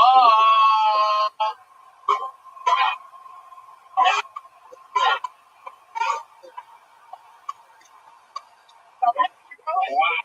Jesus Christ. Dance. Great fucking dance. Whatever the fuck. Anyway. Son of a bitch. God damn. Autism. Pages. Thank you. Wow. Were you dancing with someone? Were you by yourself? No, I was trying to dance with somebody, and then it just... Hold on. Play that song again. Now, I just want to picture you dancing like this by yourself. Do it again. And everybody around you is just pointing and laughing, right? Okay, that's enough. Thank you. Thank you, guys. Was that like your approach to someone? You're like, hey. Honestly, very drunk, and the person I was talking to was drunk. Who were you talking to? I remember it was like last call at a bar, and the girl like that just talking to some random girl. No idea how it started. Then she mentioned that it was right when quarantine, like I was in a like 3-month relationship, and the guy left me, like trying to pretend I was like, oh, and then I was like, oh, this is great. Did you say the guy left you? No, for her, like some guy in a relationship. Oh, I got so excited there for a second. And you were like, she'll fuck anybody. He's going to ask you, Fuck. And then she kicked you in the knee. I know, and then her friend. she was probably standing on one side of you, the other side, I saw your hair. Yeah, real difference of the move there. Let's talk about it, Marion. When did you start wearing shirts like that? You were shy. Like 8 years or so. 8 years. Okay, so you sort of have it like your own trademark. Basically, yeah. What else do you do for fun, Mariana? You seem like an energetic guy. You're out there dancing. I mean, I like reading. Kind of boring. I don't know. What else? I went to rock climbing. I guess I went right across the border. The border of Mexico? Jesus Christ, bro. Why? Do you even know the people? Yeah, well, yeah, obviously. I wouldn't do it otherwise. Well, I'm more Latino than people think, so I have like a friend from Peru. He married from like right up Mexico, so we parked our car. You just walked across the border? Yeah, like I have a picture right like in between the river. You can just do that. You can go into Mexico and yeah, no, get out. Yeah, right. You just leave and nobody cares. Trying to come back. They don't care. Americans, they're like, did you bring anything? Do you have anything with you? Can we have something? Sorry, Michael Gonzalez. See, you don't awe that, but you awe the other guy. I'm making fun of all your people, right? Love it. Okay. Are they? How long ago was that wedding? Like. Oh, wow. Okay, it's fresh off the border. Wow. That's fun. Yeah. Anything special? Did they do anything extra Mexican there? Did they, you know what I mean? Did she throw her gay over the wall or something like that? Just a typical Mexican. Like, you? I was extra respectful. That was you look like you're part of the mariachi band. Yeah, there's a very mariachi energy to you. It's very mariachi or something like that. Mariachi. Hey, Mariana, what's your sex life like? Talking with, we had a real serious discussion with Aaron Scarosi. Real animal. For the last, 3 months, had I'm kind of off the apps right now. trying to clear my Clear in your head, yeah. getting better Get that shape, and I'm trying to do it organic, whatever. When I'm starting to grasp. Yeah, well, the dating apps are fucking with my head, so I just. Just like put on the shirt, meet a lady. I like it. Normally, weddings, ladies are on there very like horny and things like that. Did anyone make a move at you at this? Move on you at this? I was pretty scared. Already. Did you tell them you're American? You should just have a name tag that says, "My name is American" on it. I told them I was Argentine, which they probably more like us. Yeah, Right, yeah. Michael Gonzalez grew up on a snare drum when you said you're Argentine. All right, Mariana, you got lucky a couple weeks here. Welcome back to the show. Congratulations. You know what? We're so funny. I'm going to give you a full-size Kill Tony joke book. To our friend Adrian Cavazos. He hand makes these. Our local Austin artist. You can follow him on Instagram at Boneseye with his D in the middle. BONEZBYE. Boneseye. How about another hand for Mariano DiVincenzo, everybody? Good morning here today. Why do you remember how to get off the stage? It's very weird what happened here. That's sort of a. Well, he almost jumped off. Oh, okay. We know this guy. Ladies and gentlemen, your next comedian helps out here on the show. He is a barbecue specialist. He has his own show called Best Barbecue Show on the internet. He feeds us regularly. He is basically our ambassador of food here in Austin, Texas. Any type of food, anything that we want to do, we always ask Yoni first. Ladies and gentlemen, here he is. It's Yoni, everybody.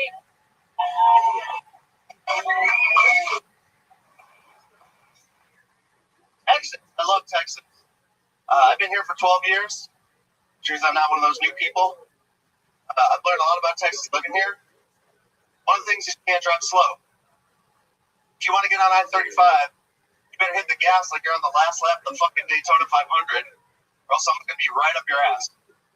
You know, if we walked around downtown or in grocery stores that way, people think you were crazy. Like if I stood right here, you'd think I was insane, right? I was standing a little close, right? Comfortable? That's how we drive. I love Texas barbecue. It's my thing. I love it because it's the best big dick energy. It's a giant black tube filled with hot meat. If you want to eat Texas barbecue, get a big black cock running all day. You also have to cook barbecue by burning an entire tree. You can't cook like for 10 minutes, an hour, 2 hours. You got to put a whole fucking tree in that thing, chop it up, get some strong herbs, etc. Thank you. Yoni, fuck yeah, dude. I love it.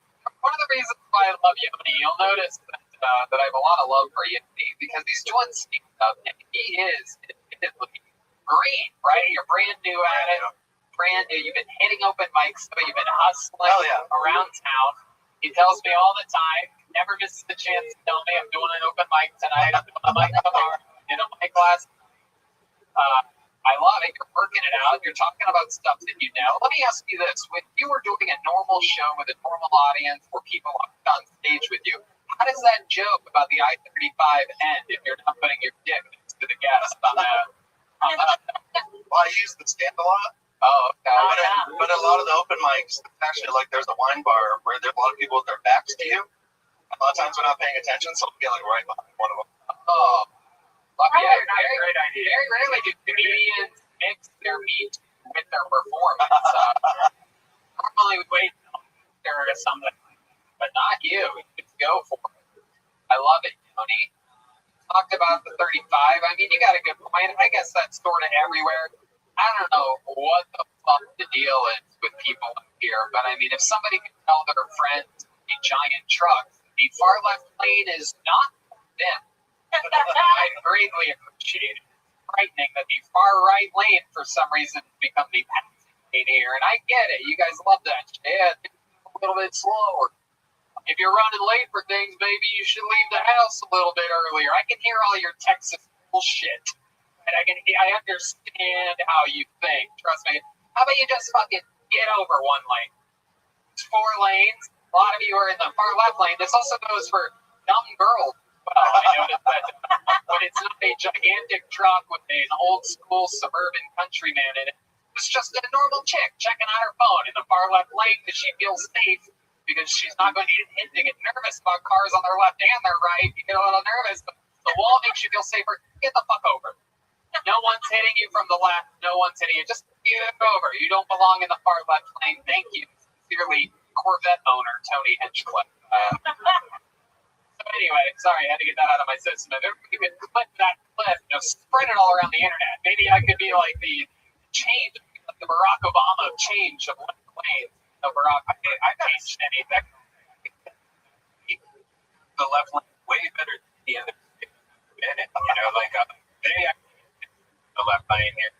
I've never a little bit more on that. Went to Dallas last week and it was fucking. Dallas is a little different. That's just Austin, Texas. Hell yeah. She's redhead. So, and that's coming from me. Oh, all right. So, Yoni, let's talk about you talked about the 35, and then when you go into barbecue. Yeah, barbecue. Absolutely talking about what you know. What you cover there, you talked about big tubes, big dick. Right? You love barbecue. Tell these people about your Saturday routine. Every Saturday I go to Snow's Barbecue in Lexington, Texas. Opens at 8 a.m. Only open Saturdays with Miss Betsy, an 86-year-old master, an 86-year-old lady. Yeah. And I bet she doesn't, even an 86-year-old lady doesn't stay in the far left lane. That's the lady that knows how to utilize the middle lanes. Just go to the speed limit. Life's easy there. For those of you that want to go to the speed limit, that's the fucking lane for you. She drives a little pickup truck. Adorable. The sweet 86-year-old still working the pits. Hell yeah. What else? You go there, that's an early gig for you, right? Yeah, 8 a.m. So I get there around 6. Wow. Do you ever get big enough barbecues? I've had it, really? I've had it maybe 10 times, 15 times since I've been here, and I'm like, I've had it over for a while. Like over. It looks like you're not. Or have you had your blood checked, what your sodium levels are, or anything like that? It's not recently. I probably should. Have you had your blood checked? I mean, it was 4 years ago. I love it. All right. What are you looking at? They're blocking a camera right down the middle. That is a camera. Yeah. Anybody that's ever right there in that little zone, try not to stand up. Especially goes to the people standing right there in the camera. Thank you so much. Reunion. Save the huggies for another time, shall we? I know you're excited to see each other. I promise you, it's a recorded show. It's a party in here. Really is. People love the standing room. At first, I was a little curious about the standing room, but leave it to Anton's. No rock and roll. Know how to fill up a rock club. It's good up here. Shout out to famous ticket scalpers from a couple weeks ago, but leaving one empty table here front and center. So, Yoni, fun times. You have, I gotta be honest with you, and I think everybody that you agree, you're one of the most positive, coolest people, and you've made a lot of people's transition to Austin resident very easy, very smooth. A lot of you people that are Kill Tony fans and fans of comedy have to thank this guy out on the streets when you see him. He keeps us all feeling real home here. How about one more time for the comedy styling Yoni, everybody? Yeah! At Best BDQ on social media. Best mustache ride. That's awesome. Thick mustache. Very thick. Earthy mustache on that guy. Earthy mustache. Here's Kaylee. The Red Rose celebrated their 1-year anniversary last week. How many of you have been to either the Red Rose or the Yellow Rose, huh? These guys, you guys haven't been over here at the High Top? You guys, you got Tank Top. You ever been to Red Rose, Yellow Rose? You ever been to a strip club? I think Tank Top is secretly a Tank Bottom. Yeah, that's what I'm getting the old middle finger. The old middle finger. That's a way to kill Tony. All right, Dubs. Dubs is next. Dubs General. The wacky name should be interesting. That's a story. Let's see what happens. Dubs General, with the best joke heard in town, called 1-800-DUBS General now. Here he comes. Oh, he's on crutches. Everybody, we love people on crutches. I just met this guy. People have a good fresh injury. We're gonna talk all about it after this guy got a Bucky shirt on. Oh wow, this guy is very likable, representing Bucky's. Yeah. You can't. He's got an injured foot, and he's getting an injured foot. Is the moment where an injured man tries to get around the blind bass player. Everybody, it's a real live show. Anything can happen. One more time for Dubs.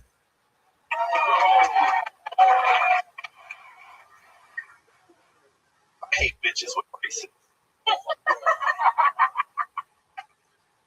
Because you're lying through your teeth, bitch. When I fuck my girl, I like to out Kobe before I come. I represent LA.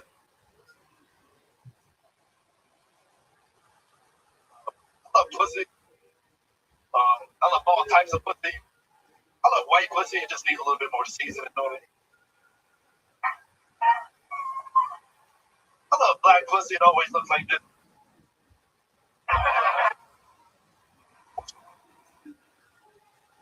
I love Mexican pussy. It's just too fertile. Bitch, I just shook your hand. What you gonna do? You haven't heard this? It's called toilet paper pussy. You ain't never had no toilet paper pussy? That's it. I'm Dubs General. Dubs General. I remember you if you were on the show before. You have not been, correct? Welcome. Indeed, absolutely welcome to the show. Oh, shit. Gee, madness. He did. Really? Davis Michelin. Oh, okay. Awesome. I love it. So here's well, my first question. You said that you yell Kobe before you come. Why exactly is that? Is that because your comment's going to crash into her from above?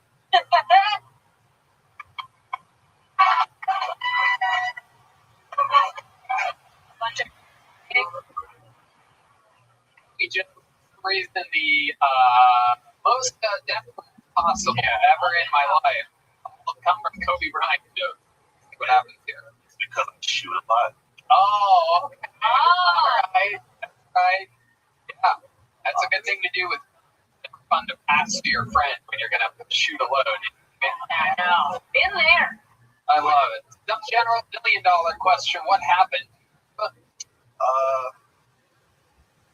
I was playing basketball with my son. I was gonna say some weird shit, but yeah, no, just play basketball with my son. Okay. Yeah. All right. You don't yell Kobe when you're with your son, do you? No. Good. Even though you're playing basketball, I'd like to make sure you don't want to get confused and only shoot. Last thing you want to do is dribble. Hey, look at that. That's how. Hello, Anthony. The red man yells before he's gonna come. He yells Scottie Pippen and then he dribbles under his head. All right. How long have you been doing stand-up? 3 years. 3 years, all of it here in Austin? No, I actually all over the country. I just came from Florida. Show. Oh, sweet. What part of Florida? Citrus Springs, which is an hour north and an hour east of Tampa. Damn. All right. I'm actually throwing a festival there too. Run festival there. August 6th and August. Wow, it's so crazy. Yeah, you're gonna be there in Sisley. You want? Well, I'm not going to be at the festival, right?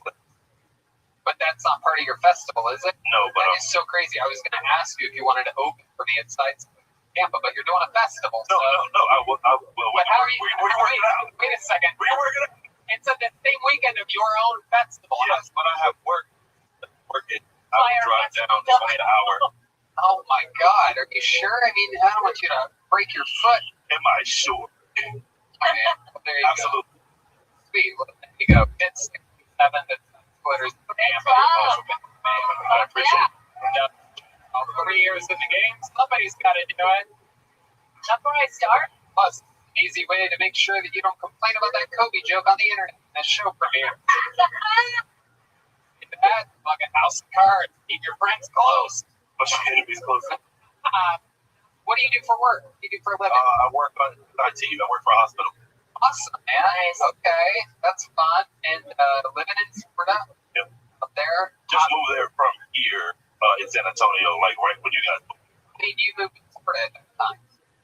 let's go into it. So I was getting a divorce, and my wife or ex now lived in Florida, and I wanted to be a great dad and have my kids closer to their moms. Oh, wow. There you go. Good dad. Good father. Don't see a lot of those in company.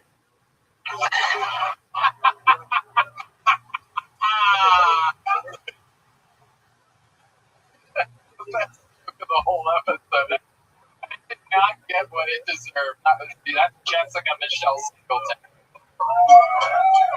Cranking it. All right. What do you like to do for fun? What are some hobbies? When you're not playing basketball with your son, coming and yelling Kobe on some chest, what are some other things? I do a video a day on YouTube. Shit.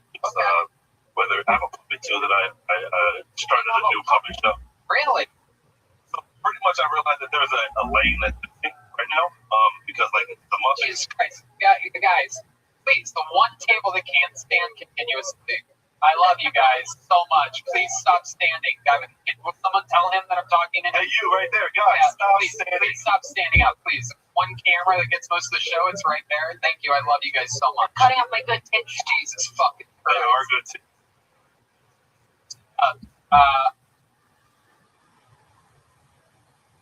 Oh wow! Someone just broke glass.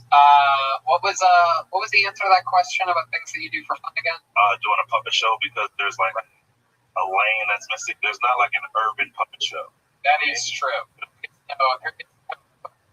No, Tyler Perry presents Muppet Babies.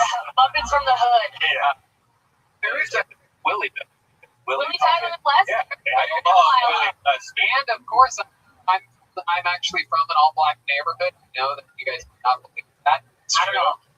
One of the movies that I was raised on that me and my young African-American friends would watch, a little movie called Tales from the Hood. And there is one of the anthologies that features a lot of scary black puppets. Black puppets shockingly scarier than white puppets.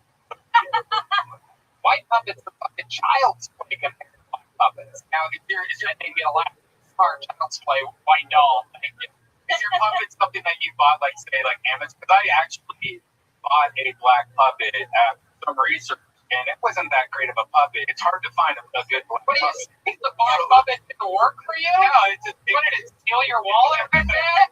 It's poorly made. Probably made by a Mexican. My puppet is Mexican. Oh, it is? Oh. He wears like a cape and a mask. His name is Bluey. Wow. I love it. Not the first Mexican anything to peek up over a wall, right? That's true. Puppet joke. Did you make it yourself? No. Hobby Lobby selling Mexican puppets. Where? Oh, Hobby Lobby. Oh, Hobby Lobby. The 4 people who don't know. I don't at all. They've even allowed people. No gays. Tell me. You son of a bitch. Wow. Such a shame that I'm going to be bringing totally different people to Tampa to open this weekend. Our Dubs, so much fun. Congratulations. I'm going to see you August 5th, 7th. We'll be going out first. Shows. Anything else? Anything else for Dubs? Great meeting you, man. I think with the Kobe joke, I think what you said in its response, it's actually a very clean joke to go like, because I shoot a. We're thinking about the setup for like a really hard punch. I wanted a harder punch. No, I appreciate it. I literally wrote that joke last time. What David? Nowhere else to go with it. Yeah, I think just the honest answer of like, cause I shoot a lot or something like that, like, cause it's set up for a hard punch. And you were like, right. Yeah, so I can't do this part, but you might be able to. You can also say because a bunch of children die on her afterwards. Anyway, that's those of you that happened in the actual Tony Hinchcliffe at AOL.com. Yeah, my email. Reach out to me. Guys, come on, give one more hand for @Dubs General, everybody. Follow him on social media, DUBC General, all one word. Hey, can I have a Crown Royal and Coca-Cola whenever you get a chance here? Why don't you have a whistle? One Crown and Coke. Actually, sure. You guys have Whistle Pig, I'll do Whistle Pig, whatever. Crown and Coke is fine. How about a hand for the staff here at Anson? Keeping us all filled up. From the Red Rose, fresh off their 1-year anniversary. Woo! Everybody went there. We had a blast. I mean, the place is so much fun. And they have a world-famous cheeseburger at the Red Rose. Thank you very much. Those of you that love cheeseburgers, you know, it might not be the place that you think of first for your cheeseburger. No kids. Everyone's The only reason I go there for the cheeseburger. You guys want another special treat? Okay. Clearly you don't. You guys want another special treat? All right. Ladies and gentlemen, I present to you yet another regular on the show. Feels like we're in Los Angeles. All the regulars are here, everybody. Ladies and gentlemen, make some noise for this guy, one of the best joke writers in the show's history. Always a brand new minute and one of the best roasters in the game. Ladies and gentlemen, oh, he's already here. David Lucas. Spoiler alert, David Lucas. What's up? I only do jokes like this, but I said, I'm going to try to kill. Bill Gates and Melinda Gates are getting a divorce. Y'all heard about that shit? I heard that Melinda Gates leaving Bill because he had a dick that's Microsoft. Oh, shit.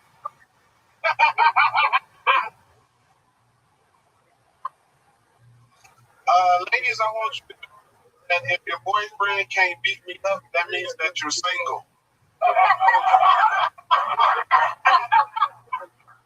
It's like Trump in front of him, grab you by the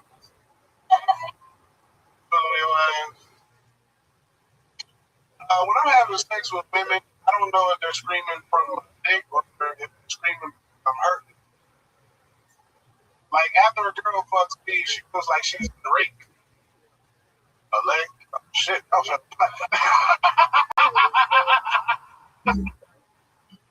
legs hurt, her thighs hurt. Yeah, right.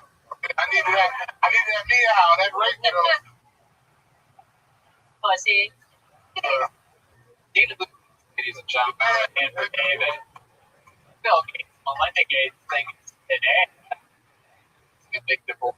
Another big one. I wrote an hour. These rich guys, I mean, we're talking about like hundreds of billions of dollars. Jeff Bezos and Bill Gates. There is no amount of money that is better than new pussy. Yeah. I mean, it is just unbelievable. Everyone loves the fresh fucking dirty little fucking diggity snatch. You know what I mean? He's So, gonna even the gay guy was nodding his head to this. Even he loves fresh pussy. Whether it's man pussy or not. I was like, David, can you believe it? You can't even on me tonight. This guy is in the front row, flaming it up. Yeah. By the way, it's only funny because he's clearly not gay. For those of you gay people that are going to write a blog about this, about can you tell me he was gay in a negative term? I don't know, he might be, bro. Shit. I don't know. I'm going to butt fuck him later and find out if he's gay or not. Find out what's what. Use the old fucking, I'm going to check his oil. See what's going on down there.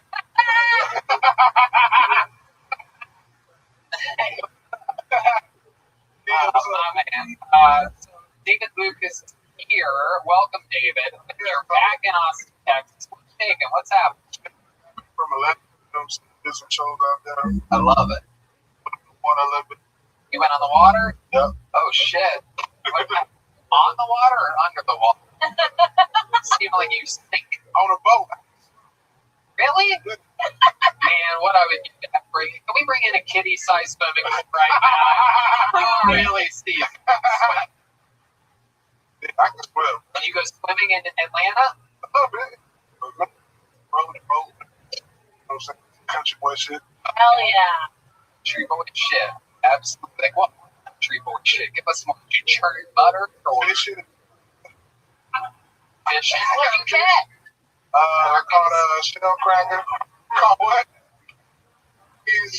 What kind of crab? I caught a shell cracker type of fish. Ooh. Racist. Fisherman know what that is. Called a whitefish. Some white birds. There's fishermen in the room that really like that shit. I yelled at that guy. They're cool. Chums. I love it. You're out there fishing. You seem like the kind of guy that would, forget it. Why you dressed like that? Why am I dressed like this? I'm wearing a blue collar shirt. You dress like you're about to testify against some dick. Right there. Shit, you look like a public defender for a minute. Wow.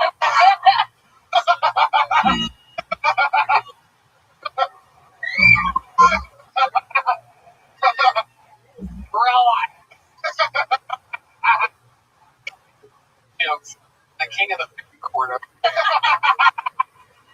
Oh wow! A lighting chain. I love that. You got lighting chains. I just slammed her. We haven't even seen that before. I love that you're dressed like a old school TV when it goes out of it goes off the air. David, renovation. I mean, it is incredible. With a big, giant upper body. You dress like you did jury duty when that nigga shot up that K club in Orlando. You look like you need to do a we're in. You was going to dress up with boyfriend. Lawyer's gonna come check on me today, inmate. Oh, his court is happening. You got that fucking, I just got out of college lawyer school. Oh my God. Like,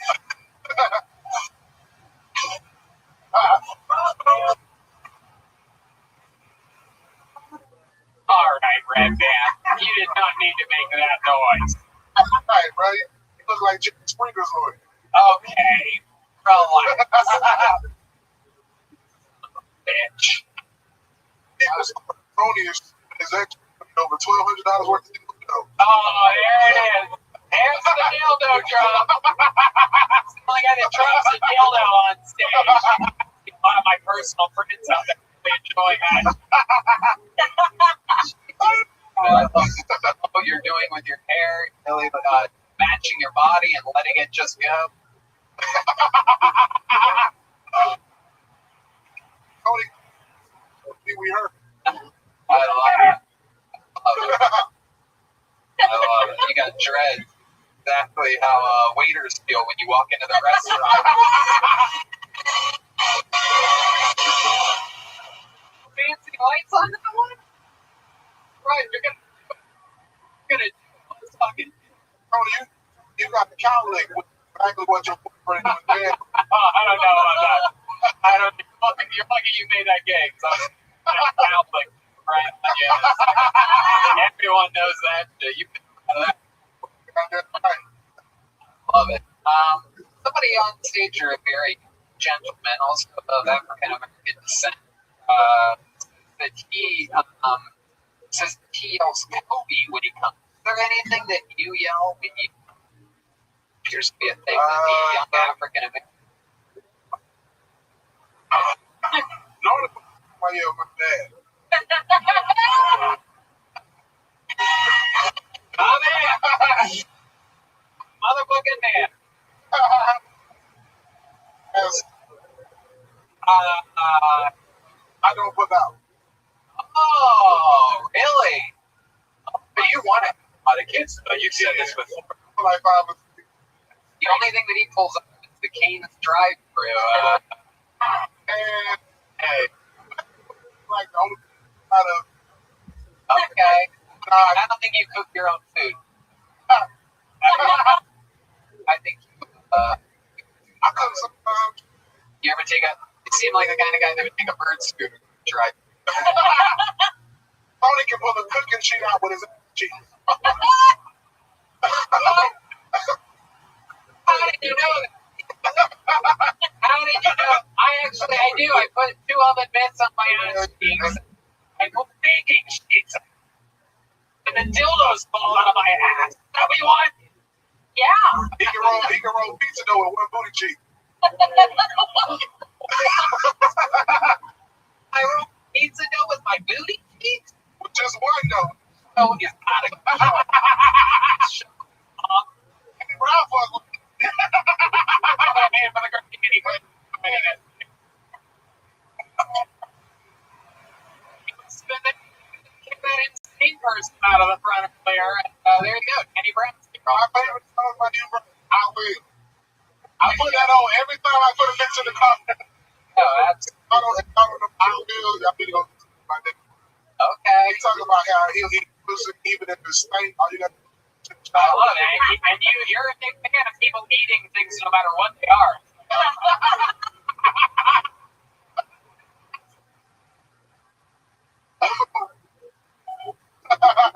Hey, David, so much fun. You're an absolute killer. I love everything that you do.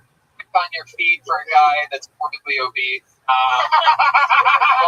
Always right off the top of your head. We're in Florida at the same time. My manager so Okay. yeah. Tampa? Yeah. All right, great. You want a feature for those shows? All right, so there you go. Maybe a guest spot, maybe your feature. Yeah. All right, man. Stop. Ladies and gentlemen, make some noise for David Lucas. Everybody, come on. It's energy here. We're going to have the most show in Florida ever. The energy in this room, standing room only, I'm telling you, I like it. You guys having fun tonight?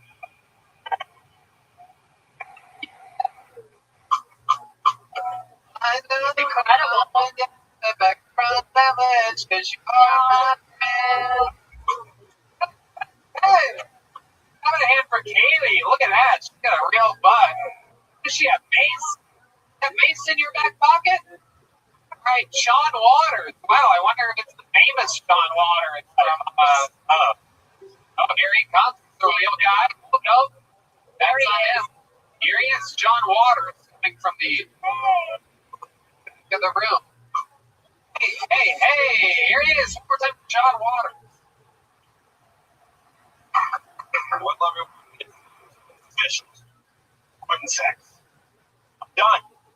Can't deal with it. Can't deal with those awkward moments. You know when you get that fucking hair in your mouth, and you're just like, what do you do to deal with that? Like, I tried to be sexy. I'm like, ooh, what this? I think you lost. Keep it on your body, not in my mouth. I think the worst thing during sex, have you ever had to repeat yourself when you're saying something dirty? Like, it's like, I'm like, a little something dirty, you're just like, you like that? And they're like, what? And you're like, me.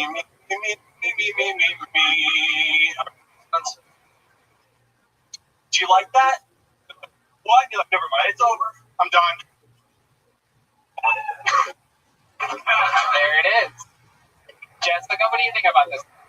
Listen, when a woman goes, what? After you try to talk to me, that's her giving you an opportunity to realize that's something you should never fucking say. There you go. You like that? Horse truth activated. That horse always chimes in with pure honesty on the field. But I do love that idea. It's funny because we've all been there with daddy. You're like, what do you say? I want to know what you say in the bedroom.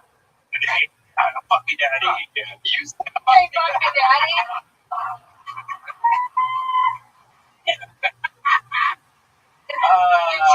You're like, do you like that? Do you like that? It doesn't. They don't like it. I love that. John Waters, you look like you were created in a video game. You don't appear to be like a real human being. You look like you were like molded by a man who worked on this wax puppet. Is that bad? I don't know if it's bad or not. I can't really tell. You gotta look like a ventriloquist. Yes. Thank you. I've been told that. Well, congratulations for the 1 millionth person to say that on the show. Goosebumps. And the same amount of laughter every time. Because the people do something else. Did you like that? What? That your dirty talk? Hey, he commits. John, how long have you been doing stand-up? About 3 months. I love it. You're from Texas? No, so I'm from Maryland. Okay. So I actually moved to Austin like 3 years ago, and then I started doing stand-up 3 months before the pandemic. And then I You don't like this? So just relax. Commit to your answer. Don't try to read my face. I actually moved back home. Tony, am I doing all right? You're still on the show, dude. Ask me after. You did okay. All right. I'll say no. No, I'm kidding. I'm joking. For 3 months, rock solid set. For 3 months. For 2 years of dog shit. You know what I'm saying? But now, so John, what do you do for work? Rather not talk about my work. Why? I just don't know. I'm just talking about sex and hair in my mouth. Well, instead of naming the exact corporation that you work for, can you give us a ballpark of what you do? Redman's guessing police officer. No way, this guy's the top. Now with that hair. Pharmaceutical companies. All right. Drug pumper. That's in Pfizer. Are you one of the Johnson brothers? Johnson and Johnson.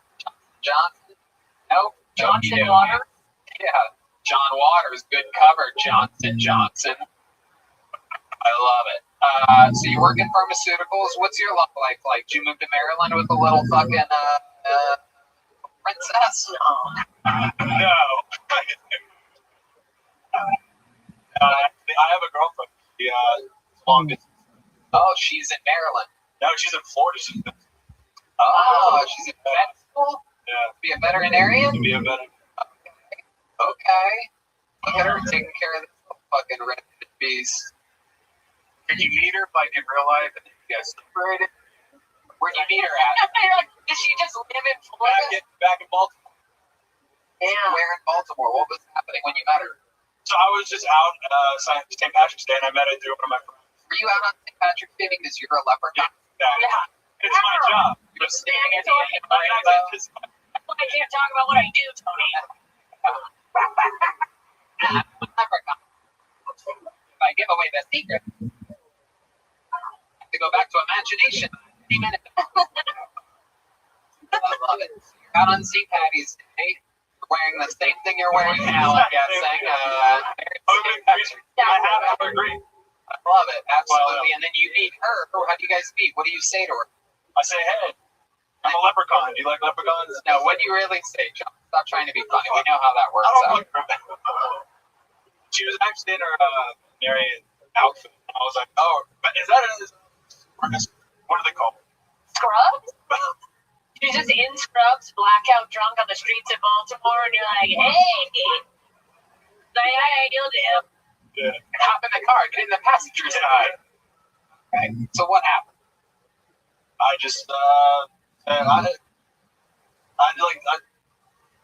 John, what the fuck is going on right now? Do you see how obviously awkward I am with sex? Like, I say, answer the I question. say, hey, I like your scrub. She said, I like your leprechaun red hair. Okay, shut up. Did you guys fuck that night? Did you fuck the first night? Yes. Yeah. Are you listening to the audience and answering, or are you answer. I said, yes. John, are you fucking retarded, dude? Just listen to me, think about the question that I asked you, and then answer it honestly. You don't have to lie. You don't have to keep referencing the leprechaun. You don't have to hear somebody say something and then repeat what they say. There's no wrong answers here. The only wrong answer is it not being the honest answer. Did you guys have sex that first night that you met? Yeah. Where? In your bedroom. Yeah, did she like that? Well, maybe. I mean, she's still with me. Right. He's cheating. How soon after that? Okay.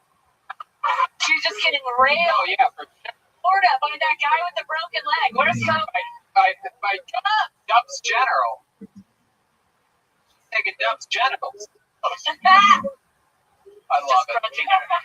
John, what else about you? Any fun facts about John Waters we should know about before letting you go? There must be some crazy fun fact about your life. Do you have any special skills or talents? I know that point I might dance.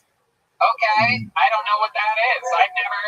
To be honest with you, I don't consume a lot of comedy. I've never seen Napoleon Dynamite. Did you learn? Fucking dead serious. Did you learn that because people told you you look like Napoleon Dynamite? I did it at Mr. Greek contest. No, What frat are you in? Fidel. Oh, really? Bro! Exactly. You That sounds all right. That's literally me. That's literally me. Very interesting. You guys know the Napoleon Dynamite thing? What song You is guys it? know what that is? We're trying to look it up too. We're trying to give you an opportunity to redeem yourself, John. I think we got it. Here he is, trying to entertain us. John Water. It's going to be interesting. I don't know what's going to happen here. Right, the crowd goes wild.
I'm glad you were all with us.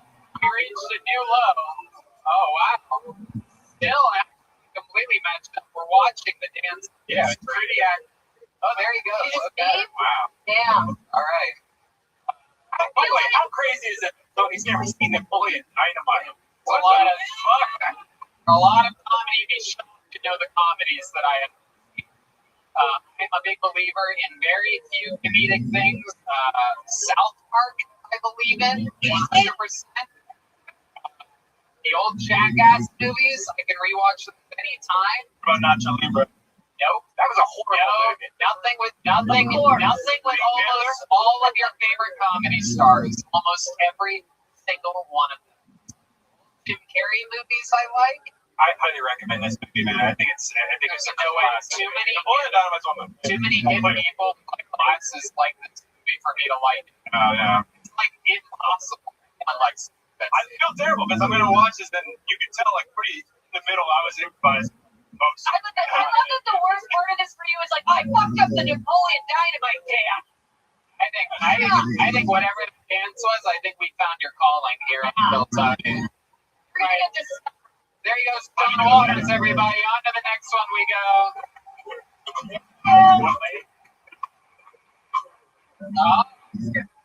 Oh, here, John.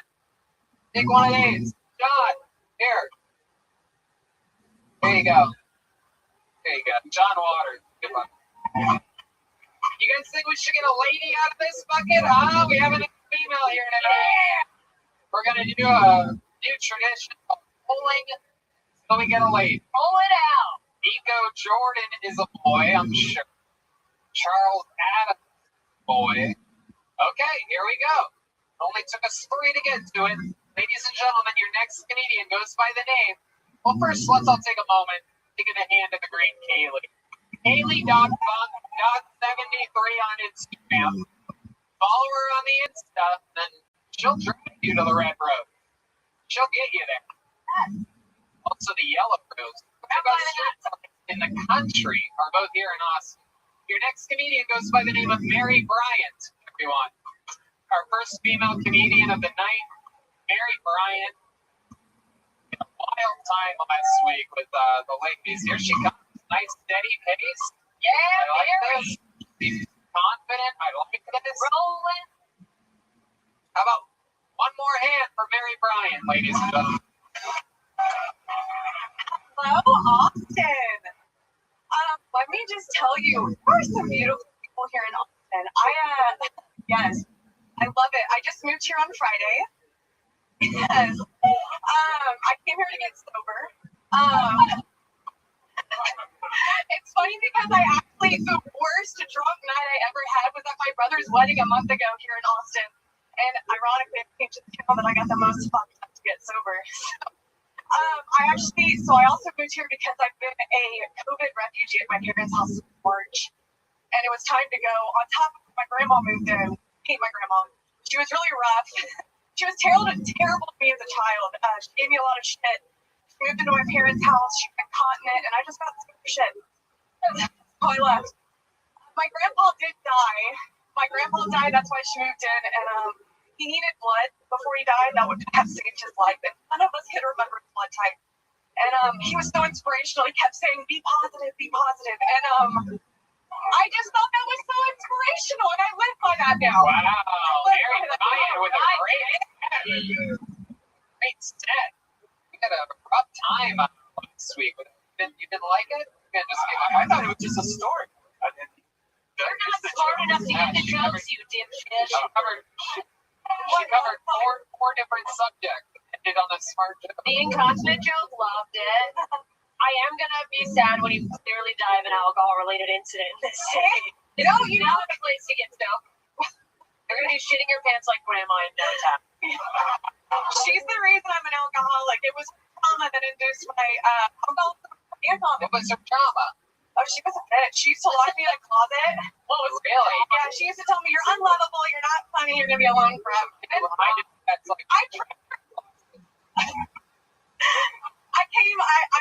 I did get out of the closet. There was no change there, but I did prove that I was funny.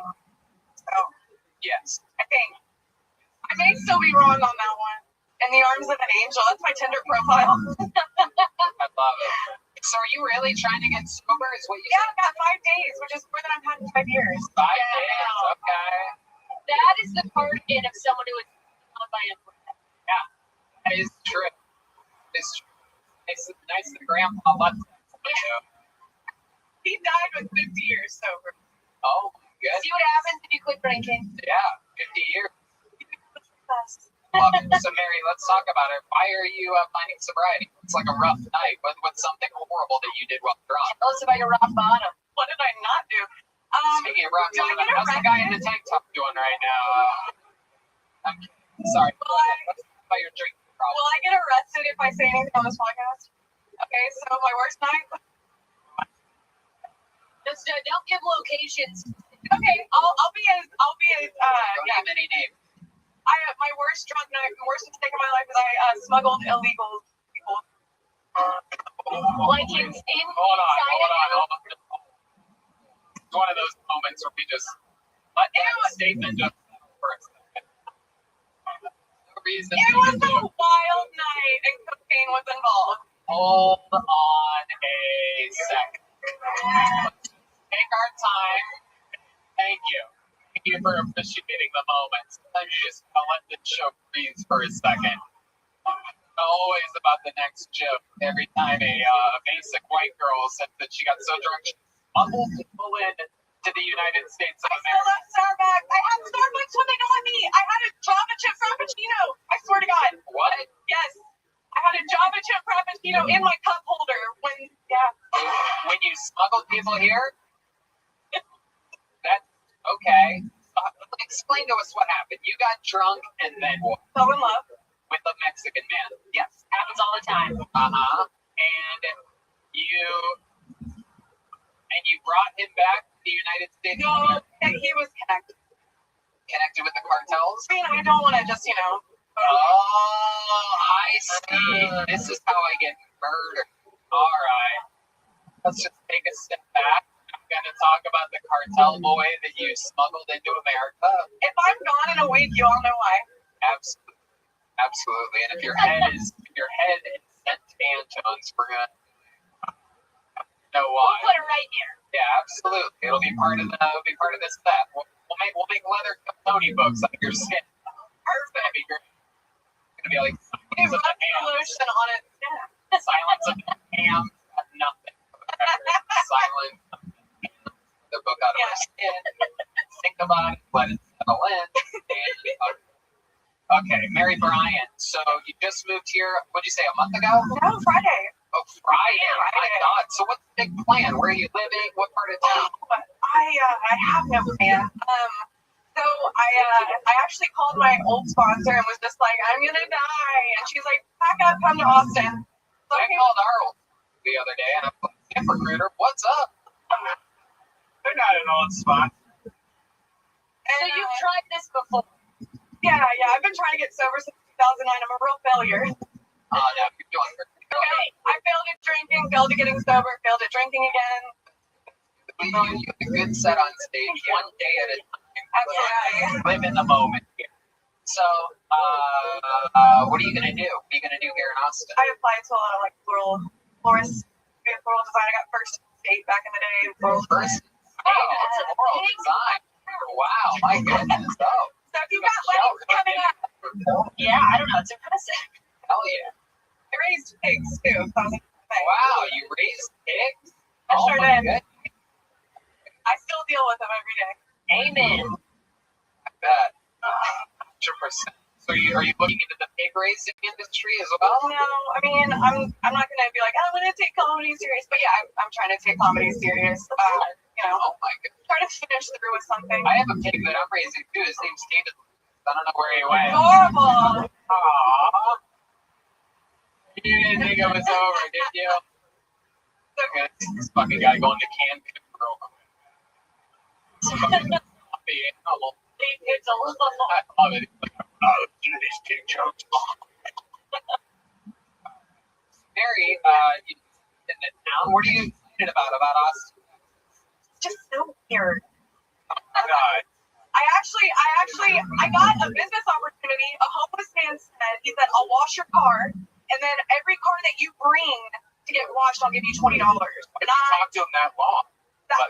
I was trapped. You know, I come from a place there's not a lot of home. I'm like in a suburb of Houston is where I'm from. And yeah. What suburb? The Woodlands. The Woodlands. Wow, that's crazy. Someone was. I got my Lululemon on right now. Oh, a lot of booze, but what are they, racist out there? Why are you booing the Woodlands? It's not Houston. They hate black people. All right.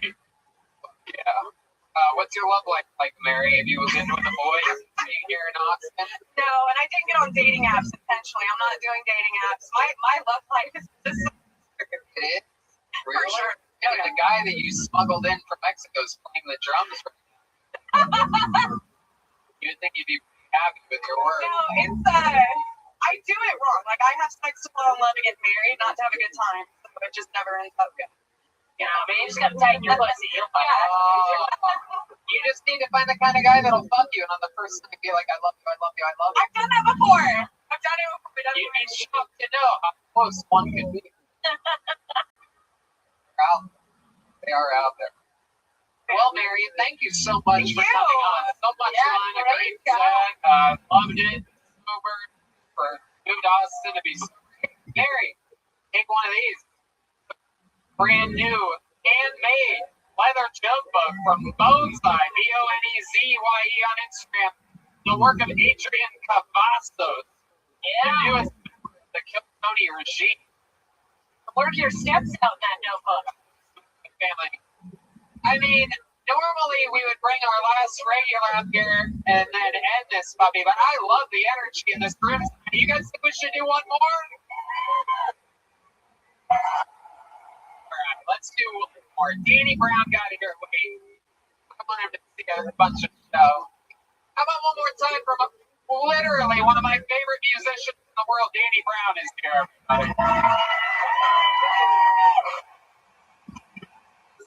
Cooler than that.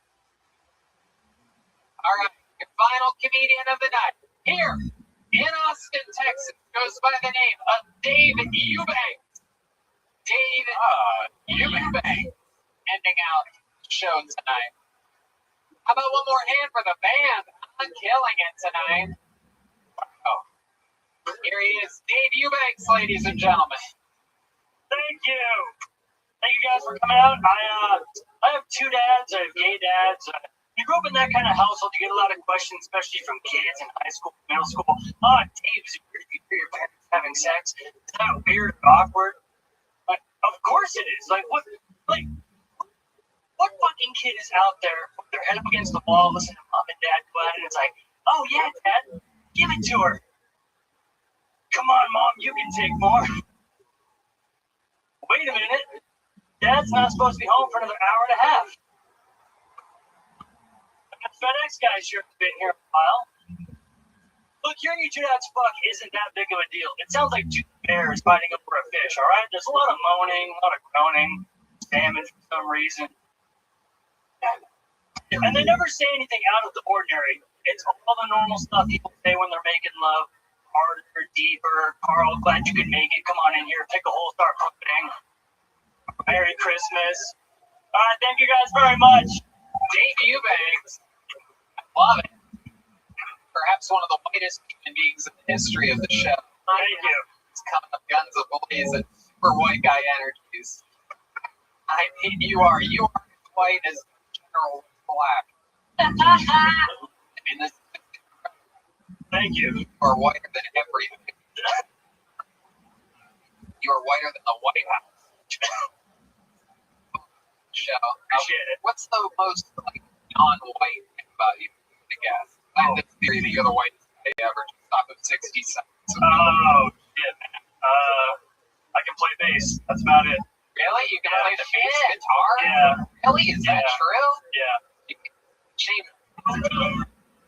D-Madness chair. I'm not. Wait a second. What?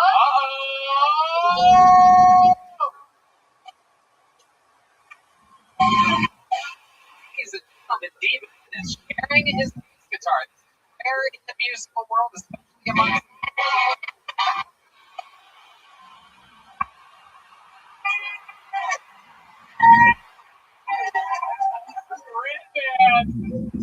now that's the joke of the night.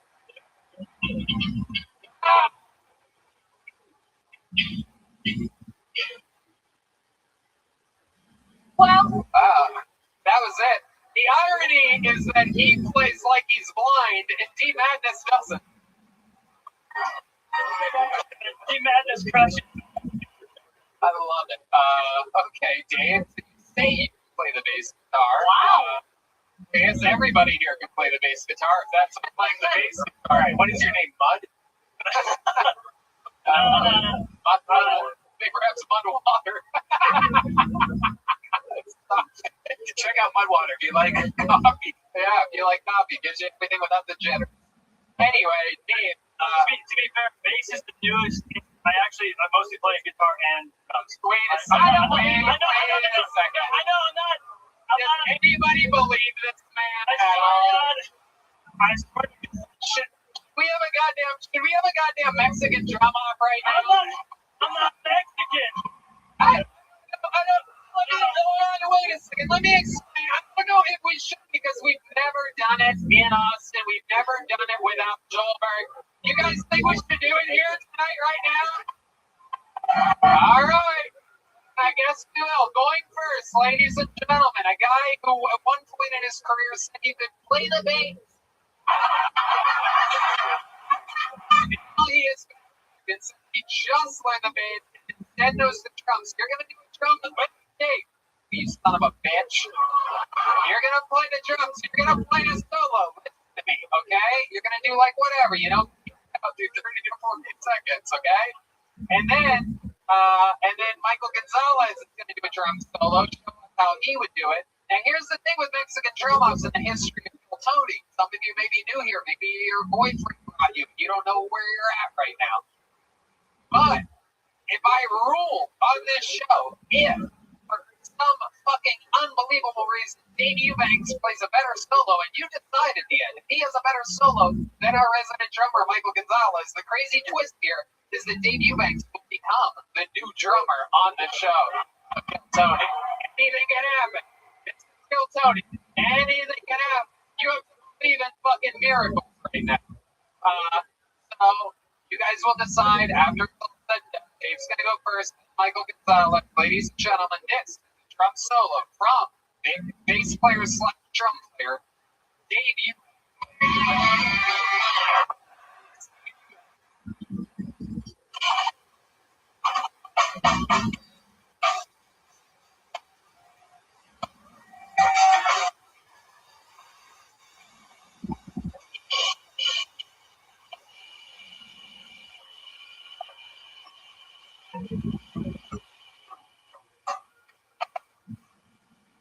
Okay, there's Dave Eubank.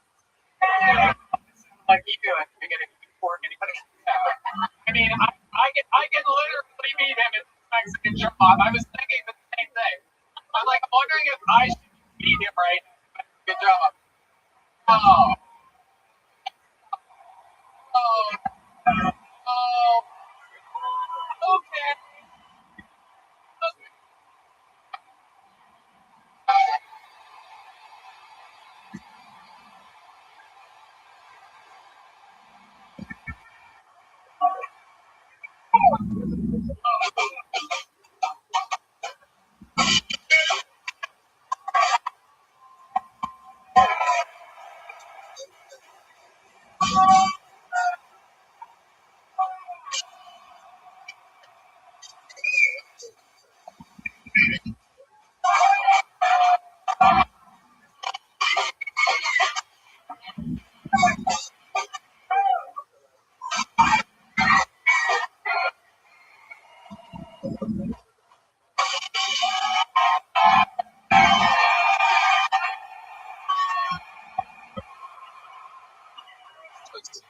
Wait. Dave Eubanks winning this Mexican drum off.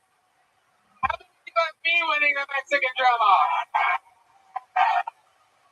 Okay, but in all seriousness, to show us how it's done, how about Michael Gonzalez jumps back there real quick? I'm just goofing around. I could also, it turns out, by the way, I could also beat Dave Eubanks in a bass player off as well. And pretty much anything off, it turns out. Ladies and gentlemen, here to really show us how it's done. I'm going to be honest, I got a little nervous back there. Playing on was a little bit different than playing before people let in. Ladies and gentlemen, I present to you the reigning, defending Mexican drummer. It is Michael Gonzalez.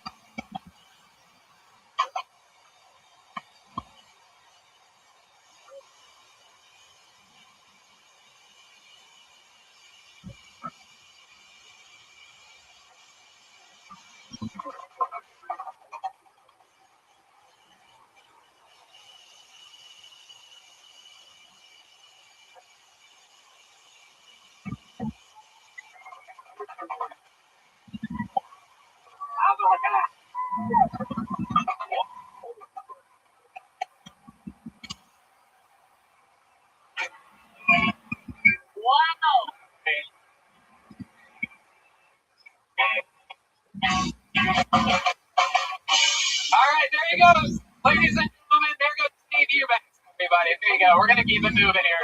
He's on Instagram at Dave_Eubanks. Go that way. Keep going that way. Keep going that way. Oh, no. It's okay. Very, very easy toss. Oh, wow. That's a fun guy right there. I can throw things all day. What? Who else wants one, huh? Yeah, I need a better. You're gonna use a catcher? Oh, okay. Go. Wow, look. He can catch and he can pitch. Ladies and gentlemen, your final comedian of the night on this beautiful episode of Bill Tony Live from Austin, Texas. This regular absolutely knows how to put a ribbon on a beautiful fucking episode. Originally from Brooklyn, New York, in Chicago, became the king of Second City in Chicago for over 2 decades. Got diagnosed with Lou Gehrig's disease, faced his bucket list dream of being a stand-up comedian. I present to you the one, the only, the great, the powerful. Make some fucking noise for Michael Lair.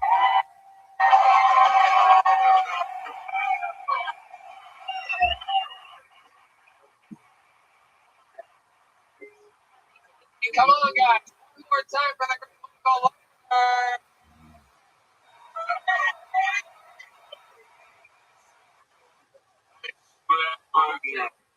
have so much joy and happiness is my side bitch. We fuck on all the hard. I made it in a bitch that spelled out her name. She made me a Christmas tree. I wear a taco. We get abortions because our job is the abortion. She thinks I'm such a good lover. She ran me my own craft store. It's called Michael's, the place for crap. Orgies, scrapbook sex. And then scrapbook our favorite from their orgy.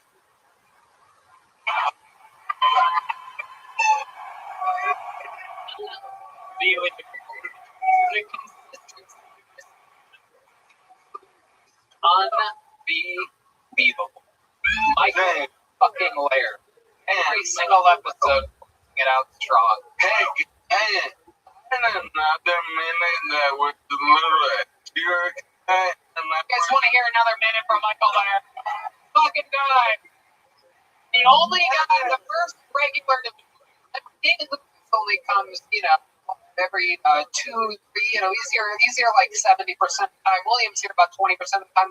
Michael Lair was one of the first comedians from Los Angeles to move to Austin, Texas. Does a new minute every single week.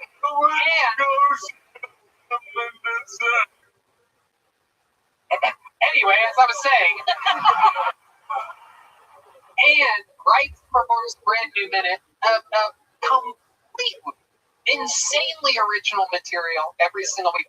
And he's been going long, and now we're finding out that he has another new minute. Ladies and gentlemen, this is another new minute from Michael motherfucking Lair. Yeah! Yeah! How are you? I'm a proud new resident of Texas, where it's with the minute. Even I'm familiar with the story. It's a movie called Dallas Fires Club. I am the lead character. His name is Sal. And he likes to party and get high so much he lets one of his buddies pump his asshole full of AIDS. Now, I like to get wet. I like to get fun. I like to shoot the sky, but I'm never getting so high when I let one of my buddies pump my asshole full of AIDS. And I'm just you from New York must be the cowboy way. Wow. Jesus Christ. I mean, what the fuck? Getting a standing ovation in the front from the part of the audience.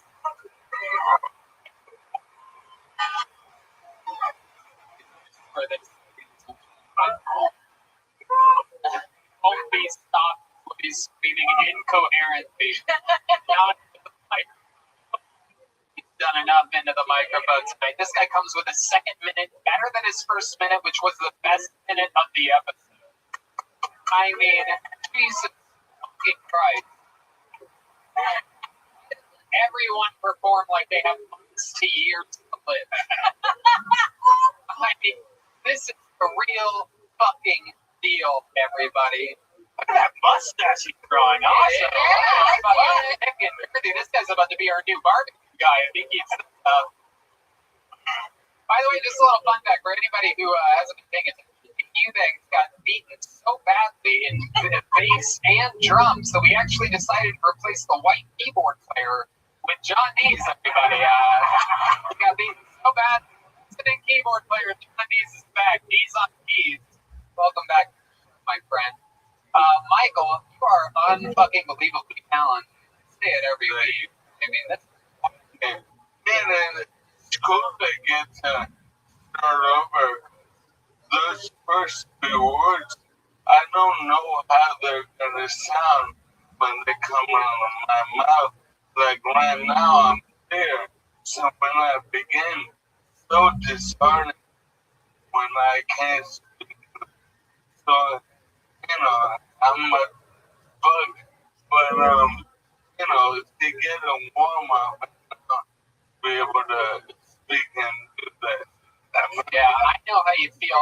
I'm telling you, I play drums so much better before the audience comes in. I know exactly how you feel. Well, a few weeks ago, Michael, right before you got COVID, you had one episode where you could barely speak, and it was very to all of us. And is the word I was looking for.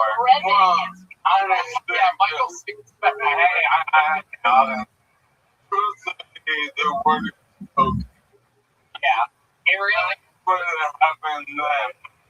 What I love about that is that we do indeed retape the show. Those people that watch it on YouTube, and a wild thing about that episode, Michael was on a cocaine bender. He was on a big alcohol bender. I mean, yeah, absolutely. People didn't agree with you. All these filthy coke here. But one of the fun facts that I'm getting to is that, when the episode came out, Michael had a really rough night one night. I mean, absolute rock bottom, thank God.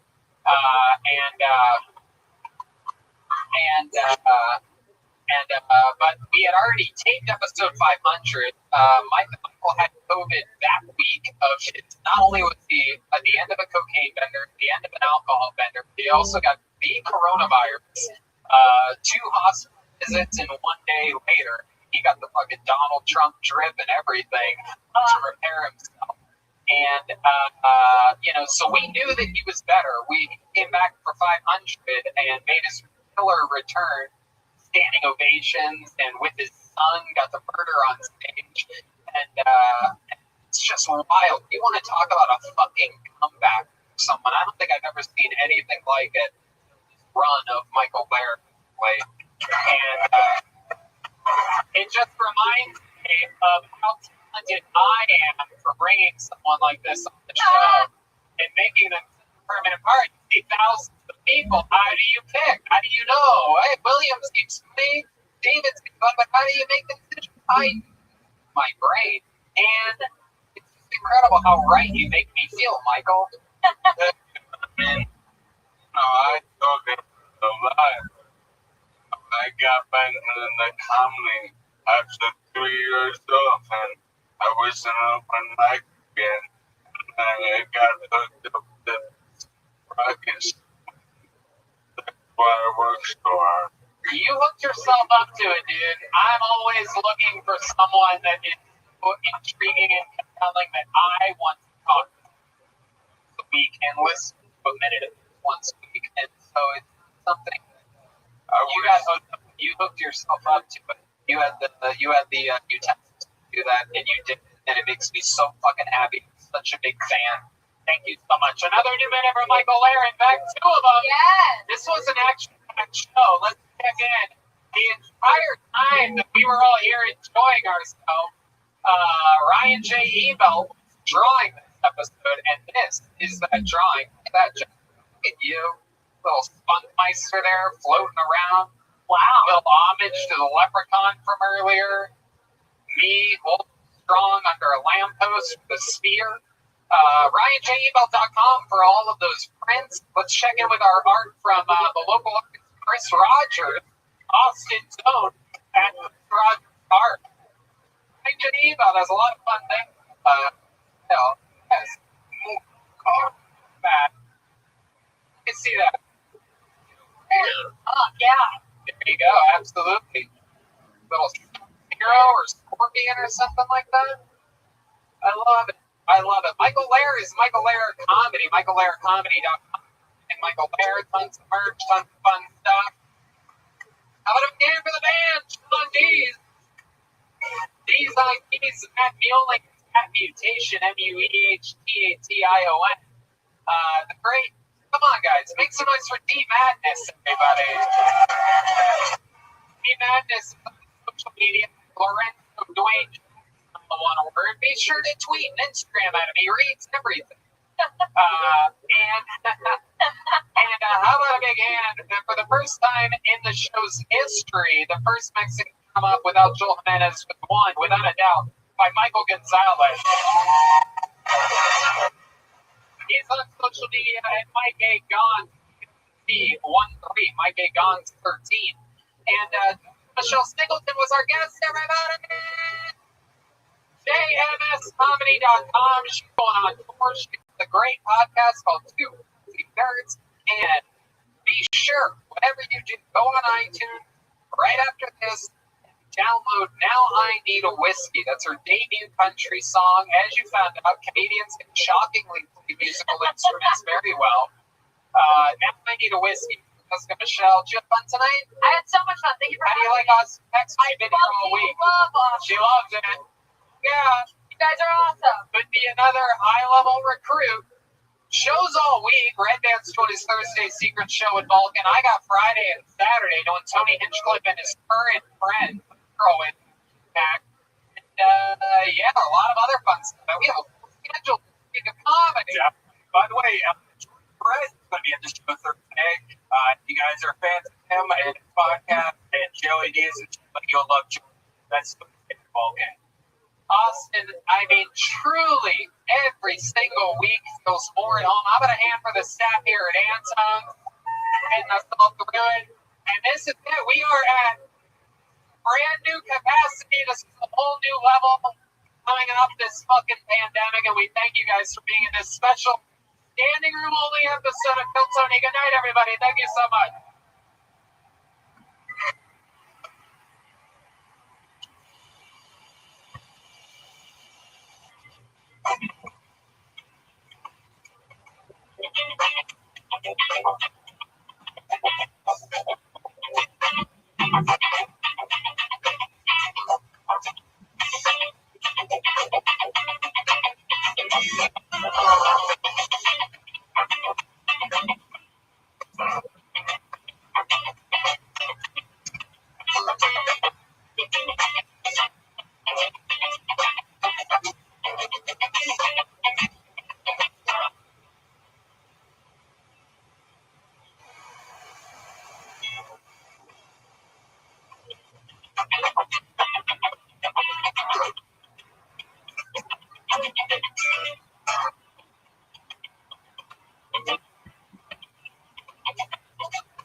Tony.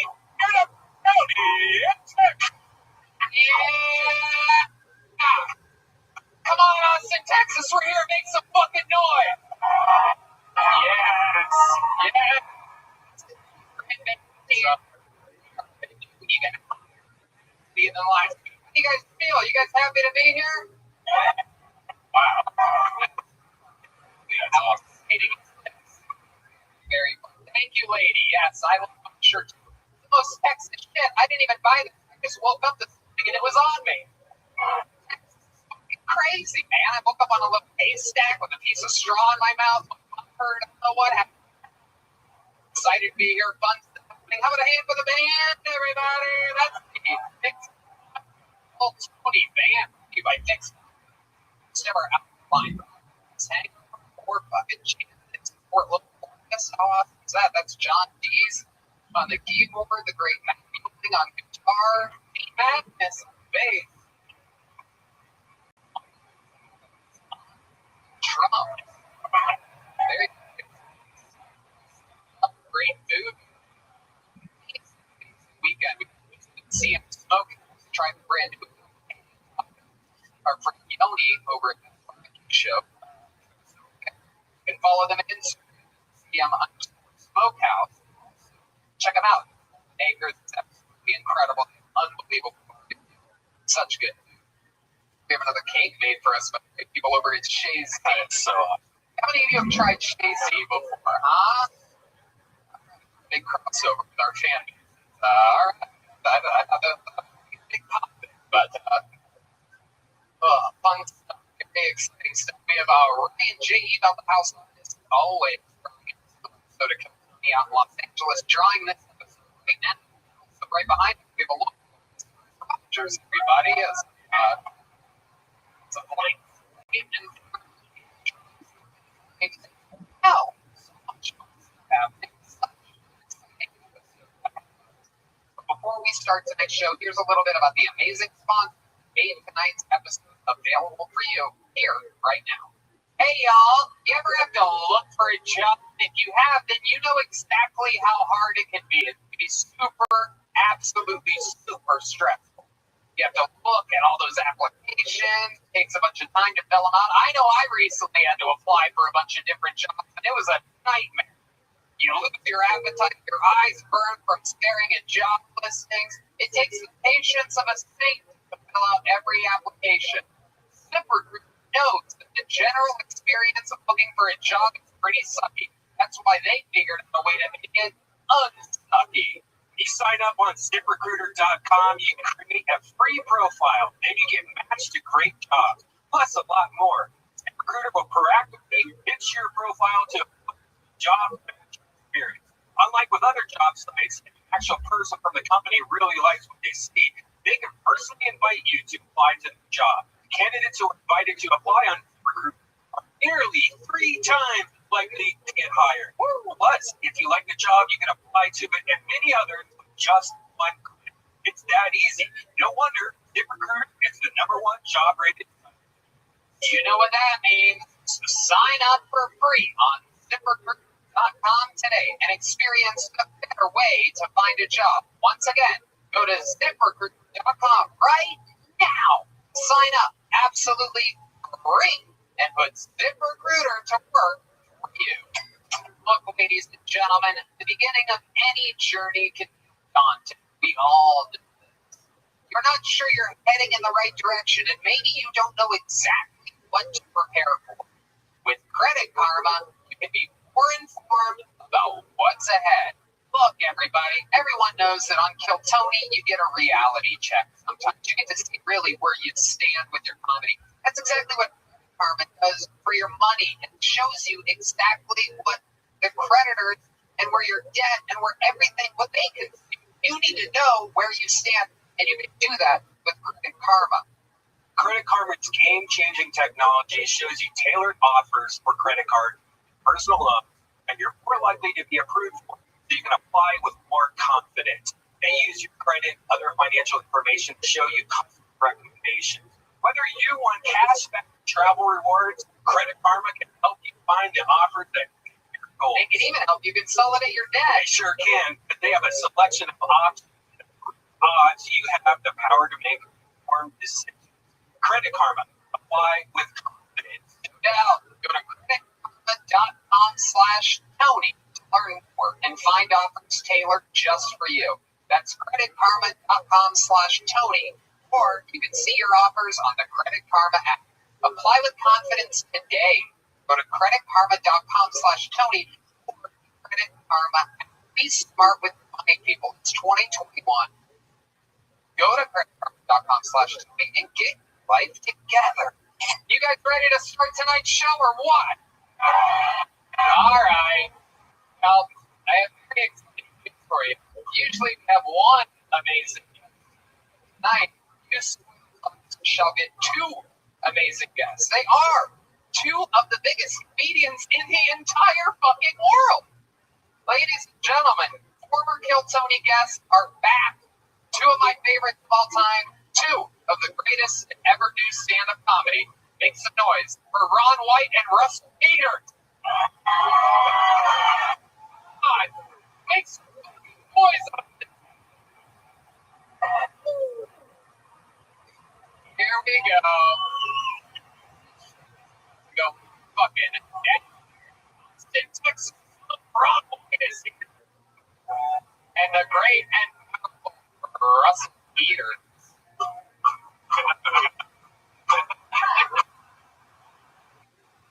Peters joining us. Trying to Facebook parody. Oh, God. God, yeah. One of my favorite parts is watching people realize he met blind. That's why I kept it. Well, you guys have both been guests on the show before. You know what it is. Chaos, fun, audience. I'm sure you know how it works. But just in case it's somebody's first time, a bunch of people signed up before the show, people that know the show, maybe some hopefully young comedians, maybe it's somebody's first time, maybe they're a local legend that's been doing it for decades, that's here, help build a fan base, become a star, success here on Tony. If I pull their name out of the bucket, they get 60 seconds uninterrupted. You can hear the sound of a kitten. Wrapping up, and we're also going to bring out the angry West Hollywood Bear. Yeah. All the way from West Hollywood. Part of the show. You guys ready to start tonight's show or what? And anything can happen.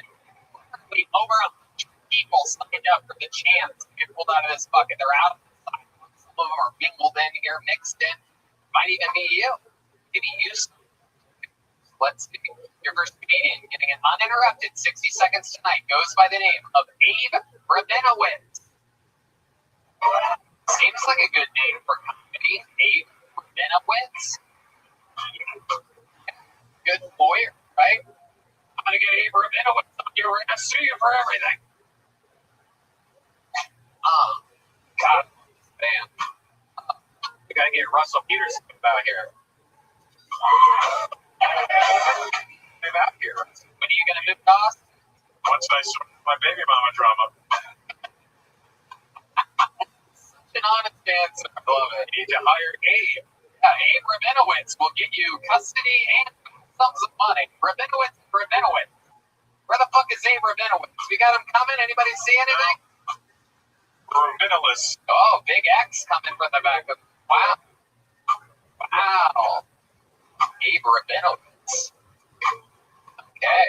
On to the next one. Great way to start the show. Thank you, Abe Rabinowitz, for signing up and not being present.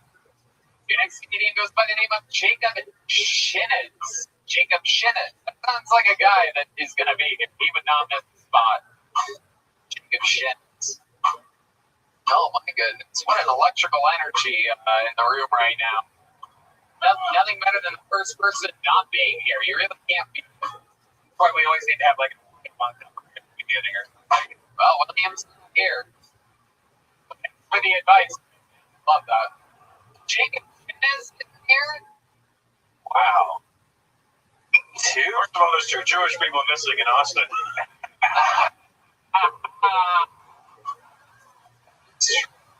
My guess is that the Germans are present. All right, we know this guy's been on before. Asians never miss an opportunity to shine. Ladies and gentlemen, Hans Yeah, we'll start tonight's show. A local been on the show before. Here he comes. Look at this guy.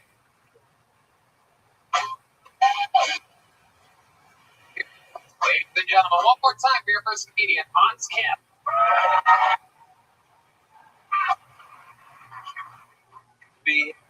My name is Hans, and I know what I look like, but not that it's anime. Which is unfortunate, because the only women who are actually attracted to me, they're pretty into anime. Like their whole thing, I forgot I have resting anime face. Monday's like, oh, very interesting. I'm not a racist, but I did see an Arabic dude reading a book in Arabic on an airplane, which kind of freaked me out, but then I saw him fold the corner of the page, put the book away, and I was like, oh, thank God he's got big plans.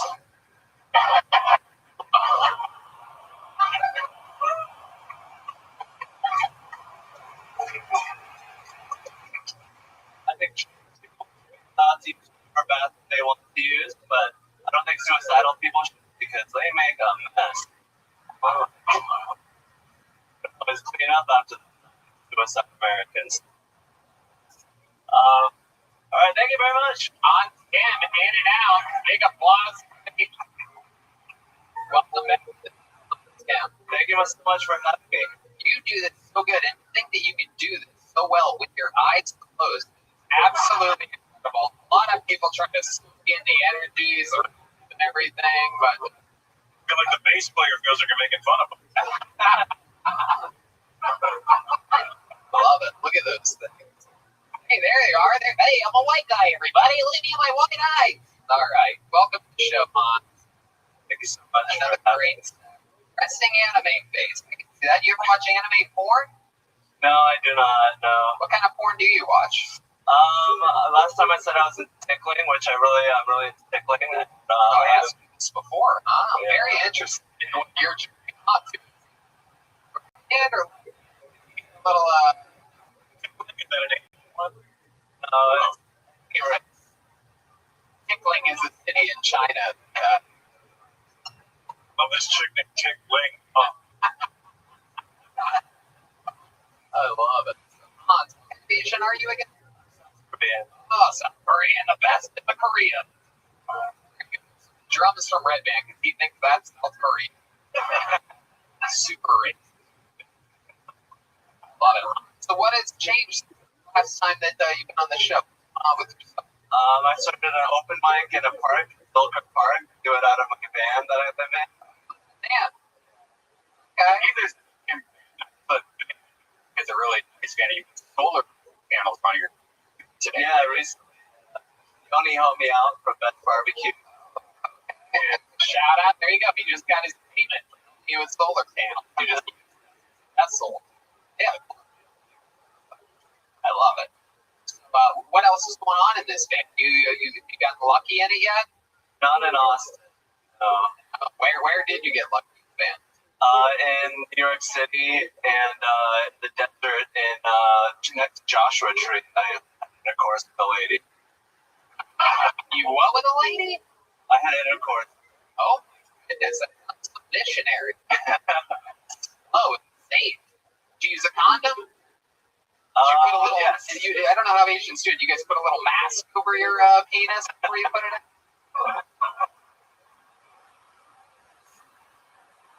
Okey-dokey. Do you use protection when you have sex? Try not to. Wow. No, if there's a dog around, South Korean will beat it. Yeah. Here, you know what I'm saying? We're getting a kick. Oh, it was his belly right now. Endangered puppy. Hans, what's the craziest thing you've ever eaten? I guess I ate octopus and squid, which is pretty normal in South Korea. They weren't alive, but technical, we're kind of. I asked you the weirdest thing you've ever ate. I thought this might be part of it. I didn't realize octopus would be before that. Do you have any tricks when you're with a woman? Is there special things that you do with the mouth or penis? Do you have any special Hans Kim trick you could show us? So the lady. I like to. She's big. I love it when I can actually get the answer to this question. Very rare, but when it happens, it's beautiful. Go ahead. I mean, in missionary, I like to like cradle their head and just like hold them really close. Like, shit, get them at. Love it. What do you guys think of Hans Kim perform? Ron White. This is Dan Hans, right? What do you think of this guy? I thought he better. So I got to get on that.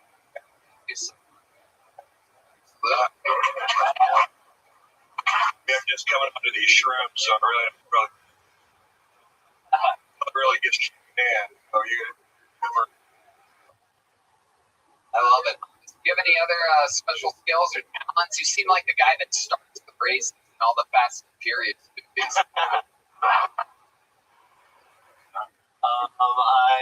I can jump my leg. Oh, we got it. How many of you want to see this? Can we get a drum roll for this? Yeah! Absolutely. Here we go. Hans Kim's about to jump over his own leg. Whoa!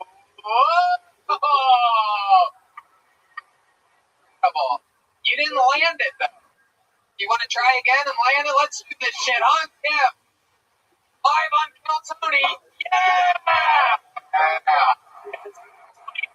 There. We got the first Korean leg. The history of the show. 8 years or new milestones.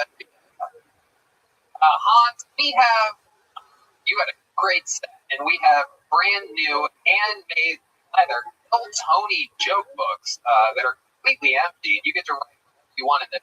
Made by an incredible local artist named Adrian Bastos. He's on social media at Bones Eye with Z in the middle. Bones Eye, all one word. And here you go, brand new, awesome Kill Tony book. There you go. That's Hans Kim, everybody. There you go. The thanks of Hans Kim. Have a time for Hans, everybody. There you go. Give us a brand new phone and keep everything clean for us. Here is great Kaylee from the Red Rose and the Yellow Rose, everybody.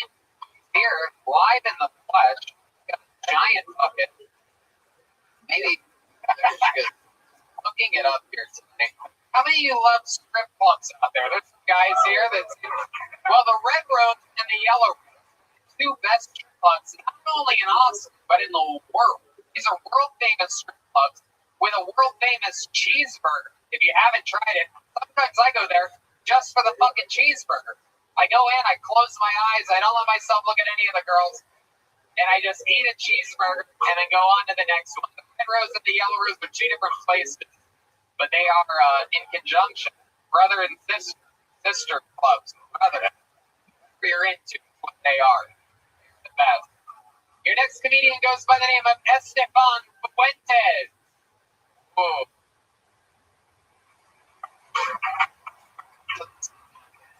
Right behind you, Ron. Things like shit. Comes Esteban Fuentes. Here he is. One more time for Esteban. How y'all doing tonight? Ow! I know you see me, and you're probably thinking his ass is pretty hairy. So to save money, I started washing my body with Head and Shoulders.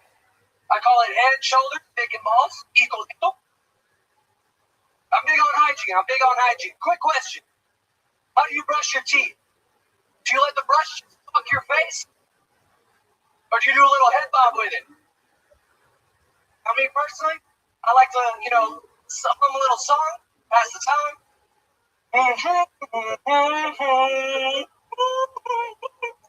I'm walking on sunshine. You don't brush your tongue, you nasty butt. Let me tell you a quick story. I was hanging out with this girl in high school, and out of nowhere, she hits me with, "Your hands are really soft. You must jerk off a lot." My first reaction was, "Oh shit, she knows!" But I had to play it cool.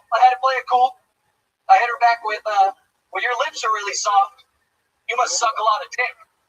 And she did. Thank you so much. God bless. Wow, Esteban Fuentes. all types of that. Devon, your first time doing stand-up? I've been doing about 4 or 5 in front of audience. The comedian? Yes, sir. And they probably laugh at that stuff. They just see you fail. They laugh. The comedians that open mics crack up at bad jokes. The comedian will keep doing that joke and stay as bad as they are. Fun fact, those of you that don't go to really shitty open mics. You think that's been happening, Esteban? Actually, I was blessed enough to get a guest spot on Alex Raimundo's The Tequila Talking Tour, and I did a little spot with him in Vegas. How in the world did you get that guest spot? His opener didn't show up. Yeah, it was I'm guessing you had really soft lips after you got.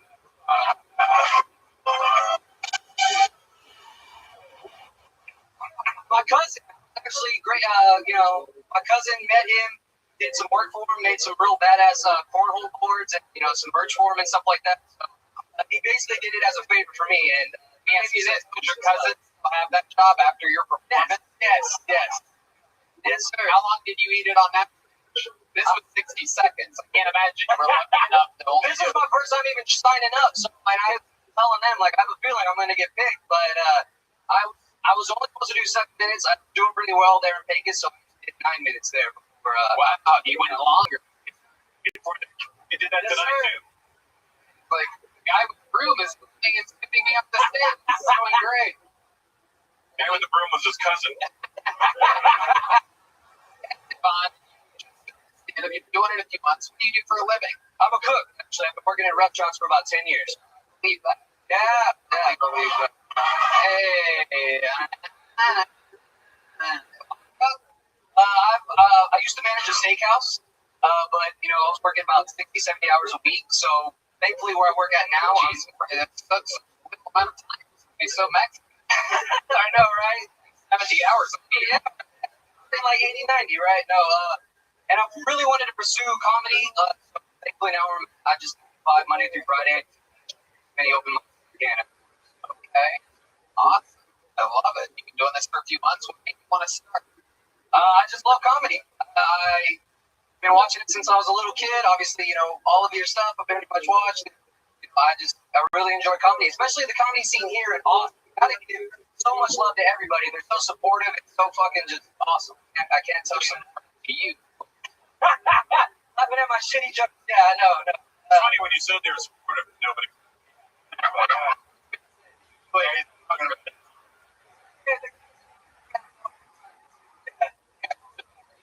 Abe Rabinowitz.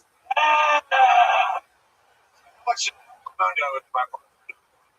I noticed it on your page. And he see you before he let you on this fucking show? Oh, I'm calling right now. Yeah, dude, please, because again, he even told me this never happens. I never let anybody move on stage never seen before. But by the grace of God, I was able to get that opportunity, and I actually drove him to Killeen. Okay, all right. That makes sense. Yeah, you're right. God had nothing to do with it, by the way. Give me like, right, but I think it's amazing that your team is. I thought, if I were you, I would kill myself. I thought about killing on your back, and I didn't do it. I didn't. So I didn't have to do this, and I get to relate to the basement. Right. But let me ask this. Let me ask. Stefan, you've been doing this a few months. What else have you been doing with your life? What other hobbies or special skill, anything else than comedy, have you been doing your whole life? Anything you're good at? Again, cooking. I'm very passionate. Other than cooking, come on, can you jump over your old leg or some shit like that? No. Jump over a wall. Yeah. Be a noose. We'll do a new trick real quick. Stefan, Now people are going to blame me if he kills Yeah, himself yeah. for bringing it the fuck up. It's going to be a #1 fucking noose right there. Ron White kills Brown.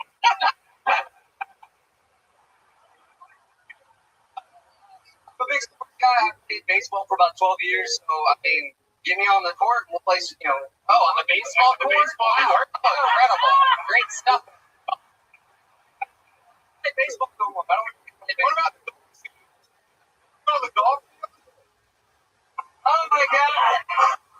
Hey, basketball. What? Wow, that's incredible. You ever do anything musical or anything like that? Not really. I can sing karaoke pretty poorly. What's the karaoke go? Like Simple Man, Lynyrd Skynyrd. Wow. Okay. You got anything for that? Nobody wants to hear that shit. Yeah, fuck it. You know what? Let's skip it. No, I'm not trying to make you sing. It was Simple Man. Simple Man. Like that was gimmick. It negates. Yeah, it's a very complex situation. Use things, man. But I'll tell you that it was fun to have you. We love people of all the sizes, experience levels, and things like that. And you know what? We're so mediocre that we have these very tiny Tony joke bugs made by friend Adrian Kabab. There you go. A very tiny bug. You can take that to the baseball court, show your.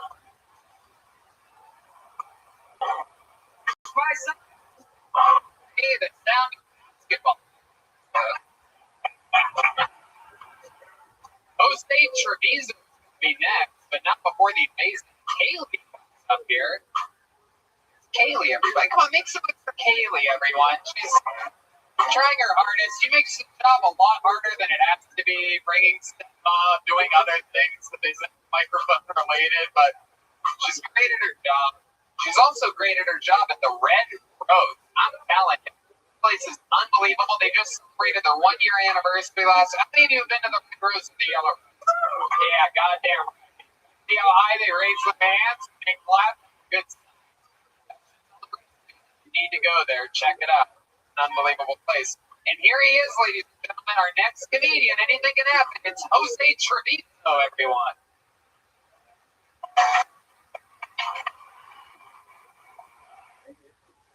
And I'm going to introduce positive material about my society, but I realize it goes.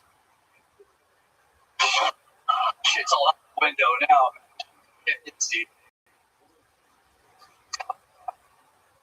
Talking basketball, smoking weed. Smoking weed and basketball. I just fucking do badminton before I leave.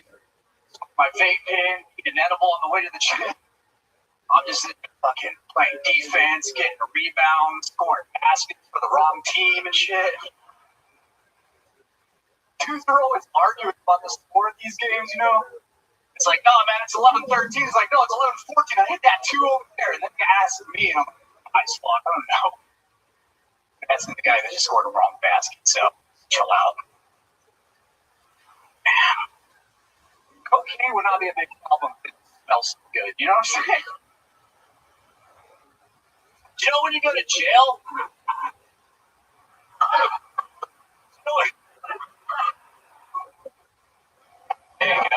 Saved by the Bear. Jose Treviso, ladies and gentlemen. Thinking it's been so long since we had a Mexican bomb on the stage. Alright. We are small. Yeah.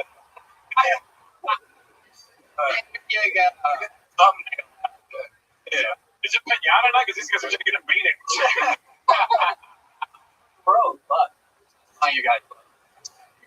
Absolutely welcome. Beer Chihuahua. Shows. I don't ever do cocaine smells like a good thing. Yeah. Literally the oldest St. Peter. Very famous. I thought I wrote. No, you did. But it's okay. Just don't. I never heard it. Promise right now. I promise I never heard that anywhere else. No. We don't do that. We know that. Yeah, we know you did that. Fucking palm. Yeah. You're like, maybe I'll just do this old-timey closer. Something cocaine smells good. You got your fucking cocaine lab, and it made it the whole 60 seconds. When anything like that. I've heard that before. You ever see the Carlos Rogan? I've never heard that joke. Okay, you never. Okay, Brendan gets really weird about this shit, but we're just gonna keep the comedy part of this shit moving along. The promise isn't that you haven't heard it. We don't give a fuck. We know that you've heard it, whether you realize it or not. The promise is that you won't do it again. Can you promise the audience that you won't? I promise I won't do it ever again. There you go. Thank you so much. Jose. See, the real comedy fan. Progress. It's going to take us closer, but. Jose, let's catch up. You been on the show before? No, but I've been on Roast Battle. You're the judge on that one. I was judging at a roast battle in Los Angeles? Yeah. Okay. So how did that go for you? There you go. All right. Did you really get that? Even on stand up. Oh, shit. This is a very special moment where we light the entire stage on fire and burn in front of all of you. Rest in peace, our show. 10 fucking years, man. Come on, dude. Congratulations, you just killed Tony. Yeah. 10 years. All right, let's do another promise. Promise me you'll never tell anyone you've been doing it 10 years again. Do that? Would you rate this in the year career thing? Probably one of the better ones. Okay. All right. I'm going to do that joke ever. We already know. Don't try to milk them. So, 10 years. So where the fuck have you been doing this for 10 years? New Mexico, LA. Moving around, too.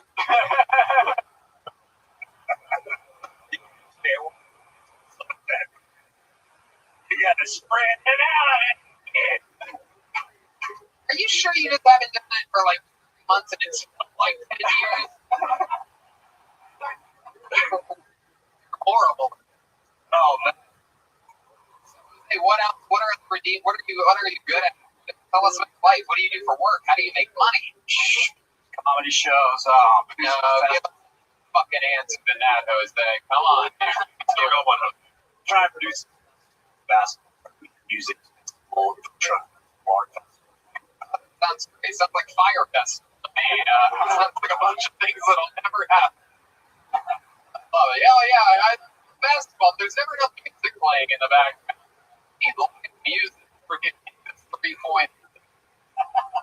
Great. It sounds like you. I guess if I again. They're playing basketball. You brought it to love it. Jose, how do you actually make your money though? Festival isn't yet. We're not buying it. What else? How do you make money? Work. What do you do for work? That's the question that I'm asking. Random shit. Somebody on a roof. Help somebody fill the shit. Mexican. He's Mexican, ladies and gentlemen. I almost forgot. Help somebody on a roof. You ever stand outside of Home Depot or anything like that? Get it right, dude. Hey, you ask? I go pick people up at Home Depot. I'm the guy that drives to pick people up. Got a cousin. Home Depot. Okay.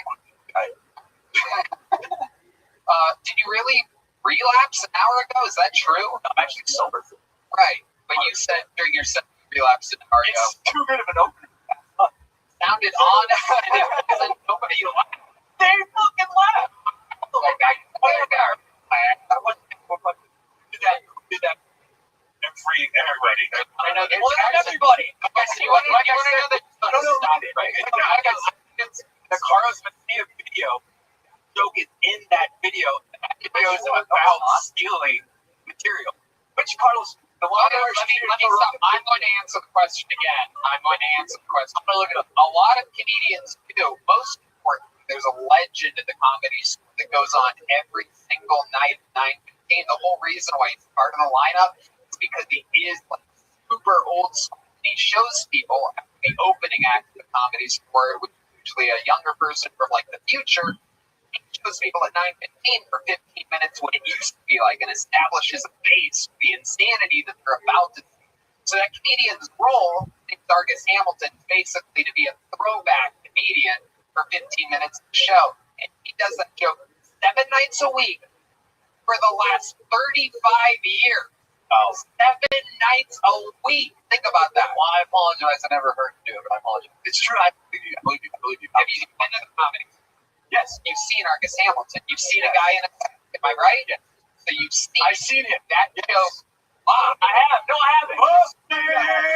Busted, dude. You're totally fucking busted. I swear to God, I believe you. But I still heard it. I'm gonna be honest. I never knew what my mom went when I was like a kid. She was like teaching me how to be an adult. When she's like, the worst part is that you lie. But right now, I understand it. Like the way you keep driving in. I swear. I never heard. I promise you, I've never heard everything. And then you just fucking. I'm gonna stop now.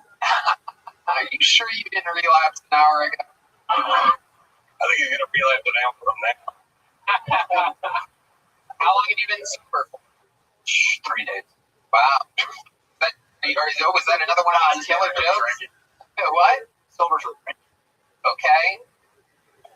And cocaine usually finds me out in some non-drinking Contagious, Jose. You're actually put up everybody in the room. Incredible. We're going to keep it moving along. Hey, thank you so much for coming on. Here's Tiny. Hey, wait. Jose, get over it. Nico Tony joke book. Here he goes. Jose Chapizo, everybody. Boy, oh boy. There you go.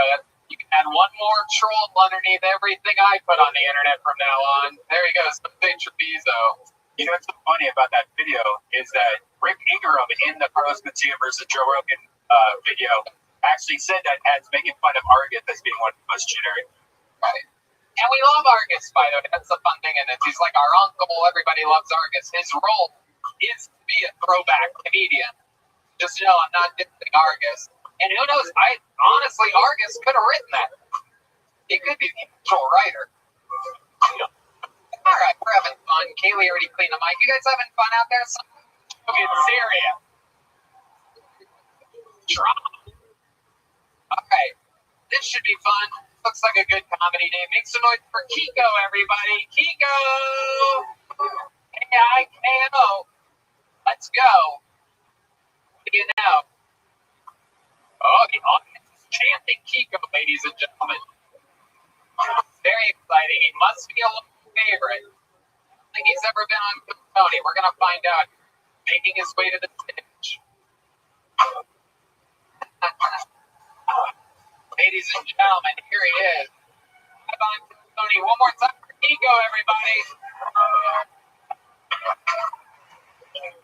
All right, I started doing. Next, what is it? Jokes I ain't even knew yet. I'm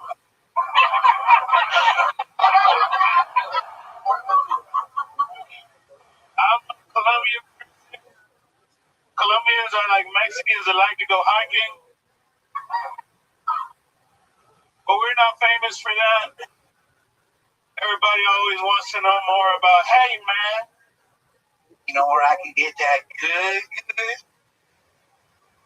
It's pretty annoying, so I'm always like, yeah, shut the fuck up so we can talk about it.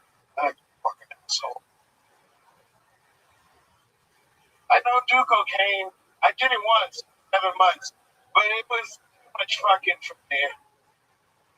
I don't do cocaine because my mom died from it. She didn't overdose. It was just too much cocaine when I pushed the pallet and it crushed her. She was tiny, so a pallet is too much cocaine. Thank you very much. Kiko, welcome. Your first time here, right? It is my first time inside here. I mean, for this purpose. Love it. I feel like I've seen you before, like Bonner or something like that. I'm just an Indian of what hippies imitate, so I don't really know it. Okay, not that much. I love it. You have that weed smelling bag attached to you, though. Here's my medicine bag. True. Okay. And you're, 100% Colombian? Like coffee or something? Yeah, I grew up on a coffee farm. And you look so stupid. Because that's my medicine. I love it. But I guess you were raised with beans, but I didn't realize it was coffee. I'm a full flip. Like, I grew up my own. I love it. Like beans. Your family does? Coffee business? They were. And then, we couldn't do that anymore. The globalization, you know. So I'm a musician, and I don't do that. Oh, okay. Are you in a band? I front my own band. I have a backing band. That's awesome. I've been doing music in town for like 15 years. 15 years. Yeah. Fucking awesome. We love I had a gig with the Madness on New Year's Eve one time, 8 years ago or 9 years ago. Wow. The name of my band is my name, Iko Bijamisar. What instrument do you play? I'm a singer, but I play guitar. What do you sing? You sing anything that the band can cover? You want to give a little bit? We could jam, right? All right. What do you give them? Tell them the 5/8 the beat sound good or something? You remember Voodoo? Voodoo. Not doo-doo. Voodoo, like Okay. Do you have the sheet music? All right. Can I play guitar? All right. Well, we can do blues. That's the standard bit. Shit. All right, real. Brown's doing the blues. There we go. Sorry. Right. I feel like this is gonna pay off. Anticipation that's happening. Brown, white, and blue. Yeah. Very, very exciting.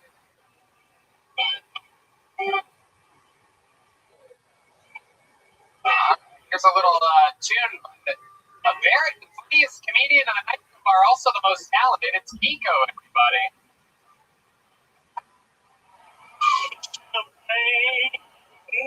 When I'm thirsty, give a river.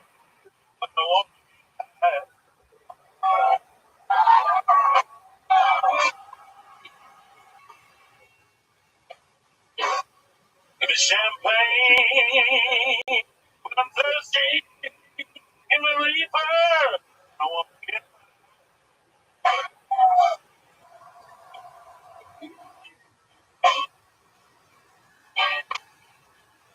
when I'm feeling lonely, bring my woman right down by my side. Hell yeah.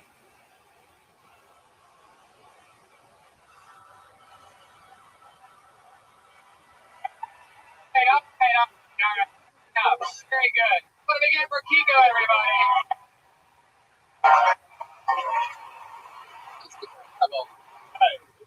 I play Colombian folk music, but I like all kinds of music, Greeks music. Like, Love it. You have a real pipes on you, and I'm not talking about the glass in your weed bag. there's just one, and I only need one. The voice. Right, he's got a real good voice. No wonder. I mean, you're built like Adele when she was in her prime. I don't want to think your style. You're like Sting Floyd. The Grateful. You're like the funniest you've ever been treated.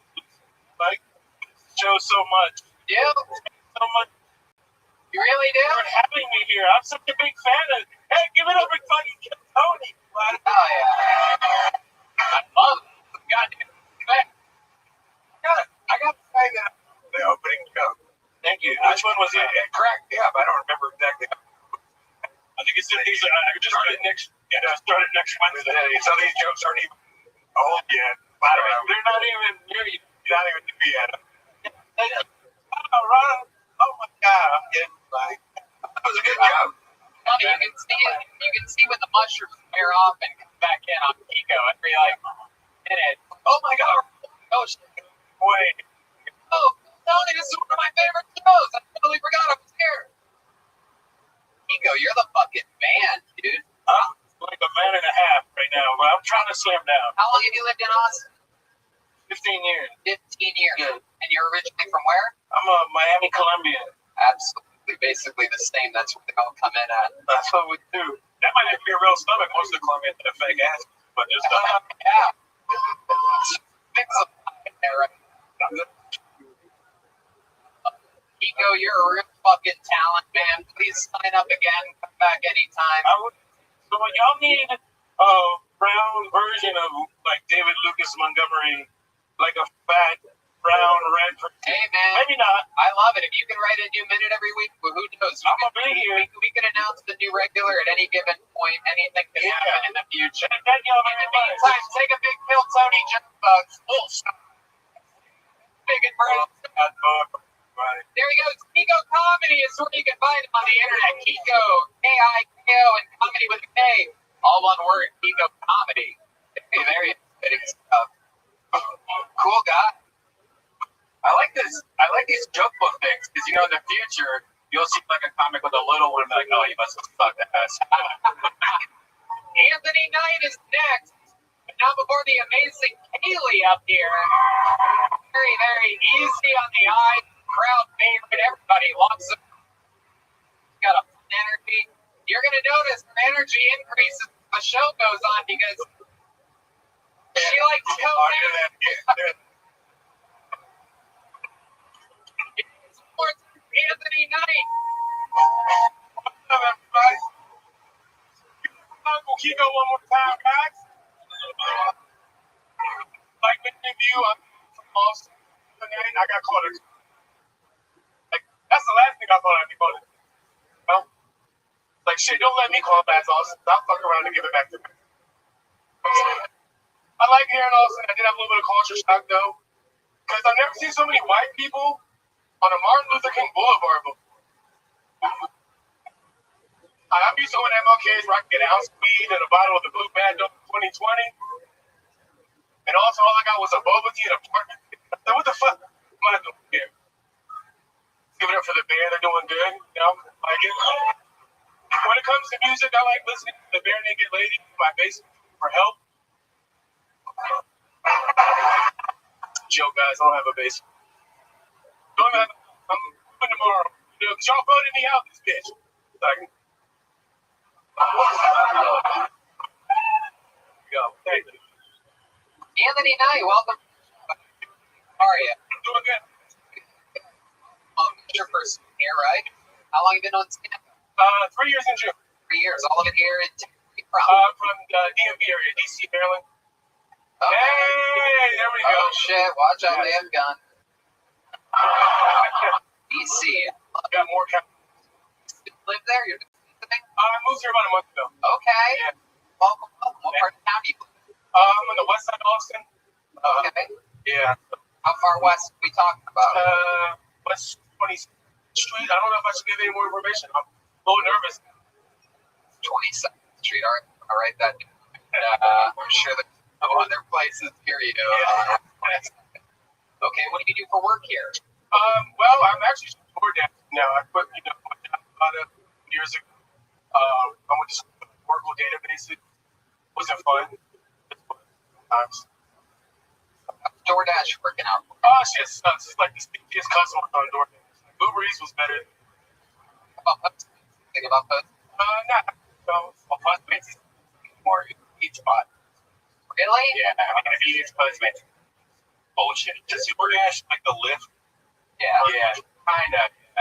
You ever eat anything from that, in the bag? Yeah, when they order $47 worth of sushi and don't tip, I'll steal a couple. Well, how do you know they didn't tip you if you didn't deliver the sushi? Because it tells you. So it's $3 if tip, and like that's the base rate. So if it tells me I'm getting $3, then But I heard a lot of people they'll tip if they get everything fresh and then they'll go back and change it. Yeah, did you ever think about not eating?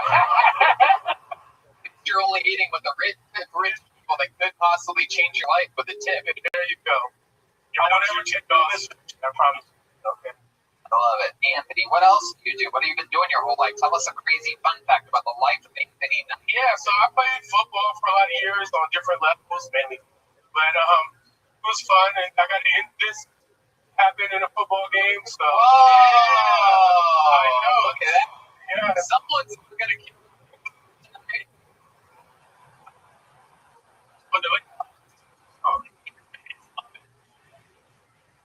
Yeah, football, but I'm getting old in shape.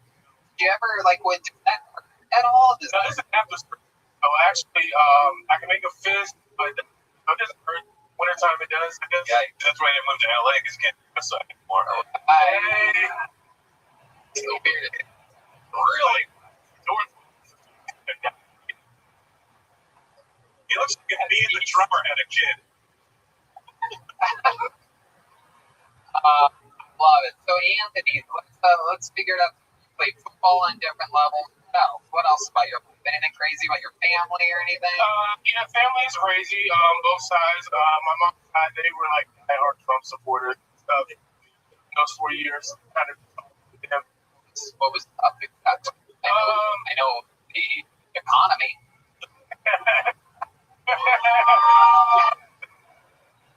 Now listen, in front of so maybe a little bit. No, I just you don't wear a shirt like this if you don't support everybody to get some job. You know what I mean? All right. Right.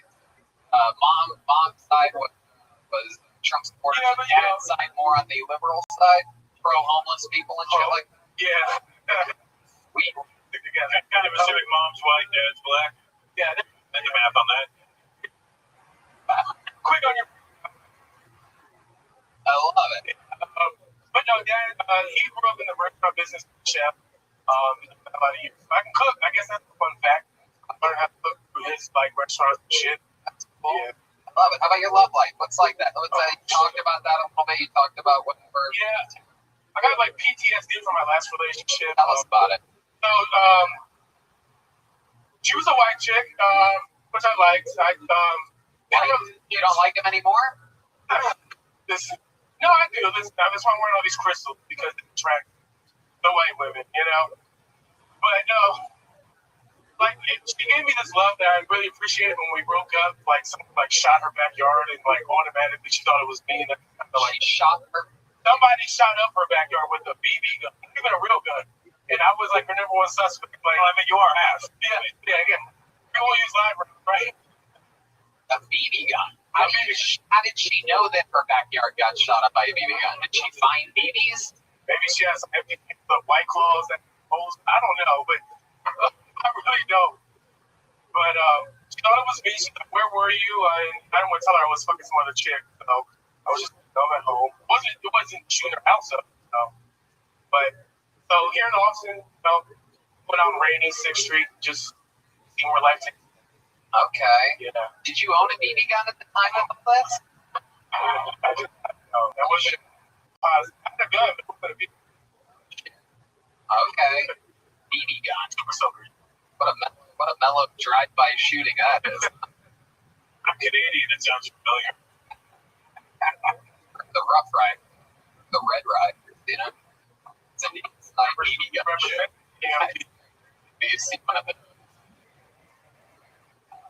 Anthony, I love it. This white girl. So you're saying that you don't like white girls anymore after her? No, just. Have you been with a white girl since? Well, she was half white, half Iranian. We didn't hook up though. I was trying to close the deal. And she got weirded out because I told her about the time I got abandoned with a stray dog. She thought I ate them. It's a weird story. We don't got time for all the details. I got 2 hands, Kim. She was half Iranian. Iranian canceled out. That's Iranian. Now he's making a hairy white person. With our senior Middle Eastern correspondent here, Russell Peters. Exactly. What does that make? Let me clear this up for you, Tony. Things are not welcome anywhere.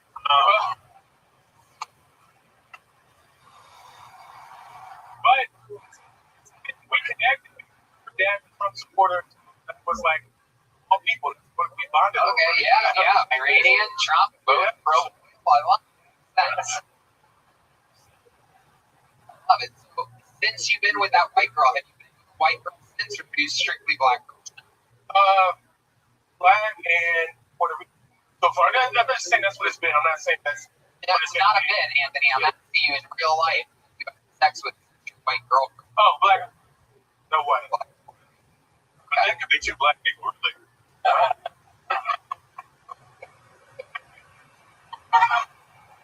Who was the most Rican? Black. What was that? That was she's summer. You know why? It's bad. I know. End of the summer. Because I was working, so my job that I had at the summer was was all over the country. Just trying to get paid, so I kind of had no life. How old are you? I am 28. Okay. What were you? Oh, shit. Yeah. I'm a little bit old for your average DoorDasher, but all right. What I got to do? Get how you live. Yeah, absolutely. All right, Anthony. Well, it's fun talking with you. Anything else for Anthony Knight, guys? Because we have a Medium book.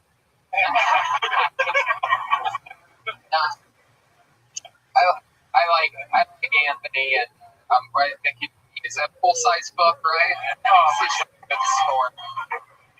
Yeah, but that book. Appreciate it. Hell yeah. Absolutely. There you go. All right, thank you guys. You can use that book for target practice with your BB gun. Here we go. There goes Anthony Knight, everybody. He's on Instagram at Night of Comedy, underscores in between everything. There you go, Anthony Knight.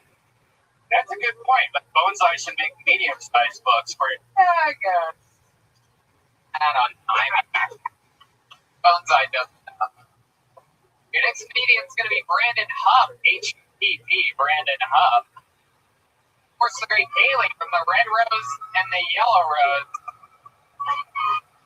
Amazing clubs. If you guys ever visit, if you come into town to come see Kill Tony, you die on chance. Make sure you go. The Red Rose and the Yellow Rose after the show. We have some fun promotions coming up, I'm sure. We're going to have a special Kill Tony night at the strip club. We got to figure out what's going to happen. Oh, here he is, everybody. One more time for Brandon Hubb.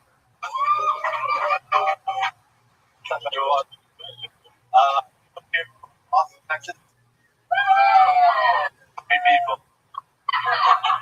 I'm born and raised here. I love everyone that's moved here. Welcome. A little bit about me. Pretty sure I was raised by colonists. Built up. I got my parents divorced when I was like 12. Literally one side of the family, but now Trump, big ass supporters. My mom's super happy. Past life, never seen color. Pretty sure it's fucking. They're both artists. They love just people hanging nothing, fucking or something nothing.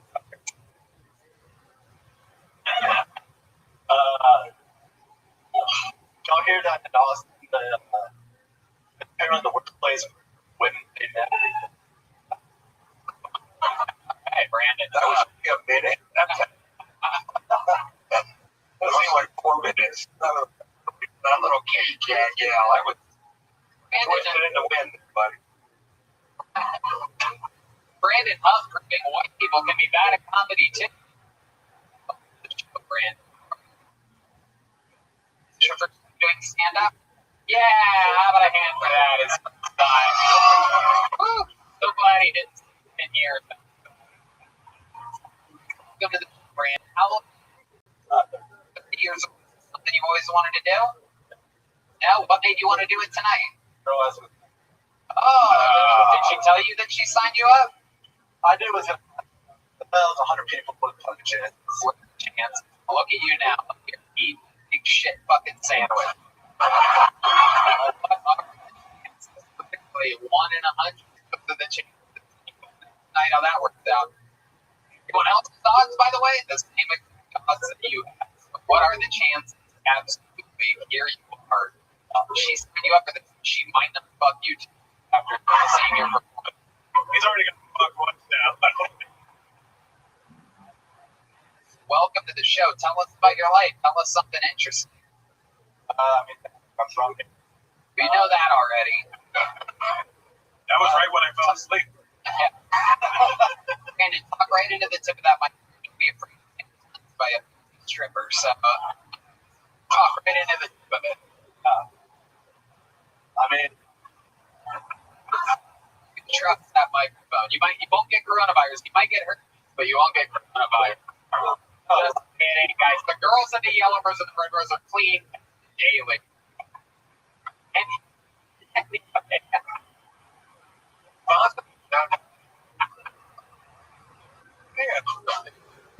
We love Haley, you're the best. She's watching. Okay, Brandon, tell us more about your life. You're from Austin, Texas. We get that part. What else? I'm in of course. That's all we have. I don't know how that's obvious. I mean, I'm Indian. I should have been in tech. And Or not jurisdiction, right? Not for me. I got a question for you. So you had no idea that you were coming up here, so you have no plan at all for now? You came up or what you were saying? No. And like Right. You've been with 2 and 6 months, correct? Yeah, well, but kind of like, I don't really know what it is. Alright. What do you mean you don't know what it is? The reason why I asked is the exact type of window that I can picture a guy like who's like wants to please the woman, like wants to get like lucky, you know what I mean? Like after 6 months, you pre-establish whether or not you have balls or not. Before 2 months, she wouldn't put you in a position like this. Such, I guess, can you confirm that be correct about my question, please, before you? Thank you so much. One more for Tony. Pretty good with her immediately. Fucking run. Maybe she should come up and do a minute.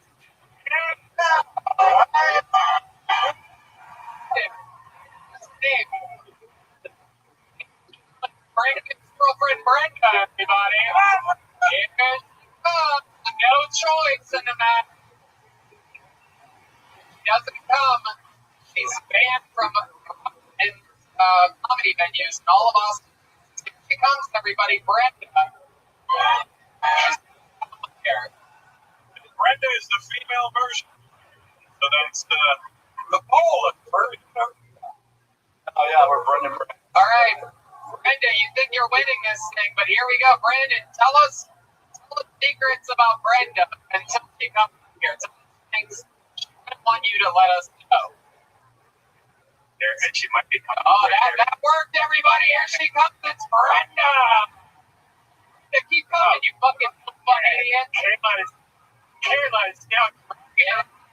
Brenda fucked up. Brenda fucked up. Brenda fucked up. Brenda fucked up. Yeah. Let's see how many girls sign up as fucking boyfriends after this. Here she comes. Brenda. Oh, shit. Damn. Brenda, welcome to the show. How do you feel up here right now after seeing your boyfriend? Stand up there. He could do better. He's nervous, but he's great. Okay. Move forward more. Yeah, move forward. Let everybody see that. See that face. Brenda.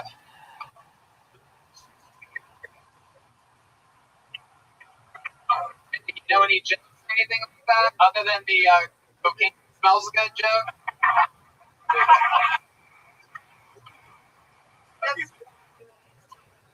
No, we haven't tried with anything. Dull talent. Find out if you're a perfect match. Yeah, come on. One joke funny about your life, anything interesting about you, what's anything like that? You good at anything? Like you have like that nail salon energy or something like that? Just that bitch. You're a teacher. What do you do for work? I volunteer at a shelter. Volunteer at a shelter? Goodness, how do you make money, you gold digger? She fucks guys. Yeah. Do you ever bring home money? I have a lot of.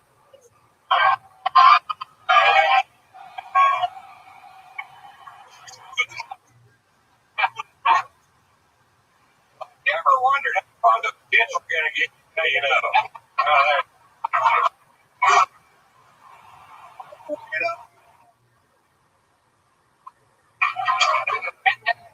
And that's sort of wacky. Does that keep you guys like positive about your relationship that your names are so wacky together? And Brandon, are you ever gonna sign any more future boyfriends? Is this your meeting? He's the funny one. Why do you have me? He's not the funny one. Yeah. This is but now it's not a theory. I've never seen anybody who looks difficult. You know, it's really hard to date men here in Austin. Yeah. If you have a difficult dating men here in Austin. Okay. Come on, finish it, Brenda. Sorry, like they're Peter Pan. They think they're young forever, right?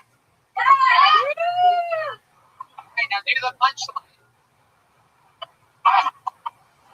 All right, Brenda, what do we learn here tonight? We don't sign up our boyfriends if they don't want to do the show, right? I didn't sign up the bass player for a driver's license test. I mean,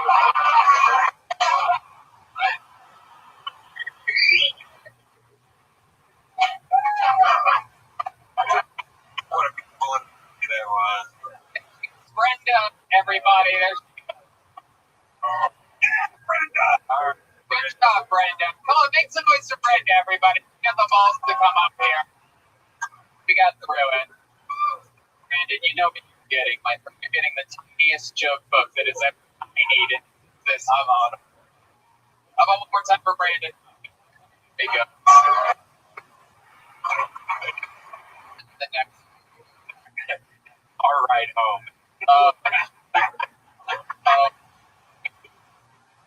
gonna be hilarious. We've tried to establish for years now, not sign up friends or boyfriend, girlfriend. Never worked. It's torture for the show. And so, as you see, now that we're texting, we get our goddamn revenge right up front.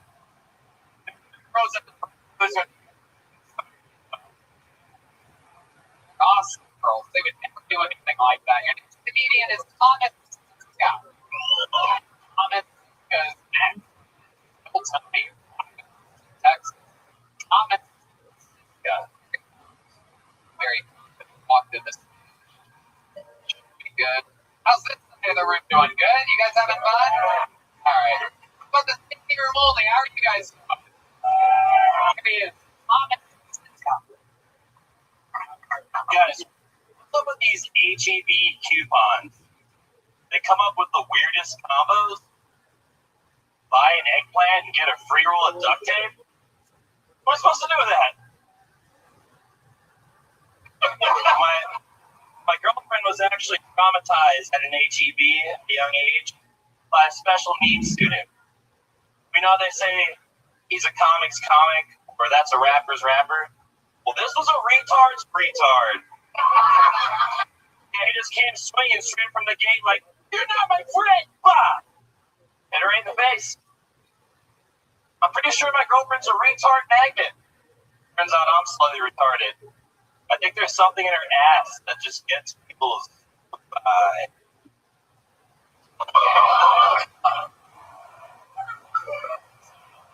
the game idea, you know? I heard they like to get that whacked off.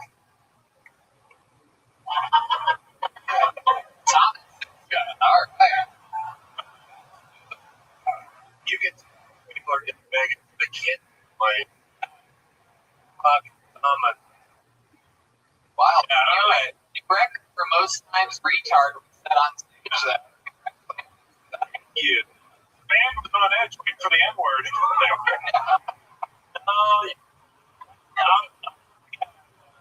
There's a couple of them out there. I mean, hey, just the retard magnet. Thomas. Alright, well, show. How long have you been doing stand-up comedy? For about 2.5 years. Been here in Austin, Texas? Yes. Actually been on the show a month or so ago. I made the Bucket of Destiny here at the artwork for it. Alright, welcome. Absolutely. There you go. Very likable. Well, welcome. They have our autistic capabilities. Okay, Thomas. So we were on this show about a month ago. What happened then? What did we find out? Anything interesting? What stood out? Yeah, we talked about my job. I lost my job, and Joe Rogan was here. I was unemployed, and we talked about somebody getting shot. Okay. And yeah, so moving on. I've been making posters and getting paid gigs here and there, and make a little money. So sweet. Awesome. Do a little graphic designing, so things are looking better. I love you. Got the Kill Tony bump. We call that. Yeah. It's better. That's right. Let's get one of the small joke books. It gets first. So the HEB gives you a coupon. If you buy eggplant, you get duct tape. What do you do with that? My answer is duct tape. Right. Think about that? Well, I mean, it's open for interpretation. Again, I was thinking that you use the duct tape. Okay. Yeah, they're supposed to be together. Right? Okay, it's looking from the back. Yeah. Nothing but people. I told you the energy shows up. The city makers of paint, everybody. So what did Rogan tell you last time he was on the show? Did he give you any inspirational words or anything like that? Thanks, Ron. Joe just basically explained the story of why I didn't have a job because of the shooting, and then he complimented the artwork, but nothing really was said about my comedy. So, yeah, I'm all ears, Tony. Okay, there you go. You finished. You just called in, and they want to On it. Eggplant's specific. People hanging out with Joe Rogan is like, and I'm telling you, that's pretty much what it is. He says very few things. I mean, you probably know what some of them are, and he's a bunch of it, right? I agree, Joe. This is what being on the road with me and Joe is. He says something, and I just say I agree. A lot like this, right here. I agree, Joe. It's fashion. Let's keep working together. Keep hitting me, please. Joe, anything else interesting? Oh, that's so interesting. I had no idea. That was awesome. I love it. All right, back to you, Tom. Yeah, here, I could sit here fake talking to Joe Rogan forever, but the truth is I did not get I like what Joe Rogan told us not to get the vaccine. That was that's not what he said. No, he said it. Do you work for CNN? That's not what he said. No, I'm just fucking with you, man. Very clearly not what I got a lot of Joe Rogan, messages there, and I just say the one that stood out the most to me. Okay. But, yeah, I'm not taking the vaccine. That's all. You know how someone's got to say it, you right? know how when you're a kid, like moms tell you, like, don't cross your eyes, you might end up that way. I think if you say retard on stage, this is what happens. Yes. If you do it too much, you really become he wasn't even wearing a Mortal Kombat. That was a plain black tee when he came up here. It turned into a Mortal Kombat shirt on the fourth retard. The good news is you got great parking tonight. Thank you. Yeah, right there on the corner. I love it. Thomas, you were on a month ago. You have people love the flavor of water must love you. But I'm glad no fluoride. Got that. You came out. Anything about the comedy? I mean, you asked me about last time. We didn't get to talk about the comedy. Maybe log into the interview that you could be throwing the R word around. You want any kind of positive response. Let's sit on stage 14 times in a row. I say retard about 4 or 5 times in an hour-long set in my current hour, and every time that I use the R word, it has to get a massive response. What you were doing, you were saying the R word and getting nothing, which makes you sound like a horrible human being. Oh, is that what happened, y'all? Like, I need to like the first one, the retard. Thomas. I'm just asking. Thomas, hello. You don't need to ask. I just fucking told you. All right. Now you sounded retarded. Incredible. Okay, now I'm so. There you go. Thank you for the bucket, Thomas Siska, everybody. Take that attitude on his way out. Check him out. Love you guys. Some people get feelings up here. This is a real fucking show, people. Anything can happen here. People don't even get a book. You want a safe show? Go watch fucking Wolf Blitz. Look at Kaylee. Can you reach the guy?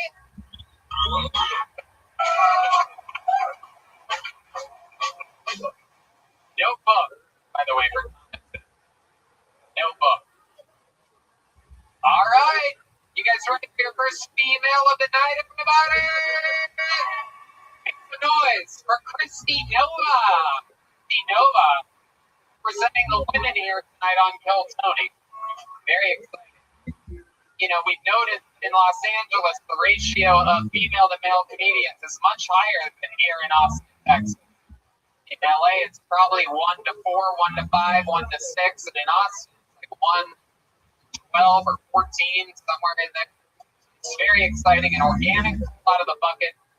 Christy Nova making her way to the stage, being helped by the great Yoni of barbecue show fame. Lloyd, for instance, looking up your girlfriend. Making her way, keep coming. You guys having fun out there tonight, huh? Yeah. One more time for Christy Nova, everybody. Hello, everyone. So, speaking of right? And he told me that the kids have felt like he was homeless. I was like, do my kisses remind you of a dumpster? The pink city or a dumpster? Or your mom's disappointment? I don't know. Either way, sounds dirty. So, yeah. I hate that my ex-boyfriend was telling me that he has sleep apnea when I know he's just lazy, sleeping all the time. Right? One night he's sleeping like, and I'm like, holy shit, he does have sleep apnea. Technically, I was holding a pillow over his face. I hate that I'm half manic, and the only thing brown on my entire body are my nipples. That's not normal. I'll leave it at that. There you go. Out of 55 seconds. Christy Nova, welcome to the show. I'm going to ask you some questions. Awesome. I'm going to shoot people. I love it. Awesome. Absolutely. Might be your blood sugar or something like that. Welcome, Christy. I lost 25 pounds, Tony. I lost 25 pounds. You did? I have. Congratulations. Thank 25 pounds. All right, give it up for brown sugar nipples. Oh, yeah. 25 down. How did you do? Red Band's looking to find a way to eliminate lunch. Yeah, not eating. Don't eat. Take a bunch of protein. You from Oklahoma? I'm not that tough. Yeah, but I actually met you in LA. In Prince of Anthony. Okay, awesome. Anthony, We went to a Halloween party together. Oh, that's what I'm talking about. Oh, wow. Yes, I know you this summer. We went to the South Park party. Well, she's still wearing what she wore to the Halloween party. I did. I am. Very exciting. How long have you been doing stand-up? On and off for 2 years. Okay, why on and off? My mom died in 2019, and then so did everybody in my family except for one person. Oh, my God. So I kind of chilled for a little bit. Party time. My God. How'd your mom die? Cancer. Okie dokie. There you go. Hit that one more time. That'd be... Welcome to the feel-good episode of Tony. Yeah. Tony. I love That is the wrong title for the show for you. And then all the other family members, the coronavirus, or was it? No, it's Alzheimer's, dementia, old age, and alcoholism. Okay. All right. I have a great family. All the fun ones. There you go. Whatever that noise fucking was. Ship in the distance, I think. Yeah. Very good. Very good. So, Christy Nova, what do you do for work? I'm a Twitch streamer. You're a Twitch streamer? Yeah, I'm an IRL streamer. I live stream on Twitch. What do you do on Twitch? When I play games, I play checkball games. For those of you that don't know, Twitch is like OnlyFans for ugly people. And DJs. You can find me on Twitch at Russ Peters.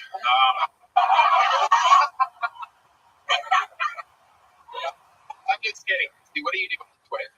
I play checkball games, and I also IRL stream with like a Sony Action Cam and like my own little signal modem thing, transportable modem. Sweet. What do you like to do when you're not twitching or doing stand-up? What else? What are some like hobbies of yours? You drink, you go out, you do things? Twitch and stand-up is really like mainly my life.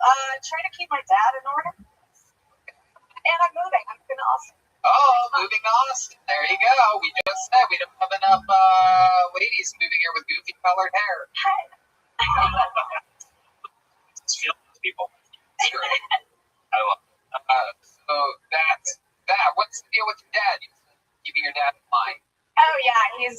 nuts. Like, ever since my mom died, he picked up binge drinking as a hobby and dating like 28-year-old girls. Yeah.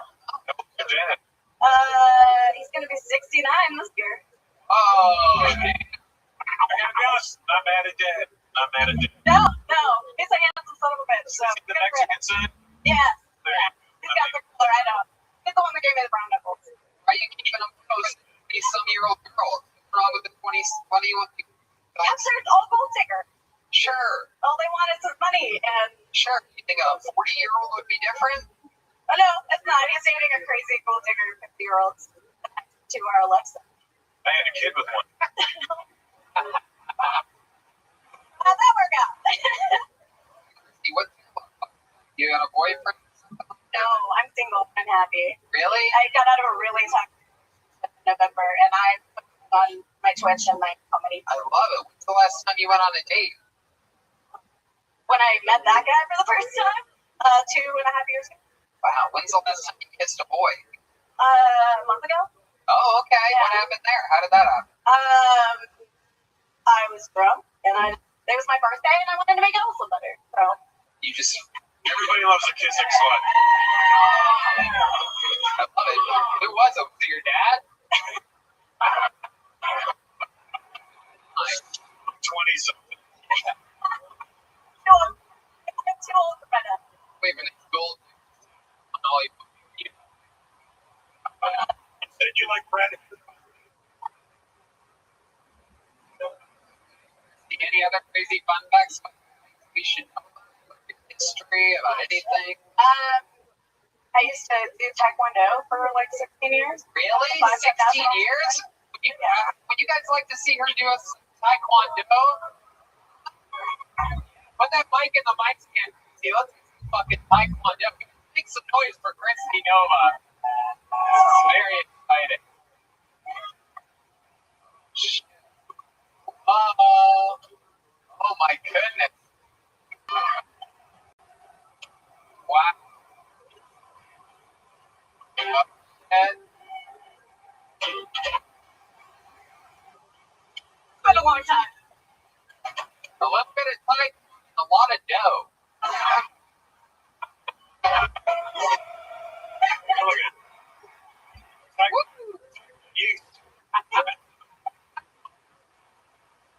See, your energy is absolutely amazing. I love you laugh at these jokes about those things, your family dying and everything. You everything honest to you.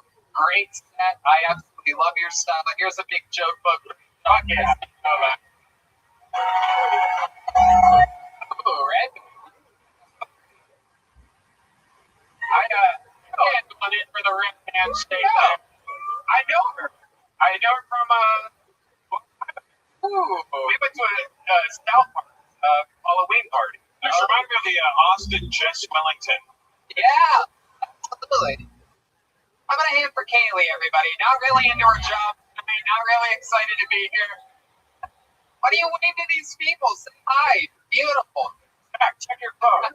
There you go. A little Hitler salute. Not really a wave. She's shining. Yeah, I was gonna say she's a little low on energy. I know half the residents of Austin are addicted to cocaine. If anybody wants to get Kaylee high on cocaine, she's standing right over here. Joke truth. Your next comedian goes by the name of Marcus Oland. We know this guy. Marcus Oland is next on Here He Comes. Live in the real guy. We've seen him before. Some interesting interviews we've had with Marcus. This is a new minute of Marcus. It's a noise for Marcus, everybody. You guys do a lot of Adderall. Do a lot of Adderall. Adderall is crazy if you've never done it. One time I did so much Adderall that I graduated from college. That was a lot. Done. A lot of yeah, speaking of drugs, thinking about getting the vaccine. Anybody get the vaccine here? Okay. Which one did you get? You got Pfizer? What'd you get? Okay. I heard Eminem, the rapper Eminem. I heard he's gonna get the Johnson. You only get one shot.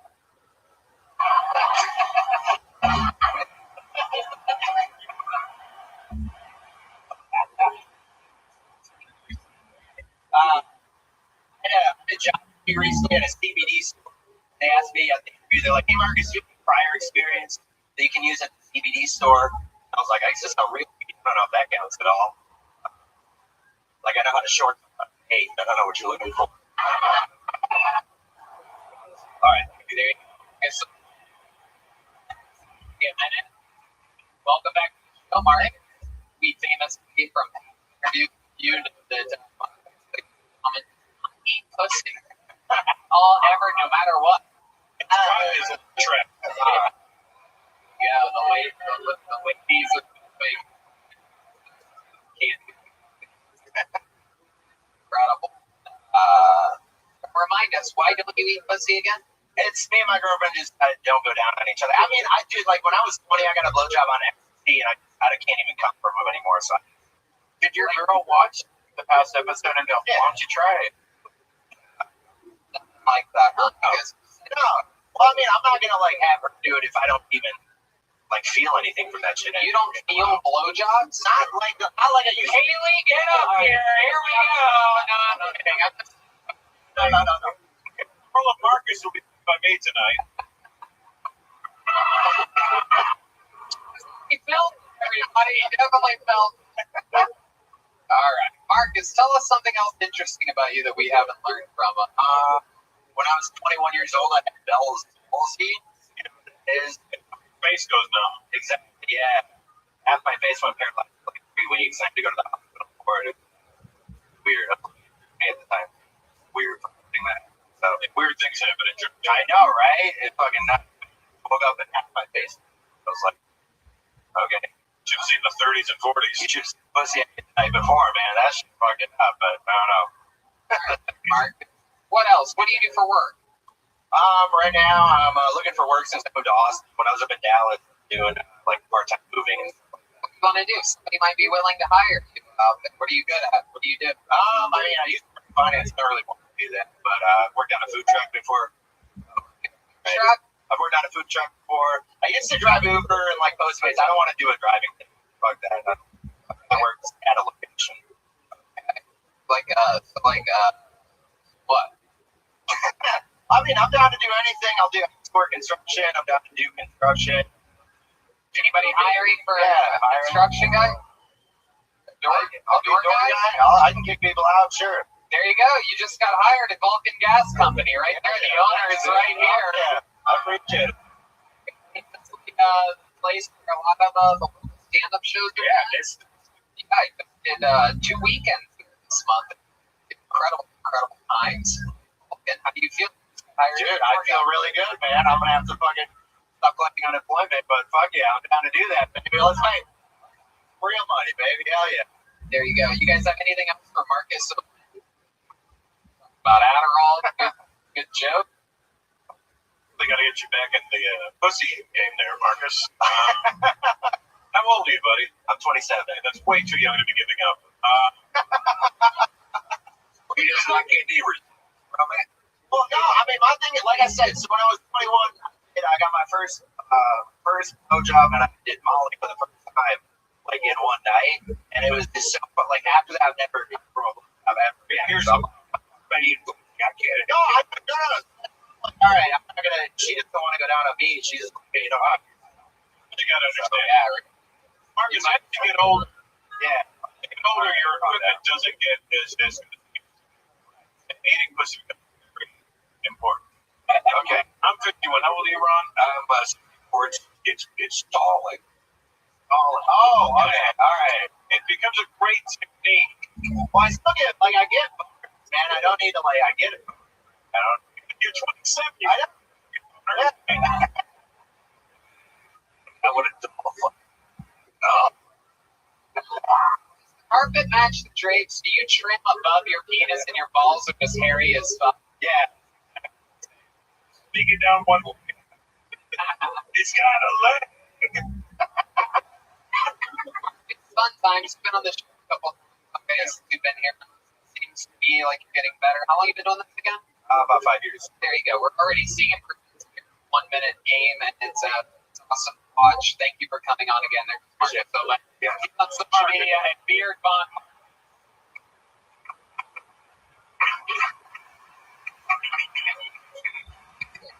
You guys want to go to the bucket one more time? Oh, you did. Haley was against me. We like to do whatever you want. Haley's the whole show. She gives me these notes before the show on what to say and when to make the jokes and who's coming up. Funny. Okay, it's Dallas Irvine. Wow, she can read, everybody. It's Dallas Irvine. Incredible. All right, fellas, what are the stakes? Sorry to be Dallas Irvine. Incredible. That is actually the name on the piece of paper she didn't read properly. I was excited to see whether or not. Fortunately, it's Darius Irving. It's Darius Irving. Here we go. Haley from the Red Rose and the Yellow Rose, the two best strip clubs in the world. And this is Dallas Irvine, everybody. Make some noise for Dallas. Here we go. I don't know about y'all, but I've never been to a mic stand before. Hell yeah, baby. Not a lesbian, real quick. Even got my goddamn hair today. So I was like, yeah, they kept looking and trying to there, buddy. Now I just look like a lesbian. By the way, you can't tell, I'm adopted too. Oh, yeah. And I got to meet my biological mom when I was 11 years ago. And like, I looked her straight in her ojos. Yeah, for the Mexican. I looked, I go, who's my dad? And she goes, fuck if I know. I'm like, that's an interesting way to find out your mom's a bork. I was like, give me some numbers. Give me 5 numbers, 4 of them aren't even my dad. Last one I can read it, and you can already tell. Precious bitch. And I think that's enough. All right, 5 seconds. Thunder. Fine, welcome to the show. It's actually a big dream of mine because I've always wanted to be roasted by him. I love it. Straight up, dude. White boy growing up in the hood and stuff like that, like I got a hood name. It's Scissors. That's how lesbians have sex. Right. Scissors. Which hood, black, Mexican, or? A little mixture of both. My family was in the neighborhood. Like, I learned the word Ghetto before I even So they were garden shears. Yes. They were. You were adopted by. It was actually in the family. Like, my mom, my biological mom, her cousin. Hey, Linda. She does not gonna watch it. Okay, what'd she do? She just took me out. Well, like the sad thing, she you know, like she got my sister. And yeah, keep going.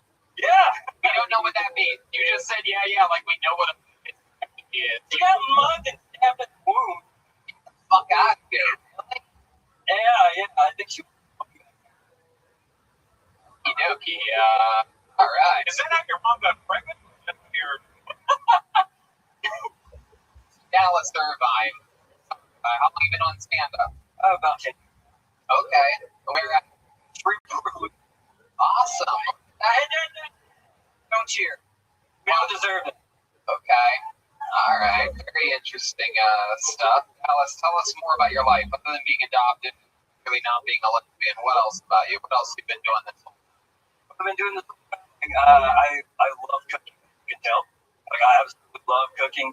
Like, anything. I made my phone go for the Cuban dish with plantains and whatnot. Holy shit, it's fucking good. Okay.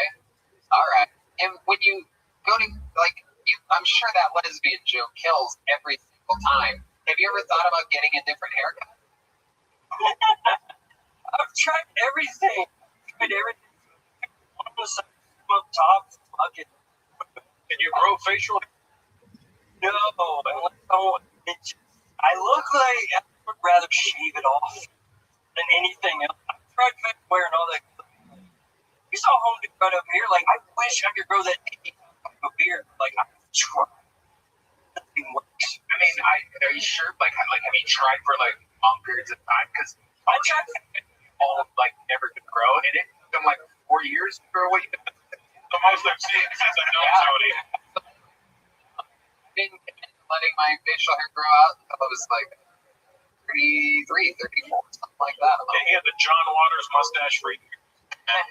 I wish. It's like it's much sadder. John Waters has to trim around to make it look that way. Just broke. I got a question. Do you cut your haircut is so fucked up? It's just, do you get it cut in a funny way to make that joke work better, or no? I paid a little. I'm not gonna name them, but I paid a little. Like Supercuts, but I was gonna say. Wow, there you go. Supercuts joke. In there. How do you have to take a certain amount of naps a day to make your hair look like that? Well, You ever thought about product? I never thought about product. Product in there might give it a little bounce. Little bounce. Little something. The fucking bass player's not even looking at you anymore.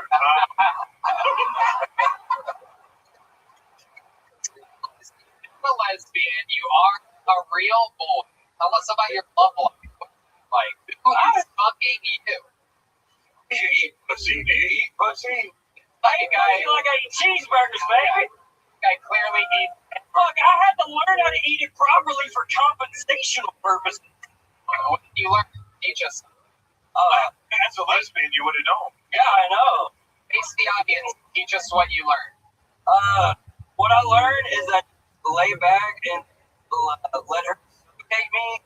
I'm just saying, You exclusively only eat pussy from the bottom position. No, I'll go right behind and stuff like that. Like, I mean, I learned some proper techniques. Wow. This guy. She pushes him up against the wall. Very interesting stuff. So, what's your love life like? Do you have a girlfriend right now? I got a girlfriend, but I got. Wow. You got a girlfriend and a chick you're fucking around with? No, I don't have a girlfriend, but I have a chick I'm fucking around with. Okay, how long you been fucking around with her? I moved here like a month ago. Day 2 moving here. Day 2? How'd you find her? We just ran into each other at the gas station, stuff like that.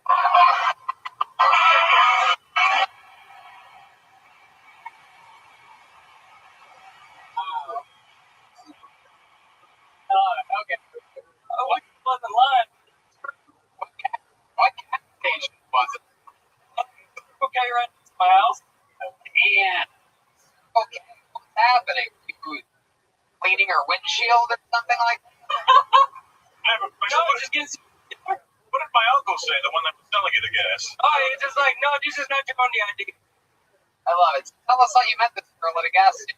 We're just sitting there getting beer, gas real quick for the car and stuff like that. She just was like, yo, I think you're cute. And I was like, I think you're cute. Wow. We're very blunt. Like, if a chick wants to be blunt to me, I'll be blunt right back. Next thing you know, she's sitting on your face, looking on my titties and all that.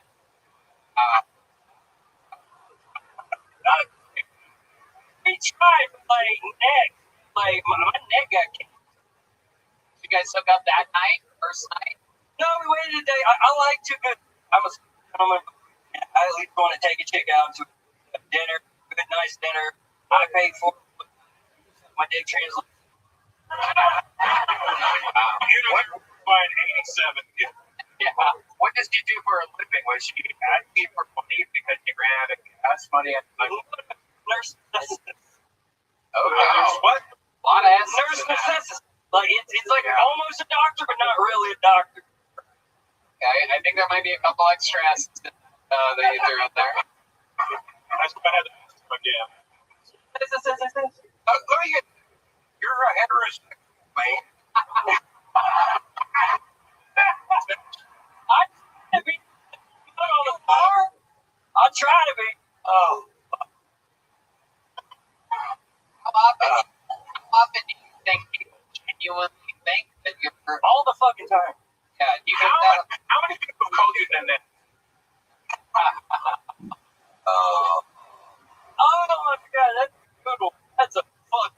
about you, Dallas Irvine? Do you have any special skills or talents or anything other than stand-up comedy? Comedy, I got like outside. Yeah, I love stand-up and cooking. That's it. Okay. All right. That's it. Do you have any posts on the wall in your house? No. What scares you? Shavers. I don't know what I'm really afraid of. Nothing.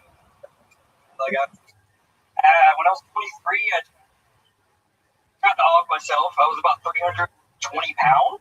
Oh, you broke it? Oh. I did break. No, that is actually true. My dad thought it was the hickey, dude. My dad thought it was the hickey, and I'm like, I don't believe in Santa. You literally tried to hang yourself? Yeah. Yes. Oh my God. Broke? Yes. 320 pounds going in one direction. I don't think that's physics. Well, the good news is, ladies and gentlemen, we have a very strong rope for him, everybody. It's a Whoa! Jeez, man. Dallas, you have two cities. Your dad's a cowboy. Fucking. Wow. I was like, I just Cowboys like first time I actually did it, probably a beer opening. Aren't you glad he wasn't a Washington fan? Oh, my Redskin! I'd have to change the Washington football team. All right. Dallas, so much fun. Great.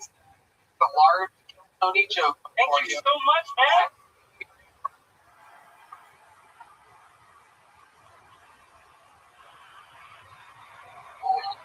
What they had got in to figure out that this would be entertaining. I mean, just horrible comic.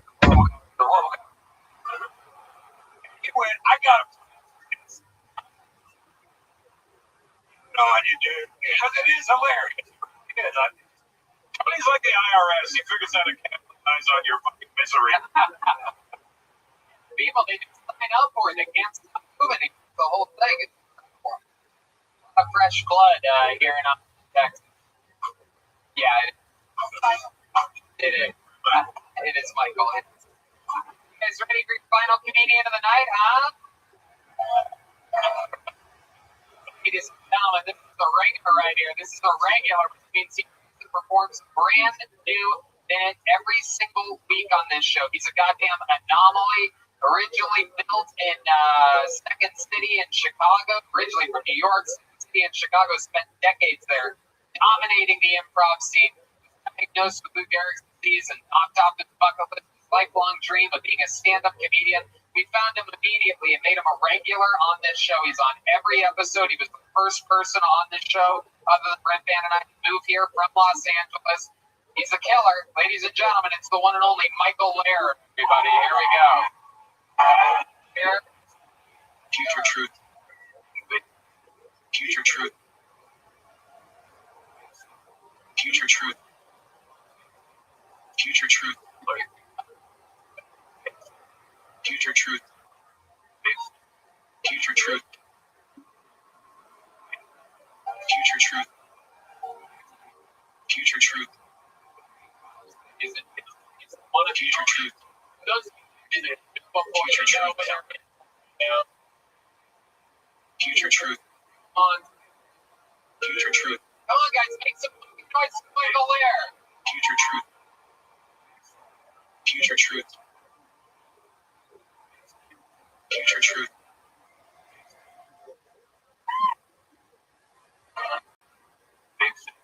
Future truth teller. Future truth teller.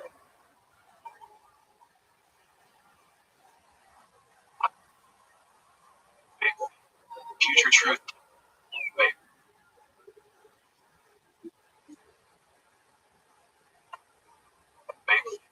Future truth. Future truth. Taxi return after Uber drivers grow tired of strangers farting in their future truth. So many Californians move to Texas. Being becomes Texas' favorite new pastime. Future truth. World hunger is solved. COVID much leftover chicken in the fridge. Future Truth. Mexican tells kidnapped Joe and force injury. Selena and Propel and Propel and Propel. Conspiracy theories that the Alamo was a false flag. Future Truth. Artificial intelligence rules the world, being a white stud outfit. U.S. creating next martial arts machine requires future truth. The biggest threat to white people was not entity politics, Democratic Party, but in stressing future truth. Elon Musk cured cancer today. Just future truth.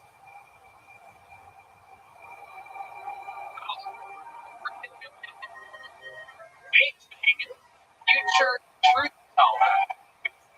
For always a special treat to have Vape Thing here. Vape Thing, how you doing? I'm freaking the fuck out, Tony. I have fucking felony on my fucking face. I can't catch enough. Interesting answer. How's things been since the last time we saw you? Everyone in here has guns. Will someone just put me out of my fucking...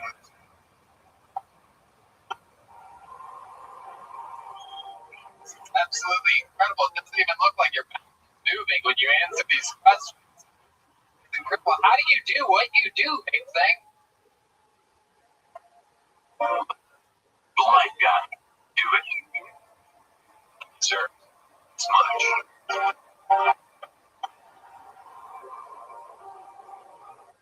Oh, wow, it's really Michael Lair, everybody. The real man, Michael Lair, under the man behind the thing. Lipstick on? Yeah, I asked my nurse for a thing where she wasn't wearing her glasses.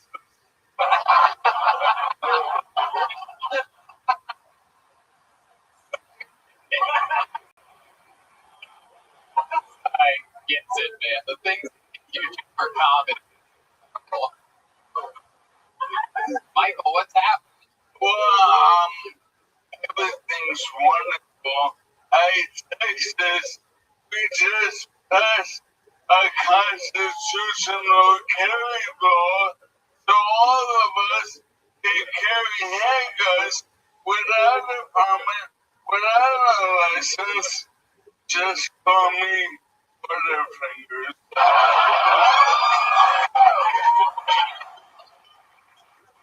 Last time you had a gun, there was a sitting in the backyard, but I shot my mind out. Welcome to the show. You're here with the great Russell Peters, Ron White. Pleasure, honor, thank you. You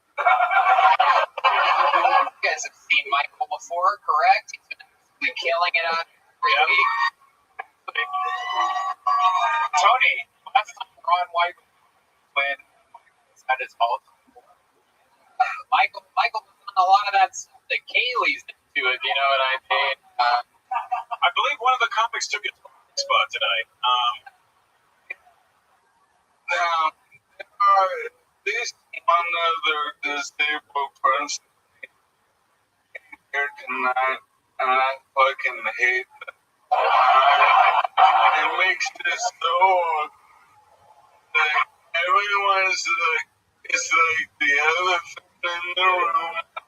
And then when we see each other, it's like in a film when someone time travels and these people, they run into their past or future self, and the horses hiccup.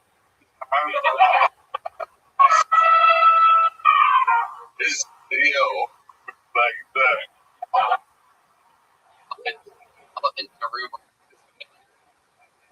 Did the other person that wheelchair or person talk to you at all? Like, did you know? I saw them coming out of a bus, and they looked like they also had a neurological disorder like me, and so we got them. Hell yeah.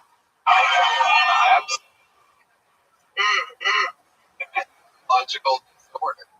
There was a guy also sitting on a patio chair. I can't tell if he's disabled or just fucking fat. Just feel lazy man. Yeah. But everything's good, man. Like, I'm having the time of my life in Austin. Me, it's like, yeah, Austin. Yeah, I promised you this. We look very, very, very, very close to one another, and basically, Michael is a staple in our little neighborhood. Constantly out on the sidewalks of Rainy Street. Yeah. Rainy, I'm the Rainy Street rude boy. He really does. He runs those. I actually drove down Rainy Street today. Really? You probably saw him. Yeah. He was probably driving right behind you. It's a very short street. Yeah. Short street. He rolls the streets. He doesn't run the streets. He rolls the streets. That's right.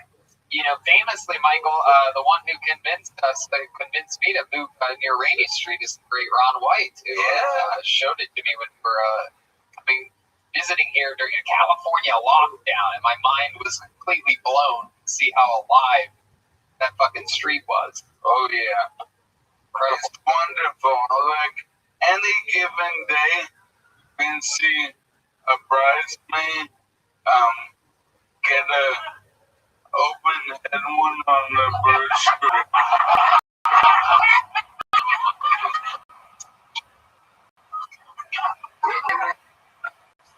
Correct. Michael, anything else, Michael Lair? What are we missing here? Hey, man, it's so good to see you doing way better, because the last time I saw the first time I saw you, you were a shit sandwich. You are, it's not like that every day. It's a way fucking better day. You know. What? Real quick. It's crazy because I've been working so hard this year with the show, and I moved out here, and I picked up all these comedy for being a hard worker and doing great comedy. And then the two OGs here, fucking Ron White and Joe Rogan, they both saw me at my absolute coked out rock bottom. I just started with Joe Rogan. Oh shit! And now look at you. It was pretty hilarious. He got into an argument with Joe Rogan in a green room, and then at the end, asked Joe if he means he's not allowed to do his podcast. It made the whole room really bust. Spotify. Yeah. I love it. Michael, you're an absolute legend. How about a big hand for Michael there, everybody? Tonight's episode of Kill Tony. How about a big hand for Russell Peter?